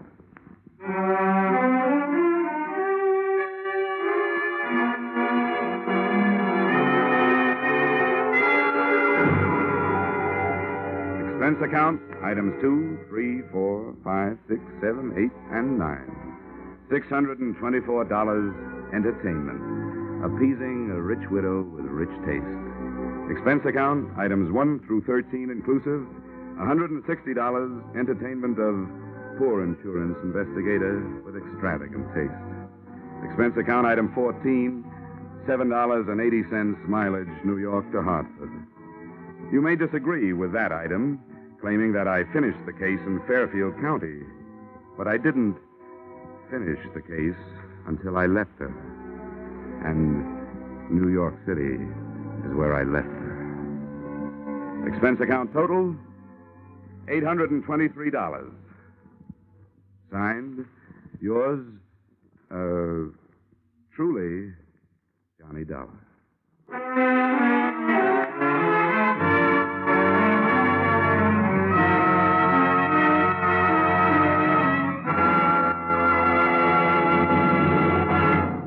Yours truly, Johnny Dollar, stars Edmund O'Brien in the title role and is written by Paul Dudley and Gil Dowd, with music composed and conducted by Leith Stevens. Edmund O'Brien can currently be seen starring in the Harry M. Popkin United Artists production, DOA. Featured in our cast were Irene Tedrow, Walter Burke, Ted DeCorsia, John Daner, Gene Bates, and Ed Begley. Yours truly, Johnny Dollar, is produced and directed by Jaime Del Valle.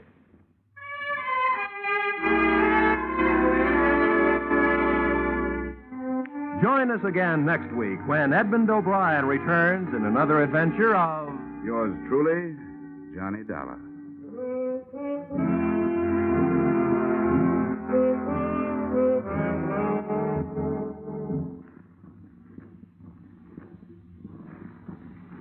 Ladies and gentlemen, CBS invites you to hear Senator Brian McMahon on the Capitol Cloakroom over most of these same Columbia stations tomorrow night. Senator McMahon is chairman of the Joint Congressional Committee on Atomic Energy. And when he's interviewed by CBS newsmen Eric Severide, Bill Shadell, and Griffin Bancroft, this will be the first detailed discussion of the hydrogen bomb and its implications. Remember, the first discussion by a high government official since President Truman's historic announcement earlier this week. Remember, that's CBS's Capitol Cloakroom, tomorrow night at 10:30 p.m. over most of these same CBS stations. Be sure and be listening. This is CBS, where, incidentally, Arthur Godfrey's Digest of Wit and Humor is also heard every Saturday night. The Columbia Broadcasting System.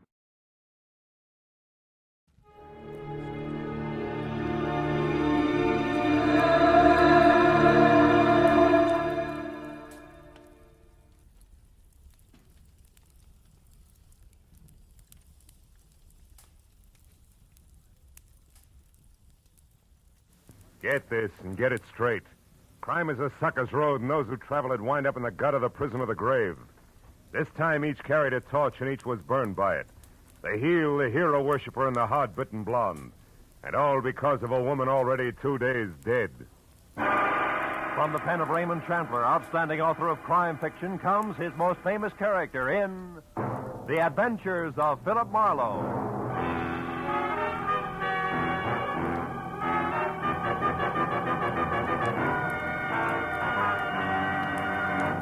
In just a moment, tonight's story. But first, a message from the Ford dealers of America. Tonight, more than 110,000 enthusiastic motorists own new 1950 Fords. Here's what Donald L. Gibson, a pilot from Kansas City, says about his 50 Ford. As a pilot, I'm naturally interested in engines, and that's why I bought a 50 Ford.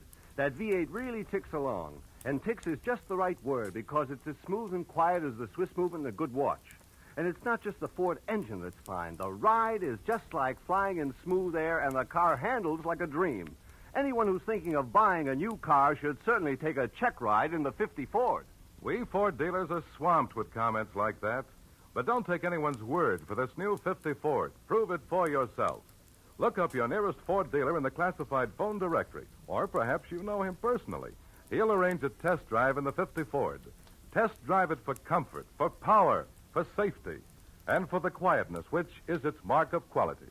Yes, before you buy any car at any price, test drive the 50 Ford at your Ford dealers tomorrow. Now, with Gerald Moore, starred as Philip Marlowe, we bring you tonight's exciting story, The Torch Carriers.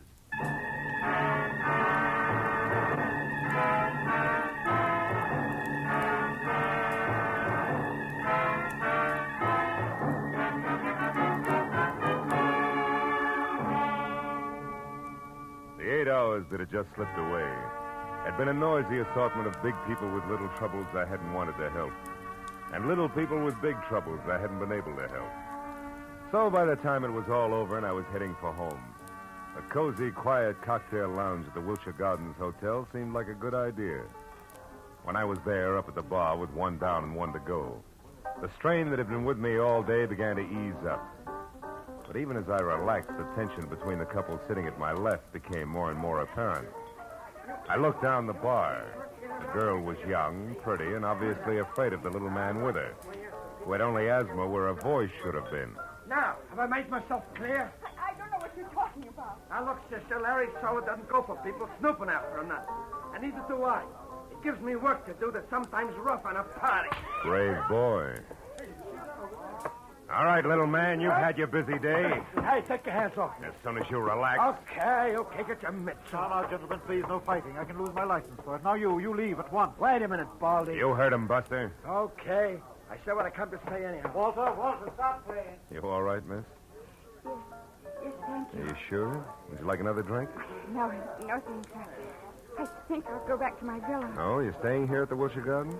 Yes, Villa 12. It's just around the corner. Well, maybe I better see you as far as the door. Little pal of yours might still be around. Well, thank you. It's all right. Come on. This is really very nice of you, Mr. Marlowe, Philip Marlowe. What about you? What? Oh, Claire Osborne. Well, now, look, Claire, I'm not trying to pry into your business, but in a way, people like Larry Salter are my business. Larry Salter? How did you know about him? Your little pal in the bar wasn't whispering.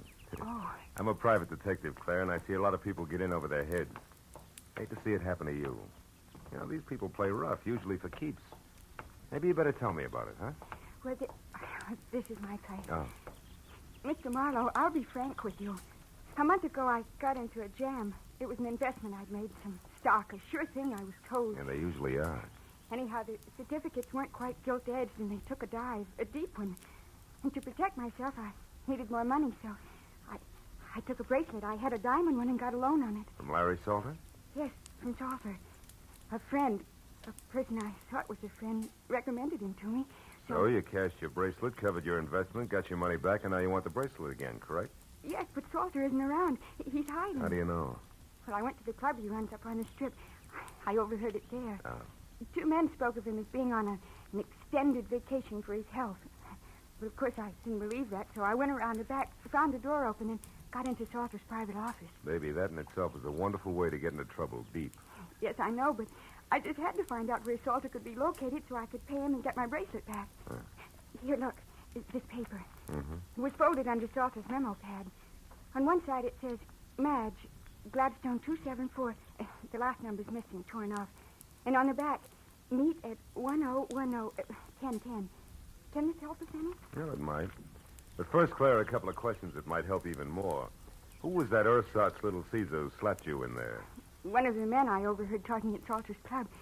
He must have seen me and then followed me here. That figures. Now, look, honey, you're scrambling awful hard for a $1,000 bracelet. What's the rest of it? The rest of it? Well, you're out of your... Honey. Oh, what's use? That's better. I might just as well tell you.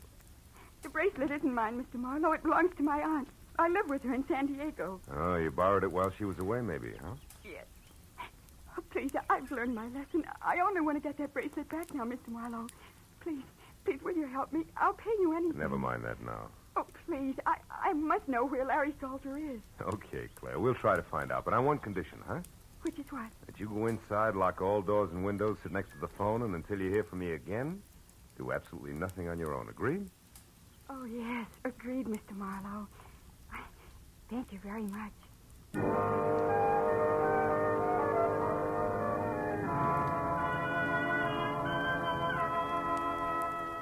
Maybe it was because the sweet young kid had the kind of voice you could still hear long after she was gone.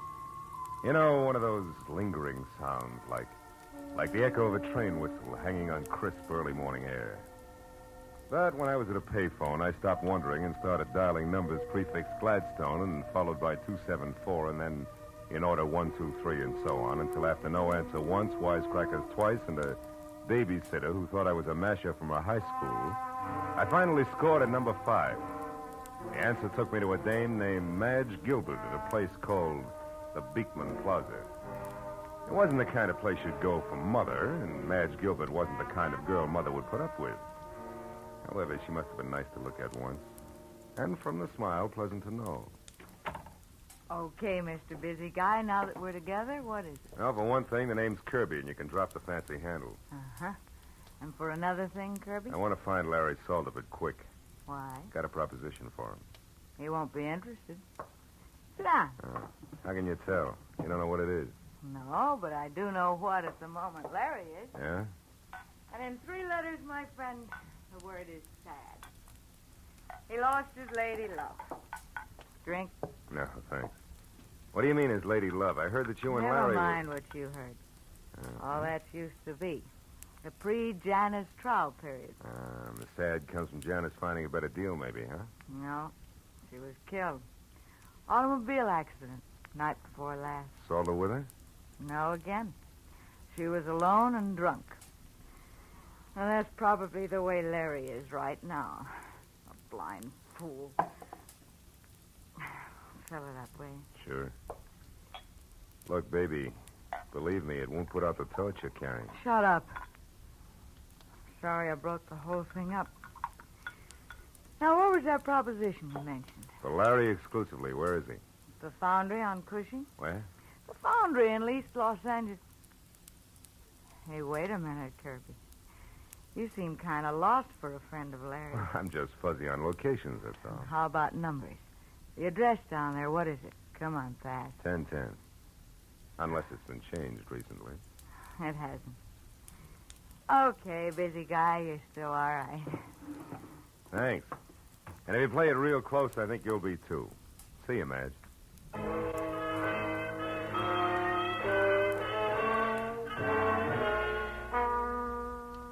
Cushing Avenue in East Los Angeles is industrial, literally wrong side of the tracks and about as non-Hollywood as an honest day's work.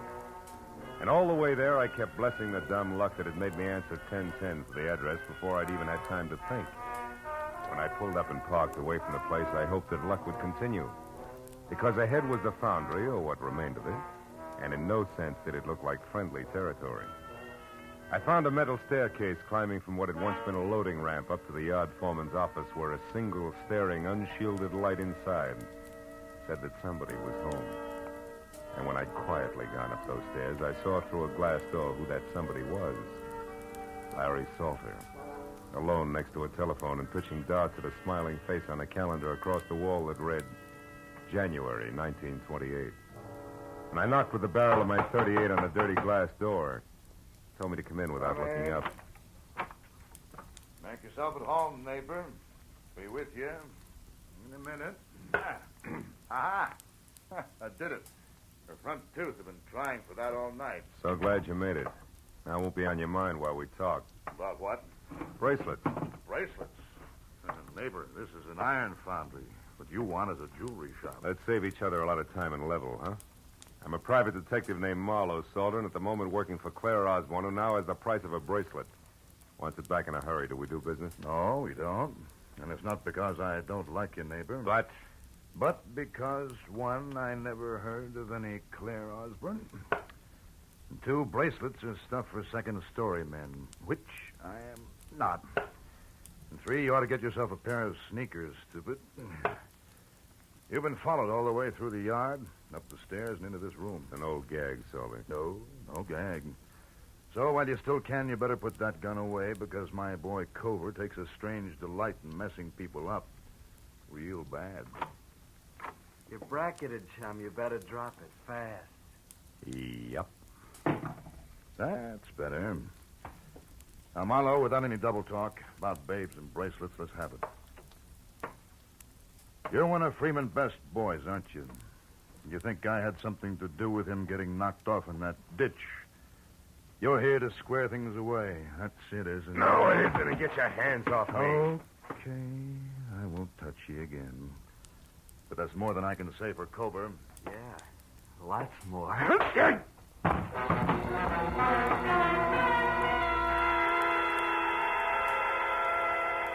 Oh. It was a toss-up whether Cobra's gun on the side of my head or the side of my head on the floor had done the damage. But either way, it didn't seem to matter. Because I couldn't make it back any further than Larry Salter's voice. It sounded like it was coming from the bottom of the well. Even though I could see him talking into the telephone. Okay, my place later. It's 8100 North Lucerne in Hollywood. But then, I couldn't even see that anymore.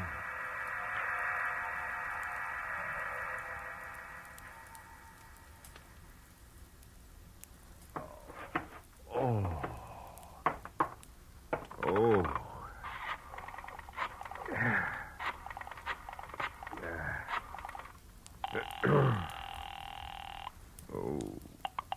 Good evening, Wilshire Gardens Hotel. Villa 12, please. Yes, sir. One moment, please. Oh. Hello? Marlowe, Claire. Listen, I'm over in East Los Angeles. Mr. Marlowe, did you find him? Do you know where Larry Salter is? Yeah, I think so. 8100 North Lucerne. It's up in Hollywood near you. Now, listen, Claire, about the bracelet. There is no bracelet. What? There was no trouble on the stock market and no loan made. Why do you want to know where Solar is? What do you want from him? His life. Goodbye, Mr. Marlowe. Wait a minute, Claire. Claire, listen to me. Oh, my head. I wouldn't try it, What? chum. Hey, Cova, listen, Shut up.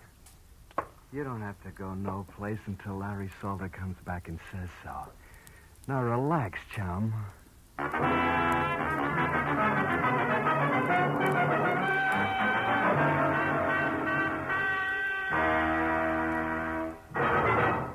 In just a moment, the second act of Philip Marlowe. But first, a brief message from the Ford Dealers of America.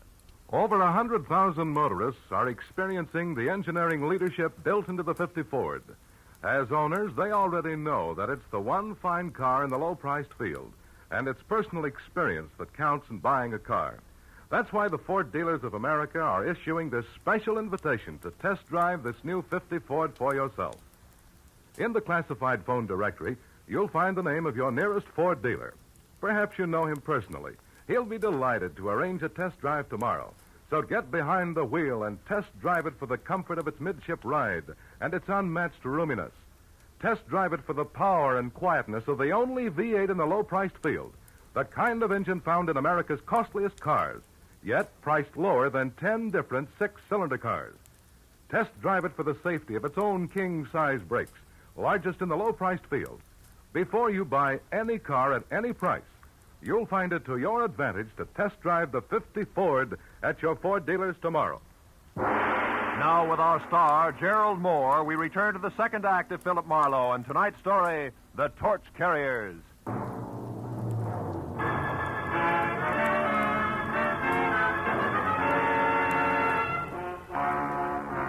I turned to the poker-faced Cobra and the 45, both staring at me from across 6 dusty feet of concrete floor that made the ancient East L.A. foundry seem colder and even more lonely. You don't stay put so good, do you, sweetheart? You're kind of heavy-handed with that gun, aren't you, Cova? You want to try again, sweetheart? I'll pass. Standing here staring at each other is apt to get dull, don't you think? That's entirely up to you, sweetheart. You bleed pretty. You'd like that, wouldn't you, kid? Look, just so I don't get plugged by mistake, you better let me sit down before I fall down, huh? Help yourself. Over there on that box, so we keep me between you and the door. That's right. You're a good boy. You got no idea. Hey, come on. How long do we play like this? I'll tell you better when Orville the Squeak gets back. What's Orville the Squeak? She runs errands for Larry, like finding out what's phony about a certain young babe and her bracelets that don't exist. So that's where the bird with the whiskey soprano fits. That's the way the punk operates, huh? Well, that way, Kovu, we'll both die of old age before... Well, you hear that? Somebody moved downstairs. Maybe this is visitor's night in the old foundry. Don't get your hopes up, sweetheart. Those live here. They're rats.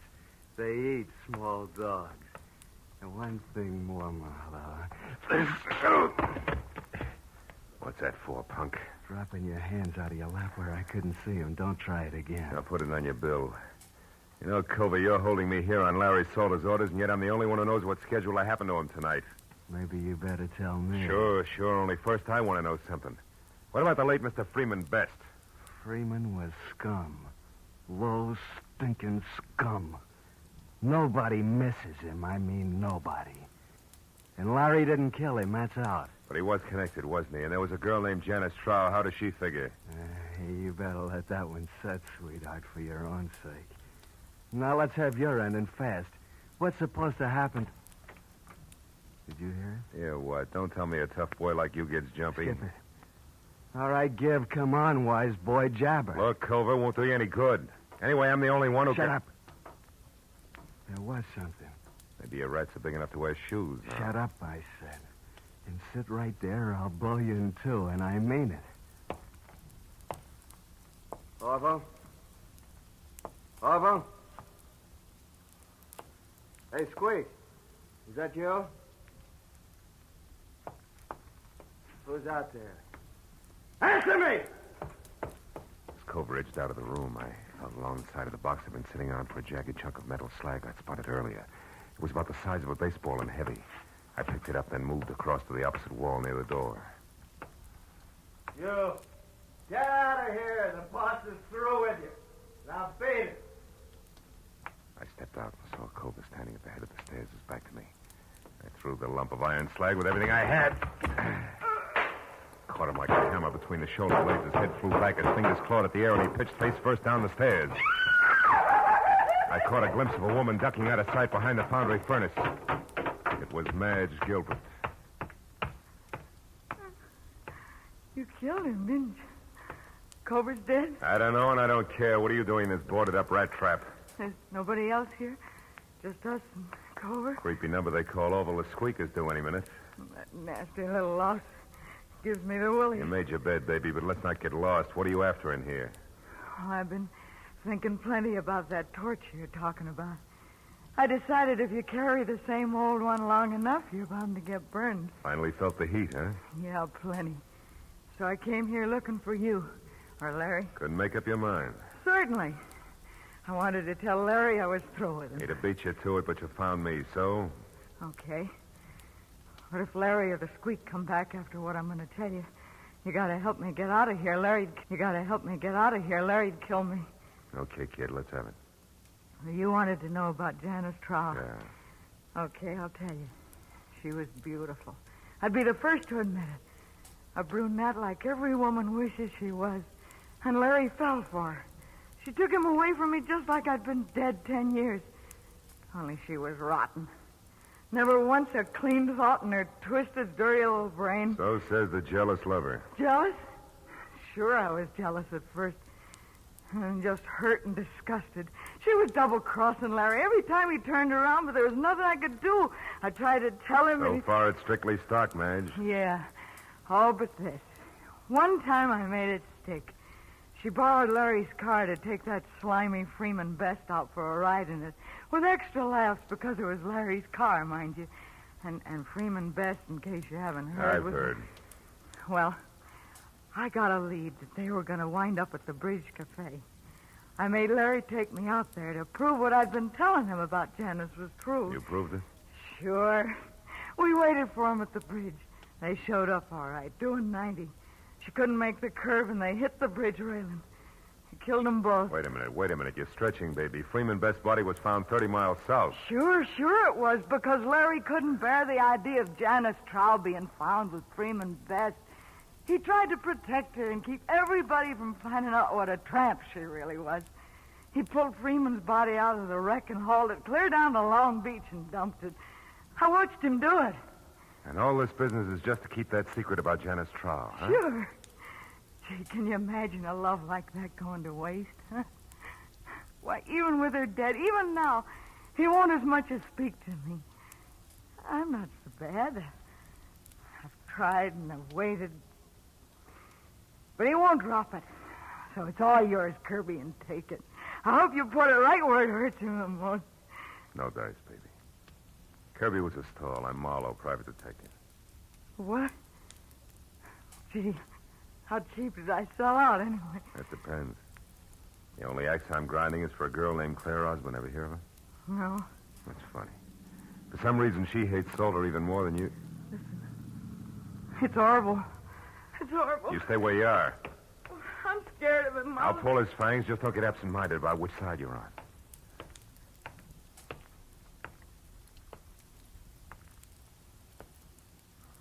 Hello, Orville. Where's Larry?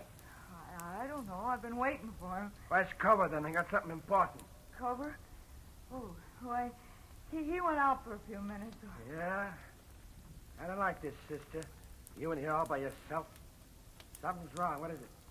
Come on, what's the matter? Marlowe! Hold it, Orville. What? You. Why the gun? Guess. What do you know about Claire Osborne? I don't think I know the party. Sure you do. A cute little brunette named Claire Osborne. I want the straight dope on her, and I want it now, not later. Hey, go over! Hey, go Answer over! my questions, you creep. You won't get anything out of me. Larry will take care of both. You jerk. Well, maybe there's something on it'll give me an answer without talking back. Look, he always wrote things down in a little notebook. It's inside his jacket. Yeah, you're right. Here it is. Let's see. Oh, sure, this is it. Claire Osborne arrived from San Diego last night by plane.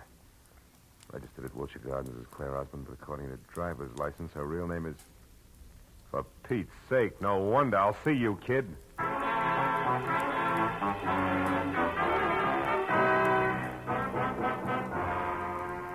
It took me 20 minutes to get from East L.A. over to Lucerne and another 5 to find the bleak white bungalow that belonged to Larry Solder. Its front windows were dark when I drove past it, parked on a side street, and walked back. But in the rear, one window showed a light. The screen door was open, so I eased myself into the service porch where I could see Solder sitting at a kitchen table. A look on his face of hurt defiance, like a small boy accused of something he hadn't done. I couldn't see who was facing him, but there was no mistaking the voice. I love my sister. It was Claire. All my life, Janice was everything to me. And now she's dead, and you killed her. That's true, isn't it? I've already told you once, kid, you're making a mistake. Oh, no, I'm not.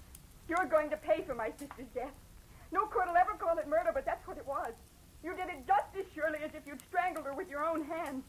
And now I'm going to get even for Janice. Claire. Hey, But, Marlowe, you crazy fool. Why did you come here? Give me that gun, Claire. I know you stay out of this. You can't stop me. Nobody can. Even if you shoot me, Marlowe, I'll kill him Now, listen first. to me. Before you start pulling that trigger, you better know all the facts. Everything Solder here has done since your sister's death has been to shield and protect what little she herself left of a good reputation. She turned bad, Claire. You're lying. No. What reason have I got to lie? I'm telling you this because it's true and I can prove it. I don't believe you. You're trying to trick me. It was your big sister who tricked you years ago. She was no good. She was that double-crossing dirty cheat who wouldn't shoot square for 5 minutes. Stop it. No, there's more. The night she died, she was two-timing Larry. But even in spite of that, he risked his neck to move the body of the other guy just so she wouldn't be found with the kind of cheap trash she'd been running around with. And do you know why? Because Larry Solder there loved your sister, loved her every bit as much as you did. Loved her? Yeah. I know. No, this can't be true. Yes, it's true, kid. All of it. I loved her, all right. It's just too bad that Janice went like she did. Oh, Marlowe. Okay, baby, the hard part's over. Come on. Give me the gun. You don't want to shoot anybody. Not now.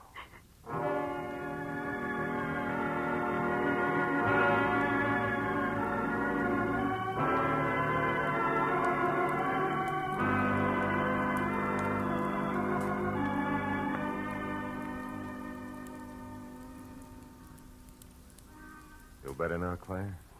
Yes, I'll be all right when I get used to a few new ideas. Yeah.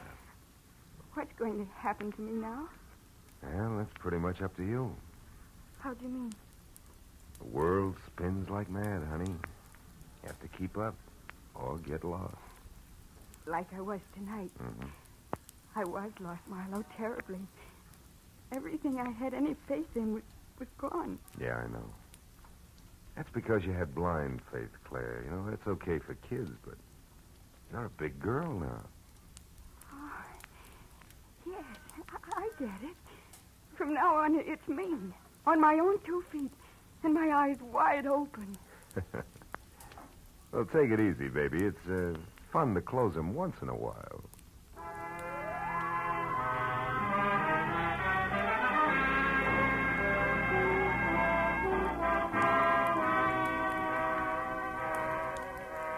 After I dropped Claire off at her hotel, I remembered the drink I'd started out to get and left half finished on the bar.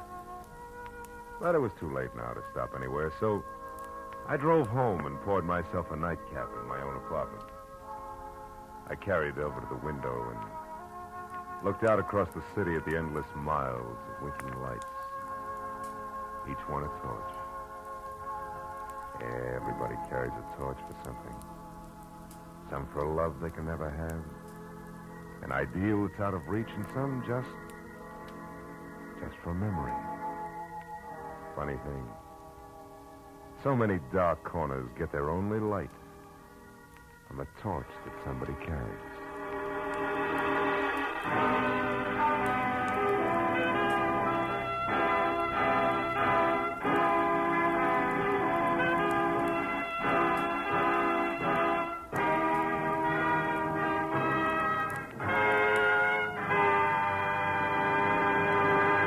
Philip Marlowe will be back in just a moment. But first, here's a message from the Ford dealers of America. More than 110,000 delighted motorists are already driving the new 50 Ford. Here's what Jack Farrell, hotel manager, says. I did a lot of shopping around and chose Ford for styling. And I'm certainly glad because I found there's plenty of car beneath its beautiful body. There's plenty of power under the hood, too. And it's as comfortable as a high-priced car. I could go on for hours about the quietness, the economy, and the comfort of my car, but it all adds up to this. The 50 Ford's a mighty fine car to own. We Ford dealers are not surprised that new owners rave about their 50 Fords. We've studied this new Ford from stem to stern. We know every detail of its 50 ways new for 50. But until you get behind the wheel, you won't be able to believe how good it is. That's the reason we want you to test drive the 50 Ford.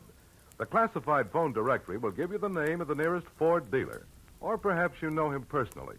Why don't you phone him tomorrow? Before you buy any car at any price, you owe it to yourself to test drive the 50 Ford. Be sure and be with us again next week when Philip Marlowe says... This time, everything that happened from the orange-haired man with a map past the oaf with a pitchfork to the body at the covered bridge was wrong. Dead wrong.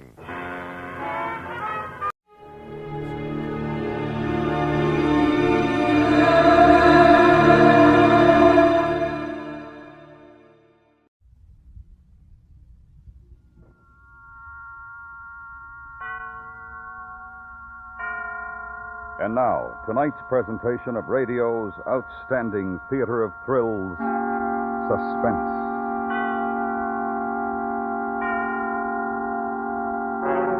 Tonight, the story of a man's search for the murderer of his brother. We call it A Killing in Abilene. So now, starring Parley Bear, here is tonight's suspense play, A Killing in Abilene.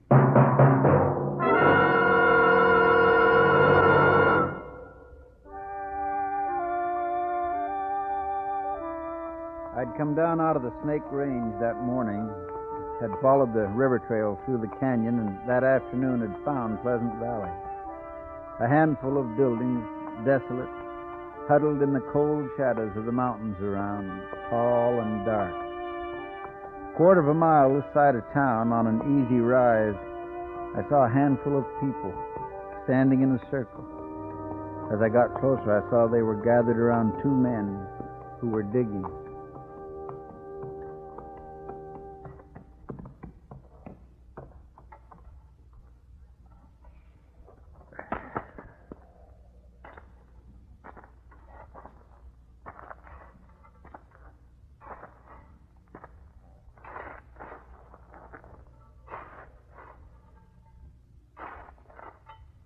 Hold up a minute. What's the matter? I hit something.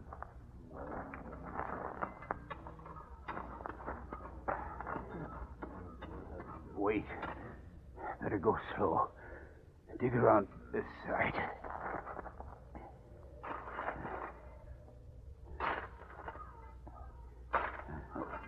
Here, I can't do it anymore. One of you boys take over. I'll do it, Jim. Somebody's got to.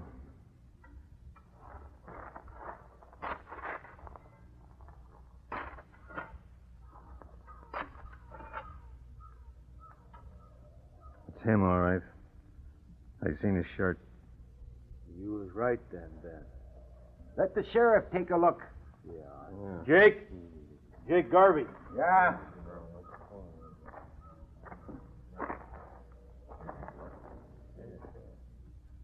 That's it. That's Fred Costin, all right. Fred!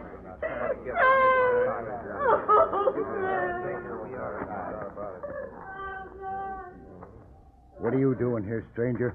Where you from? You the sheriff? That's right. Jake Garvey. Mander's my name, from Abilene. So? I'm looking for a man in these parts calls himself Lee Burridge. Who'd he say, Sheriff? He said Lee Burridge, Ben. You come along with us, mister. We'll find him for you. What do you want him for? What's it matter what he wants him for? We know what we want him for. Come on. There ain't gonna be no trouble. I'm the law in Pleasant Valley. I'll do what we say. With Fred Costin laying cold and his widow weeping, that's trouble enough. We elected you, Sheriff Jake. We can unelect you. Like Ben said, it was Burridge killed him, and you know it. I've got to talk to you about Burridge, Sheriff. It's important. All right. My office, back of the meeting house. We don't need no talk about Burridge. We need to do something about the ugly son. Come on, boys. Let's get on back to town. We'll take her as she comes.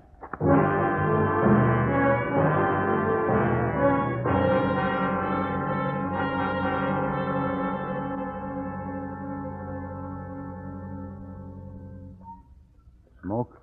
No, thanks.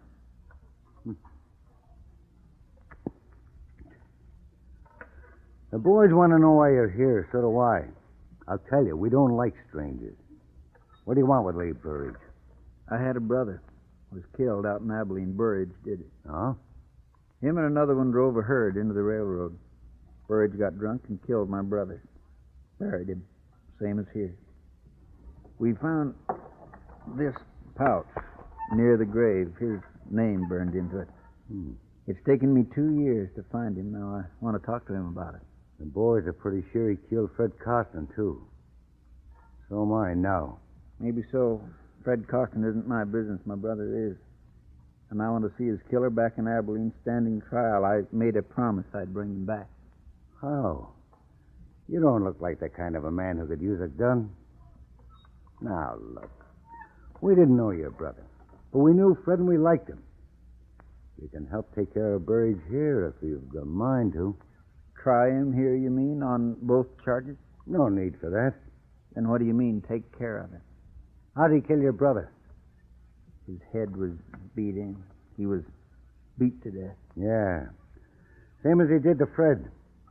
A man who'd do a thing like that don't need no trial. Not for you, maybe. But there'll be no more killing in my family. We'll give him a fair trial in Abilene. If Burridge done these killings, he's going to pay for it here. I don't go for lynching. That's strong talk. We don't call it lynching when we hang a man for murder. If you don't like it, go on back to Abilene. Maybe I'll do that.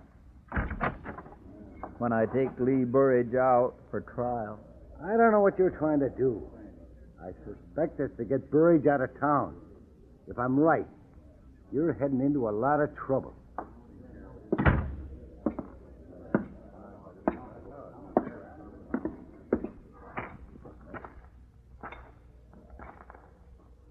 One of you boys direct me to where Lee Burridge lives? Could if we felt inclined. What you want with him? Just want to talk? Anybody got any objections? Yeah, Who are you? Ben Chaffee. There ain't going to be no talking. He's done what he's done. He's going to pay for it. And nobody's going to stand in the way. It's time he was riding out of here. And if I don't? Then I'll help you. Climb off, Ben. We don't need no private wars here. Where does he live? Come on, boys.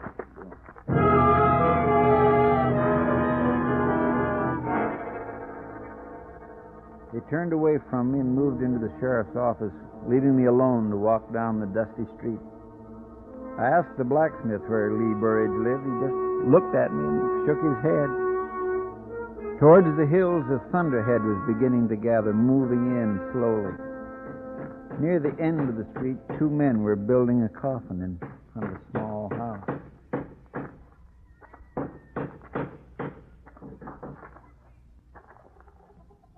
Is this where I'll find Mrs. Costin? Why do you have to come meddling around here at a time like this? Can't you leave a widow to her sorrow? Because he's a stranger, Bob boy. And strangers don't have no time for other people's sorrow. Maybe you're right, old-timer.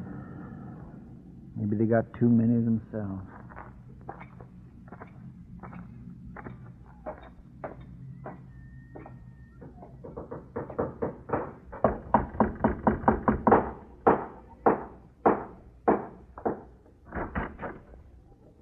Yes?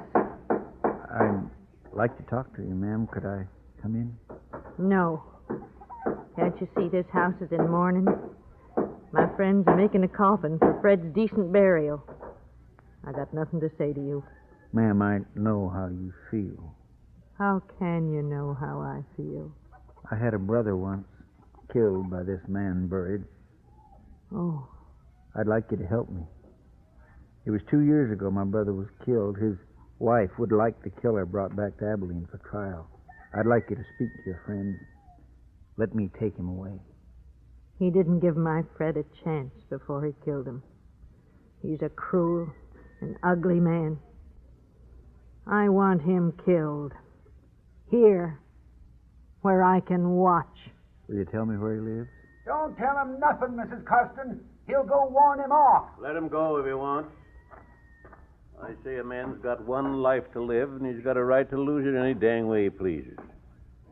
I'll tell you where you can find Lee Burridge.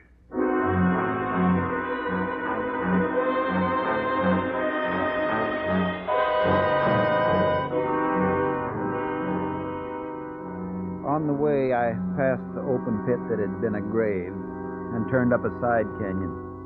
A few miles farther on, where the canyon spread, I saw his hut, set against a fire-blackened hill. There was no growing thing in the rocky ground except one sick, twisted tree, its stunted limbs reaching out, empty, waiting. Horse, easy, horse. Throw your gun down, you, or I won't miss with the next one. Lee Burridge? Throw it down! I'm Jeff Mander. It was my brother Seth you killed in Abilene. If that's who you are, you've caused me enough trouble. Now get out of here. They'll give you a fair trial there. Stay here and you're going to be lynched for Fred Costin's killing. Nobody's going to lynch me while I got this. Don't come no closer. You listen to me. I don't hold no love for you. I shouldn't care what happens to you. But it took me 2 years to find you. Now I'm taking you out. Don't come no closer. Put up your gun. I'm warning you. Put up your gun. All right, now get. And tell those folks in the village it didn't work. I'm too smart for them.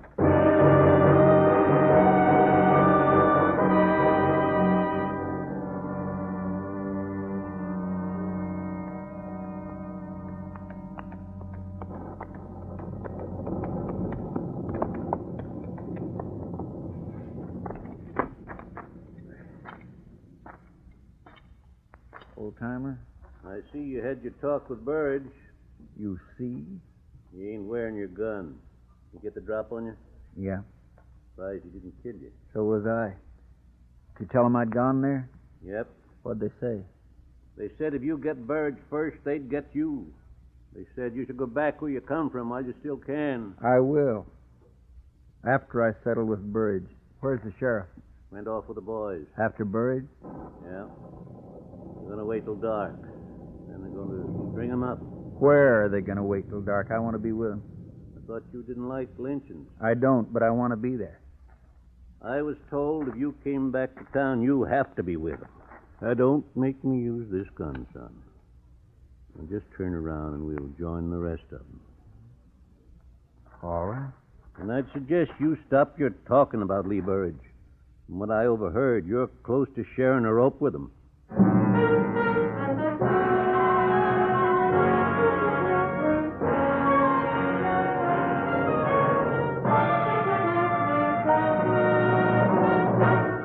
Listening to A Killing in Abilene, tonight's presentation in radio's outstanding theater of thrills, Suspense.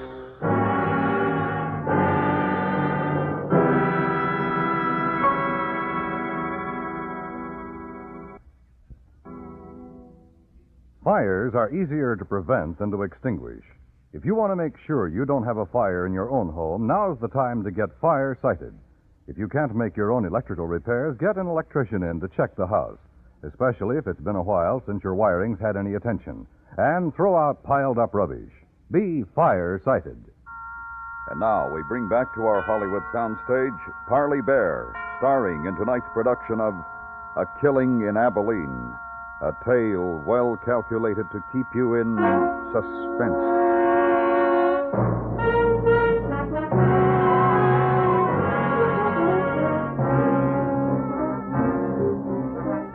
We rode out of Pleasant Valley, the old man, and up speaking through scattered herds of cattle on the lower rangeland. Rolling in from the east, the black clouds smothered the mountaintop. The old man still held the gun on me. Oh, no use winding the horses. Won't be dark for a couple hours yet. Lynching parties get their guts after dark. How come you weren't with them? Waiting for you. I thought you'd be around. Besides, I seen a lynching once. Too much trouble. Yeah. You still figuring to take Burridge with you to Abilene? I can try. Ain't that going to be a mite daring without a shooting iron? Might be. I'm surprised after 2 years looking for him, you didn't shoot him when you found him. That's not what I come for. Why not? He killed your brother. I made a promise to somebody. His wife? Yes, and mine, too. What was it between Costin and Burridge? I don't know. Nobody's seen much of Burridge in the past couple of years. Ever since Ben told us about how he was a killer. Ugly man. Guess it was your brother he killed, too. I guess so. Now, because of him, you might get killed. Why? They know you're trying to take Burridge away. Whoa. Here, we ford the stream here. Watch your footing.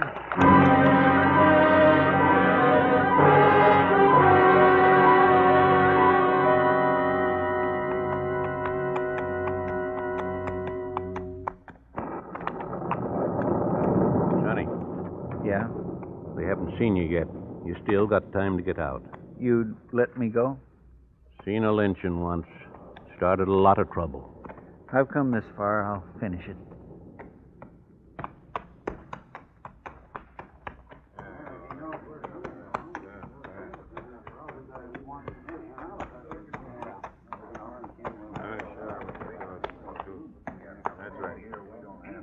Hello, Sheriff. Thought you'd left Pleasant Valley. I told the old man to bring him. We decided he ought to be with us where we can watch him. We're not letting him take Burridge out. You decided, Ben? What do you say, mister? Are you still going to try and take him? I'll tell you what he says, Sheriff. He says he wants Burridge one way or the other. He has to join. That's what he says. Shut up, old man. Get off the horse, mister. All right. I want Burridge as bad as the rest of you. I'd prefer him to stand trial. That's the difference. I don't want this lynching. You... Take your hand off your gun, Ben. He ain't armed. Take it easy, Bear. We decided what to do. You're here because I want you here.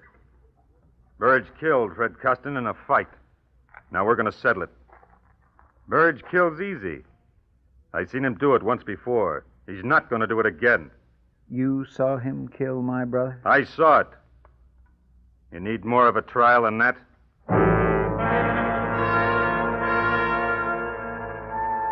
I thought of the ugly man up the canyon in the broken-down shack.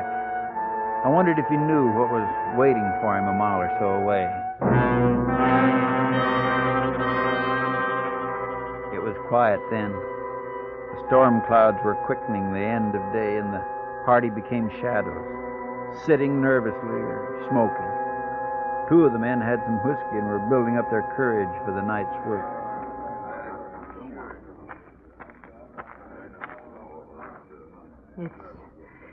It's nearly dark. What? I didn't think you'd come. I had to. My Fred's dead. So's my brother. My Fred was a good man. Never hit me. But he was a dark man with drink. What was it between Burridge and him? Well, we lost some chickens. Fred said that Burridge stole them. When he came to town for supplies, Fred and him got to fighting. Burridge hated him and beat him. Fred was horrible hurt. Afterwards, everybody laughed and made jokes. They laughed at their friend? Oh, it was man laughing, no harm. But to a dark man like Fred, it was bad. He swore to get even. That was last Saturday. He went in to drink. And didn't come back? We all thought he rode out someplace for shame. Why do you think Burridge killed him? Oh, they was all talking about it. Who was? All the men, Saturday night. They said Fred and that man was arguing. Who heard them? Ben did. And when Fred didn't come back, we all knew that man had killed him. Well, he did. And he's going to pay for it. Who found the grave, ma'am? Ben did. I'm sorry for your brother's wife, but it must be this way. It's like the Holy Book says, an eye for an eye. Let's go, boys. It's time.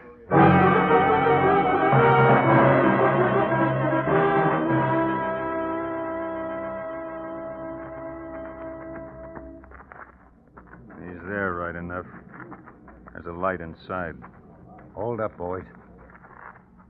Bob, you, Jim, and Need'll come with me. We'll bring him out. The rest of you stay here. What's the idea? You're too quick tonight, Ben, and giving too many orders. You stay. You still gonna try and get him away, son? I might. You're like an Indian I knew once.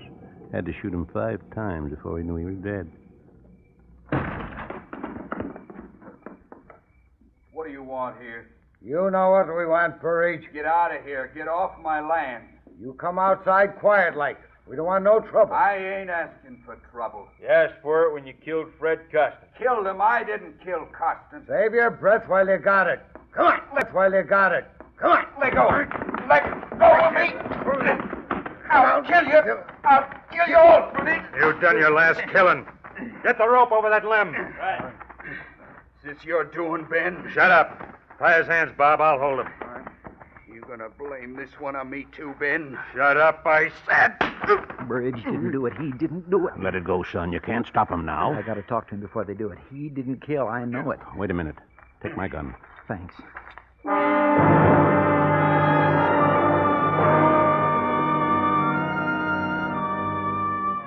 The rope was around his neck, and he knew he was going to die. But as I came near him and could see him in the light, there was no fear in his eyes. He was lifted onto the horse, the rope was tightened, and he was ready to be lynched. Then he saw me. One request, Sheriff. What, Burridge? Let me talk to him a minute. The stranger here? For a minute. No more talking. Take that horse out from under him. Not yet. Let him talk. Take it out. We don't want to kill the wrong man, Ben, you or Burridge. Let him talk. Why do you think I killed your brother? They're trying to get away with something, Jake. Let's string them up. Come on. A minute don't matter. Get up, Ben. Let them have their say. We found your pouch near my brother's grave, Burridge. Your name on it. And tonight Ben told me he saw you kill him. I didn't. I wasn't with Ben that night in Abilene. Ben wanted to drink. I didn't. He left me and took my pouch with him. What does it matter about his brother? It's Fred Costin we're hanging him for. I didn't kill Fred Costin either. Listen, mister, I didn't kill your brother. Ben told everybody I did, and ever since I've had no friends here. He's talked enough. He killed Fred Costin. I told you that. What about Burridge? I didn't kill Fred Costin. He's lying. Let's get it over with. I say let him talk. Where'd you get that gun, mister? How'd you know where Fred was buried, Ben? How'd you know where Fred was buried? Miss Costin says you found the grave. How'd you know where it was? Answer him, Ben. You told me where it was, Ben. I saw him burying poor Fred. That's how I knew. If you saw the burial, why didn't you stop Burridge then? Wasn't none of my business. But it is now. What made you change your mind so fast? Stay away from that horse, Ben. Get up. Cut him down. You, Bob, cut him down. I think you'll be coming back to Abilene with me, Ben. You think so?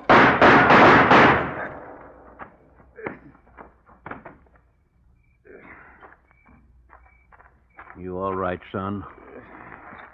My shoulder. How about Burridge? Oh, he'll live.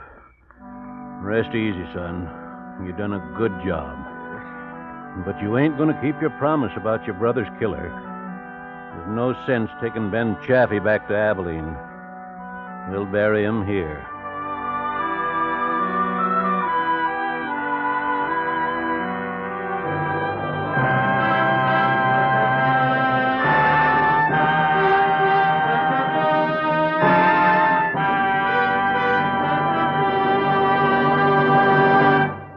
Suspense, in which Parley Bear starred in A Killing in Abilene by Anthony Ellis and Gil Dowd. Next week, the story of a man who thought the only way to escape death was to search for it. It's called Diagnosis of Death. That's next week on Suspense.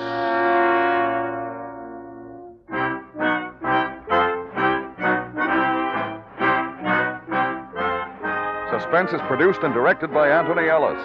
The music was composed by Lucian Morowick and conducted by Lud Gluskin. Featured in the cast were Paula Winslow, Jack Prussian, Frank Gerstle, Jim Nusser, Vic Perrin, Joe Duvall, and Will Wright.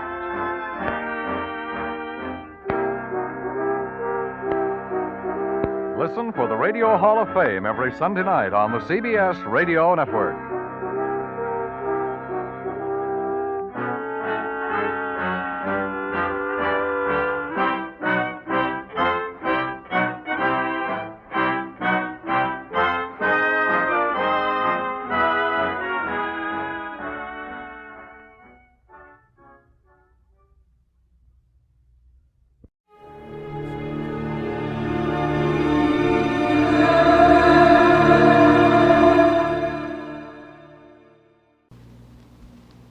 Here's another in NBC's great parade of new shows.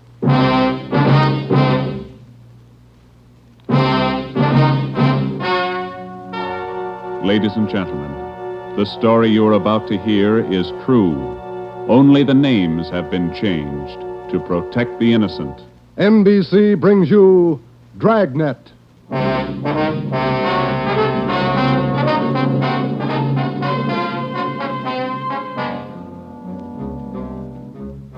You're a detective sergeant. You're assigned to homicide. There's a mad killer at large in your city. A woman has been brutally slain, the body mutilated. The picture is clear. The killer has a thirst for blood. Your job, get him. Dragnet, the documented drama of an actual crime, investigated and solved by the men who unrelentingly stand watch on the security of your home, your family, and your life. For the next 30 minutes, transcribed in cooperation with the Los Angeles Police Department, you will travel step by step on the side of the law through an actual case from official police files. From beginning to end, from crime to punishment, Dragnet is the story of your police force in action.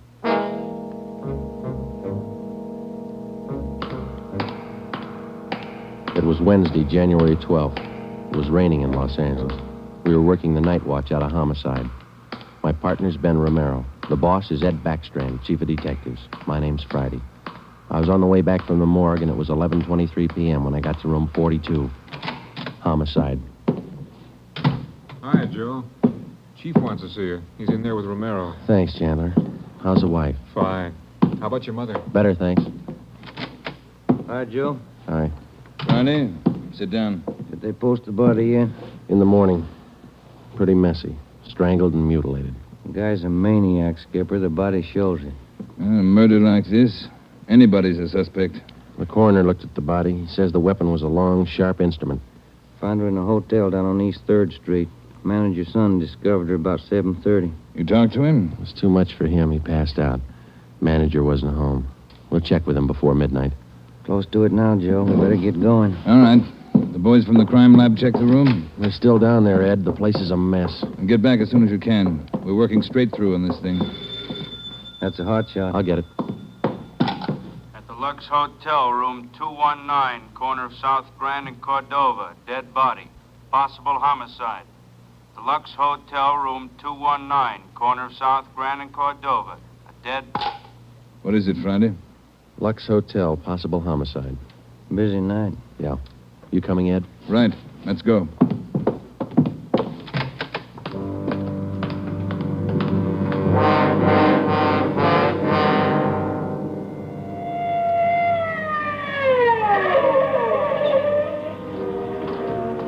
Six minutes later, Ed Backstrand, Ben, and I pulled up in front of the Lux Hotel. The manager met us at the door and led the way up a narrow stairway to the second floor. The room number was 219. We were prepared for the worst. We got it. You're right, Romero. The guy must be a maniac.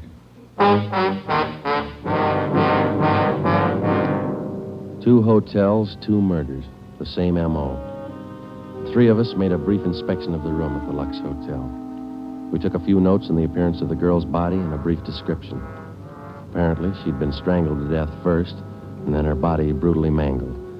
Ben and I went back down to the lobby, and the manager, Mr. Ford, showed us the house book. The girl was registered together with a man, Mr. and Mrs. Philip Grant. We took the hotel register to have it checked for fingerprints and to photostat the handwriting. Ben notified the crime lab. Then we went back to the room and questioned the manager. Mr. and Mrs. Philip Grant, that's all I know. I never saw either one of them before tonight. When did they check in, Mr. Ford? About 3 hours ago. That's right, about 9. Maybe a little before. Did they register together? Yeah, a little before 9. They came in together. Did you let them in the room? Yes, sir, like I always do. It's a small place here, maybe not first class, but I treat people right. What did the man look like? Do you remember? I think so. Kind of tall. Young, maybe 30 or so. Husky fella. Had a mustache. How tall would you say, Mr. Ford? Oh, about your height, Wade. Must have been at least 180. Seemed like a nice fella. Would you know him if you saw him again? I think so. People sure don't act like they look. You think it was him? Can you think of anybody else? Well, no. I never saw him before tonight, either one of them. I don't know anything about it. Did you notice anything in particular about them when they came in?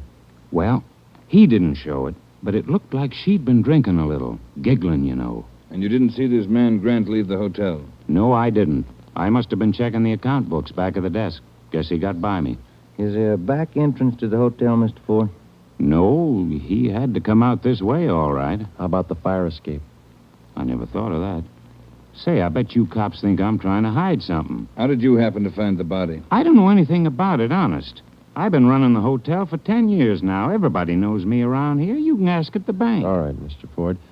Now, would you mind telling us how you happened to find the body? I don't want a lot of lousy newspaper publicity. Give the place a bad name. Can you blame me? The newspapers won't get your name from us. All we want to know is how you happened to find the body. Well, I told you. It's a small place here, but I like to treat people right.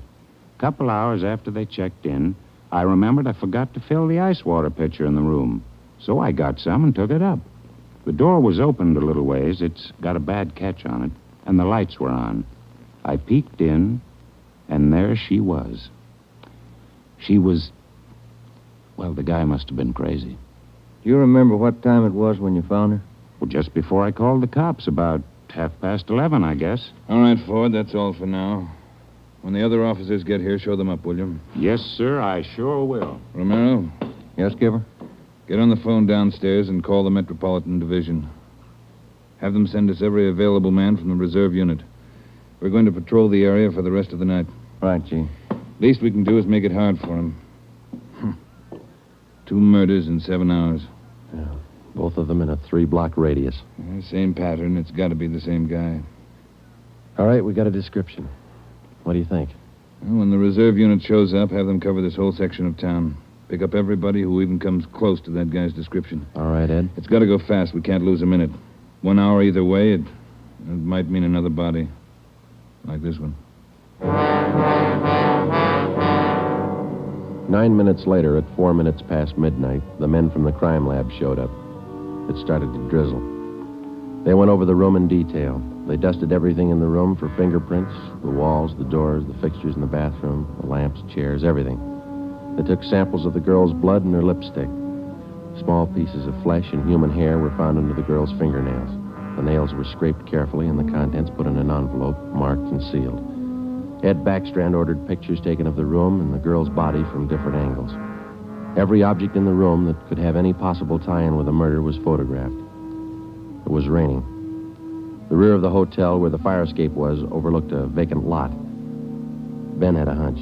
While the lab men were at work, we left the hotel and circled around into the lot for a look at the ground directly underneath the fire escape ladder. It was raining hard now.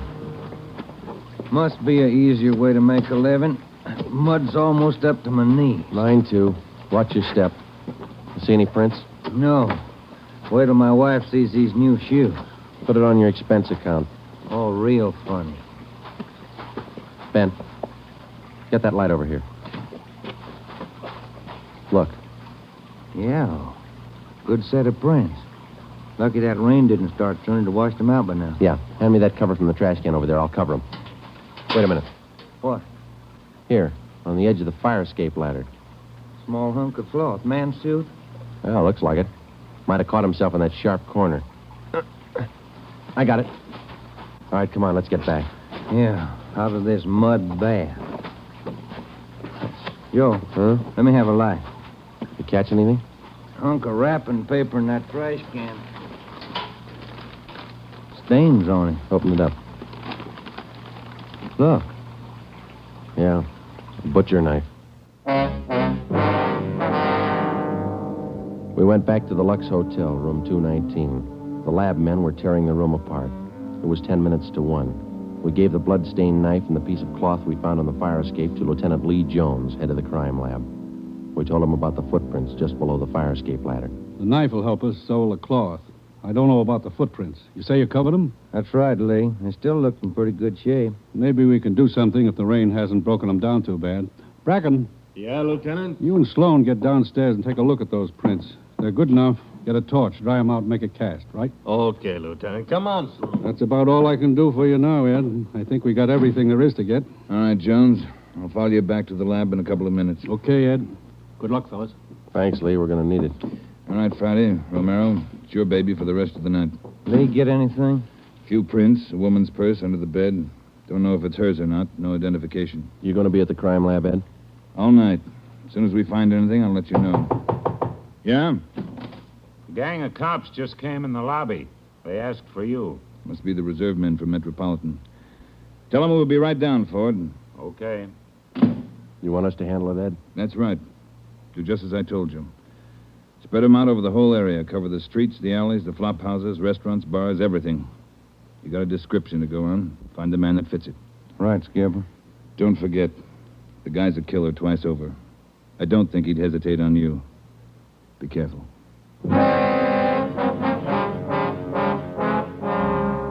We went down to the lobby, and Ed Backstrand gave the reserve men their orders. Then Backstrand left, and Ben and I took over. We picked up another half-dozen men in addition to the men in the reserve unit. They were deployed over an area of a dozen square blocks. It was one of the toughest sections of the city. With a general description of the suspect, some of them were to travel on foot, some in cruiser cars. A few minutes before 1 a.m., there was a steady downpour. Visibility was bad. At 3 minutes past 1, the manhunt was on. For the first 30 minutes, Ben and I cruised the general area between East 3rd and College Streets and Alameda and Figueroa. No sign. The rain kept on. We sat and listened to the calls come in. 12A, call your station. 12A, KMA 367. Attention, all units. Recovered license plates in the 6th column. 4 Young, 7690. 41R, 788 Standard Avenue at 373. 41R, KMA 367. Unit 71 at 2816 West La Cienega, a 507 party. What do you think, Joe? Any hunches? I think he's still around, somewhere inside these 12 blocks. I'd bet on it. 5? All right, you're on. Want to check out a couple of these bars along here? Getting on to closing time. It's a good idea. Pull over, huh? All right, let's check him for the next couple of blocks, huh? Right. For the next 6 blocks until closing time, Ben and I checked every bar and every informant we met along the way. The questions got to be automatic. Have you seen a man answering this description? Tall, dark, about 5 feet 11, 180 pounds, well-built, mustache, about 30 years old. The answer's got to be automatic, too. Sorry, officer, I haven't seen him. No, can't remember him. Try the place down the street. We kept on checking the bars until they closed for the night. Then we started on the all-night restaurants and coffee counters. We did plenty of legwork for the next hour. Not a trace. About 2:30, the rain let up a little, and then it started in heavy all over again. That finishes that block. Yeah, I better get the radio on. Yeah. Beautiful weather. By the bucketful. You want to smoke? Thank you. Control 4 to Unit 80K. Is Your that a match? location, please. Yeah. 80K, your location. KMA 367. That's us, Joe. You want to take it? Yeah, I got it. 80K to Control 4. 80K to Control 4. Our location, corner of Alameda and Commercial. KMA 367. 80K, stand by. Something doing. Maybe. No, hold on a minute. Control 4 to 80K. Go to the crime lab, code 2. 80K to Control 4, KMA 367. Crime lab. Maybe those prints paid off. Well, I hope so. Let's go. That killer sure picked fine weather to work in. Feels like I'd just been swimming in these clothes. Yeah, I hope those guys in the crime lab have the heater on. A hot bath and a warm bed lead me on. Attention, all units. Hold it. Let's get the radio. All units. At 420 St. John's Place, a woman screaming. At 420 St. John's Place, a woman... All right, double around, Ben. Hit the siren. I'll get the light. Right, hold on. Left turn on the market, is that right? Yeah, watch out for those car tracks. They're wet. Hold on again. The alley up ahead to your right, huh? All right, pull up, Ben. Put the street light over there. There you are. All right, come on. Let's go. Officer, over here. All right, what happened? Let's have it. This girl, Rita, she was coming home up the street. A man, he tried to grab her. He slashed her coat. Look at her. I saw him as he ran under the streetlight. Where'd he go? Down that way, down the alley, over that fence there. A big man. Davis, you there? Yeah, Joe. All right, Ben, go with Davis. Circle behind the alley. See what you can find. I'll call in. All right, come on, Dave. Yeah. Officer, look at her face. What's wrong with her? Severe state of shock, it looks like. Get her in the house, huh? I'll call an ambulance.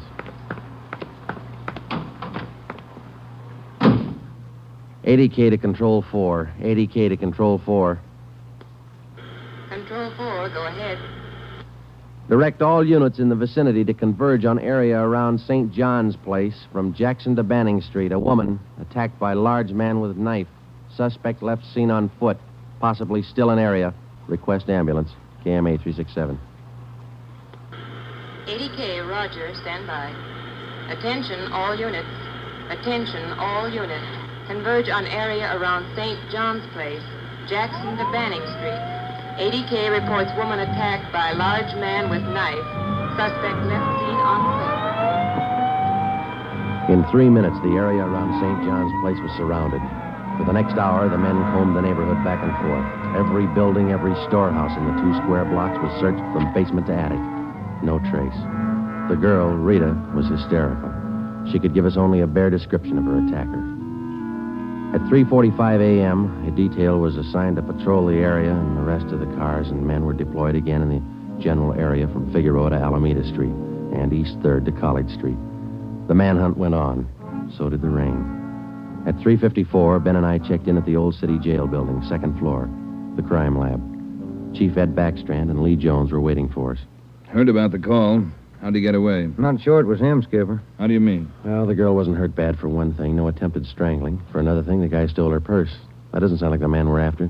Did you get a description from the girl? Didn't jibe too well, what she gave us. She was pretty hysterical. And you raked the neighborhood good? Every corner. Not a sign. You find anything? Yeah. Jones? Yeah, Ed. Fill them in, will you? Not one print on that knife you found, boys. Blood, but not a print. Your killer's crazy like a fox. And how about the scrapings from the girl's fingernails, Lee? Didn't help too much. Rarely do. Not enough to go on.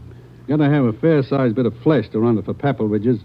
All we found under the girl's fingernails were small bits of skin. Yeah? She probably scratched the guy up some. Might have drawn blood. We had more luck with the footprints. You get an impression? Dried out the ground with torches and cast them. About size 10B. That's fine, Lee. But how about the prints? Only good one was a thumb. Real good.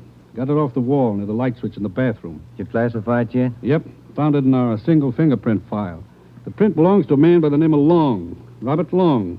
You got a record, Ed? Yeah. Misdemeanor. 2 arrests for drunkenness last October. Petty theft in December. The mama sheet shows a dishonorable discharge from the United States Coast Guard in 1946. Age 29, 192 pounds, 5 feet 10 inches, dark hair, dark eyes. That's close enough. We got even closer, Joe. Long works as a counterman at the Cottage Cafe down on South Flower. Started there last week on the early morning shift, but he didn't show up for work last night. Good. Where'd you get the tip? The knife you boys found. It didn't have any prints, but it had a brand on it. We ran it down. It was taken from the Cottage Cafe. Mm-hmm. Any address on this Robert Long, Ed? Yeah, got it from his boss. Rooming house on East First. Landlady says he hasn't been home in 2 nights. Yeah, now we wait. Rooming house is staked out, and so is the Cottage Cafe, just in case Long decides to show up for work this morning. What time you got, Romero? 6 minutes past 4. All right. We've got every indication that Robert Long's the man we're after.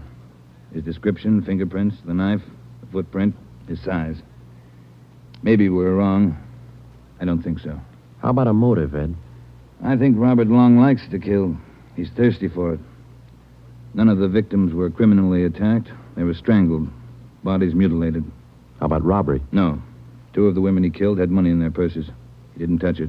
Well, what's next, Skipper? Back on the street? Figueroa to Alameda, East 3rd to College Street. Keep a net around that area and work it back and forth until we're positive he's not inside. I think he is. Until we're positive he's not inside. I think he is.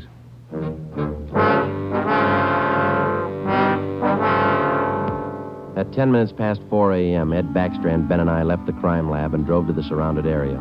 It was still raining. We passed several patrolmen from the reserve unit making the rounds. They didn't look any more comfortable than we felt.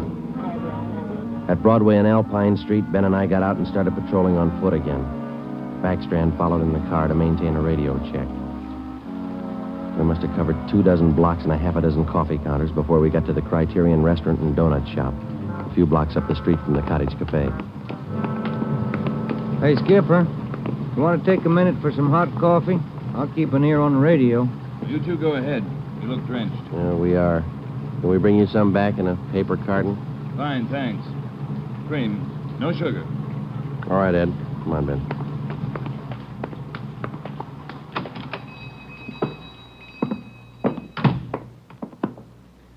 Place is empty. Yeah. Yes, sir, gentlemen. What'll it be? Hot coffee? Yeah, there's 2 of us here. Can you fix up one to go? Sure thing.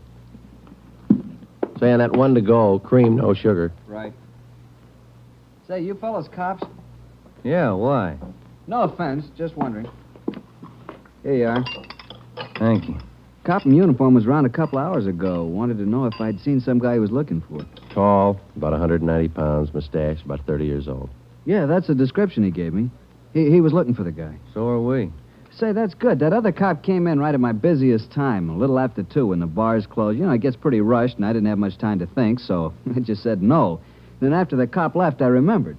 You saw a man answering that description tonight? Yeah. I would have told the cop, but I was rushed. You know how it is. No time to think, and then I remembered. Are you sure? Oh, I'm sure, all right. Whoever he is, he's a lady killer. What do you mean? No offense. There was a sharp-looking dame down the end of the counter, and this guy breezes in and picks her up. Talks to her about 20 minutes, buys her a cup of coffee, and they walk out together. Do you remember what she looked like? Oh, nice-looking dame. Not beautiful, you know, more on the cute side. Ben, you got that morgue shot? Oh, yeah. Here it is. Thanks.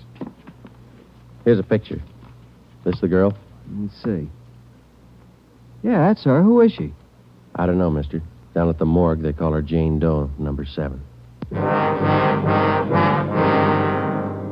Just by accident, we'd come across a concrete lead on the killer's method of operation. The picture we showed the man in the donut shop was a shot of the Strangler's first victim the night before. Evidently, the killer would enter a bar, coffee shop, or restaurant, strike up a conversation with a woman, make friends with her, either buy her drinks or invite her to a bar in the neighborhood, and then the rest of the puzzle was still unsolved. We went back to the Cottage Cafe and checked with the men on stakeout. Not a sign of him, Chief. How are you men covering the place? Baxter up in front in the booth across from the cash register. Lyman's back with the dishwashers. I'm at the counter. When's Long due to report for work, Dave? At 5. About 20 minutes to go. You're lucky you're inside. It's wet out there. You'll look it. All right, Davis. We'll be around about 5. Right, Chief.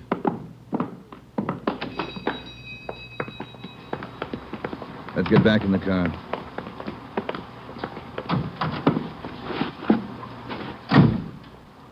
Where to, Skipper? Cruise the next 2 blocks, but don't go too far. If Long shows up for work this morning, we want to be around. The next 10 minutes dragged by.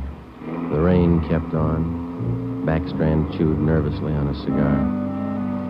At South Flower and First Street, the sewers were clogged with street refuse. The rain backed up and filled the intersection. A group of aircraft workers huddled together in a doorway on one corner, waiting for the bus. It was cold and damp. I opened one of the back windows in the car to get some fresh air in. Off in the distance and close by, we could hear the sounds of a big city waking up slow to a rainy January morning. It was 8 minutes to 5. Attention all units. Attention all units. At 780 East Main, a restaurant. Man answering description of murder suspect. All right, Romero, step on it. Right, Skipper. About 10 blocks away, Ed. Who's going to cover the men at the Cottage Cafe? If this is a blind lead, it won't take us long to find out. They can handle it alone if they have to. Well, hang on. Look out. We're skidding. That was a close one, Ben. Yeah. If this is the guy, I owe you $5, right? Yeah. Attention all units. Additional information on your call to 780 East Main. Officers in pursuit of suspect. Suspect is on foot. Step on it, Romero. 2 more blocks, Skipper. Watch it, Ben. Next one to the left. Got it. That's the joint up ahead there. All right, watch your step and don't take chances. Don't play with him. Right. Here we go.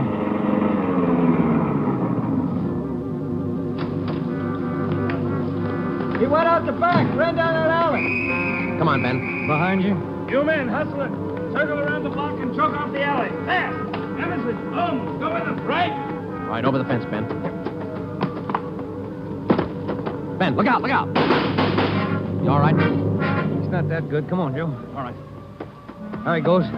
Between the buildings. Stop or I'll shoot. The next house. He ducked into the basement. All right, cover me. Right. Come on, he broke through the garage doors. There's Davis.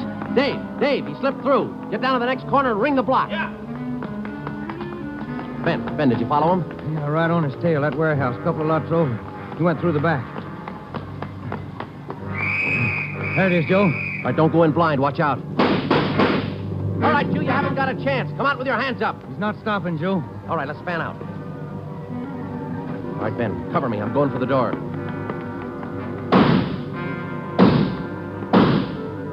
All right, Ben, come on. You're clear. You spot him? There he is. Let's get him. Close. He's in a good spot. Let's move. He's up in the loft. Come on, let's head for the stairs. Will you? Easy. You spot him, Ben? No. Not a sign. Ben, look out, that packing case.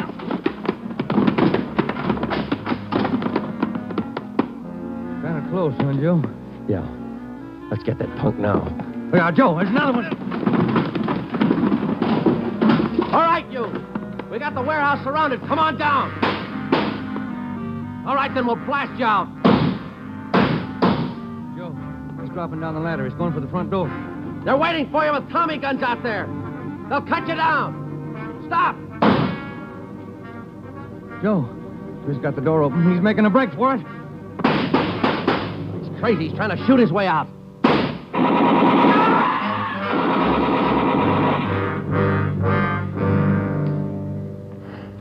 Well, he asked for it. Yeah. Let's take a look.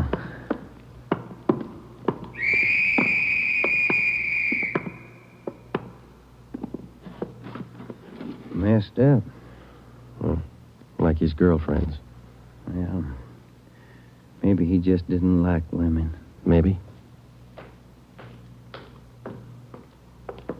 Hi, Ed. You all right? Tired. This is him, huh? Even the scratches that girl made on his face. Description match? 5 feet 10, 192 pounds, dark hair, dark eyes, age 29. Robert Long, killer.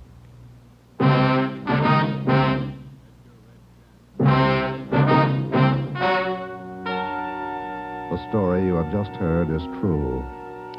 Only the names were changed to protect the innocent.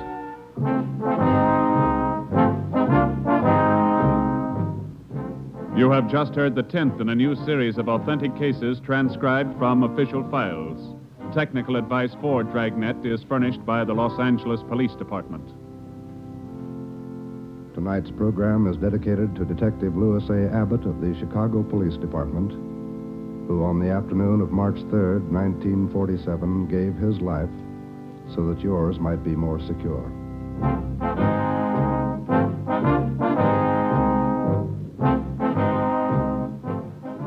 Dragnet came to you from Los Angeles. If you enjoyed tonight's production of Dragnet, you'll probably want to listen this Saturday evening to a pair of adventure shows featuring two well-known Hollywood personalities. You'll enjoy Brian Donlevy, star of Dangerous Assignment.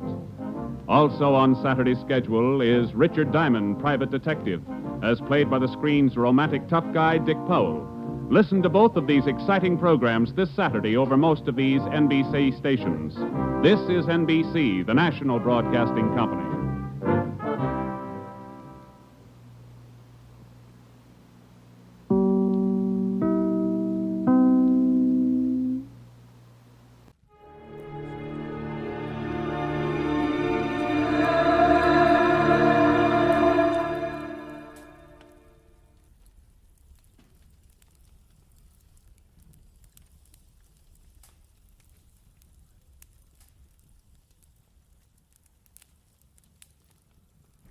Get this and get it straight. Crime is a sucker's road, and those who travel it wind up in the gut of the prison of the grave. This time, a friend with millions, a myopic chemist and a long-haired piano player, but thrown into panic because a brilliant young lady with a gun was taking a big step in the wrong direction. It happened like this. From the pen of Raymond Chandler, outstanding author of crime fiction, comes his most famous character in The Adventures of Philip Marlowe.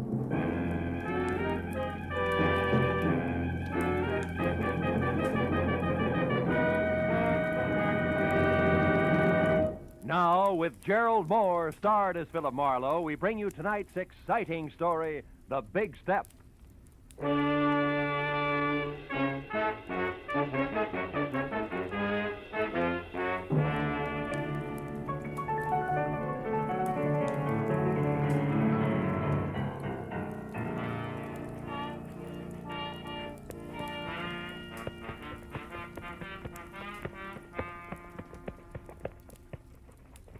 Yes, sir, Mr. Marlowe. I always figure shoes are just like faces. How's that, champ? Well, they make it old and they make it wrinkled, but they're still okay as long as they got a shine on them. Yeah, it keeps that right in condition, huh, champ? Yes, sir. Hey, let me just spank up this one again, huh? Sure. Oh, come in. Mr. Marlowe? Yeah? Oh, excuse me. I didn't know you was busy. That's all right. Okay, champ. I guess that does it. Here you are. Oh, thank you, Mr. Marlowe. I'll see you tomorrow. Right. Well, now that my shoes have a new lease on life, won't you sit down? Miss, Cantor. Mrs. Betty Cantor. Oh. I'm a waitress at the Shelton Cafe. I need your help, Mr. Marlowe. There's something you could do for me. You free to take a case? Well, I'm free, depending on the case. What is it? Well, today, this friend of mine, Shirley Vitello, comes into the restaurant where I work. Yeah. She takes her usual table, and while she's waiting for her order, she starts reading the paper. Well, it's all quiet so far, Betty. Yeah, but just when I'm bringing in the tomato juice, it happens. She sees something in the paper that scares her. Scares her bad. What was it, Betty? Do you know? I don't know. She muttered something, and then she runs out of the place. Her face was gray like ashes.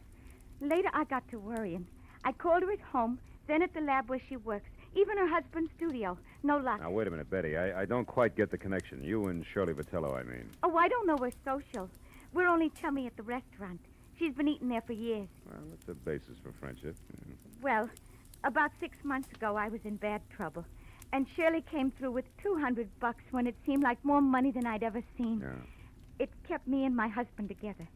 So, you see, she means a lot to me. Yeah, I see what you mean. Well, look, Bet, what was this about a lab? Well, Shirley's a technician. She works as an assistant to a chemist named Softman. Abraham Softman, out on Melrose someplace. Mm-hmm. What about Shirley's husband? Do you know him? Gilbert? Oh, yeah. He comes in with her a lot. He's a piano composer and a real nice guy. Mm. He lives for his work. He's unknown now, but he's a real genius, Oh, Shirley sure, says. sure. She'd do anything to keep him and his music going. Yeah, well, tell me, this friend of yours saw something in a paper you said that scared her. Now, that's all you know, huh? Yeah. And I want you to find out why and help her. Here's $50, Mr. Marlowe. That's what you charge, ain't it? More or less, yeah. By the way, Mrs. Cantor, where's your ring? I sometimes take it off when I'm working. You do, huh? Yeah.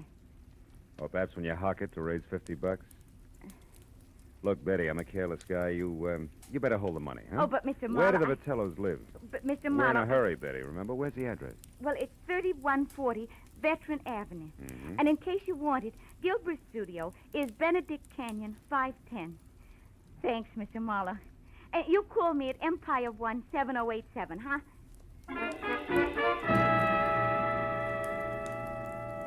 When Betty Cantor was gone, I got in my car and drove out to Veteran Avenue. You know, she was a pathetic little creature. And with a little effort, she could have that touch and glow look. Oh, well. 3140 was one of those small but neat houses that grow like mushrooms overnight on the post-war California landscape. And it was locked, dark, and quiet. I went around to the back and started on the windows. The third one opened when I tried it. I climbed in, turned on some lights, and made the grand tour, then entered in the den. The only indication that anyone had been there all day was a current issue of the L.A. Star crumpled in the wastebasket. I pulled it out and started through it. On page 5, I found the hole where a 2-column story had been clipped out. And then somebody was at the front door. I started toward it, but changed my mind at the sound of the key in the lock. And instead moved back into the den and watched. A head that belonged on a gopher wearing a battered fedora and inch-thick glasses above a fur-collared coat peeked in. Gave the place a myopic once-over and headed straight for the den. So I stepped out where he could see me. I have never seen you before. What are you doing here? You tell me first, Pop. I'm bigger than you are. I'm Dr. Abraham Softman. Softman? Oh, the chemist Shirley Vitello works for. Is that why you have the key? Yes, she leaves unfinished. She leaves work here for me to pick up. It's a convenience for both of us. But now you can also explain, maybe? Well, a friend thinks your assistant's in trouble. I'm trying to find out. The name's Marlowe. Aha. I suspected now I'm right. What? Shirley came to the laboratory late from lunch today and very much upset. She left again soon, right in the middle of our most important crimson test. Your what? Our crimson test. Oh, yes. Without one word to me, she left. Never does this happen before. In all the 5 years, she has been my loyal right hand. Well, tell me, what's the nature of your research, Dr. Softman? We are developing new commercial dyes. Oh, such a beautiful crimson we have now. Really? Shirley knows as much as I do about all of it. Mr. Marlowe. Was it you who opened the desk drawer there? No. I didn't notice it till now. 2 boxes of .32 caliber ammunition. 9 shells gone from the top one. She kept a gun there. I've seen it before. That's gone, too. What kind of trouble needs a gun, Mr. Marlowe? Oh, I could think of a few. And they all say we better locate Shirley and soon. Now, look, Doc, I want to ask you... Just one moment, What? please. Maybe you will know if this means anything. I found this under her work table after she left this afternoon. Is it maybe something? I don't know. Let me see. Empty reservation envelope from Federal Airlines, L.A. to New York, departure 11:35 tonight. Made out to Ruth Britton. Ruth Britton. Who's that? Well, I don't know her, but she must be something to Shirley. Perhaps this Ruth Britton is the trouble. Now, the airline number's here. Where's the phone? It's out there in the other room, there Oh. on the table. Yeah, I got it. Hudson 28610.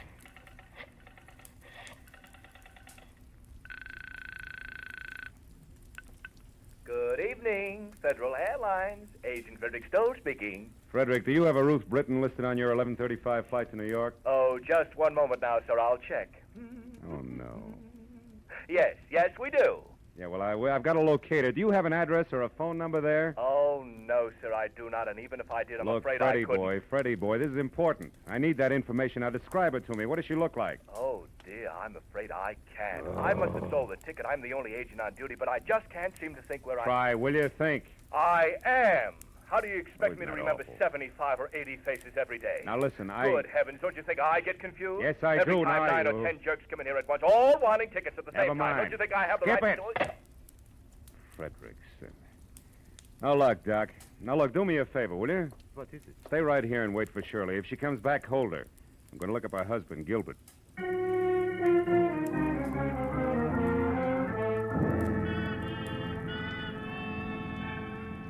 The first stop was a newsstand. I bought an L.A. Star, turned to page 5, and found that the missing story was on a man identified only as Deniker, who'd been hit by a taxi on Temple Street at 8 a.m. The only reason it rated 2 columns was that before he lapsed into unconsciousness, he told the ambulance crew from the Citizens Emergency Hospital that he knew he was going to die and wanted to clear his conscience by confessing a crime he'd committed. It ended with police standing by. I drove on into Benedict Canyon, wondering what kind of a bridge it was going to take to span the gap between a female chemist and a downtown traffic accident. I was still wondering when I got to number 510. All I could see of Gilbert Vitello's studio over the brush around it was something pseudo-Spanish that had been stuck onto a piece of vertical real estate by an optimist in the early 20s. A path had been opened from the driveway to the house, and as I walked to the door, the piano music from inside got louder, but not better. Even in the long-haired circle, that stuff needed a haircut. Hey! Hey! Vitello, break it up a minute, will you? What's the meaning of this outburst? I'm working and I won't be interrupted. Who are you? What do you want anyway? Take it easy, Mr. Vitello. My name Easy? is Marlowe. Betty Cantor sent me here because she's worried about your wife. The waitress worried about Shirley. Why? Well, she's in some kind of trouble. Have you seen her tonight? No, not since this morning, but that's not unusual. I often work late. My music is very demanding. Now, what gives that waitress the idea that Shirley's in trouble? Your wife's reaction to a newspaper story. It scared the wits out of her. About a taxi hitting a man named Deniker mean anything to you? Deniker, Shirley worked with a fellow by that name once, I believe, but why would that story frighten her? Well, I was hoping you'd tell me. Do you have a gun? A little .32 pistol. It's at home. Why? It's gone. See here, what's this all about? Tell me the truth and be quick about Oh, it. shut up. Answer my question. All right. My wife was shocked by that item on Deniker. She isn't at home, she isn't at Selfman's lab, and hasn't been all afternoon. And what's more, she's got a gun. That's all I know, except for one thing. Who's Ruth Britton? She's a friend of Shirley's from the East. She's been visiting relatives out here. Why? Nothing. Maybe Shirley's got a plane reservation for her, that's all. Mr. Marlowe, if that's all you have to offer, why don't you get out of here so I can go to work? I'm quite certain if Shirley were actually in trouble, she'd come to me for help. And incidentally, tell Betty Cantor to take some vitamins or something. She's becoming a meddlesome busybody. You know, there was a quality about Gilbert Vitello that made me want to sock him on the temperament with the heavy end of his grand piano. When I started down the path to the driveway, I forgot about him. Because a pair of headlights slashed through the foliage like a giant scythe. I ran to where I could see and watched the girl in a brown suit get out of a sleek new Hudson and start toward the house. Then she saw me. She backed away, then threw me one scared look and darted into a side path like a jittery cottontail. I followed as fast as I could, but it was home ground to her, and in 20 yards I was outclassed. I lost her at the corner of a sagging shed and stopped to listen for her footsteps. I heard something else, but not in time to duck. Oh!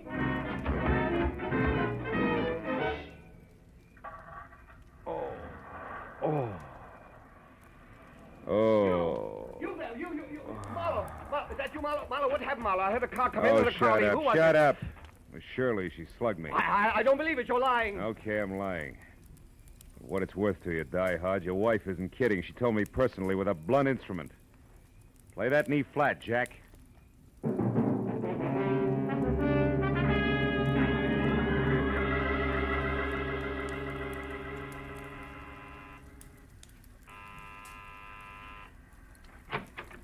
Mr. Marlowe, did you get something? Lumps. Oh, look at How about you, Dr. Softman? No, nothing. Come in, come in. Yeah. No, no one has come here. You found out something? Ever hear of a guy named Denneker, Doc? Me hear of Morris Denneker?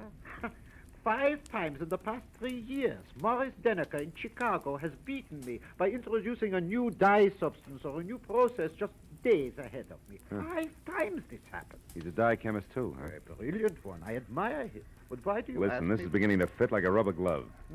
Denneker's in a hospital right here in L.A. He may not live, and he wants to confess to a crime. Here, look. What's Now, read it this? yourself. When Shirley saw that story, it threw her into a panic, and now it only figures one way. Your assistant has been selling your new developments to Denneker before you released them. No, it is not true. Shirley would not do this thing, not to me. Okay, Doc, we'll see. Now, look, why don't you go back to your lab and wait? I'm going to the hospital now and do some more fast addition. If it comes right, just don't forget you're a scientist, will you? Oh, I would not forget. Now, you remember something, Mr. Marlowe. 2 plus 2 does not always make 4, especially when you are adding up human halves.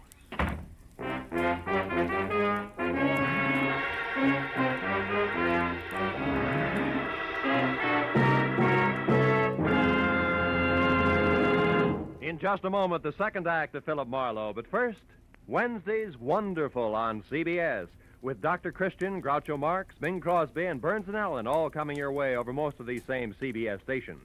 This Wednesday, Brother Bob Crosby visits Bing. Gracie Allen stumps the income tax experts. Groucho will be on hand with his ad libs and teams of opposition. And Dr. Christian makes a wily grandmother stick to the truth for once. So be listening this Wednesday, won't you? Now, with our star, Gerald Moore, we return to the second act of Philip Marlowe and tonight's story, The Big Step.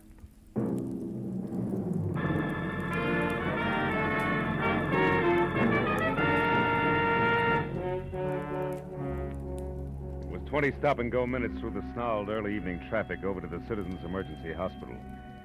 All the way, I kept hoping that Denneker's confession wasn't going to have anything to do with Shirley Vitello. But when I was there, standing next to Detective Lieutenant Matthews and filling him in to date, I racked that hope up under wishful thinking. Morris Denneker had already come, too. Yeah, Marlowe, about a half hour ago. He didn't say too much. How much? Only something about this woman you mentioned, this Shirley Vitello, and Yeah? the formula for some kind of a bleaching agent. Then he went out again. Hey, look, this Vitello girl who currently adds up to something very... What does she look like? Oh, blonde, about 5'4", maybe 30. Wearing a dark brown suit, no hat? That's right. She been around? Yeah, I spotted her here in the hall about 45 minutes ago. Claimed Oh. she was a reporter, but she didn't make any small talk with the other news hands. I got a little suspicious. Just then Denneker came too, so I went in there. When I came back out, she was gone. Hey, Marlowe, you know where we can pick her up? No, I don't, Lieutenant. Doesn't look so good for her. She could be pretty desperate right now. Like a quick trip to the country. Or like worse, she's got a gun, Matthews. And now with Denneker starting to talk, very little hope left.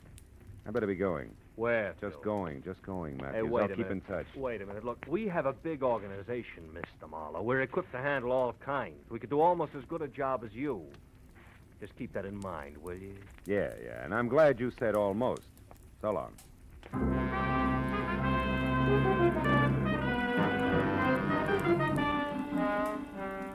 I got back into my car and pointed it toward the Vitello place on Veteran Avenue again. Because I didn't know where else I could possibly pick up Shirley's trail. I felt like an uncomfortable emptiness was in the pit of my stomach. You know, like the guy who stands on a street corner and watches an ambulance intern scrape up a traffic victim.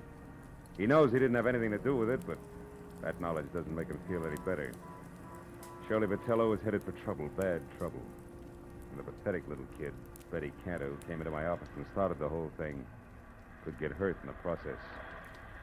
Well, I parked in front of the place, which from inside, a desk lamp showed a circle of light the size and color of a lemon lifesaver, and the front door was open inches, as though somebody had left in a big hurry. I walked on eggs as far as the door and nudged it. And I saw it. On the table in the far corner of the room, a note propped up against the lamp and nothing else. I started toward it. Don't move. I'm behind you, and I've got a gun. Oh, fine. 32 caliber out of the desk drawer, no doubt. No doubt. Marlowe, why are you mixing into something that's no business of yours? I'm a private detective working for your friend Betty Cantor. She's worried about you, Shirley. Marlowe, what's done is done. Betty can't help me. You can't help me. Nobody can help me. I stole Softman's work, and I sold it to Morris Denneker. I didn't count on a deathbed confession. Why'd you do it? I love my husband, and he needs money to go on with his work. No. Gilbert's in on this with you, huh? Oh, no. No, he isn't. He thought my wages were high, that's all. The note I left there on the table makes that clear. Also, Also what? it says goodbye. I love him, Marlowe. When I'm gone, he'll have enough money to carry on. Keep the studio that means so much to him. And nothing can be taken away from him. I've seen to that, legal-like.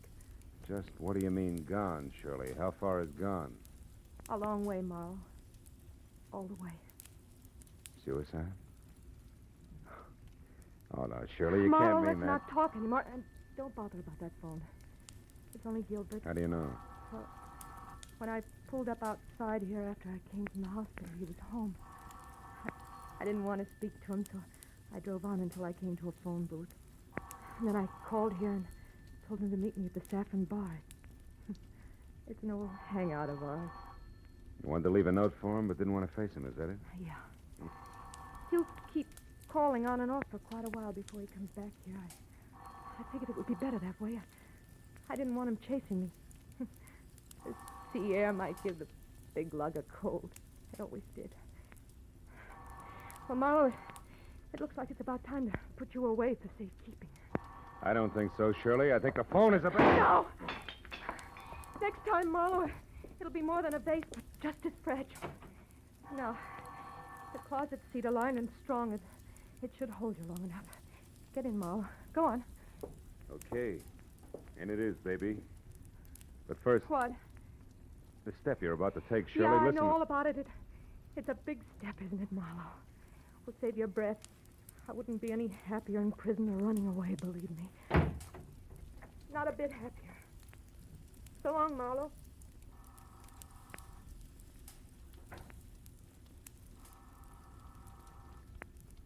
Nobody's home.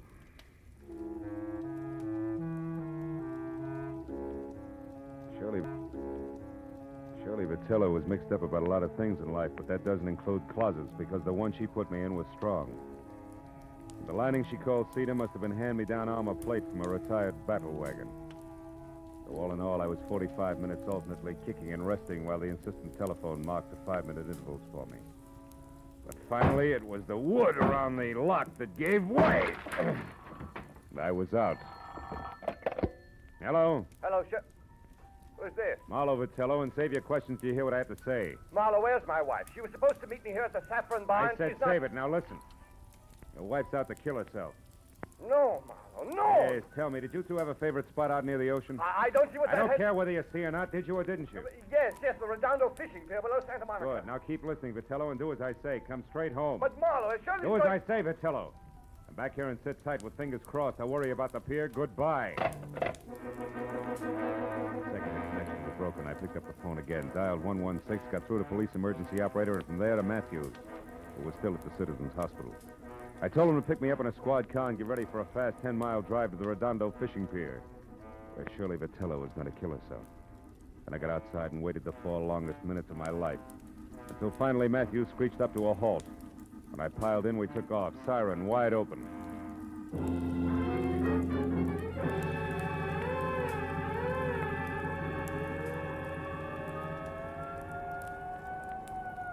Less than a minute now, Marlowe. Pier's only a couple of blocks away. Good. Better have Mooney kill that siren, Lieutenant. Jack, we want to come in quiet, Mooney. Okay, Lieutenant. Well, there she is. That tower's out on the pier. Yeah, Mooney, pull up here, will you? We don't want to scare her into something. Matthews. What? That crowd there, halfway out on the pier. There's a cop with us. Yes, so there is. You better drive right up, Mooney. Looks like we're too late, Phil.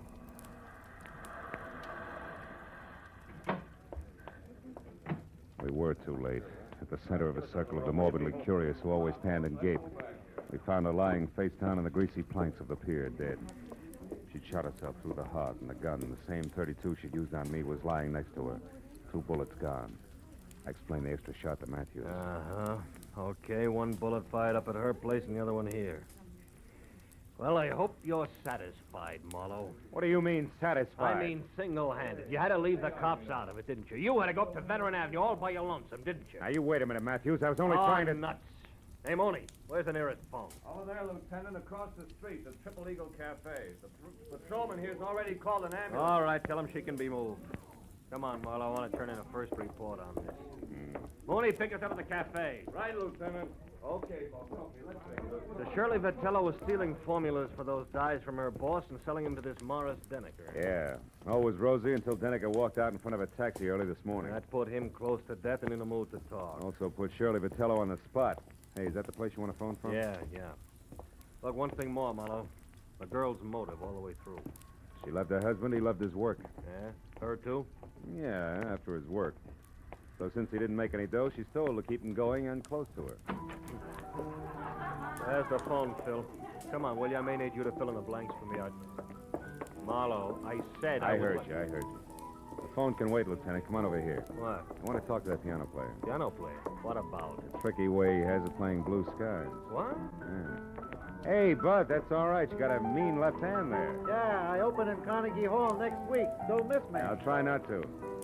It's just terrific what you do with that tune, you know? My own particular arrangement. Nobody else's, huh? Oh, nobody. I've been working on this arrangement for a week. That's all I wanted to know. Hey, Marlowe, what are you getting at? The phone, I've heard enough. Where'd you say it was, Matthews? Over there, at the left of the bar. But, Phil, what are we doing? What time is it, Lieutenant? 5 after 12. Marlowe, what is it? A switch, Matthews. A switch? Yeah, one that'll knock your badge off. Will you get a load of this? I'll listen. Good evening, Federal Airwaves. Agent Hedrick Stoll. Listen, speaking. Frederick, I'm the party who called before about the reservations for Ruth Britton on the 11:35 for New York. Oh, yes, I remember you. I'll probably... Never mind. It's police business, Freddie. Did the plane leave on schedule? Of course it did. But Miss Britton didn't make it, and she didn't bother to call and cancel her reservation. Thanks. I've heard enough. So far, so good, Matthews. Yeah, which means what? The Saffron Bar in Hollywood. Which means what? Shirley Vitello didn't commit suicide, Matthews. She was murdered.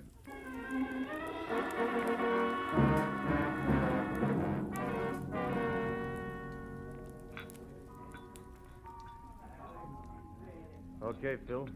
Where's your man? Right there. That table against the wall. Oh. Come on, Matthews. Hawaiian music. Sentimental rock. Degradation. Abomination. Oh, I don't think it's as bad as all that, Gilbert, old boy. Marlowe, you a cop, the most insensitive of all people.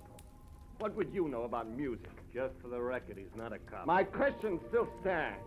What do you know about music? As a matter of fact, not much. But you know, I'm fascinated by what they're doing with instruments these days. Really? Mm-hmm. What are they doing that might fascinate you? Well, for example, take that picture where the score is done by only one instrument, a zither. What's more, it doesn't sound like a zither. To a trained ear, a zither is a zither. You mean you can't make one instrument sound like another? Well, for example, a guitar like a piano? Don't be ridiculous. Now, wait a minute. Not so ridiculous. Why, only tonight I heard a guitar that sounded just like a piano. Real tricky arrangement it was, too. Sounded... You're joking. Oh, no. Oh, you must have heard it, too. It was while we were talking on the telephone. The telephone? I talked to you? Sure you did. You remember? You said you were calling from here, the Saffron Bar, but the conversation was being scored by the pianist at the Triple Eagle Cafe at Redondo Beach. A real tricky arrangement in more ways than one. I didn't mean it. I didn't really want to. All right, what's the rest of it, Phil? He didn't want to quit his work and spend the rest of his life hiding in some forgotten corner of the globe. Which was her plan? Yeah.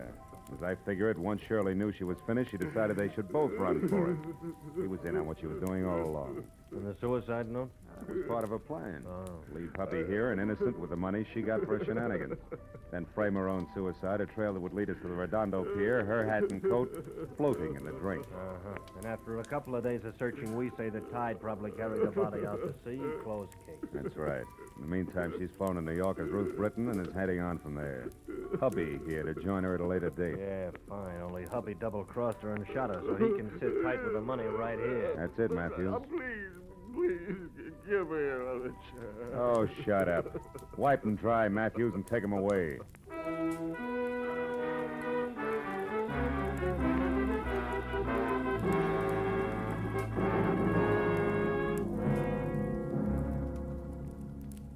I didn't go along with Matthews. I didn't even bother about my car, which I'd left in front of the Vitello place. I'd had enough for one night.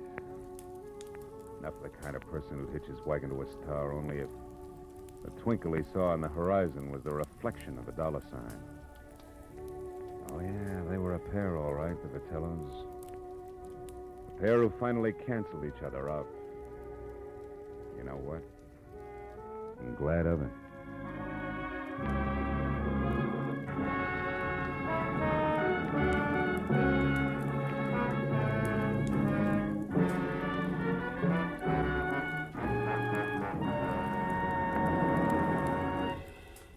The Adventures of Philip Marlowe, bringing you Raymond Chandler's most famous character, star Gerald Moore, are produced and directed by Norman MacDonald and are written for radio by Robert Mitchell and Gene Levitt. Featured in the cast were Gene Bates, Paul Dubov, Vivi Janis, Edgar Barrier, and Peter Lead. Detective Lieutenant Matthews is played by Larry Dobkin. The special music is composed and conducted by Richard Orant. Be sure and be with us again next week when Philip Marlowe says... This time I tangled with a mad Scotchman, a phony English lord, and a beautiful blonde corpse in a freight house. All because of a butler who walked on his knuckles.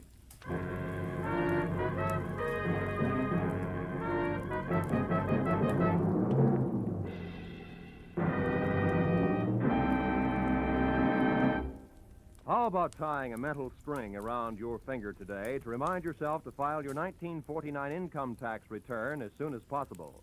The 15th of March isn't several miles down the road the way it used to be. It's almost at your front door. And you'd certainly get a scare if you came home one evening to find it sitting right smack in your living room saying smugly, "Well, you forgot to file your income tax return. What now, little man?" So why not set aside tonight as income tax night and file your 1949 return? This is Roy Rowan speaking. This is CBS, where Burns and Allen are heard every Wednesday night, the Columbia Broadcasting System.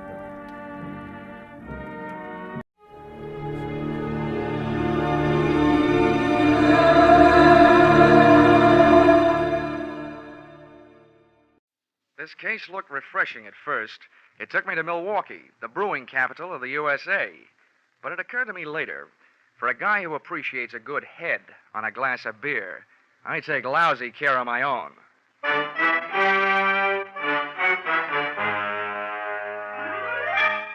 This is another in the adventures of America's fabulous freelance insurance investigator, Johnny Dollar, starring Charles Russell. At insurance investigation, Johnny Dollar is only an expert. At making out his expense account, he's an absolute genius.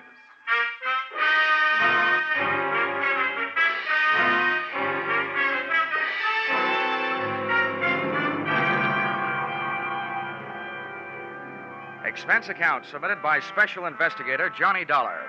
To Home Office, Ambassador Life and Casualty Insurance Company, Hartford, Connecticut. Attention, Franklin Haley, General Manager. The following is an accounting of my expenditures during my assignment as bodyguard to your policyholder, Ann Connolly. Or it may have been love at first sight, but the last sight was down the barrel of a .45 automatic. Expense account, item 1, $2.95. One copy of The Case of the Playful Siamese, a novel of detection and suspense. It was a story about a private eye named Dexter Payne. But before I could learn whether poor Dexter was dead or alive at the end of Chapter 1, the phone rang, and there you were, Mr. Haley, telling me I had to leave for Milwaukee on the next plane. So I returned the book to the lending library, bought a copy of my own, and came to your office to find out what my assignment was all about. Oh, come in, Dollar. Come in. Thank you. How are you, Mr. Haley? Fine, my boy, fine. Glad to see you again. Oh, sit down. Thank you. Ah, adding to your store of knowledge, I see. What are you reading? Oh, the case of the playful Siamese. Bah, crime fiction, trash. When there's good literature available, why waste your time on such mediocre drivel? What do you think you're playing, Noel Coward? Millions of dollars taken in on it every year. Well, what's the difference so long as you're not taking in? Oh, you bet they'll not get a penny from me. Oh, yes, they will. Huh? What's that? Oh, I said Will Shakespeare. You know, Hamlet, Macbeth, Othello, crime fiction. No comparison. That's different. Anybody knows that. Well, I guess we'd better get down to business. Your plane leaves in an hour and a half, 6:30. This girl who needs a bodyguard, who is she, and what's she afraid of? It's a sad, tragic case. The result of a misdirected, surely not faultless life, but nevertheless a situation that demands outside help. Oh, there now. Don't go to pieces. All I asked was what's her name and what's she afraid of. Her name is Anne Connolly. 6 years ago, she had the misfortune to fall in love with a man named Neil Grafter, a man of violent passions, jealousy, and so on. He misrepresented himself to her. He plied her with luxuries. And then, practically on the eve of their wedding, he was arrested for grand theft. Uh-huh. Yeah, I think I can ad-lib the rest. While he was in prison, she didn't get tired of the luxuries he'd given her, but she did get tired of waiting for him. Well, he had lied to her, and 5 years is a long time. True. The point is, Grafter's coming out on parole today, and Miss Connolly is terrified at the prospects of her first meeting with him. His violence, you know. Mm-hmm. He once threatened to kill her if she so much as looked at another man. We want you with her when Grafter arrives. Well, why me? Aren't there bodyguards for hire in Milwaukee? Well, we hold a large paid-up policy on her life, and we want her protected. Besides, she's practically penniless. She couldn't even afford to hire a private detective. You know, it's a tragic case. And then, on the other hand, possibly all her fears are imaginary. Perhaps nothing will happen at all. Look, Mr. Haley, you can count on one thing.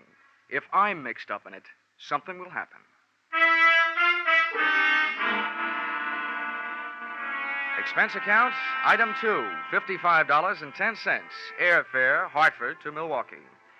I switched on my reading light, settled back in my reclining seat, and once more buried my nose in the case of the playful Siamese. I should have buried the book. It turned out that Dexter Payne had lived through Chapter 1, and he really started to live in Chapters 2 and 3. A beautiful blonde in a slinky negligee had just made herself comfortable on Dexter's lap, and guess what happened? A fuse on the plane blew, my reading light went out, and I spent the rest of the flight in a dark cabin in a black mood.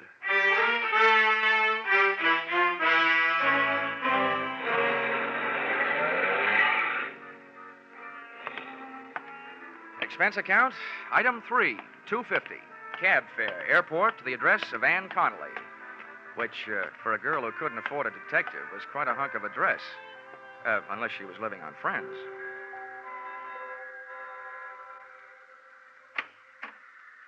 Good evening. Good evening.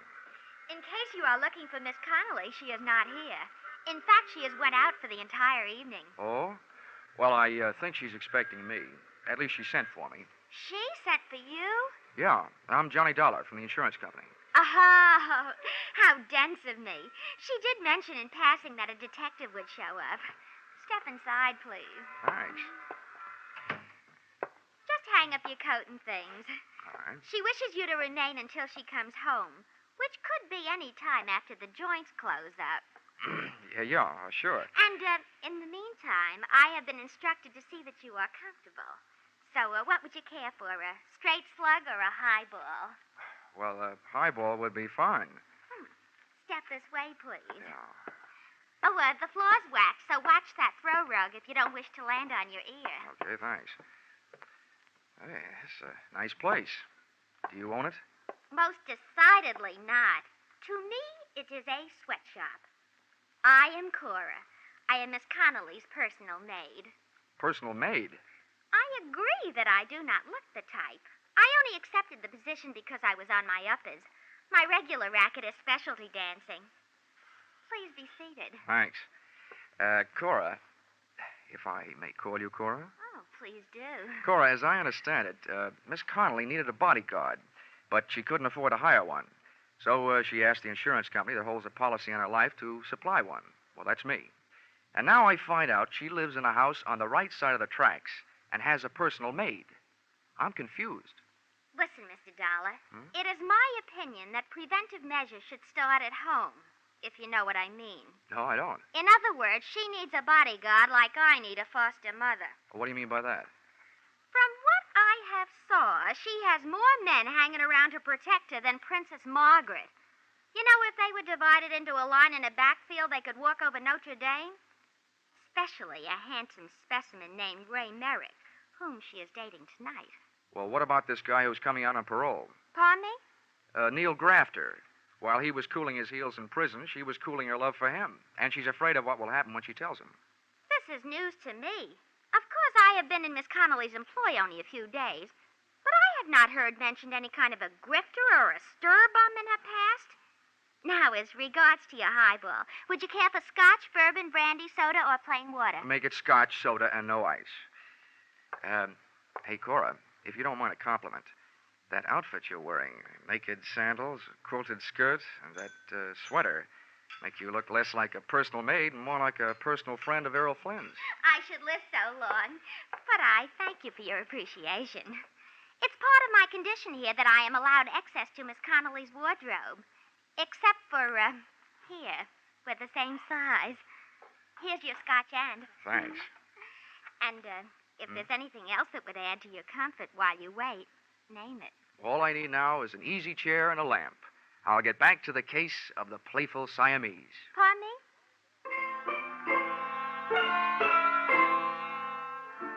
So there I was, Johnny Dollar, with Johnny Walker in one hand, Dexter Payne in the other, and a few questions simmering in my mind. They really boiled down to one. Namely, what was I doing there? Oh, well. In Chapter 5, Dexter finally found a clue.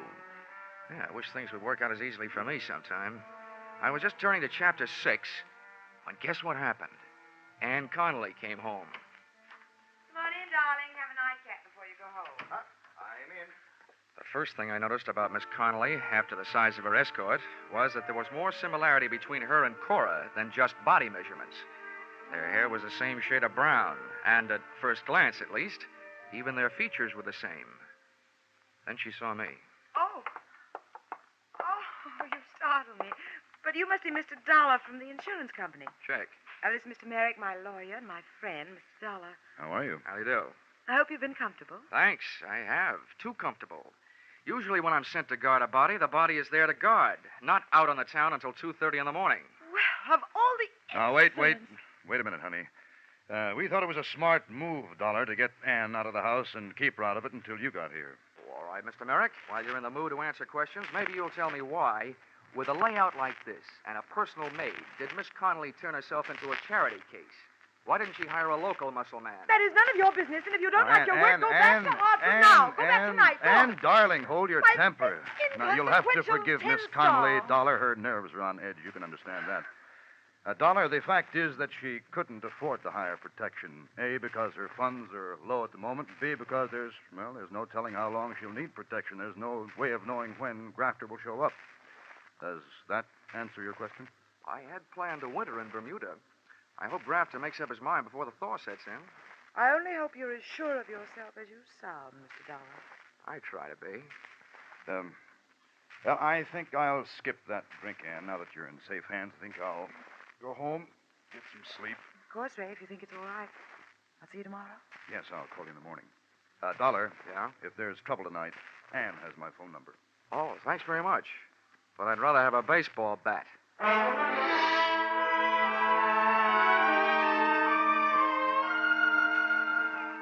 I learned early in my career that an excellent way to court disaster is to wait for trouble because it usually sneaks up behind you. But it was too late then to go looking for it, so I made the rounds of the house, checking the locks on doors and windows. Then I turned off the lights and hunched myself up on a couch that would have tested the stoicism of a bed of nails type Indian faker and tried to stay awake. I wondered about Dexter Payne. I wondered if the playful Siamese was a cat or somebody from Siam. And I just about made up my mind to duck into the closet with my trusty Ronson and read until the fluid ran out. And guess what happened? A door closed quietly, and a white-robed figure floated toward me. Dollar. Pardon the intrusion of your privacy, but there are certain things I'd like to hash over with you in secret. Oh, wait till I see if I can straighten my back, Cora, and I'll make room for you on the couch. Many thanks. All right. I hope you don't mind my state of attire, but I didn't bother with the robe in case the noise of the closet door might waken Miss Connolly. That double-talking nail. Oh, here, I'll put my jacket around your shoulders. Thanks, but I can only stay a minute. Listen, Johnny. You may think me meddlesome, since it's none of my affair, but I couldn't help it over here. And them two were feeding you a line of downright untruths earlier in the PM. Well, this is the best news I've had since I got here. Give me more. It was in regard to Miss Connolly's financial standing. I happen to know that dame is as solvent as the state of Wisconsin. Well, on that I haven't read up. She's fat, and I'm not casting aspersions on my own figure. Oh, please don't. How'd you find this out, Cora? It is not that I make a habit of putting my nose where it does not belong. But when I see a book lying open, I can't keep my eyes away. Yeah, I know just how you feel. Well, in this case, it happened to be her bank book. And with that balance, she could afford J. Edgar Hoover. Yeah. Why are you telling me all this? Have you got something against her? Mr. Dollar, if you are casting aspersions upon my honesty... It's only a faint suspicion, but you could be trying to talk me into leaving the case and leaving Miss Connolly unprotected. Well, I am thoroughly disappointed. A fine lot of thanks after I braved possible pneumonia. Oh, Cora. It so happens that I told you because I am a strong believer that it is decidedly crummy for anyone to take advantage of their fellow man. Now, look, Cora. But from now on, you can take a flying leap. Cora. If you were dying of thirst, I would... What's that?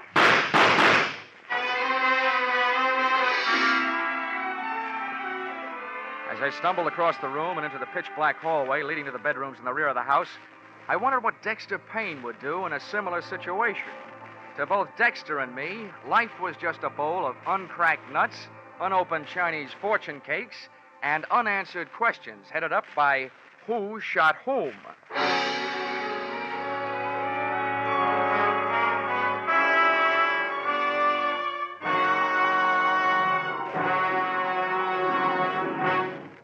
In just a moment, we will return to the second act of Johnny Dollar. But first, The Case of the Paper Stars, a thrilling true story from the police file, starts a 3-week serialization on CBS's Gangbusters tonight. Don't miss the first episode of this story of police on the trail of a gang that terrorized 3 states. Also on CBS tonight, you'll hear the latest adventures of that famous private eye, Philip Marlowe. The Adventures of Philip Marlowe and Gangbusters are regular Saturday night features on most of these same CBS stations. Tune in this fall for the shows that you love best of all. Listen carefully, here's the address. It's CBS. Now, with our star, Charles Russell, we return to the second act of Yours Truly, Johnny Dollar.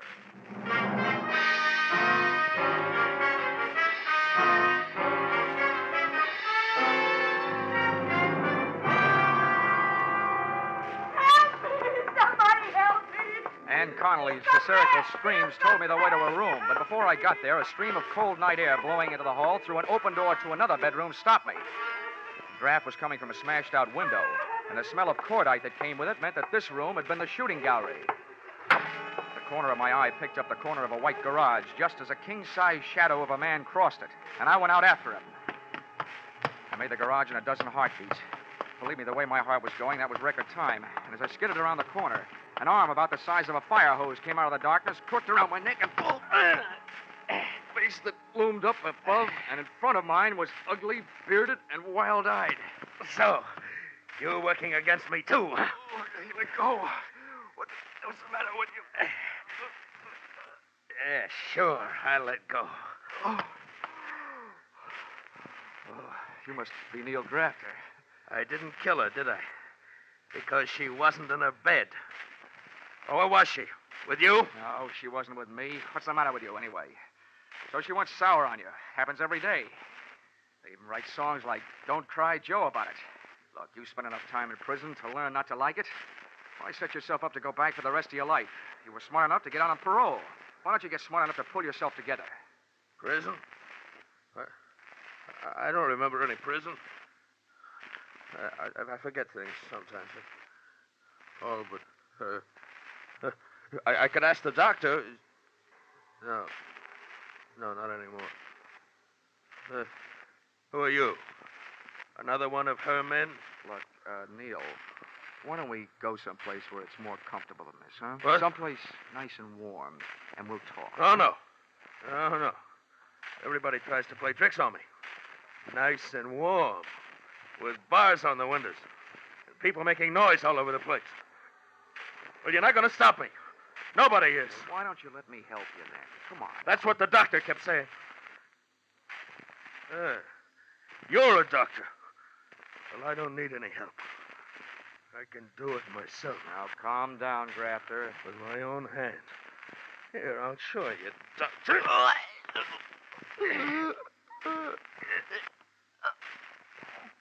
No. Oh. Well, why should I kill you? Don't help me. Just stay away from me.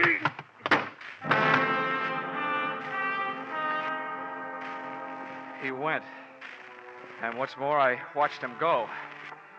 One, I didn't have enough strength to get off the ground. Two, if I'd had the strength, my extreme dislike of being choked to death would have argued me out of going after him. Three, the guy was obviously nuts. When I finally could make it, I staggered back to the house.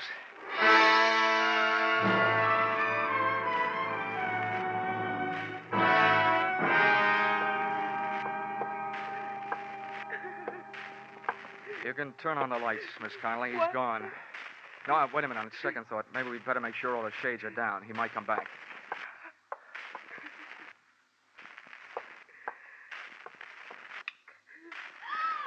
Johnny! Your throat. What did the lug do to you? You might say he saved my life. At least when he got halfway through the job, he changed his mind about killing me. You talked to Neil? I tried to, but he didn't understand anything I said.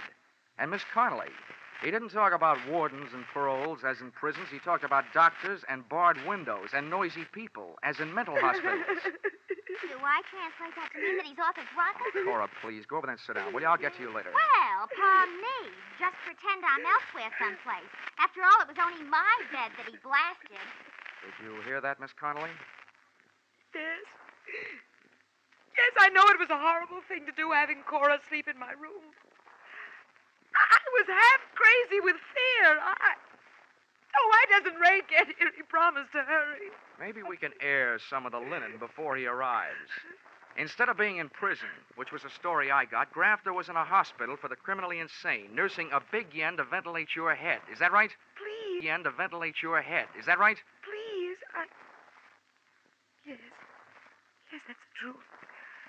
He escaped a month ago. A month ago? Yes. The doctors notified the police here that I was in danger, and they supplied a 24-hour guard for the house. But after a month, they decided Neil had gone someplace else, so they withdrew the guard. Oh, great.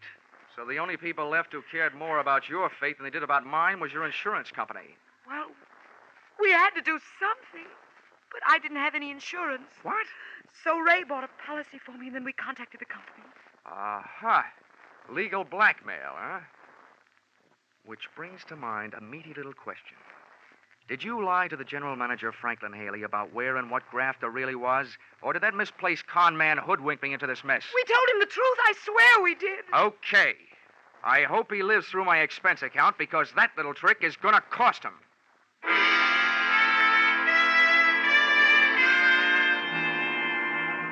Expense account, item 4, $43. Breakfast the next morning. Over which I managed to steal a few moments alone with Dexter and his dilemma. In Chapter 7, Dexter finally came upon the corpus delicti. The only sign of life in the place was a Siamese cat playing with a ball of string. But before I could find out how the cat figured into things, the phone rang. Hello? Mr. Dollar, please. Yeah, this is Dollar. Your call to Millville State Hospital is ready. Oh, fine. Go ahead, please. Hello? Dr. Downer here. Who is there, please? I am so busy. Oh, well, this is Johnny Dollar, Doctor. I'm an insurance investigator. But I don't want any. I am so busy, please. Oh, no, Doctor, investigator. I want to talk to you about a patient of yours, Neil Grafter. Grafter? Mm-hmm. Oh, yeah, the paranoid schizophrenic. Oh, a very interesting case. Complete fragmentation of the mind, total loss of synthesis. But he is no longer here for a while. Yeah, I know. He was here last night. What? Oh, what was his condition? Perhaps a state of passive negativism? All I know about his condition is that it's dangerous. He tried to kill his ex-girlfriend. Oh, yeah. I remember. Extremely strong obsession. An extremely strong man. Look, I've been hired to protect this woman. Now, what I want to know is, will he try again? There is no doubt. Well, when? Tonight? I would say tonight. The degree of hallucinatory enmity towards this woman and everybody about her, the depths of his obsession. Whoa, wait a minute, Doctor, wait a minute. You're way over my head. But you do think he'll be back tonight? I am positive. Thank you, Dr. Kildare. And all Dexter has to worry about is a playful Siamese.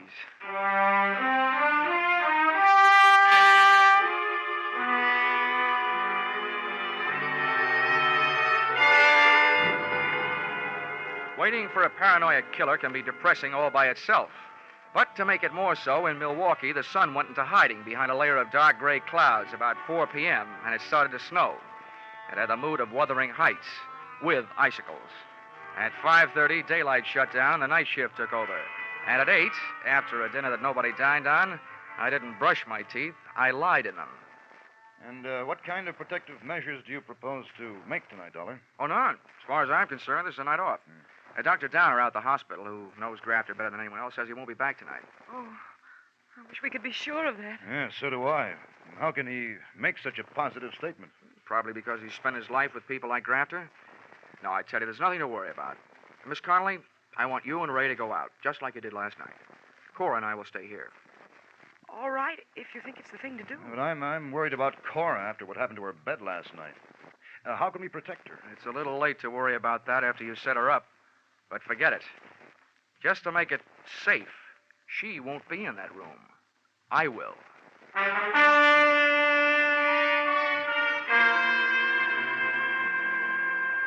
Expense account, item 5, $50, refreshments. I needed something to bolster my courage, so I ordered it. At 2:30 a.m., things were looking good for Neil Grafter. Ray Merrick and Ann Connolly had returned from their date. Merrick had left. Miss Ann Connolly was trying to sleep in her room. Cora was on the couch in the living room, and there was a rolled-up blanket in her bed to make it look like that's where she was. And me? I was out in the snow, huddled near the incinerator, with an iron poker freezing to my hand, with a good view of the house and a poor outlook on life.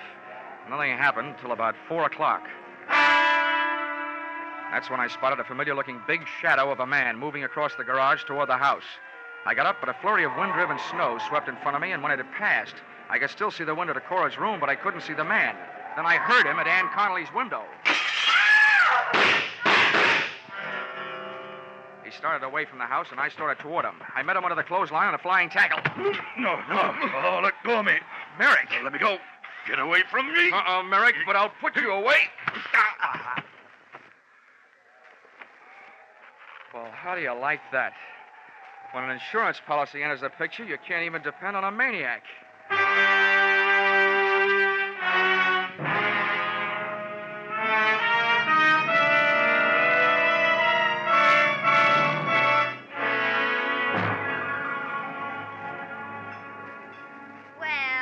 just one more then, to pacify my nerves. They're jumping. Now, take it easy, Cora. This is a fine time to start falling to pieces. Oh, why doesn't the doctor get here? Now, don't worry. He's coming. I've called for an ambulance. If Miss Connolly kicks off, I will hold him personally responsible. Now, look, Cora, I appreciate your feeling toward your fellow man, but Miss Connolly made a pigeon out of you. She hired you because you looked like her. She had you parade around in front of those windows wearing her clothes. I am aware of all those double dealings. She even had you sleeping in her room where Grafter almost blasted you. Now, what I want to know is why are you so anxious about her recovery? Because she owes me a week's pay. If this Sawbones doesn't pull her through, I'll sue the city of Milwaukee for my arrears.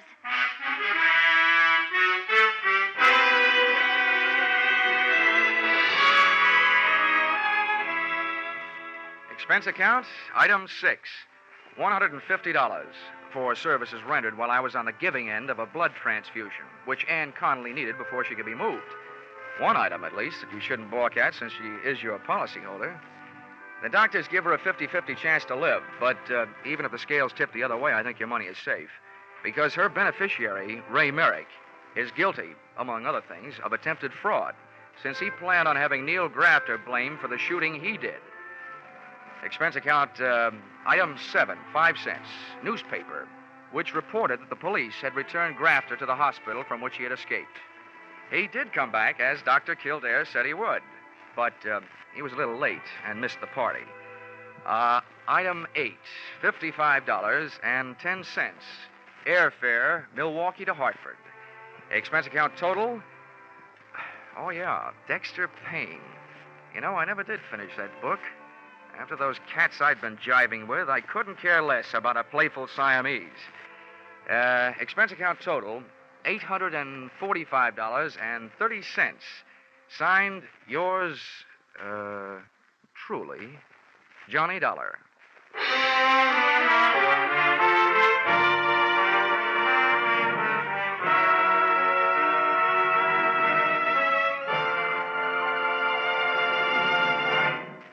Yours truly, Johnny Dollar, is produced and directed by Gordon T. Hughes and stars Charles Russell. Script by Paul Dudley and Gil Dowd. Featured in the cast were Betty Lou Gerson, Sandra Gould, Bill Johnstone, John Daner, Bill Conrad. The special music is written and conducted by Leith Stevens. Your announcer is Bob Stevenson.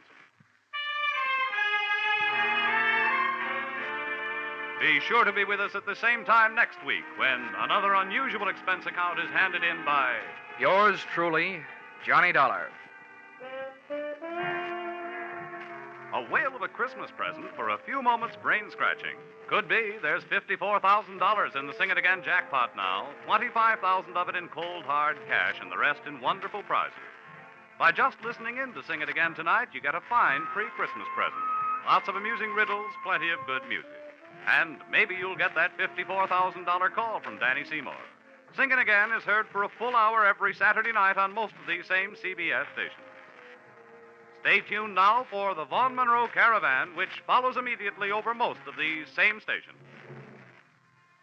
This is CBS, where yours truly, Johnny Dollar, meets adventure every Saturday night, the Columbia Broadcasting System.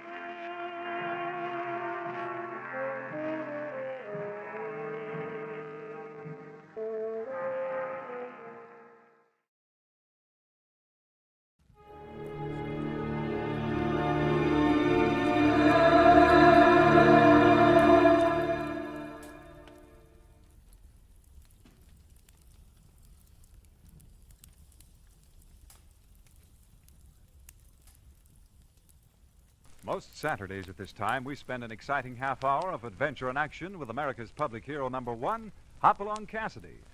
Well, even two-fisted cowboys take summer vacations when they can, and Hoppy is no exception. But Hopalong and Topper will be back with us riding the CBS air trails again 3 weeks from tonight, September 22nd. Get this and get it straight.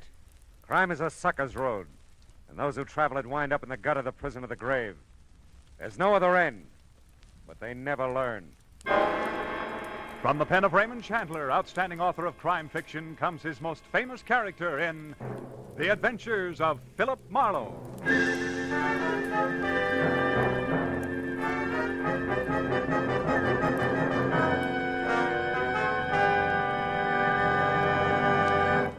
Now, with Gerald Moore starred as Philip Marlowe, we bring you tonight's transcribed story, Nether Netherland.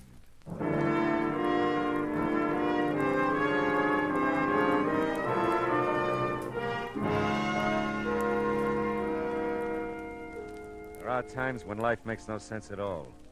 When confusion is the keynote and all we do is run in ever-tightening circles. The 1 and 1 is 2 school is closed and nothing comes out even. In the 30 hours just passed, I'd wrapped up a case and considerable of my youthful zest along with it. I was bone-tired. When I reached my apartment, sank deep into my bed. It wasn't so much to sleep, but to die a little. And I was not long dead.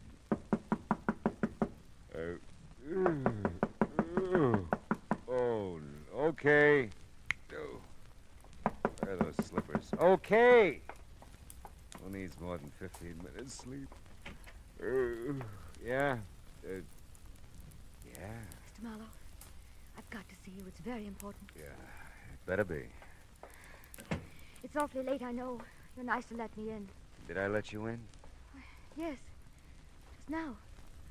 You're not still asleep, are you? No. No, I don't think so. You see, I always sleep lying down. It's a habit. You must know I wouldn't bother you this way if it weren't that... Well, someone's following me, Mr. Marlowe. Oh? He's been following me for I don't know how long. I'm so frightened. Oh, come on. How about a cup of coffee, huh? Oh, really, Mr. Marlowe, I don't think you're listening to me.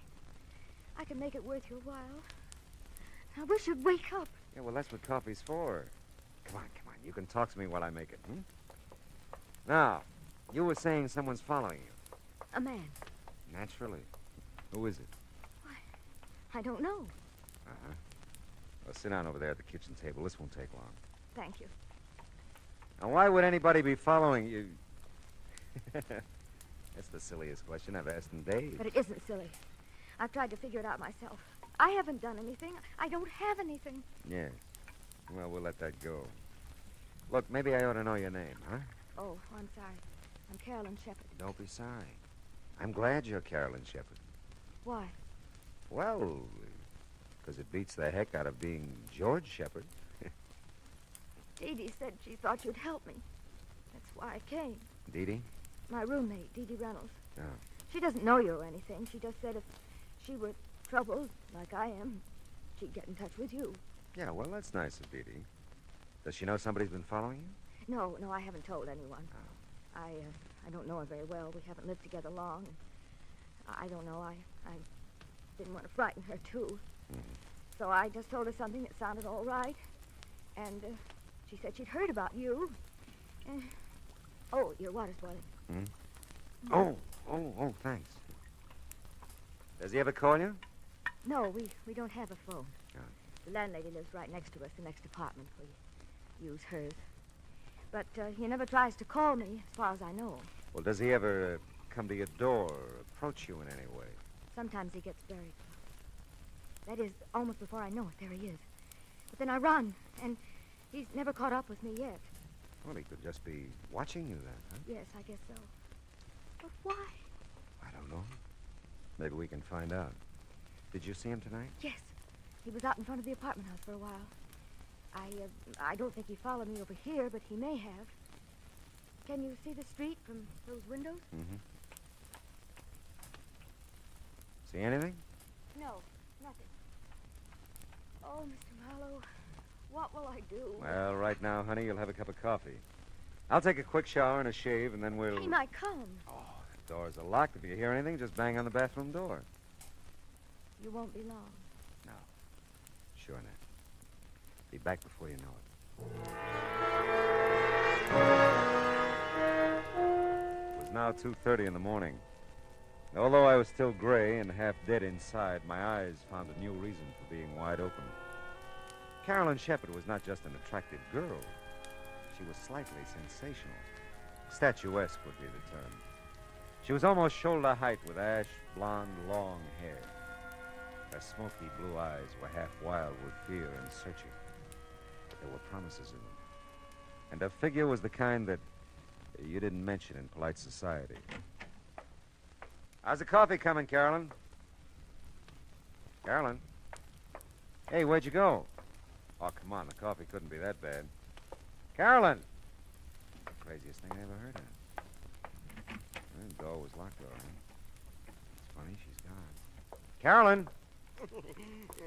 Hello. Oh, hi, Simon. You lose something, Mr. Marlowe? Something named Carolyn? Yeah, it looks like it. You didn't see her out in the hall by any chance, I huh? don't believe I did, Miss Scott. I've noticed her. I'm not so sure. Oh, ran out on you, huh? Well, you dog. Oh, yeah, sure. Where'd you go? Oh, there. What's out the window? Thought she might still be down on the street. Who? Carolyn. Oh, Renata. You said that. What did you do, Renata? You'll never believe this. Oh, come on, now tell me now, what did you do? I took a shower. You took a shower? Oh, Renata, yeah.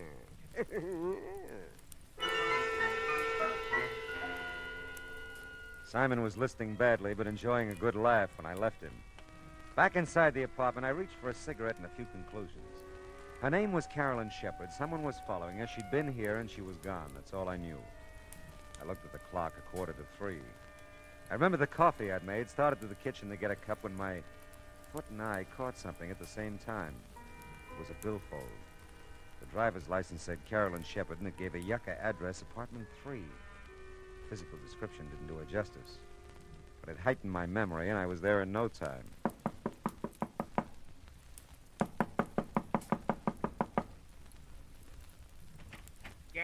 Yes, what is it? I'm looking for Carolyn Shepard. Oh, you were? Well, she isn't here. I don't know her, but I'd like to meet that young woman sometime. It's a pleasure, believe me. Now, look, I'm sorry. You're always sorry. Between the freeway by day and the traffic at this door by night, on account of Carolyn Shepard, body can't get any rest or sleep. I'm really sorry. I know it's late, but Late? you see... I can't imagine what kind of a person she is, that men can knock on her door, or any door they think is hers at all hours. I'm not going to stand for it. I'm going to move. And someday I'll meet this young Shepard person, and I'll give her a good thrashing. You do that, but just tell me one thing. I'll tell you nothing. How long have you lived here? 6 weeks. 6 of the most miserable weeks of my life. Thanks. Very much. My goodness, what's going on out here? I guess I have the wrong address. I didn't mean to wake everybody up. Why, you didn't wake me up. Just Mr. Norton, I guess. Well, I guess it's insomnia. I just practically never sleep nights. You ought to get together with Mr. Norton. He tells me he has the same kind of trouble. He isn't a very pleasant old gentleman, is he? No. Oh, my. I guess I should introduce myself. I'm Hester Hutchison. I'm the manager of the building. Oh, well, maybe you can help me then. I'm trying to locate Carolyn Shepard. This is the only address I've got for her. Oh, I'm sorry. You're sorry? Carolyn did live here, but she moved about 6 weeks ago. And for some reason or other, I never understood really, she didn't want to leave any forwarding address. I see. Well, thanks, Miss Hutchison. Oh, not at all, not at all. I hope I didn't disturb you, really. Oh, my goodness, no. As I said, I'm sort of given to this insomnia or whatever it is. Well, as a matter of fact, I just baked a coffee cake. Sounds silly, I know. But I get some of my best ideas at night. And tonight it was coffee cake. Coffee cake, huh? If you'd care for some, I'd be, well, you'd just be more than welcome. Oh, that's nice, Miss Hutchison. But you see, I get some of my best ideas at night, too, and I got one right now. About going home to bed.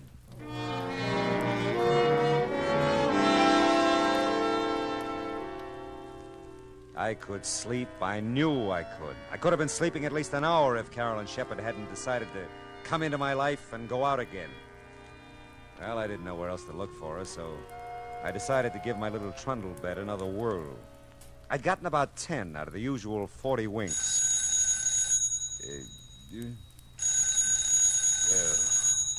Oh, no. Yeah? Mr. Marlowe? I think so. I'm Dee Dee Reynolds, Mr. Marlowe. Well, that's swell. I guess she isn't, but is Carolyn Shepard still there? No, she is... Who'd you say this was? I'm her roommate, Dee Dee Reynolds. She hasn't come home, Mr. Marlowe. I'm so worried. I came next door to phone. Has she been gone long? Yes, she has. Now, look, Dee Dee... Oh, I was afraid of that. Oh, Mr. Marlowe, something's happened. Wait a minute. What's happened? I just know she's been killed. Easy. Listen to me, will you? Poor Carol. Dee Dee. Listen, Dee Dee, where do you live? Dee Dee. Oh, fine.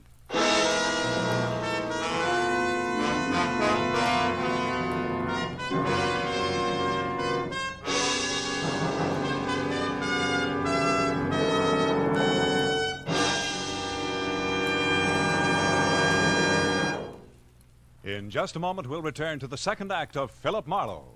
But first, James Fassett brings you the second part of his two-program series of Holland Music Festival selections, along with a few colorful words about the music, customs, and people of Holland as he observed them. That's on your Invitation to Music tomorrow afternoon on most of these same CBS radio stations. Listen to tomorrow for your String Serenade featuring Jerry Windsor with his singing strings in Music All America Loves. Now with our star, Gerald Moore, the second act of Philip Marlowe, and tonight's story, Netherland.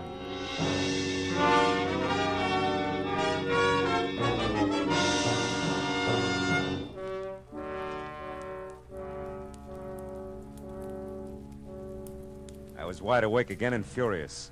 Because somewhere in Los Angeles there was another telephone recently put on its cradle. And I didn't know where it was or how to make it ring. Somewhere in Los Angeles, too, were a couple of near-hysterical females, neither of whom had any regard for my sleeping habits. Dee Dee had jumped to a conclusion about Carolyn that I wasn't buying, probably because I didn't want to. Well, it was beginning to turn gray outside, and the jarring thump of the paper grazing my door told me a new dawn was with us. Oh, yeah. You still looking for that girl, Mr. Marlowe? Morning, Simon. You still bouncing off walls? I am confronted with something of a problem, Marlowe. So am I. Someone in the night, mind you, has moved my apartment. No. Yes, I've looked all over the neighborhood, and it is gone. Yeah, well, you just hang on. It'll be back. No, it has to be. It just has to come home to me. Oh, say, did you ever find her, Marlowe? Her. No, never did. Oh, you were taking a shower there. Yes. Oh, Marlowe, you dog. Fine. You like coffee cake, Simon? Oh, my dear Marlowe, I not only like it, I respect it. And I'd be proud to join you in some of it. I'd just be proud. No, not me, Simon. About 3 blocks from here, over on Yucca. Ask for Hester. I thank you, Marlowe, from my heart of hearts. I thank you. Hail and farewell, Simon. Go. Well, let's see what's in the paper. International situation. Inflation. Holy smoke. Police late last night found an unidentified woman beaten and unconscious in the Beechwood area near the Hollywood Hills. The young woman, tall and blonde, was taken immediately to the police receiving hospital in Hollywood, where her condition is reported as serious.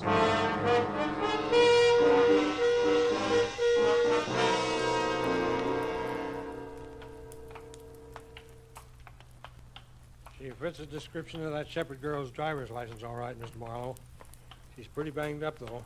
Might be tough to identify her. Yeah, what time did they find her? About 3 o'clock this morning, I think. We were figuring robbery, since her wallet and most of the stuff in her purse is missing. Oh, here we are. Oh. Yeah, she's still out. Pretty doped up, I guess, huh? Yeah. She the one? No, she isn't. You sure? Yeah, hair is too blonde. Well, maybe she's had a quick dye job since you saw her last, huh? Very funny. Well, we'd like to wrap this thing up, you know. If you could identify her, we'd be part out of the woods. I'd like to help you out, but she's not Carolyn Shepherd. How about it? Will she live? This one? This one. No, hasn't got a chance. You get that way, I guess, watching the inhuman parade of human stretcher cases into a police hospital. I wouldn't have his job. The sunlight was fresh and warm outside, and the coffee I got at the Three-Stool joint next door was neither. But now you're sleeping, now you're not routine of the night before hadn't exactly made me razor sharp. But by now I was alert enough to study Carolyn's wallet a little more intently. There was $12 in it, and stashed in with the bills a book of check stubs on a Hollywood bank. Don't let anyone tell you that banks don't open till 10 o'clock. If you make like breaking down a glass door, they'll let you in. And if you cause them that much trouble, they'll give you the address you ask for and send you on your way in a hurry. I felt better about this address for Carolyn. Dee Dee Reynolds was listed on the card in the mailbox, too. Yes? You must be Dee Dee, and I must be Philip Marlowe. Oh, yes, Mr. Marlowe. Come in. Thanks. I'm just supposing that Carolyn made it home all right. You seem to have a better grip on things than you did a few hours ago. Oh, I have. I don't usually go to pieces that way, but I was terrified, really terrified. She came home shortly after I called you. Sleeping now? No. As a matter of fact, she just stepped next door to use Mrs. Landsberg's phone. She'll be right back, I know. Sit down, won't you? Oh, thanks, I will. I had 3 chairs in my house. 1 for solitude, 2 for friendship, 3 for society. Is that so? Which one am I sitting on now? Oh, you don't know the quote. It's Thoreau. Oh, well, I'm impressed. I shouldn't flaunt my knowledge that way. It's just that I've been nervous lately. I always read Thoreau when I'm nervous. Well, aside from Thoreau, how much do you know about Carolyn? Not very much.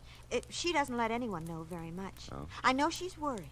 She watches at the window, and she jumps when there's a knock at the door. She acts like someone's after her all the time. I told her to see you. That's nice. Society is commonly too cheap. We meet at very short intervals, not having had time to acquire any new value for each other. You quote a good deal, don't you? Thoreau reaches me. How about Frank Laszlo? Frank Laszlo? Yeah. No, I don't think so. Is he a well-known writer? I wouldn't know. I thought Carolyn might have mentioned him. No, not that I know of. Of course, we keep pretty much to ourselves. Mm-hmm. Which one of you smokes cigars? What? In the ashtray on that table there. Why, for heaven's sakes, I never even noticed it. That's odd. Of course, I was gone early last evening. Went to the library. Oh. Maybe someone was here to see Carolyn. Yeah, that could be. Well, hello, Mr. Marlowe. I'm so glad to see you. Are you? You don't know how glad. Dee Dee, would you? I promised Mrs. Landsberg I'd water the lawn for an act anyway. It's the nearest thing I can get to Thoreau's Life in the Woods. I love a broad margin to my life. The swiftest traveler is he that goes afoot. Mr. Marlowe, you do know Thoreau. See you later, Dee Dee. Oh, it's been a pleasure. A real pleasure. She's an amazing girl, isn't she? So are you. You did a great disappearing act last night. I know. I felt so strange there. I knew he was around somewhere, and then I saw him down the street in front of your apartment. I had to run. I went out the back, down the fire escape. But you didn't come home for quite a while. Well, there's an all-night diner over on Franklin. I stayed there a long time. I was so frightened. I still am. It's got to stop, Mr. Marlowe. Whoever he is, he has to leave me alone. Who's Frank Laszlo, Carolyn? Why do you ask? Well, I looked through the check stubs in your wallet. You made weekly payments of $50 to Frank Laszlo for several months, up until 2 weeks ago. Well, he's just a family friend, Mr. Marlowe. He loaned me some money, and I've been paying him back. Yeah, but $50 a week is pretty much and pretty often. Well, I wanted to clear up the debt as soon as I could. I thought you had no family. I haven't. But we've known Mr. Laszlo for years. You see, I inherited a small amount when my father died, just last year. It was tied up for a while, and Mr. Laszlo just helped me over the breach, that's all. Does he live in town? No, he doesn't. If you're thinking he has anything to do with my trouble, Mr. Marlowe, you're very wrong. I wouldn't want him to know about it at all. You know, Carolyn, you never described this guy who's been following you. You know, I wouldn't even know what kind of a fellow to look for. Well, he's short for a man, not quite as tall as I am. And he's muscular looking. I think he's dark, too, although he usually wears a hat and a gray suit. Does he smoke cigars? I've never noticed that he does, no. You don't work anywhere, do you? How can I hold a job in the state I'm in? Oh, no, I just look and wait. What is it? I knew it. He's out there, Mr. Marlowe. Where? I just got in that car, the big convertible at the curb. Okay, honey, come on, let's go.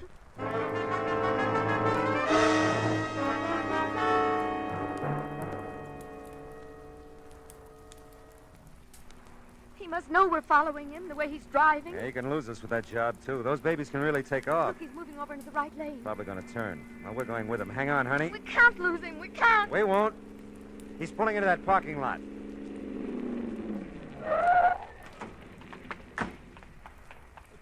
Well, sir, we made quite a chase of it, didn't we? Yeah, we did. Get out of that car. I was just about to... You know, you really shouldn't try to keep up with a car like mine. I was just toying with you that time. Now, if you want to make a real race of it... Now, wait a minute. How tall are you? Oh, I'm quite tall, really. 6'7" in my stocking feet. How tall are you? It doesn't matter. Why, what's the matter, young lady? She'll be all right. She's just a little disappointed. Come on. No. You mustn't take it so seriously, young lady. Your companion here made a good race of it, considering he was up against great odds. Yeah, thanks. Mr. Oldfield. Pious Oldfield. Yeah, well, thanks.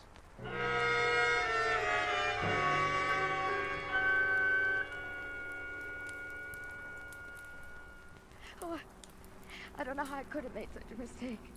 But he did look like him, Mr. Marlowe. Until he stood up, I really thought... All right, honey, forget it. You're pretty tired and upset, and you're almost home now, huh? I don't want to be alone. He'll come. Don't worry, I'll stick around. Nobody will bother you. He must. He must. I'm so tired. So afraid. Take it easy, honey. We can't strike out all the time. Hey, looks like Dee Dee's made a friend watering the yard. Oh, no. What? Mr. Marlowe, this time I'm sure of it. It's him. I know it is. Cigar and all, huh? Okay, baby, we'll see. Come on. No, no, I can't. Come on, Carolyn. You gotta get with it, No, girl. I can't. Dee Dee, give me a hand, will you? Carolyn, what's wrong? She's pretty upset. Take her in the apartment, will you? Oh, sure, I will. Who's the guy with the cigar? Well, he didn't say. He asked for Carolyn. Okay. Hey, you! Hold it! I don't think so, buddy. I said hold it or I'll ram that cigar down your throat. You don't look so Tough. That's how I fool them. You. Are you hurt? No, go back to Carolyn. Get her in the apartment. Well, she's in Mrs. Lansbury's. She's not making much sense either. Just Nothing's crying making and any mumbling sense. things. Oh, he's really out cold. Yeah, isn't now he? look, take a look in there. His auto registration. Read it to me. Oh, let's see. Frank Laszlo, Uh-huh. something, Kling Street, Barstow, California. I thought so. Did you? Never mind. Go back with Carolyn now and stay with her. If she says anything, memorize it like you do with Thoreau. But where are you taking Where him? I hope he belongs. I'll be right back.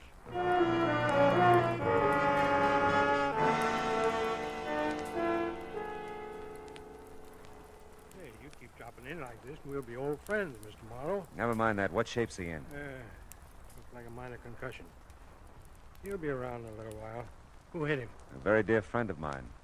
Look, keep him here, will you, and keep an eye on him. I'll be back maybe with another customer for you. Hey, we'll make you a rate. And you can save us both some time if you get one of the boys at the station to call Barstow. Find out anything they can about Frank Laszlo and a girl named Carolyn Shepard. You can reach me at the Landsberg phone number I looked up on Cherokee.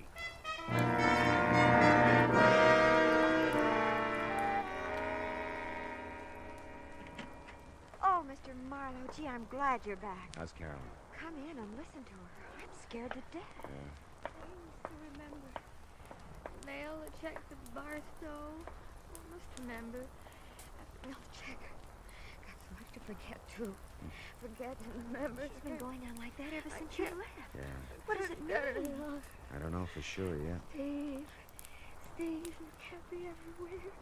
Everywhere I look, you can't be anywhere. You're dead, Steve. Don't you know you're dead? Take it easy, Carolyn. Easy. Easy. Oh, that's Mrs. Lansberg's phone. I told her I'd answer it while she was out. Go ahead. It could be for me. Okay.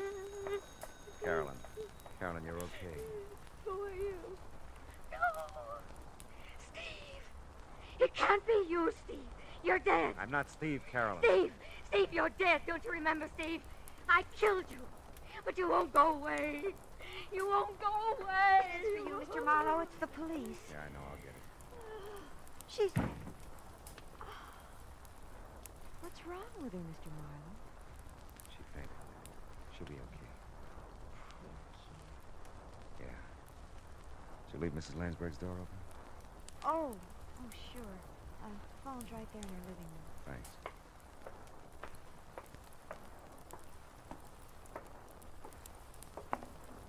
Yeah? Hey, Marlowe, that Barstow call was a rule. Really? That dame you mentioned, Shepard, she's wanted for murder.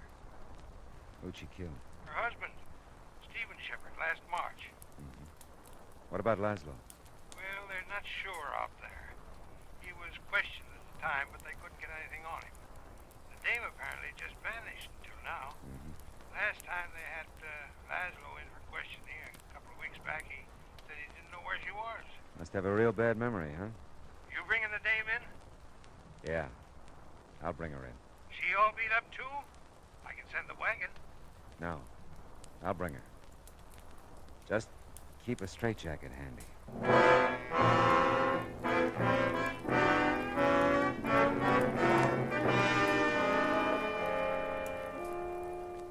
Like I said, there are times when confusion is the keynote.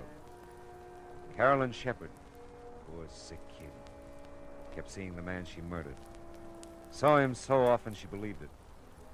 And Frank Laszlo must have seen things too. Enough to keep Carolyn paying him blackmail ever since she killed her husband. Did you ever stop to think of all the so-called nice, clean, upstanding citizens who carry a moral cesspool behind shining eyes and a sweet smile? Suddenly they make headlines, like Carolyn. What's the line?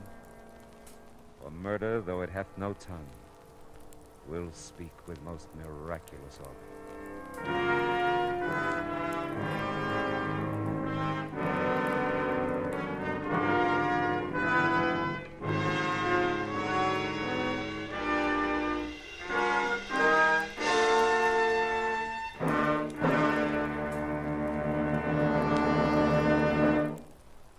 The Adventures of Philip Marlowe, bringing you Raymond Chandler's most famous character, starring Gerald Moore, was produced and transcribed tonight by Cliff Howell and written for radio by Kathleen Height. Featured in the cast were Lorene Tuttle, Verna Felton, Shirley Mitchell, Howard McNear, Ted Osborne, and Cy Kendall. Gerald Moore may currently be seen in the Santana production Sirocco. The special music for Philip Marlowe is composed by Pierre Garrigank and conducted by Wilbur Hatch.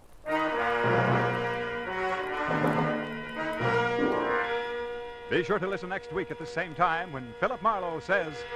This time my plans for a fishing trip got caught in the line of a beautiful girl who didn't know upstream from downstream. I was in deep water for a while, but I finally caught my limit by using a special kind of bait.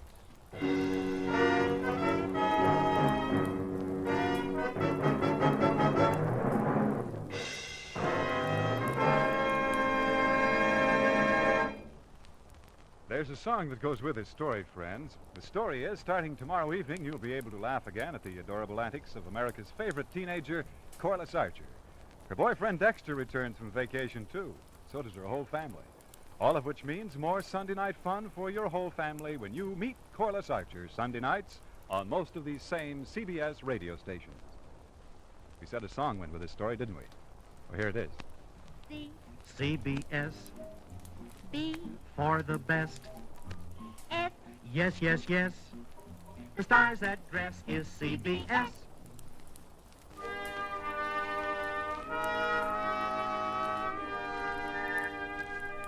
This is Clarence Cassell saying, remember, for the sweetest music this side of heaven, it's Guy Lombardo time, Sunday evenings on the CBS Radio Network.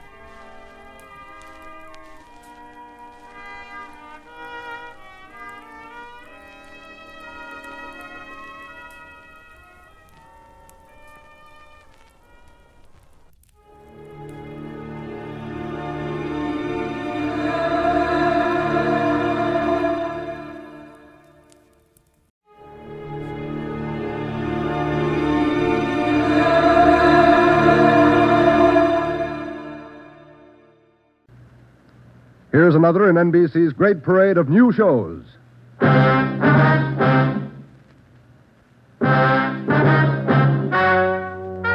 Ladies and gentlemen, the story you are about to hear is true. Only the names have been changed to protect the innocent. NBC brings you Dragnet.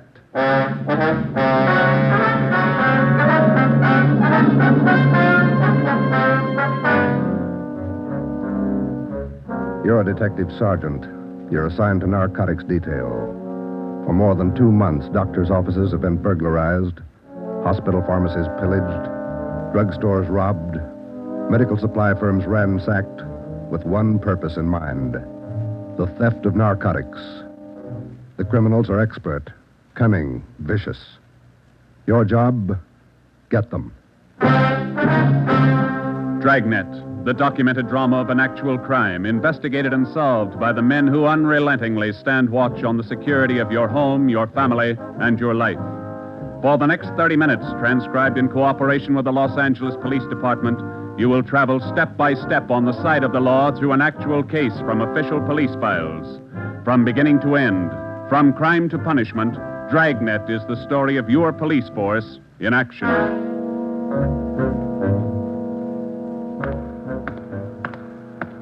It was Thursday, March 23rd. It was windy in Los Angeles. We were working the night watch out of narcotics. My partner's Ben Romero. The boss is Ed Backstrand, chief of detectives. My name's Friday. I was on my way back from the record bureau, and it was 10:35 p.m. when I got to room 24, narcotics detail. Yeah, Yeah, okay. Well, we'll be right over. Thank you. Get anything, Joe? Nothing we don't know already. How about you? That was the county hospital on the phone. Doc Welch. Pretty fair lead. I told him we'd be right over. What's he got? One of our informants, Benny Trounsel. Ready? Let's go. What's with Benny? It's bad shape. Somebody worked him over. They found him in an alley off of South Main. Yeah? Doc says Trounsel talked before he passed out. Anything good? He claimed he knows who's running the new dope racket in town. Says they got him. No, let's take the stairs here, huh? Why should they bother with small fry like Benny? That's what I'm wondering. Blackmail, maybe. Benny's still on the needle? Maybe that accounts for his story. Doc says his skull is fractured. Morphine doesn't do that to you. Yeah. Benny mention any names? I don't know. Doc didn't say. Here's the garage. Come on. When did they pick up Benny? About an hour ago.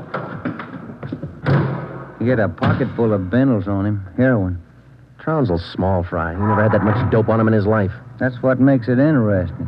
Let's go.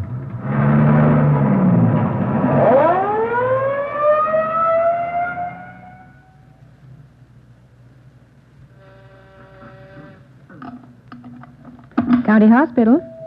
Yes, sir. The line is busy. Will you wait? Thank you. Can I help you, gentlemen? We'd like to see Dr. Welsh. She's expecting us. Your names, please? This is Sergeant Romero. My name's Friday, police officer. Oh, yes. Around the corner to your left, room 127. The doctor's waiting for you. Thank you. Come on, Ben. I hope Benny's still talking. We could sure use a lead. Yeah. Here it is. 127. Hiya, Ben. Joe? How are you, Doc? Anything new? Just left Trounsel upstairs. You think we can talk to him now? Won't do much good. He died about 6 minutes ago. For almost 2 years, Benny Trounsel, an addict himself, had been one of the most valuable informants Ben and I had in the narcotic gangs. More than once, he had helped us solve a case, but this time, if Benny Trounsel had any direct leads to the nerve center of the newest narcotic ring, he took them with him. Besides his dying accusation that the ring had gotten to him, he left behind only 2 small scraps of information. First, when he arrived at the county hospital, Dr. Welsh reported that Trounsel repeatedly muttered the name Patterson. Secondly, among the few personal effects found in his pockets was a good amount of heroin and a small piece of white paper with 2 words scrawled on it, Tucker Building. Benny Trounsel's body was taken to the county morgue, and the next morning it was posted. At the coroner's inquest, the cause of death was listed as a brain hemorrhage induced by severe blows by a blunt instrument on the sides and base of the skull, inflicted by a person or persons unknown. Besides Ben and myself, the only identification witness at the inquest was a woman who managed a rooming house in Benedict Alley, where Trounsel used to stay periodically. After the inquest, we questioned her briefly in our office. Miss Strite, you say you can't remember any friends Trounsel had while he stayed at your rooming house? No, I can't. Besides, if I knew that man used dope, I never would have rented him a room. How long did he rent from you, Miss Strite? Oh, about 6 months. I run a respectable house. I don't mind if my people drink a little now and then, but those dope users, no, sir. Did you know anything about Trounsel, Miss Strite? Where he spent his time, where he had his meals? Well, don't serve at my place. Too much trouble. Most of the people eat at the Ace lunchroom, down the corner. Where's that, Miss Strite? Grant and South Main, right on the corner. And you think Trounsel might have spent some time there? He might have, I don't know. Miss Strite, did Trounsel ever mention anyone by the name of Patterson? No. Patterson? No. And you can't recall any friends he might have had? He had any friends and never set foot in my house. That's all I know. All right, Miss Strite, thank you. Here's a card, ma'am. If you come across any information about Trounsel, we'd appreciate it if you'd call us. All right. That all? That's all, ma'am. Thank you. Well, bye. Goodbye, ma'am. Big help. Yeah, not even a good identification witness. You got those listings we made on the Tucker Building? Yeah. Yeah, let's see. Here it is. Okay, let me have it, huh? Tucker Building, 7310 South Wilshire. I wonder what Benny Trounsel could have been doing out there. Shouldn't be too hard to check. It's a small building. Yeah. 6 listings for the whole place. A couple of law offices, real estate guy, dentists, architect, and a doctor. One dentist, one doctor could be a lead. Maybe. Pretty thin. Friday, Romero. You got a minute? Yes, Skipper. Come on, Joe. Yeah. What do you got, Ed? Letters. Here's a sample. Now listen to this. Chief of Detectives, Ed Backstrand, City Hall, Los Angeles. Mm-hmm. In view of mounting wave of narcotic robberies, strongly recommend that your efforts to curb this lawlessness be redoubled. They all like that? All of them. They're mad. Can you blame them? Not a bit. We haven't got much to go on, Chief. The gang's pretty smart. All right, then let's be smarter. There's no law against it. Doing our best, Skipper. Then make it better. I'm sick of that bunch, and I'm tired of these letters. And look at that record. In 2 months, 15 drugstore robs, 8 medical offices, 2 supply houses, 2 hospital pharmacies. Narcotics missing every time. Now, who's behind it? None of the old-timers. We've checked them out. Gone over every hype and mainliner we know of. All right, then get on the transients. New faces. Climb on every one of them that shoots the stuff until you get to that gang and break it. If you need help, holler. But get to that gang and break it. Do you understand? Okay, Skipper, we'll try. You dig up anything on that Trounsel case yet? Still checking out one lead. What? Slip of paper we found in Trounsel's pocket, Ed. Said Tucker Building on it, that's all. Just going to check it out when you called. All right, hop on it, fast. We got a lot of pressure on us. Keep in touch with the office. It was almost noon when Ben and I got out to the Tucker Building. It was a 2-story affair, comparatively small, very modern. We checked with the dentist in the building first, but he'd never heard of anyone by the name of Benny Trounsel. His records and appointment books proved it out. Well, that's one down, Joe. Yeah. Let's try that doctor's office now. What's his name? Let me see. Springer. Dr. Fred Springer. He's on the 2nd floor. Okay. There's a stairway down there. Come on. Pretty close to lunchtime. Might not be in. Maybe. Somebody should be there. We haven't got much time to play with. Yeah. Chief sure was up in there this morning. Here's the office. Fred Springer, M.D. Good morning. May I help you, gentlemen? We'd like to see Dr. Springer, please. Do you have an appointment? No, we don't. Well, the doctor's not in at present. Would you like to make an appointment for later in the day? No, ma'am. We're police officers. This is Sergeant Friday. I'm Sergeant Romero. How do you do? I'm Miss Turner. I'm the doctor's nurse. Then you must take care of the appointment and record books for the doctor. Yes, I do. Well, maybe you can give us the information we're looking for, Miss Turner. Did the doctor ever have a patient by the name of Trounsel? Benny Trounsel? Trounsel? Mm-hmm. No, I don't think so. Just a moment. I'll check. Thank you. No. Trounsel. Is that the way you spell it? Yes, ma'am. No. The name's not listed here. Let me check the account book. No. Wait. It's funny. What's that, Miss Turner? Here in the back of the book in the doctor's handwriting. Look. Trounsel, the Black Parrot. Certainly funny. I can't remember seeing that notation before. It must be fairly recent. Miss Turner, what kind of a clientele would you say Dr. Springer has? Oh, it's quite exclusive. Beverly Hills, Bel Air. That's where most of the bills are mailed. Can you recall seeing Trounsel in the office here, Miss Turner? Small man, thin, walked with a kind of a limp, not very well dressed? No, I don't think so. Doesn't sound like any of our patients. Would you show us the doctor's prescription lists for the last 2 months? We'd like to check them. Well, I'm afraid I can't. Dr. Springer keeps them in the safe. He's the only one who has the combination. How long you been with Dr. Springer? About 10 months. Ever since he started his practice out here. Where was he before that? Philadelphia. I don't understand all these questions. Is anything the matter? Just a routine check, Miss Turner. When do you expect the doctor back? About 4 this afternoon. He's out making home calls. All right. Here's our card. Would you ask him to call us as soon as he comes in? I'll do that. Thank you, Miss Turner. Bye. Goodbye. Bye. Oh, say, Miss Turner, there's one more question. Yes? Does Dr. Springer have a patient by the name of Patterson? Oh, yes. One of the doctor's first patients, John Patterson. He lives out on East Beverly Drive. When we left Dr. Springer's office, we called R&I. There was no make on John Patterson. Ben and I drove over to see him just on a hunch. It didn't pay off right then, but it showed a little promise.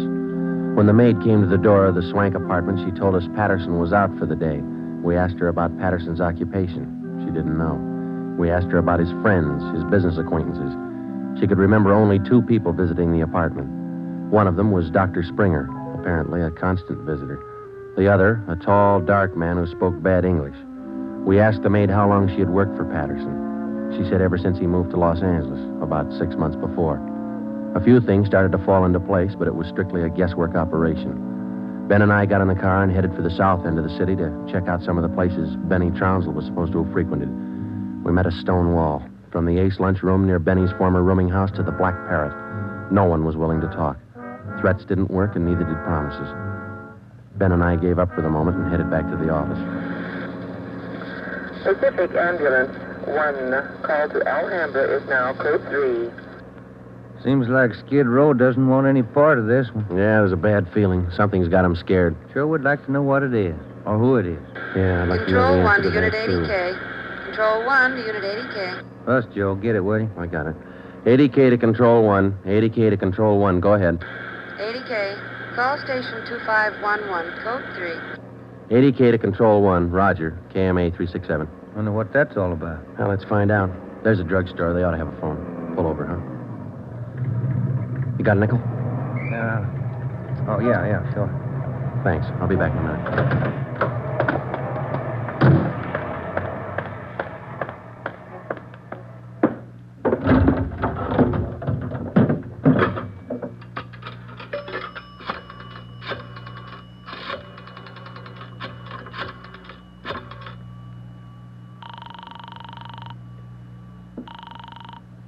City Hall. 2511. Thank you. Chief of Detective's Office, Hannon. This is Friday, Mike. The chief there? Oh, yeah, just a minute. Backstrand talking. This is Friday, Ed. What do you got? You tied up? Nothing big. Then check in as soon as you can. Got something good. What? You remember the stick-up at St. Agnes Hospital about a month ago? Pharmacy there? What about it? 2 patrolmen picked up a user down near Union Station about an hour and a half ago. Yeah? Guy was way back on his heels. He had 2 vials of morphine on him. Vials had serial numbers. Good. Did they match out? Perfectly. Thanks, Ed. We'll be right in. When Ben and I got back to the office at 3:52 p.m., we picked up Chief Ed Backstrand and went directly to the crime lab, where Lieutenant Lee Jones analyzed the contents of the 2 vials taken from the suspect. Jones told us it was high-grade morphine. We went back to the office and double-checked the serial numbers on the vials with the crime report on the St. Agnes Hospital robbery. They matched. And there's a good break. These vials were in the loot when the gang knocked over the hospital 28 days ago. Now stay on the trail and we'll crack that gang wide open. This the arrest report on the guy, Ed? Yeah. Picked him up in a bar off South Main. Who is the guy? A transient? Yeah, here it is, Ben. James Steiner, Phoenix, Arizona, age 37, transient laborer. Anybody talk this guy yet, Ed? Not yet. He shouldn't be too hard. You better get on it. Right, Skipper. Come on, Joe. Check you later, Ed. What time you got, Ben? Let me see. 25 past 4. A phone call for you, Ben? Yeah, who was it? Your wife wants you to pick up some aspirin and a bottle of nose drops for your kid on your way home. Oh, yeah, almost forgot it. That the only call we had, Mike? That's right. Thanks. Okay. You got that Dr. Springer's number, Ben? Yeah. Here it is. Crestview 55284. Thanks. Nurse said he'd call us around 4, didn't she? Yeah.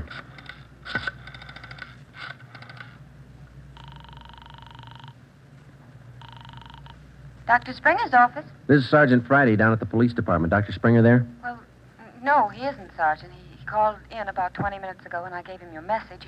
He said he'd call you. All right, Miss Turner. When he comes in, tell him to call us. Impress on him it's urgent. All right, Sergeant, I'll do that. Goodbye. Goodbye. No luck? I don't know. Just a hunch. He may be ducking us. Who are you calling now? State Medical Board. Maybe they can check us out on Dr. Springer.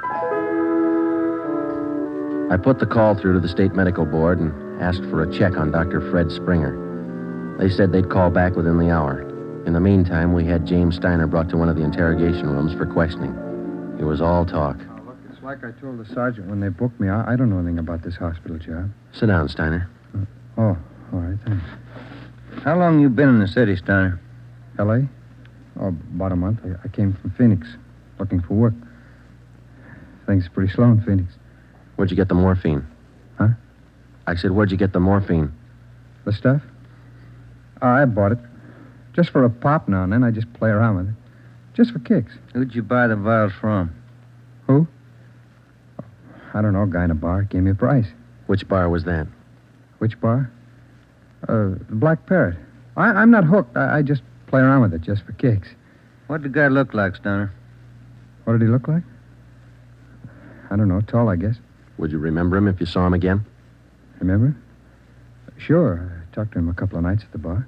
Was he on the stuff? Was he a hype? Hype? Yeah, maybe. Tall fella, dark. You shooting the stuff? Shooting the stuff? No. No, I'm no mainliner. I never took in the veins in my life. I told you I'd do it just for kicks, just to pop now and then. Take off your shirt. Let's see your arms. Huh? My arms? Come on, take it off. Well, Who are you kidding, Steiner? Your arm looks like a pincushion. I told you just once in a while, just for the kicks. I'm not hooked on it. They found 2 vials of stolen morphine on you, Steiner. You can go 2 ways, hard or easy. Hard or easy? I told you I ain't done nothing. I bought the stuff. I use a cap or a bindle once in a while for kicks, but I'm not hooked. I bought the stuff, I tell you. Who was he, Steiner? Who sold it to you? Who? I told you I met him in a bar, the Black Parrot. Who was he? He was tall, dark. He gave me a good price. Come on, let's have it, Steiner. His name. I'm feeling sick. You got something for me? I'm sick. All right. Mike, Yeah, Joe. get some milk. A couple of quarts right away. Okay, Joe. You ready to tell us, Steiner? Who was he? I'm sick. I'm sick. We're getting some milk for you now. Come on, you better talk. Max. That's all he said. Name was Max. He gave me a good price. I only take a pop now and then just for kicks. You think you could point him out for us? Yeah, maybe. I'm sick. I'm sick. Narcotics, Romero. Hello. This is Dr. Springer calling. You wanted to talk to me. Yes, we did, Doctor, and we've got a few questions we'd like to ask you. Oh, hold on just a minute, will you? It's Dr. Springer, Joe. All right, tell him we got to see him tonight. We'll call him back later. Dr. Springer? Yes? Sorry, Doctor, we'll have to see you later on tonight. You be at home? Well, I have an appointment this evening. Would you mind telling me what this is all about? Sure, Doctor. It's about a man named Benny Trounsel. Oh. I see. And if you don't mind, we'd like to check over your prescription list with you. Yes. I'll cancel my appointment. You can contact me here at home. 1538 South Road. I'll be here all night. All right, Doctor, thank you. We'll see you later then. Yes. Goodbye. Goodbye. What'd he say? All right? Yeah, it's all right. I'll buy that hunch of yours now, Joe. Dr. Springer, he knows who killed Benny Trounsel. I bet he knows why. When Mike Hannon came back with the milk, we fed it to Steiner, and then we put him back in his cell. We put in another call to John Patterson out on East Beverly Drive, but there was no answer. We left word with Hannon where we were going, and then Ben and I headed out for Dr. Springer's home. It was 7:35 when we pulled up into the driveway at 1538 South Road, a low, rambling, ranch-type home.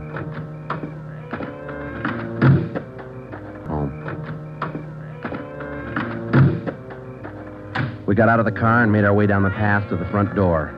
A gray Persian cat followed us. The door was half open. We knocked, but there was no answer. Through the window, we could see the living room was dimly lighted. We went in. We found Dr. Springer sitting in a large carved mahogany chair in the dining room. The room was hung with draperies. He was slumped forward, face down on the dining table. There was a bullet hole in his right temple. On the floor near his right hand was a .32 automatic pistol. In the center of the dining table was a piece of white paper. Looks like he beat us. Yeah. Any names on that confession? One says he killed Trounsel. No, wait a minute. It says, John Patterson. He forced me to this. What? I don't know. What's it look like to you? Here's another one. Norberg. That's all it says. Then he signed his name, Dr. Fred Springer. Ben, come over here. Look at these. Hypodermic needle. It works. Is this morphine? White powder. Could be. Then he was on it himself. Looks like it. We'll find out when they post him. I'll get it. Yeah. Sergeant Friday there, please. This is Joe, Mike. What do you got? Can you talk all right there? Yeah, go ahead. Just got a kickback on your call to the state medical board on this Dr. Fred Springer. Mm-hmm. He's not a registered physician in the state of California. Besides that, his license was revoked in Pennsylvania 2 years ago. Illegal operations. That explains it. Notify homicide. Get the crime lab in the corner out here, will you? Looks like Springer shot himself. Okay, Joe, right away. We'll wait for him, but hurry him up, Mike. We got a couple more places to check out tonight. Okay, Joe, see you later. Right. What's next? Patterson place? I don't know. Maybe we ought to try Steiner first. Sounds good to me. Feels like we're getting close. Yeah, Ben. Real close.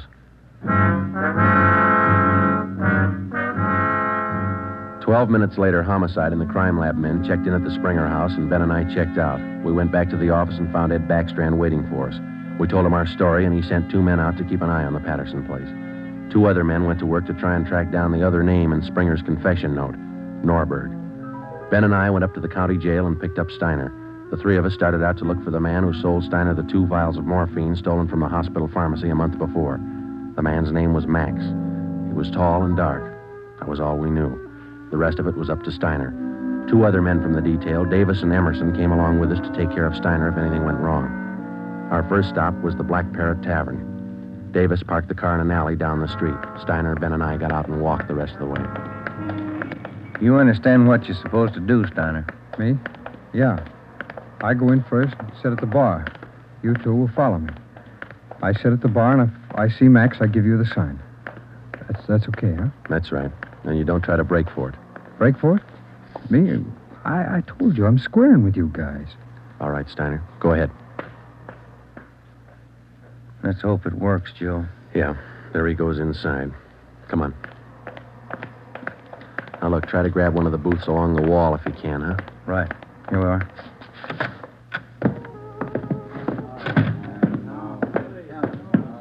The first booth, Ben, it's empty. Yeah. Fellas left to order at the bar. Waitress got a night off. Make it a couple of beers, will you? Couple of beers? Okay. Joe, so look at Steiner. Yeah, he's signaling. Must mean the guy putting on his coat over there. No, hold it, Ben. Wait till he gets past us.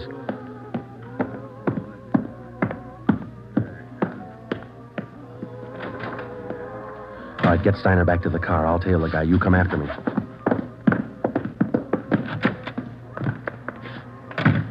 I didn't know how right Steiner was or how much we could trust him. All I knew was that the man I was following was tall and he was in a hurry. I followed him 3/4 of a block before he turned in at a motel.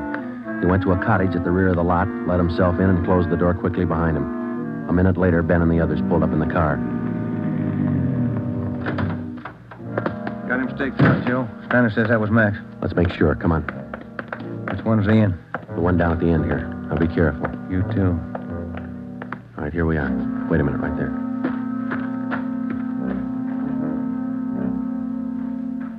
All right, look, there's no rear door. He's got to come out the front. Keep the door clear. You ready? All set. Cover me.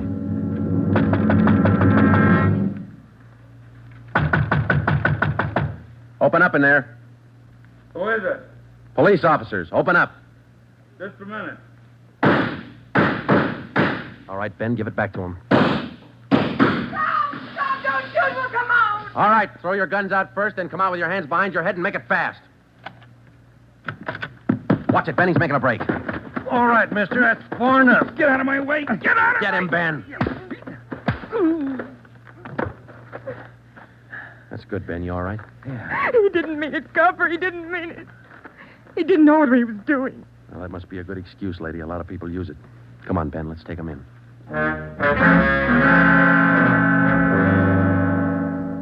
It was 10 minutes past midnight when we got back to headquarters. Both the man and the woman were booked for violation of the State Narcotics Act, a felony. He gave his name as Max Jansen. In his luggage, we found 13 vials of morphine, large quantities of heroin, and a small amount of Panopin. He gave us the names and addresses of 6 active members of the narcotics gang. He identified Dr. Springer as second in command. Just a few more questions, Jansen. Yeah, all right. Why did Springer kill Trounsel? He had it coming. Trounsel knew the score, and he was blackmailing him, bleeding him white. Why didn't the gang take care of him? The boss said no rough stuff. Things were going too good. He warned Springer, but he wouldn't listen. All right, Jensen, just one more question. Who's the boss? Do I get off light? State's witness? It might help. We can't promise you anything. Who's the boss, Patterson? Yeah. 138 East Beverly Drive? That's right. What about Norberg? How does he figure? It's the same guy. Patterson and Norberg, both the same. And what's his real name? Norberg. Tony Norberg. What's his front? He's legit, or he used to be. Importing business. Where? Here. Got an office downtown. Do I get protection? Where's Norberg now? Home out in Laurel Canyon. Do I get protection? I thought you said he lived out on East Beverly.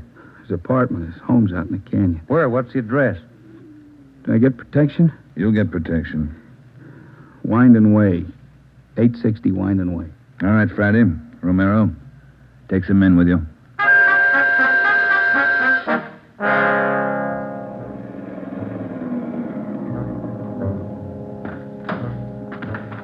All right, Davis, cover the back of the house. Levine, you cover the front. Come on, Ben.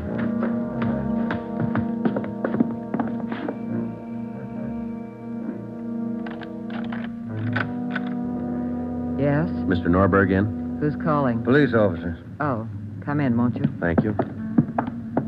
Now get your hands up.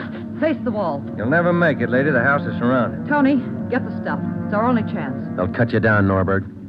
All right, Jeannie, give him the gun. Don't be a fool. They're going to march out the door in front of us, right to the car. I'm not going, Jeannie. Try it if you want. I'm not going. All right, Tony, stay. Come on, coppers. You'll never make it, lady. I said move. Fast. All right, Ben, hit the dirt. She's going for the car. See if you can get those tires.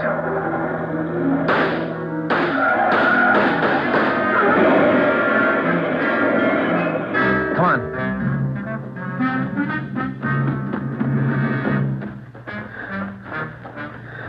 Dan? Yeah. Norberg was smart. Must be the girlfriend. Guess so. Wonder why they start. Hmm? Why did they get on the stuff, Joe? For kicks, Ben. None of them ever get hooked. Just for kicks. The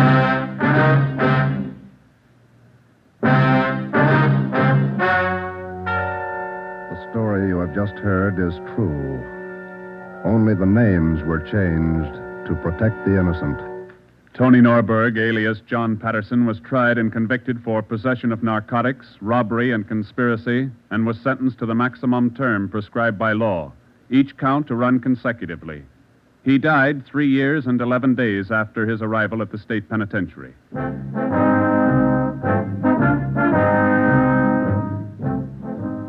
You have just heard the 9th in a new series of authentic cases transcribed from official files. Technical advice for Dragnet is furnished by the Los Angeles Police Department. Tonight's program is dedicated to Chief Erskine Fish of the North Sacramento Police Department, who on the night of August 11th, 1935, gave his life so that yours might be more secure.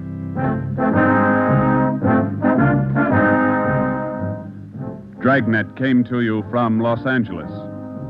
This is NBC, the national broadcasting company.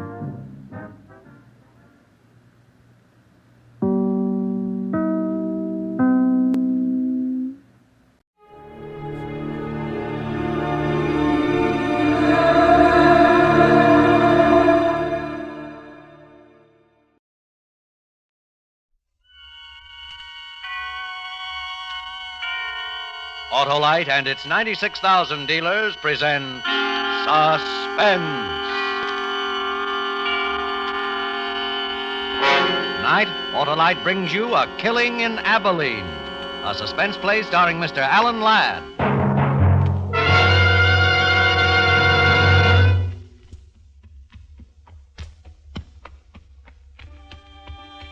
I traveled hard for 300 miles to find the man who killed my brother. I'd come down out of the Snake Range that morning, followed the river trail through the canyon. And that afternoon had found Pleasant Valley. A handful of buildings, desolate and huddled in the cold shadows of the mountains around. Tall, dark. No man appeared as I rode through the town. Only a dog challenged, and he from a safe distance. Then it was quiet. About a quarter of a mile beyond an easy rise, I saw what had happened to the people of the town. There were maybe 60 or 70 standing in a circle. And as I got closer, I saw they were gathered around two men. Two men who were digging. You stay put, horse.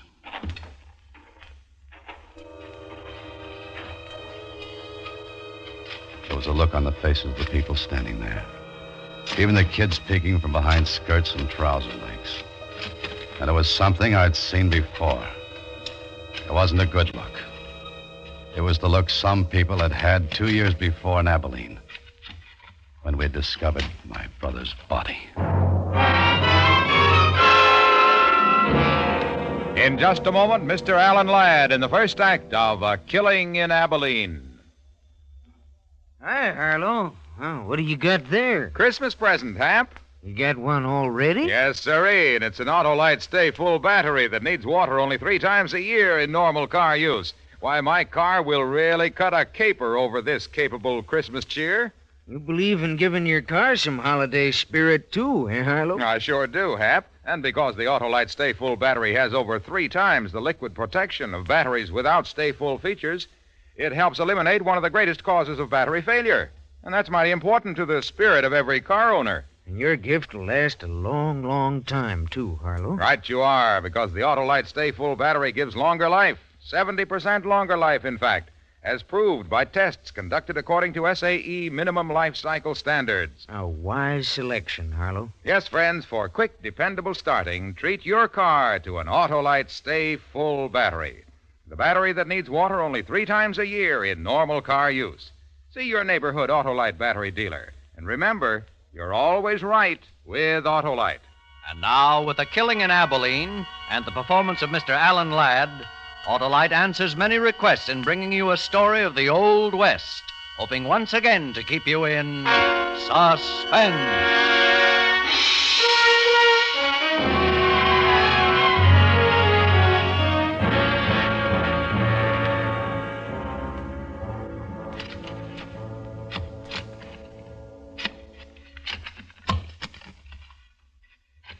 Hold up a minute. What's the matter? I hit something.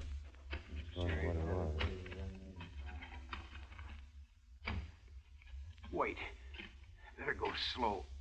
Dig around this side.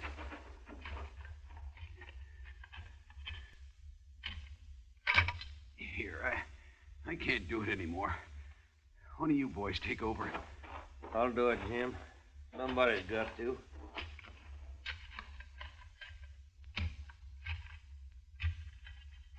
It's him, all right. I seen his shirt. You were right then, Ben. Jake Garvey, you're a sheriff. Better come take a look. Yeah.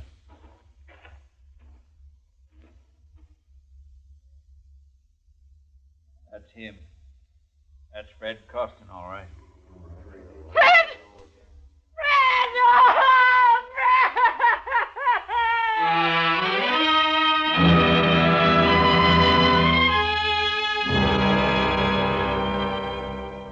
The other women folk led her away. The men stayed and pushed in a little closer to the pit and waited there until the job was finished. Then they noticed me. What are you doing here, stranger? Where are you from? You're the sheriff? That's right. Jake Garvey. Amanda's my name, from Abilene. So? I'm looking for a man in these parts. Calls himself Lee Burridge. Who did he say, Sheriff? He said Lee Burridge, Ben. You tell him we'll take care of him. What do you want him for? What's it matter what he wants him for? We know what we want him for. Come on. Now, there ain't going to be no trouble. I'm the law in Pleasant Valley. I'll say what we do. We elected you, Sheriff Jake. We can unelect you. Like Ben said, it was Burridge killed him, and you know it. I've got to talk to you about Burridge, Sheriff. It's important. All right. My office back at the meeting house. We don't need no talk about Burridge. We need to do something about the ugly son. Come down, boys. Let's get on back to town. We'll take her as she comes.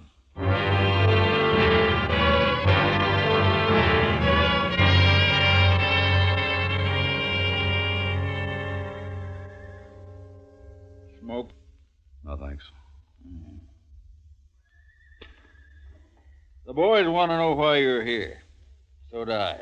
We don't like strangers. What do you want with Lee Burridge? I had a brother. Killed out in Abilene. Burridge did it. Oh? He and another one drove a herd into the railroad. Burridge got drunk and killed my brother. Buried him same as here. We found his pouch near the grave. His name burned into it. It's taken me 2 years to find him. Now I want to talk to him about it. The boys are pretty sure he killed Fred Costin, too. So am I now. Maybe so. Fred Costin isn't my business. My brother is. And I want to see his killer back in Abilene standing trial. I made a promise I'd bring him back, that there'd be no more killing. We didn't know your brother, but we knew Fred and we liked him. You can help take care of Burridge here if you have a mind to. Try him here, you mean? On both charges? No need for that. Now, what do you mean, take care of him? How did he kill your brother? His head was beat in. He was beat to death. Yeah, same as he did to Fred. Man who'd do a thing like that don't need no trial. Not for you, maybe. But there'll be no more killing in my family. We'll give him a fair trial here in Abilene. But a fair trial. If Burridge done these killings, he's going to pay for it here. I don't go for lynching. We don't call it lynching when we hang a man for murder. If you don't like it, go on back to Abilene. Maybe I'll do that. When I take Lee Burridge out for trial. I don't know what you're trying to do. I suspect it's get Burridge out of town. If I'm right, you're heading into a lot of trouble. Let's go get him, Ben. It's about time. One of you boys going to direct me to where Lee Burridge lives? We could, if we felt inclined. What do you want with him? Just want to talk. Anybody got objections? Yeah, Who are you? Ben Chafee. There ain't gonna be no talking. He's done what he's done. He's gonna pay for it. Ain't nobody gonna stand in the way. It's time you was riding out of here. And if I don't?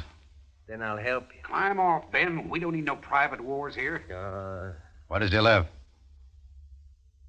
Come on, boy.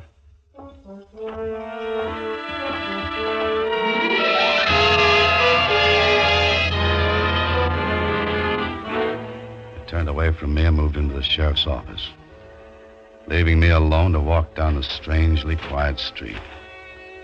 Towards the hills, the thunderhead was beginning to gather, moving in slowly. Near the end of the street, two men were building a coffin in front of a small house.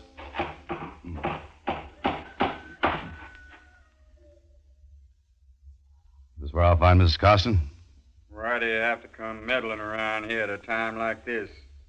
Can't you leave her with us for her sorrow? Because he's a stranger, Bob boy. And strangers don't have no time for other people's sorrow. Maybe you're right, old-timer. Maybe they got too many themselves.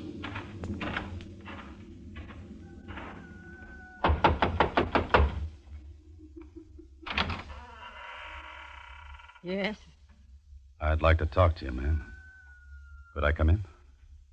Can't you see this house is in mourning? Ma'am, I know how you feel. How can you know what I feel? I had a brother once. Killed by this man, Burge. Oh. I'd like you to help me. It was 2 years ago my brother was killed. His wife would like the killer brought back to Abilene for trial. I'd like you to speak to your friends and let me take him away. He didn't give my Fred a chance before he killed him. He's a cruel, ugly man. He's a killing man. You can see it in his eyes. I understand how that woman feels. I feel the same way. I want him killed, too. But here, where I can watch. And will you tell me where he lives? Don't tell him nothing, Mrs. Costin. You'll go warn him off. Let him go if he wants. I say a man's got one life to live, and he's got a right to lose it any dang way pleases him. I'll tell you where you can find Lee Burridge.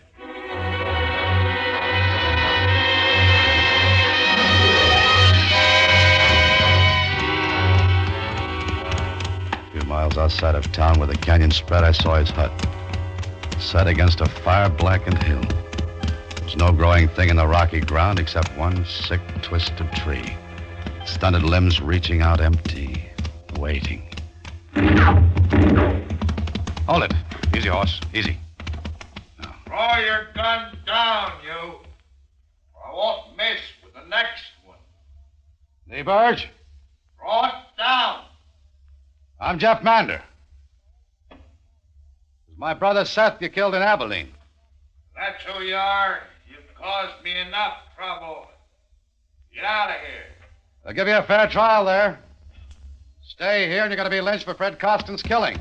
Don't come no closer. Nobody's going to lynch me while I got this. Listen to me.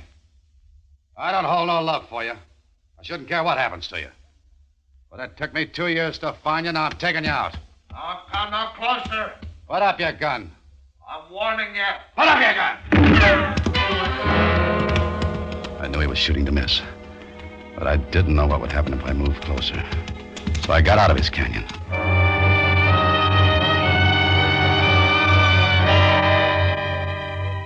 was clouding over heavy when I rode into town again.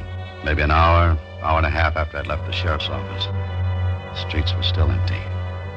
But in a couple of the houses, I saw curtains move in windows and shadows duck away as I looked at them. I wondered if the old man had told them I'd gone to see Burge. And if they knew what they planned doing about it.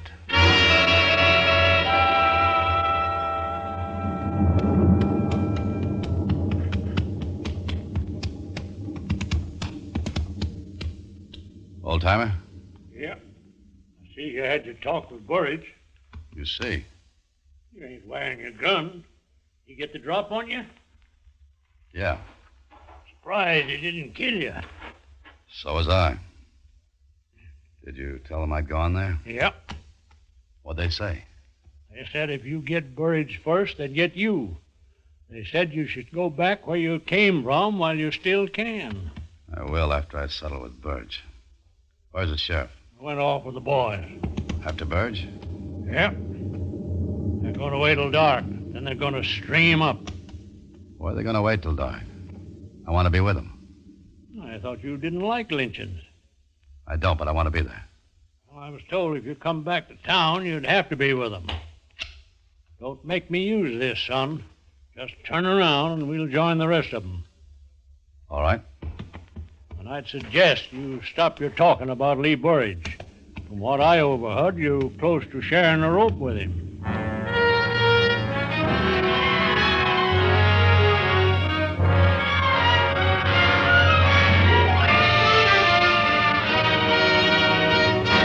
Autolite is bringing you Mr. Alan Ladd in A Killing in Abilene. Tonight's production in radio's outstanding theater of thrills, Suspense.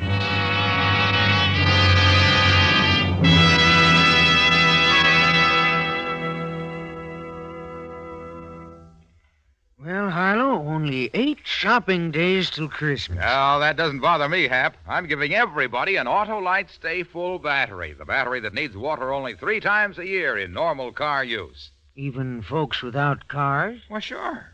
Why should they be denied the pleasure of having that fine, fit, faithful friend that gives 70% longer life? Says who, Harlow? Why, everyone knows the Autolite Stay Full battery gives 70% longer life. And this is proven by tests conducted according to SAE minimum life cycle standards. Sounds mighty powerful. It sure does, and it's because every positive plate in an Autolite Stay Full battery is protected by a fiberglass retaining mat to help reduce shedding and flaking and keep the power-producing materials in place. Go on, Harlow, go on. Well, friends, this Christmas, present your car with a famous Autolite Stay Full battery, a battery that needs water only 3 times a year in normal car use. See your neighborhood Autolite battery dealer tomorrow. And remember, you're always right with Autolite. And now Autolite brings back to our Hollywood soundstage Mr. Alan Ladd in Elliott Lewis's production of A Killing in Abilene, a tale well calculated to keep you in suspense.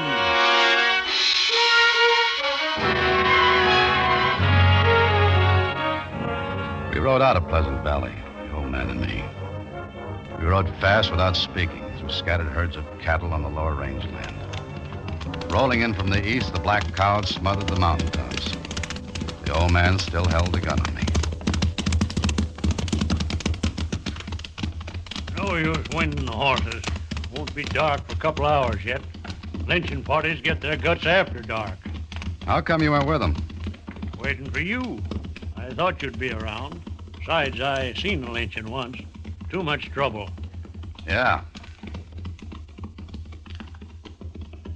You still figuring to take Burridge with you to Abilene? I can try. Think that's going to be a mighty daring without a shooting iron? Might be. I'm surprised after 2 years looking for him, you didn't shoot him when you found him. That's not what I come for. Why not? Killed your brother. I made a promise to somebody. His wife? Yeah. Mine, too. What was it between Costin and Burge? Well, I don't know. Nobody's seen much of Burridge in the past couple of years. Ever since Ben told us about how he was a killer, ugly man. Just ugly mean. You said Ben told all of you Burge was a killer? Yeah. Guess it's your brother he killed. That right? That's right.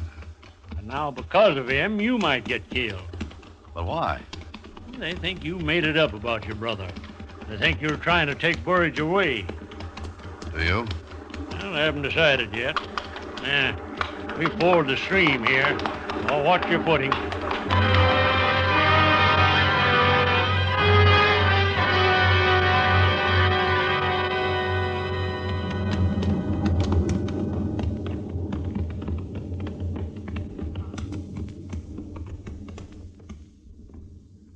Sonny. Yeah? They haven't seen you yet. You still got time to get out. You let me go? No. I've come this far, I'll finish it. Well, I always said a man's got one life, and he's got a right to lose it any dang way pleases him.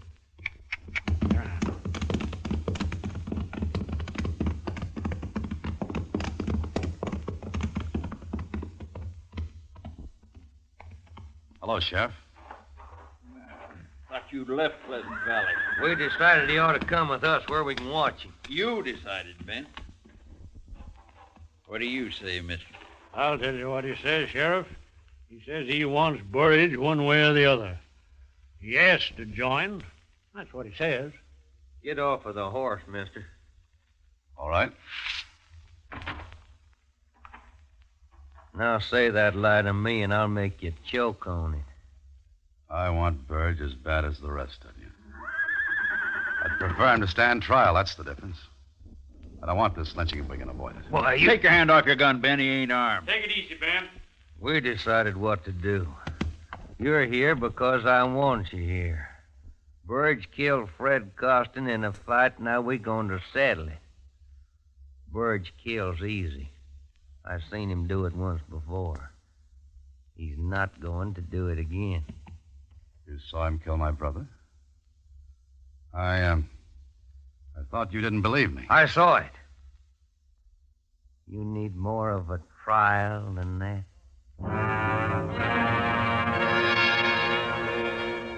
I looked at the faces, angry, filled with hate. And I thought of the ugly man up in the canyon in the broken-down shack. I wondered if he knew what was waiting for him a mile or so away.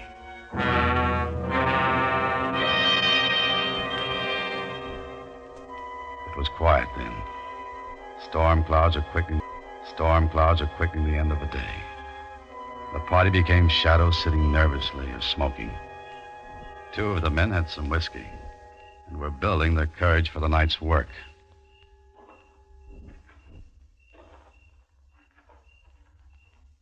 It's nearly dark. I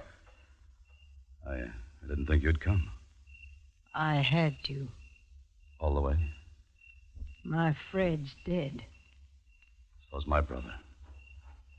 My Fred was a good man. Never hit me, but he was a dark man with drink. Like those two. What was it between Burge and him? We'd lost some chickens. Fred said that man stole them. When he came to town for supplies, Fred and him got to fighting. That man hated him and beat him. Fred was terrible hurt. Afterwards, everybody laughed and made jokes. They laughed at their friend?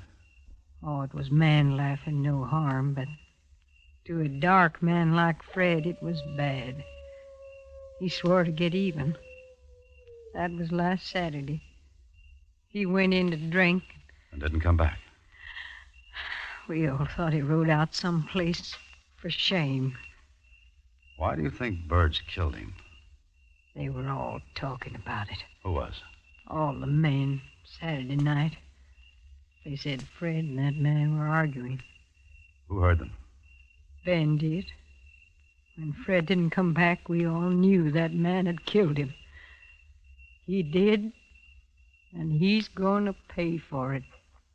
Who found the grave, ma'am? Ben did. I'm sorry for your brother's wife. But it's got to be this way. Just like the Holy Book says. An eye for an eye. Let's go, boys. It's time to ride.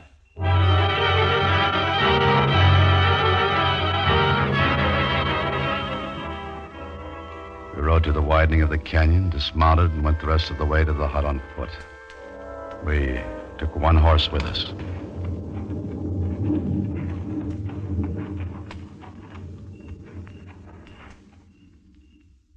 He's there, all right. There's a light inside. Hold up, boys. Bob, you, Jim, and Need'll come with me. Right, Sheriff. We'll bring him out. The rest of you stay here. What's the idea? You're too quick tonight, Ben, and giving too many orders. You stay. Still trying to get him away, son? I might. You're like an Indian I knew once. Had to shoot him 5 times before he knew he was dead. What do you want here? You know what we want, Burridge? Get out of here. Get off my land. You come outside quiet like. We don't want no trouble. Trouble, I ain't asking for trouble. You asked for it when you killed Fred Costin. Costin? Well, who killed... I didn't kill him. Save your breath while you still got it. Come on.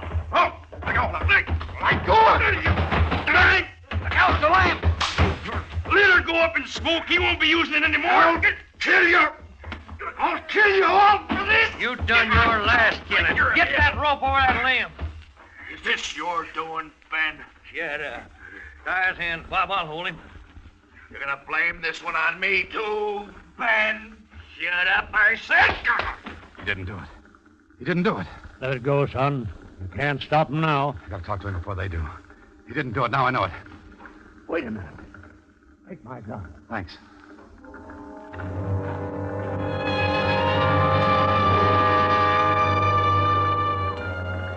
The flames in the shadows flicked over the ugly man's face. The rope was around his neck. He knew he was going to die.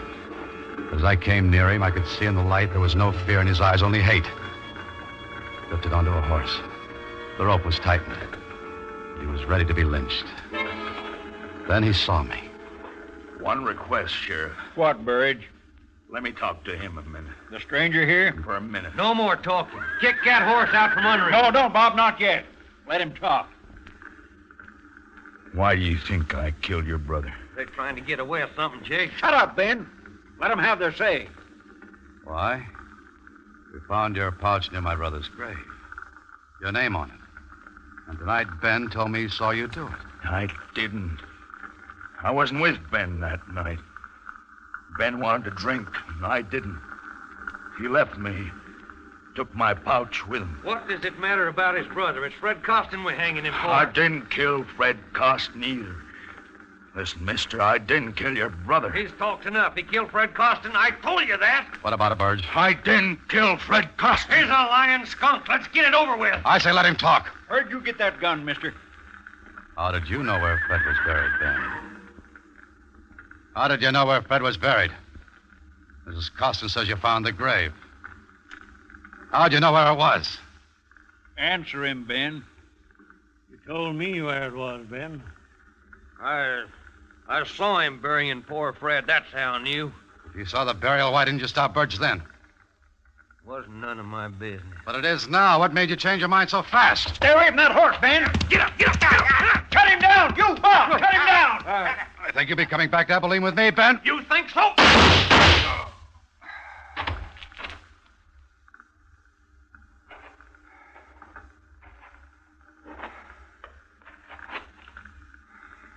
You all right, son?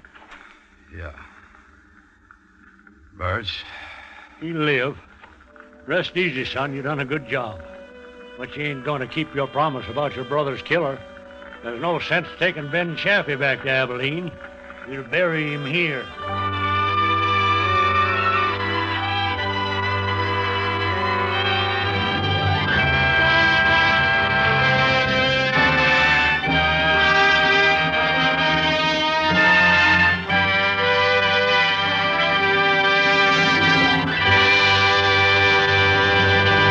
Suspense, presented by Autolite. Tonight's star, Mr. Alan Ladd. Christmas shopping can be fun. It doesn't have to kill one. Give an Autolite stay full battery. Only 3 times a year do you fill one. And that's because the Autolite Stay Full battery is the battery that needs water only 3 times a year in normal car use. And it's one of more than 400 products for cars, trucks, planes, and boats made by Autolite in 28 plants coast to coast. These include complete electrical systems used as original equipment on many leading makes of America's finest cars. Electric windshield wipers, starting motors, voltage regulators, coils, distributors, wire and cable, generators, all engineered to fit together perfectly, work together perfectly, because they're a perfect team. So, friends, don't accept electrical parts supposed to be as good. Ask for and insist on original factory parts at your neighborhood service station, car dealer, garage, or repair shop. And because all Autolite parts are original factory parts, you can be sure you're right, because you're always right with Autolite.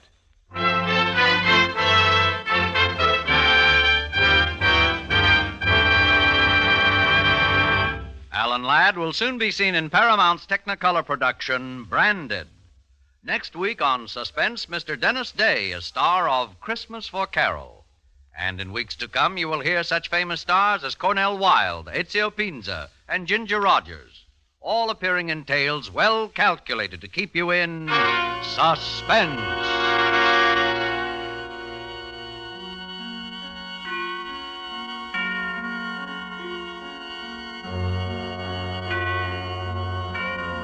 Suspense is produced and directed by Elliott Lewis, with music composed by Lucien Moraweck and conducted by Lud Bluskin. Portions of this program were transcribed. A Killing in Abilene was written for Suspense by Gil Dowd and Anthony Ellis. And remember, next week on Suspense, Mr. Dennis Day in Christmas for Carol.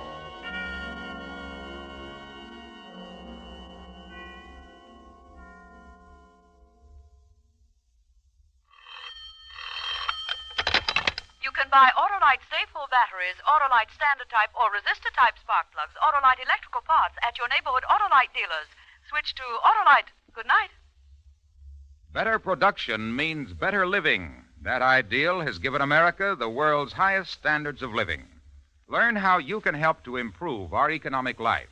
For the free booklet, The Miracle of America, write Box 10, Times Square Station, New York City.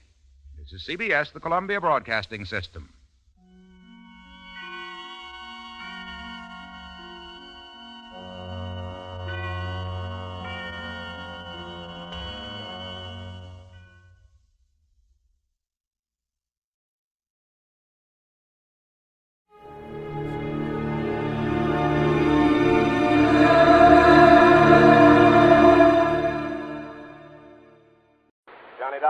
Bob Douglas, Corinthian Light, Johnny.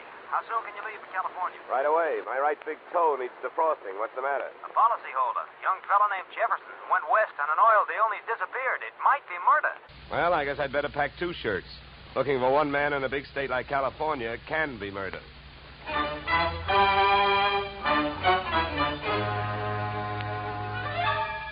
Edmund O'Brien in the transcribed adventure of the man with the action-packed expense account. America's fabulous freelance insurance investigator. Yours truly, Johnny Dollar.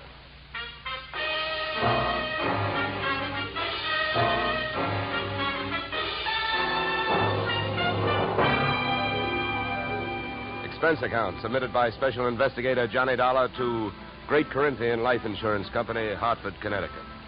The following is an accounting of my expenditures during process of search for your missing policyholder, youthful millionaire Alec Jefferson, or how they were drilling for oil, but what they struck was me. Expense account item 1, $186.13. Airfare, Hartford to Los Angeles.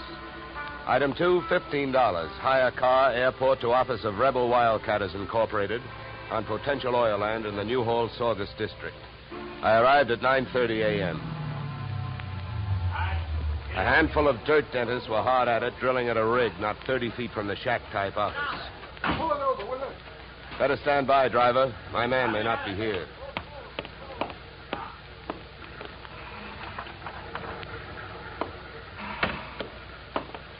Morning. Can you tell me where I'll find Mr. Flaherty? You're talking to him. I'm Mars Flaherty. What can I do for you? My name is Johnny Dollar, Mr. Flaherty. Yeah. I've been sent out here by the Corinthian Life Insurance Company to see if I can get a track on your partner, Alec Jefferson. I see. Well, it's their money you're spending, Dollar, so I don't care much if you waste it. But if you don't mind my saying so, I do think you're going to be wasting your time. Well, I get paid by the day. Then I guess you don't mind wasting time. Oh, look, don't get the idea I'm just naturally pessimistic. I'm not. It's just that I've already done a lot of looking for young Jefferson, and when that bird flew the coop, he didn't leave a feather you could trace him by. Well, do you have any objection to giving me a few details? No. Sit down. Not at all. Thank you. To save time, maybe I'd better tell you what I already know. Well, it can't be much. It isn't. I suppose you realize Corinthian Life is the administrator of Jefferson's father's estate. Yeah. I know that. Well, having charge of the money, they naturally know that young Jefferson financed this operation. That's right. His money, my experience. The only thing we needed was a little more luck. Well, there you have it. That's all I've got. What can you tell me? That whatever young Alexander got, he was asking for. For a guy built like a cream puff, he got mighty strong around here. Around an oil field, that isn't healthy even for a big guy. How do you mean he got strong? Too much money, too much opinion. That mixed up with too many other men's women can mean trouble for anybody. Any particular women? Too many. Mind telling me who they are? No. Matter of fact, I got a list right here. Yeah, you can have it. I already tried it. Just one more thing. Yeah? How and when did he drop out of sight? A week ago last night. Yeah, he left here at 5 o'clock for his apartment on the Sunset Strip in Hollywood. He never got there. I checked that, too. Here, yeah. Give me that paper back for a minute. I'll write down the address. Thanks. Well, I'll be around. Oh, by the way, the first thing we try to figure out in my racket is who would benefit most. How would you like to have him found? Dead or alive? Either way, Dollar. I can take it. I've lost partners before. I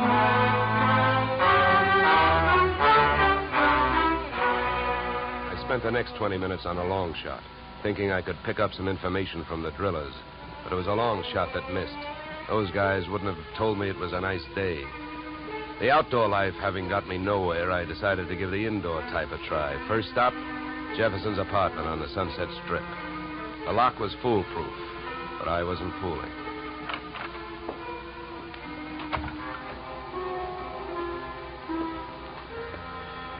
The joint was decorated in a lovely shade of hangover green. A series of alcohol rings from the bottoms of glasses carrying out the motif on all flat surfaces. In the living room, I found several pieces of loosely strewn feminine attire. In the bedroom, I found one piece of loosely strewn female. Hey, who are you? What do you want? Oh, sorry. I understood this was Alec Jefferson's apartment. It is? Oh. You can drop your eyebrows, mister. I'm his wife. I beg your pardon? You heard me. I'm Mrs. Alec Jefferson. Pass me that robe, will you? Now to make coffee? Yeah, why? Well, how about making me some while I go put on a face? I guess so.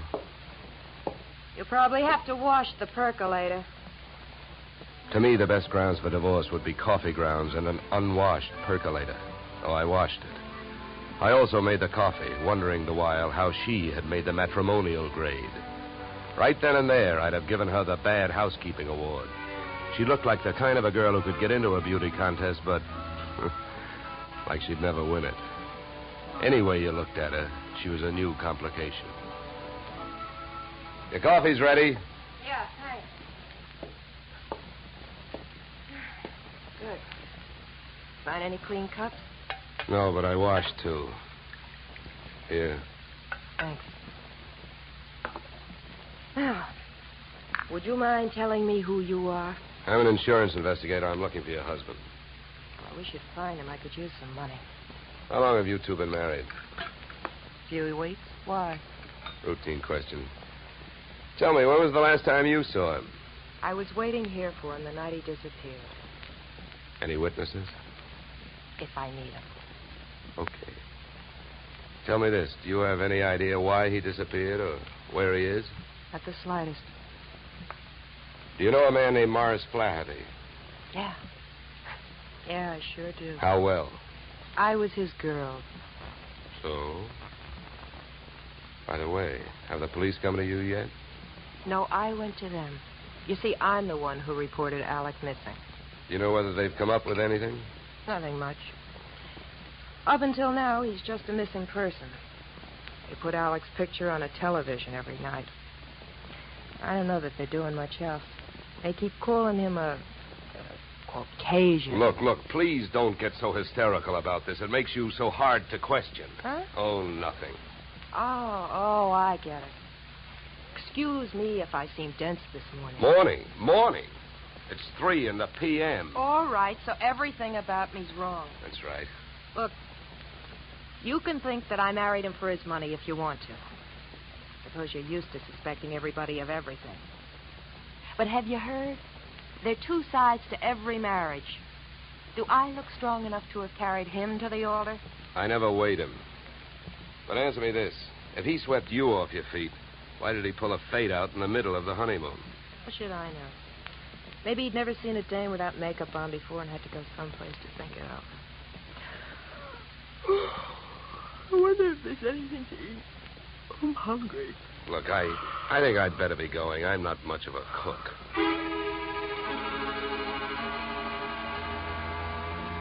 When you're working on a case, your nerve ends are easily disturbed.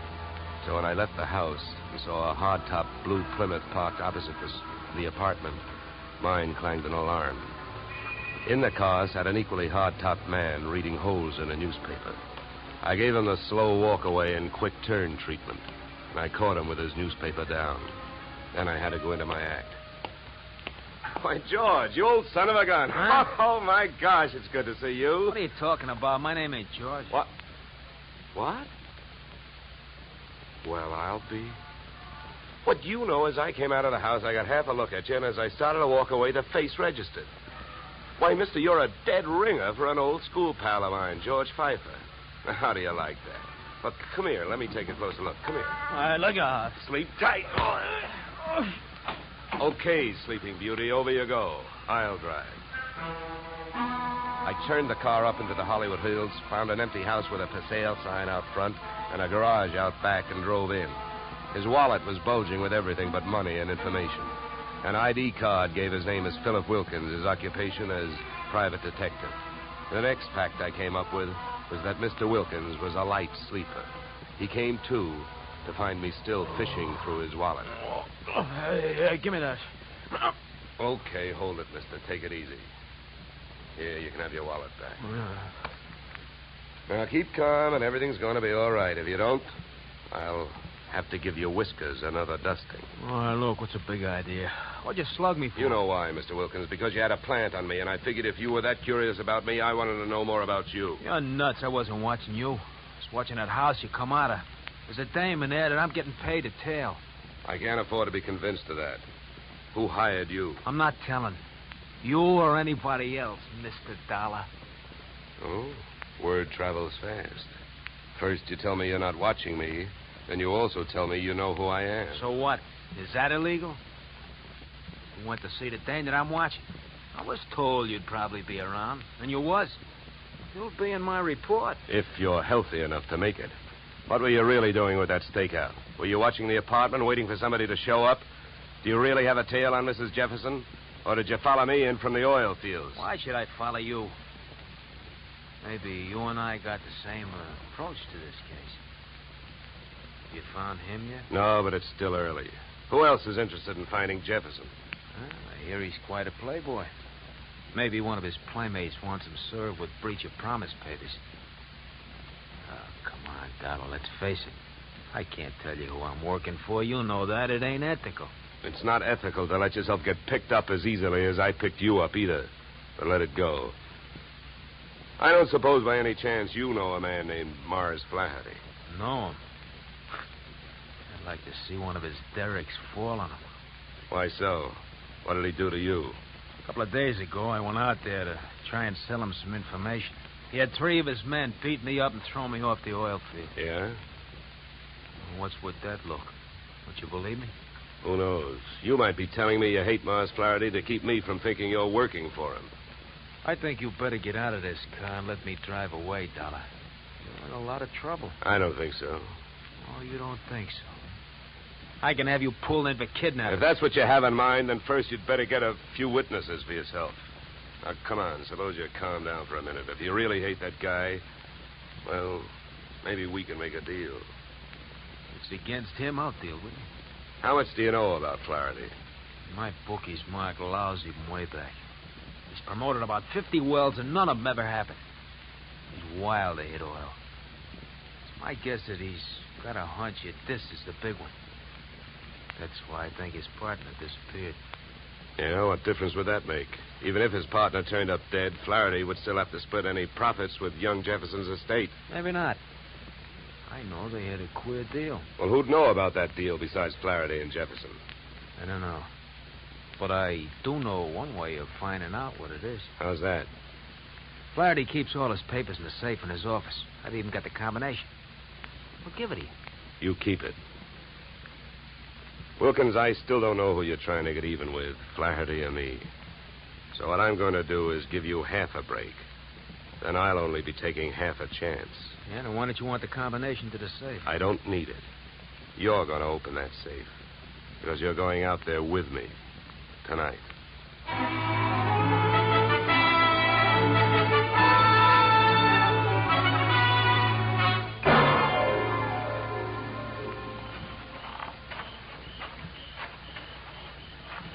Here.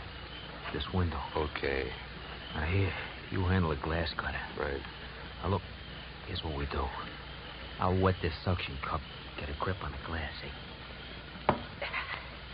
Now, you cut around the outside edge, and I'll lift the paint out in one piece.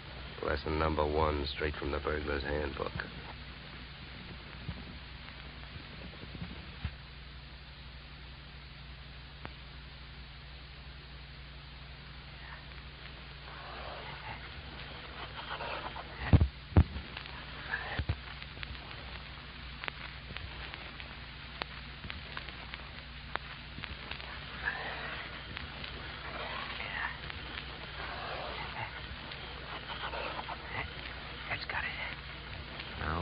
There's a little tap with the knuckle. That's it. Okay.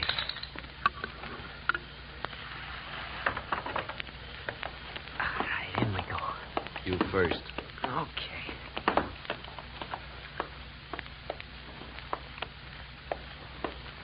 Now, the safe is over here. Get your fingers over that flashlight. For all I know, you might still turn out to be the local Paul Revere. Yeah, that's right. I might. Here. You hold the light. Thanks, I will. Go on, get to work. All right. I'm as anxious to get this over with as you are. Give me a little more light, will you? Okay.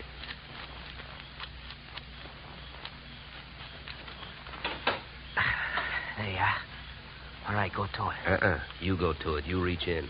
And if your hand comes up with anything heavier than papers, I'll cream your skull. Will you stop your worrying? Here. Nothing here. Nothing. No. All right, you got him, that's all. Stay down there. I don't want to walk off with anybody's government bonds. Here. I got all I want. You put these back. All right. Now, close it up.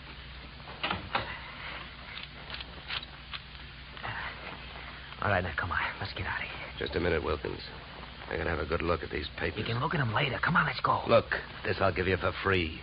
And it's the difference between being a $4 a day private detective and a $10 one.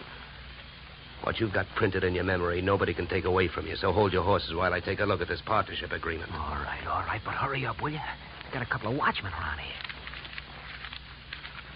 Yeah, here it is. Okay, let's go. You first.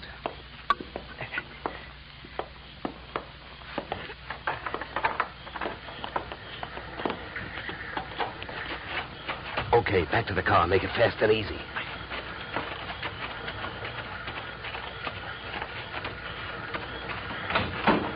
Get in. Over here. You drive. You know, Wilkins, I had a clammy feeling for a while back there that we weren't going to make it. Don't go starting any celebrations. You didn't make it.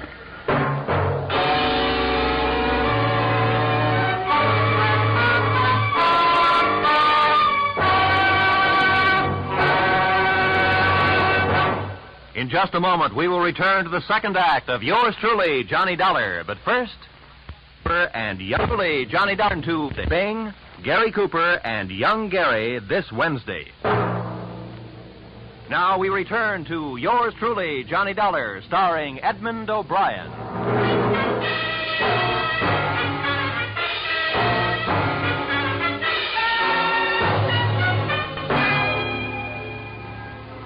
There I was, wearing a gun muzzle for a back collar button. My left leg picked up the nervous vibrations of my front seatmate, Philip Wilkins. Mars Flaherty in the back seat was so close I could almost identify the brand of the bourbon he'd been drinking. I suppose you got what you went into the office after, huh? I not only got it, I memorized it, and it makes you look bad. Yeah, then I don't have to explain to you why I don't want you two guys or the paper running around town on the loose. Well, it's a corporate paper. That means it's on file somewhere. So what difference does it make? Start the car. Where are we going? To my house. Go ahead, get going. Okay, Wilkins, you better roll. What's at your house? The reason that paper makes a difference right now. The guy you came here looking for showed up. Alec Jefferson? Where is he? He's where we're going. My place.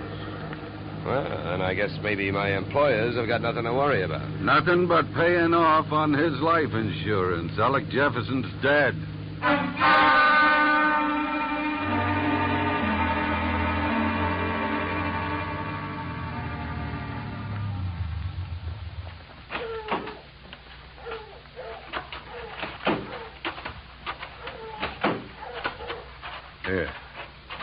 Here, Dollar, here's the key. To open the door. Stand next to him, Wilkins. Close.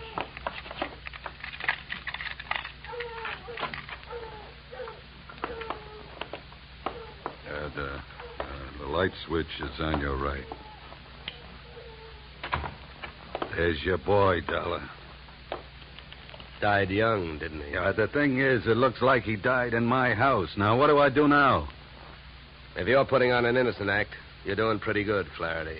How's the rest of it going? Look, I've been around killings before, so I know how the rest of it goes. The cops take one look at this, they grab me, and before that happens, I got some work to do. So have I been around killings before. Work to do. So have I been around killings before. And I know how the rest of your story goes. You came into your house and you found him. Somebody hit Jefferson over the head with that piece of firewood to get rid of him and make you look guilty. You're being framed. Huh? The next chapter reads you've got 8 witnesses to prove you were at a church social at the probable time of death. That's the way I wish it read, but I haven't got any witnesses. I've been on the loose out in the hills ever since I saw you this morning. Oh, yeah? What are you, a nature lover? An oil man. In my racket, you never stop sniffing. When I came back and found him here, I headed it for the office. I wanted that paper you got out of the way for the time being. Would that gun of yours object if I looked the body over? Help yourself. Thank you. Any idea how long he's been dead, Dollar? Oh, hard to tell. Feels like quite a while. Could have happened before I met you. What do you mean by that? Nothing. Hey, Flaherty. Huh? You ever see this before? Well, what is it? An earring? Let me see that. Here, hands off. Don't touch it. That's another $4 detective move. You don't touch evidence. You draw a mental picture of it. What are you trying to do, involve yourself or uninvolve a client? How about it, Flaherty? Do you have any idea who that earring belongs to? Maybe one of the dames on that list you gave me, huh? I wish I could get away with lying to you, Dollar, but I don't think I'm in a position to try. It belongs to Ada. Oh? Jefferson's wife? Not legally. What do you mean? I married her in Mexico in 45. She must have liked the scenery. She took Jefferson down there and went through a ceremony with him 2 weeks ago. Without divorcing you? That's right. You guys really turned out to be partners. How about that earring? How do you know it belongs to Ada? Well, it's one of a set I bought for her about 6 months ago. Well, I might as well tell you. They'd find out anyway. Uh-huh. Well, I don't suppose you're in the mood to let me do what I want to do. What's that? Call the police? No, not yet. Well, I'll tell you one thing. With this piece of evidence that just turned up, you're wasting your time holding on to us. What you should be doing is getting to Ada before she flies the coop. That would really fix you up. Sure would. I don't want to see her get loose any more than you do.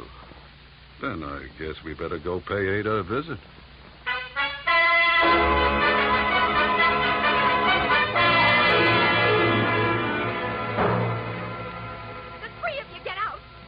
All you got is one lousy earring, and if you think I'm going to stand here and listen to you try to pin a murder on me, you're nuts. Mars never bought me anything. He never gave me any earrings. How about it, Flaherty? That's too bad, Ada. If I thought there was a chance to help you, I would. But your earring was laying right there on the floor next to his body. Why, you oily monster, you. What are you trying to do to me? Why, if anybody had reason to kill Alec, you did, you miserable thief. Now, wait a minute, Ada. Don't make yourself look worse by throwing a lot of accusations around. I know about the contract between Alec and Mars. In case of death, the survivor gains full control of the oil field. But a good piece of evidence will beat out a good piece of motive in any court in the country, and you've got both working against you. Get out of here. You don't know what you're talking about. I think I do. Knowing about that agreement, you married both these guys. Those Mexican marriages are just weak enough to help you beat a bigamy rap if it came to that, and just strong enough to help you collect if either of your husbands died. Your next move would be to divorce the one that was still living and take advantage of the California community property laws. Oh, you've got it all figured out, haven't you? Well, not quite. I haven't figured out why young Jefferson went to all the trouble of dropping out of sight and then showed up to get himself murdered. I think I can tell you. It was about time you told us something. I was working for Alec Jefferson. That's why I couldn't tell you, Dollar. I was getting paid to help him stay out of sight and keep my eye on these two. The contract had him worried. But when I uncovered the bigamy and told him about it, he decided to go to Flaherty and try and straighten it out, man-to-man basis. You know that, Ada? No. I don't know anything about anything. That's a lie. I was with him this morning when he called you. He told you he was going out there. You had plenty of time to get out there and wait for him. You can't get away with it. You can't prove anything. Now get out of here! Not before Never mind the gun, Flaherty. I got her. No, let me go. Hey, none of that. Around you go. That's better. Yeah, much better. Now, come on, Angel, across the room. Well, Flaherty, don't you think I'd better call the police now? I'm afraid there's nothing else to do. Okay, then you hold her. You get your hands off me, you dirty puppy! No! Get me police, operator. My name is Dollar. I'm calling from apartment 3C, Horizon View Apartment, Sunset Strip. I've got a murderer here for you. It's out in Newhall, but that can wait. Well, dead bodies usually do, but you never can tell about a killer. Well, that's it. You got a good tight hold on her, Flaherty? Yeah, I can handle it. Good. Then handle this. Dollar, you nuts? What'd you do that for? I wanted to keep him on ice till the police get here. Mars Flaherty is our boy. What? Come here, Ada. What is it? Wilkins, take a look at her ears. What? I don't see nothing wrong with them. Well, that's just it. That earring we found near the body, it was made for a pierced ear. Ada's aren't. She never could have worn it.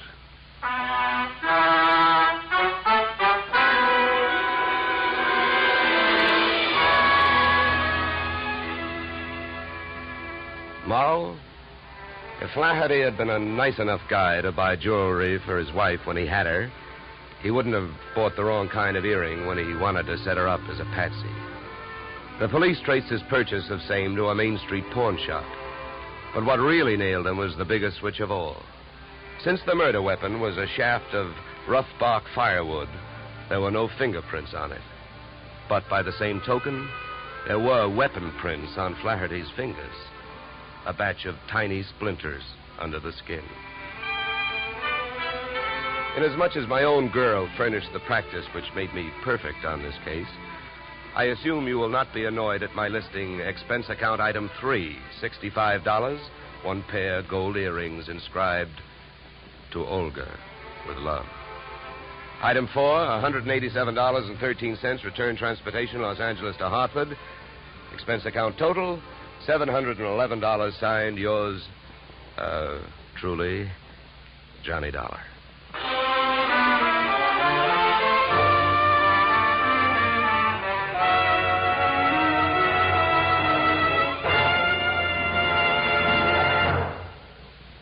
Yours truly, Johnny Dollar, stars Edmund O'Brien in the title role and is written by Paul Dudley and Gil Dowd, with music composed and conducted by Leith Stevens. Edmund O'Brien can currently be seen starring in the Harry M. Popkin United Artists production, DOA. Featured in our cast were Michael Ann Barrett, Ed Max, and Tony Barrett. Yours truly, Johnny Dollar, is produced and directed by Jaime Del Valle. Be sure to join us next Tuesday evening when Edmund O'Brien returns in another transcribed adventure of Yours truly, Johnny Dollar.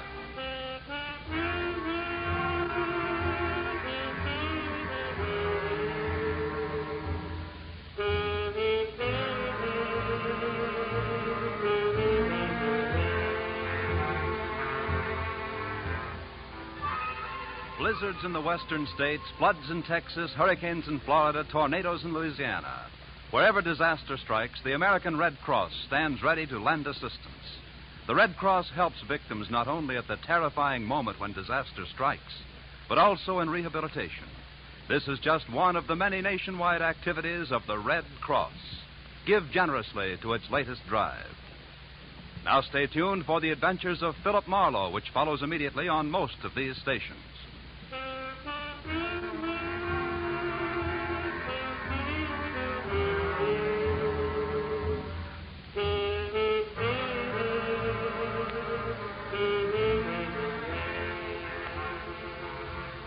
This is CBS, where yours truly, Johnny Dollar, meets adventure next Tuesday night, the Columbia Broadcasting System.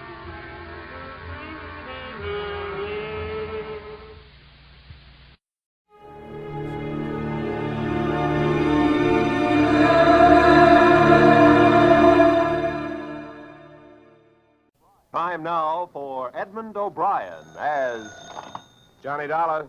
Dollar, thank goodness I found you. Why, what's up? You've got to leave for New York, Dollar, immediately. A policyholder, he's afraid for his life. Here we go again. Who's he afraid of? Well, he wouldn't say over the telephone.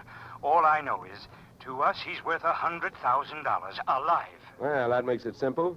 He must be afraid of somebody to whom he's worth $100,000 dead.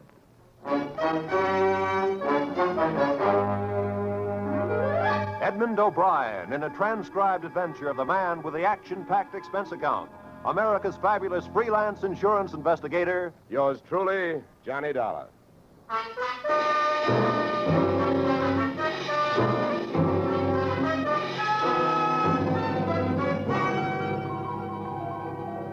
Expense account submitted by Special Investigator Johnny Dollar to Home Office, American Continental Life Insurance Company, Hartford, Connecticut. The following is an accounting of my expenditures fulfilling your assignment as a bodyguard. The body being that of your late policyholder, Robert W. Perry.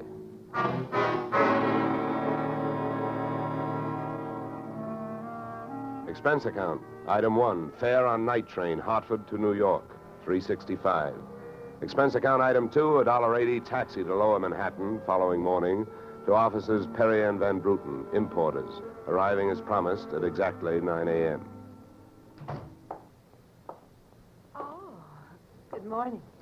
May I help you? Yes, you certainly can. My name is Johnny Dollar. I have an appointment with Mr. Perry for 9 o'clock. Oh, yes. From the insurance company. Well, you're right on time. Yes, they told me I'd better be, and I'm glad that I am.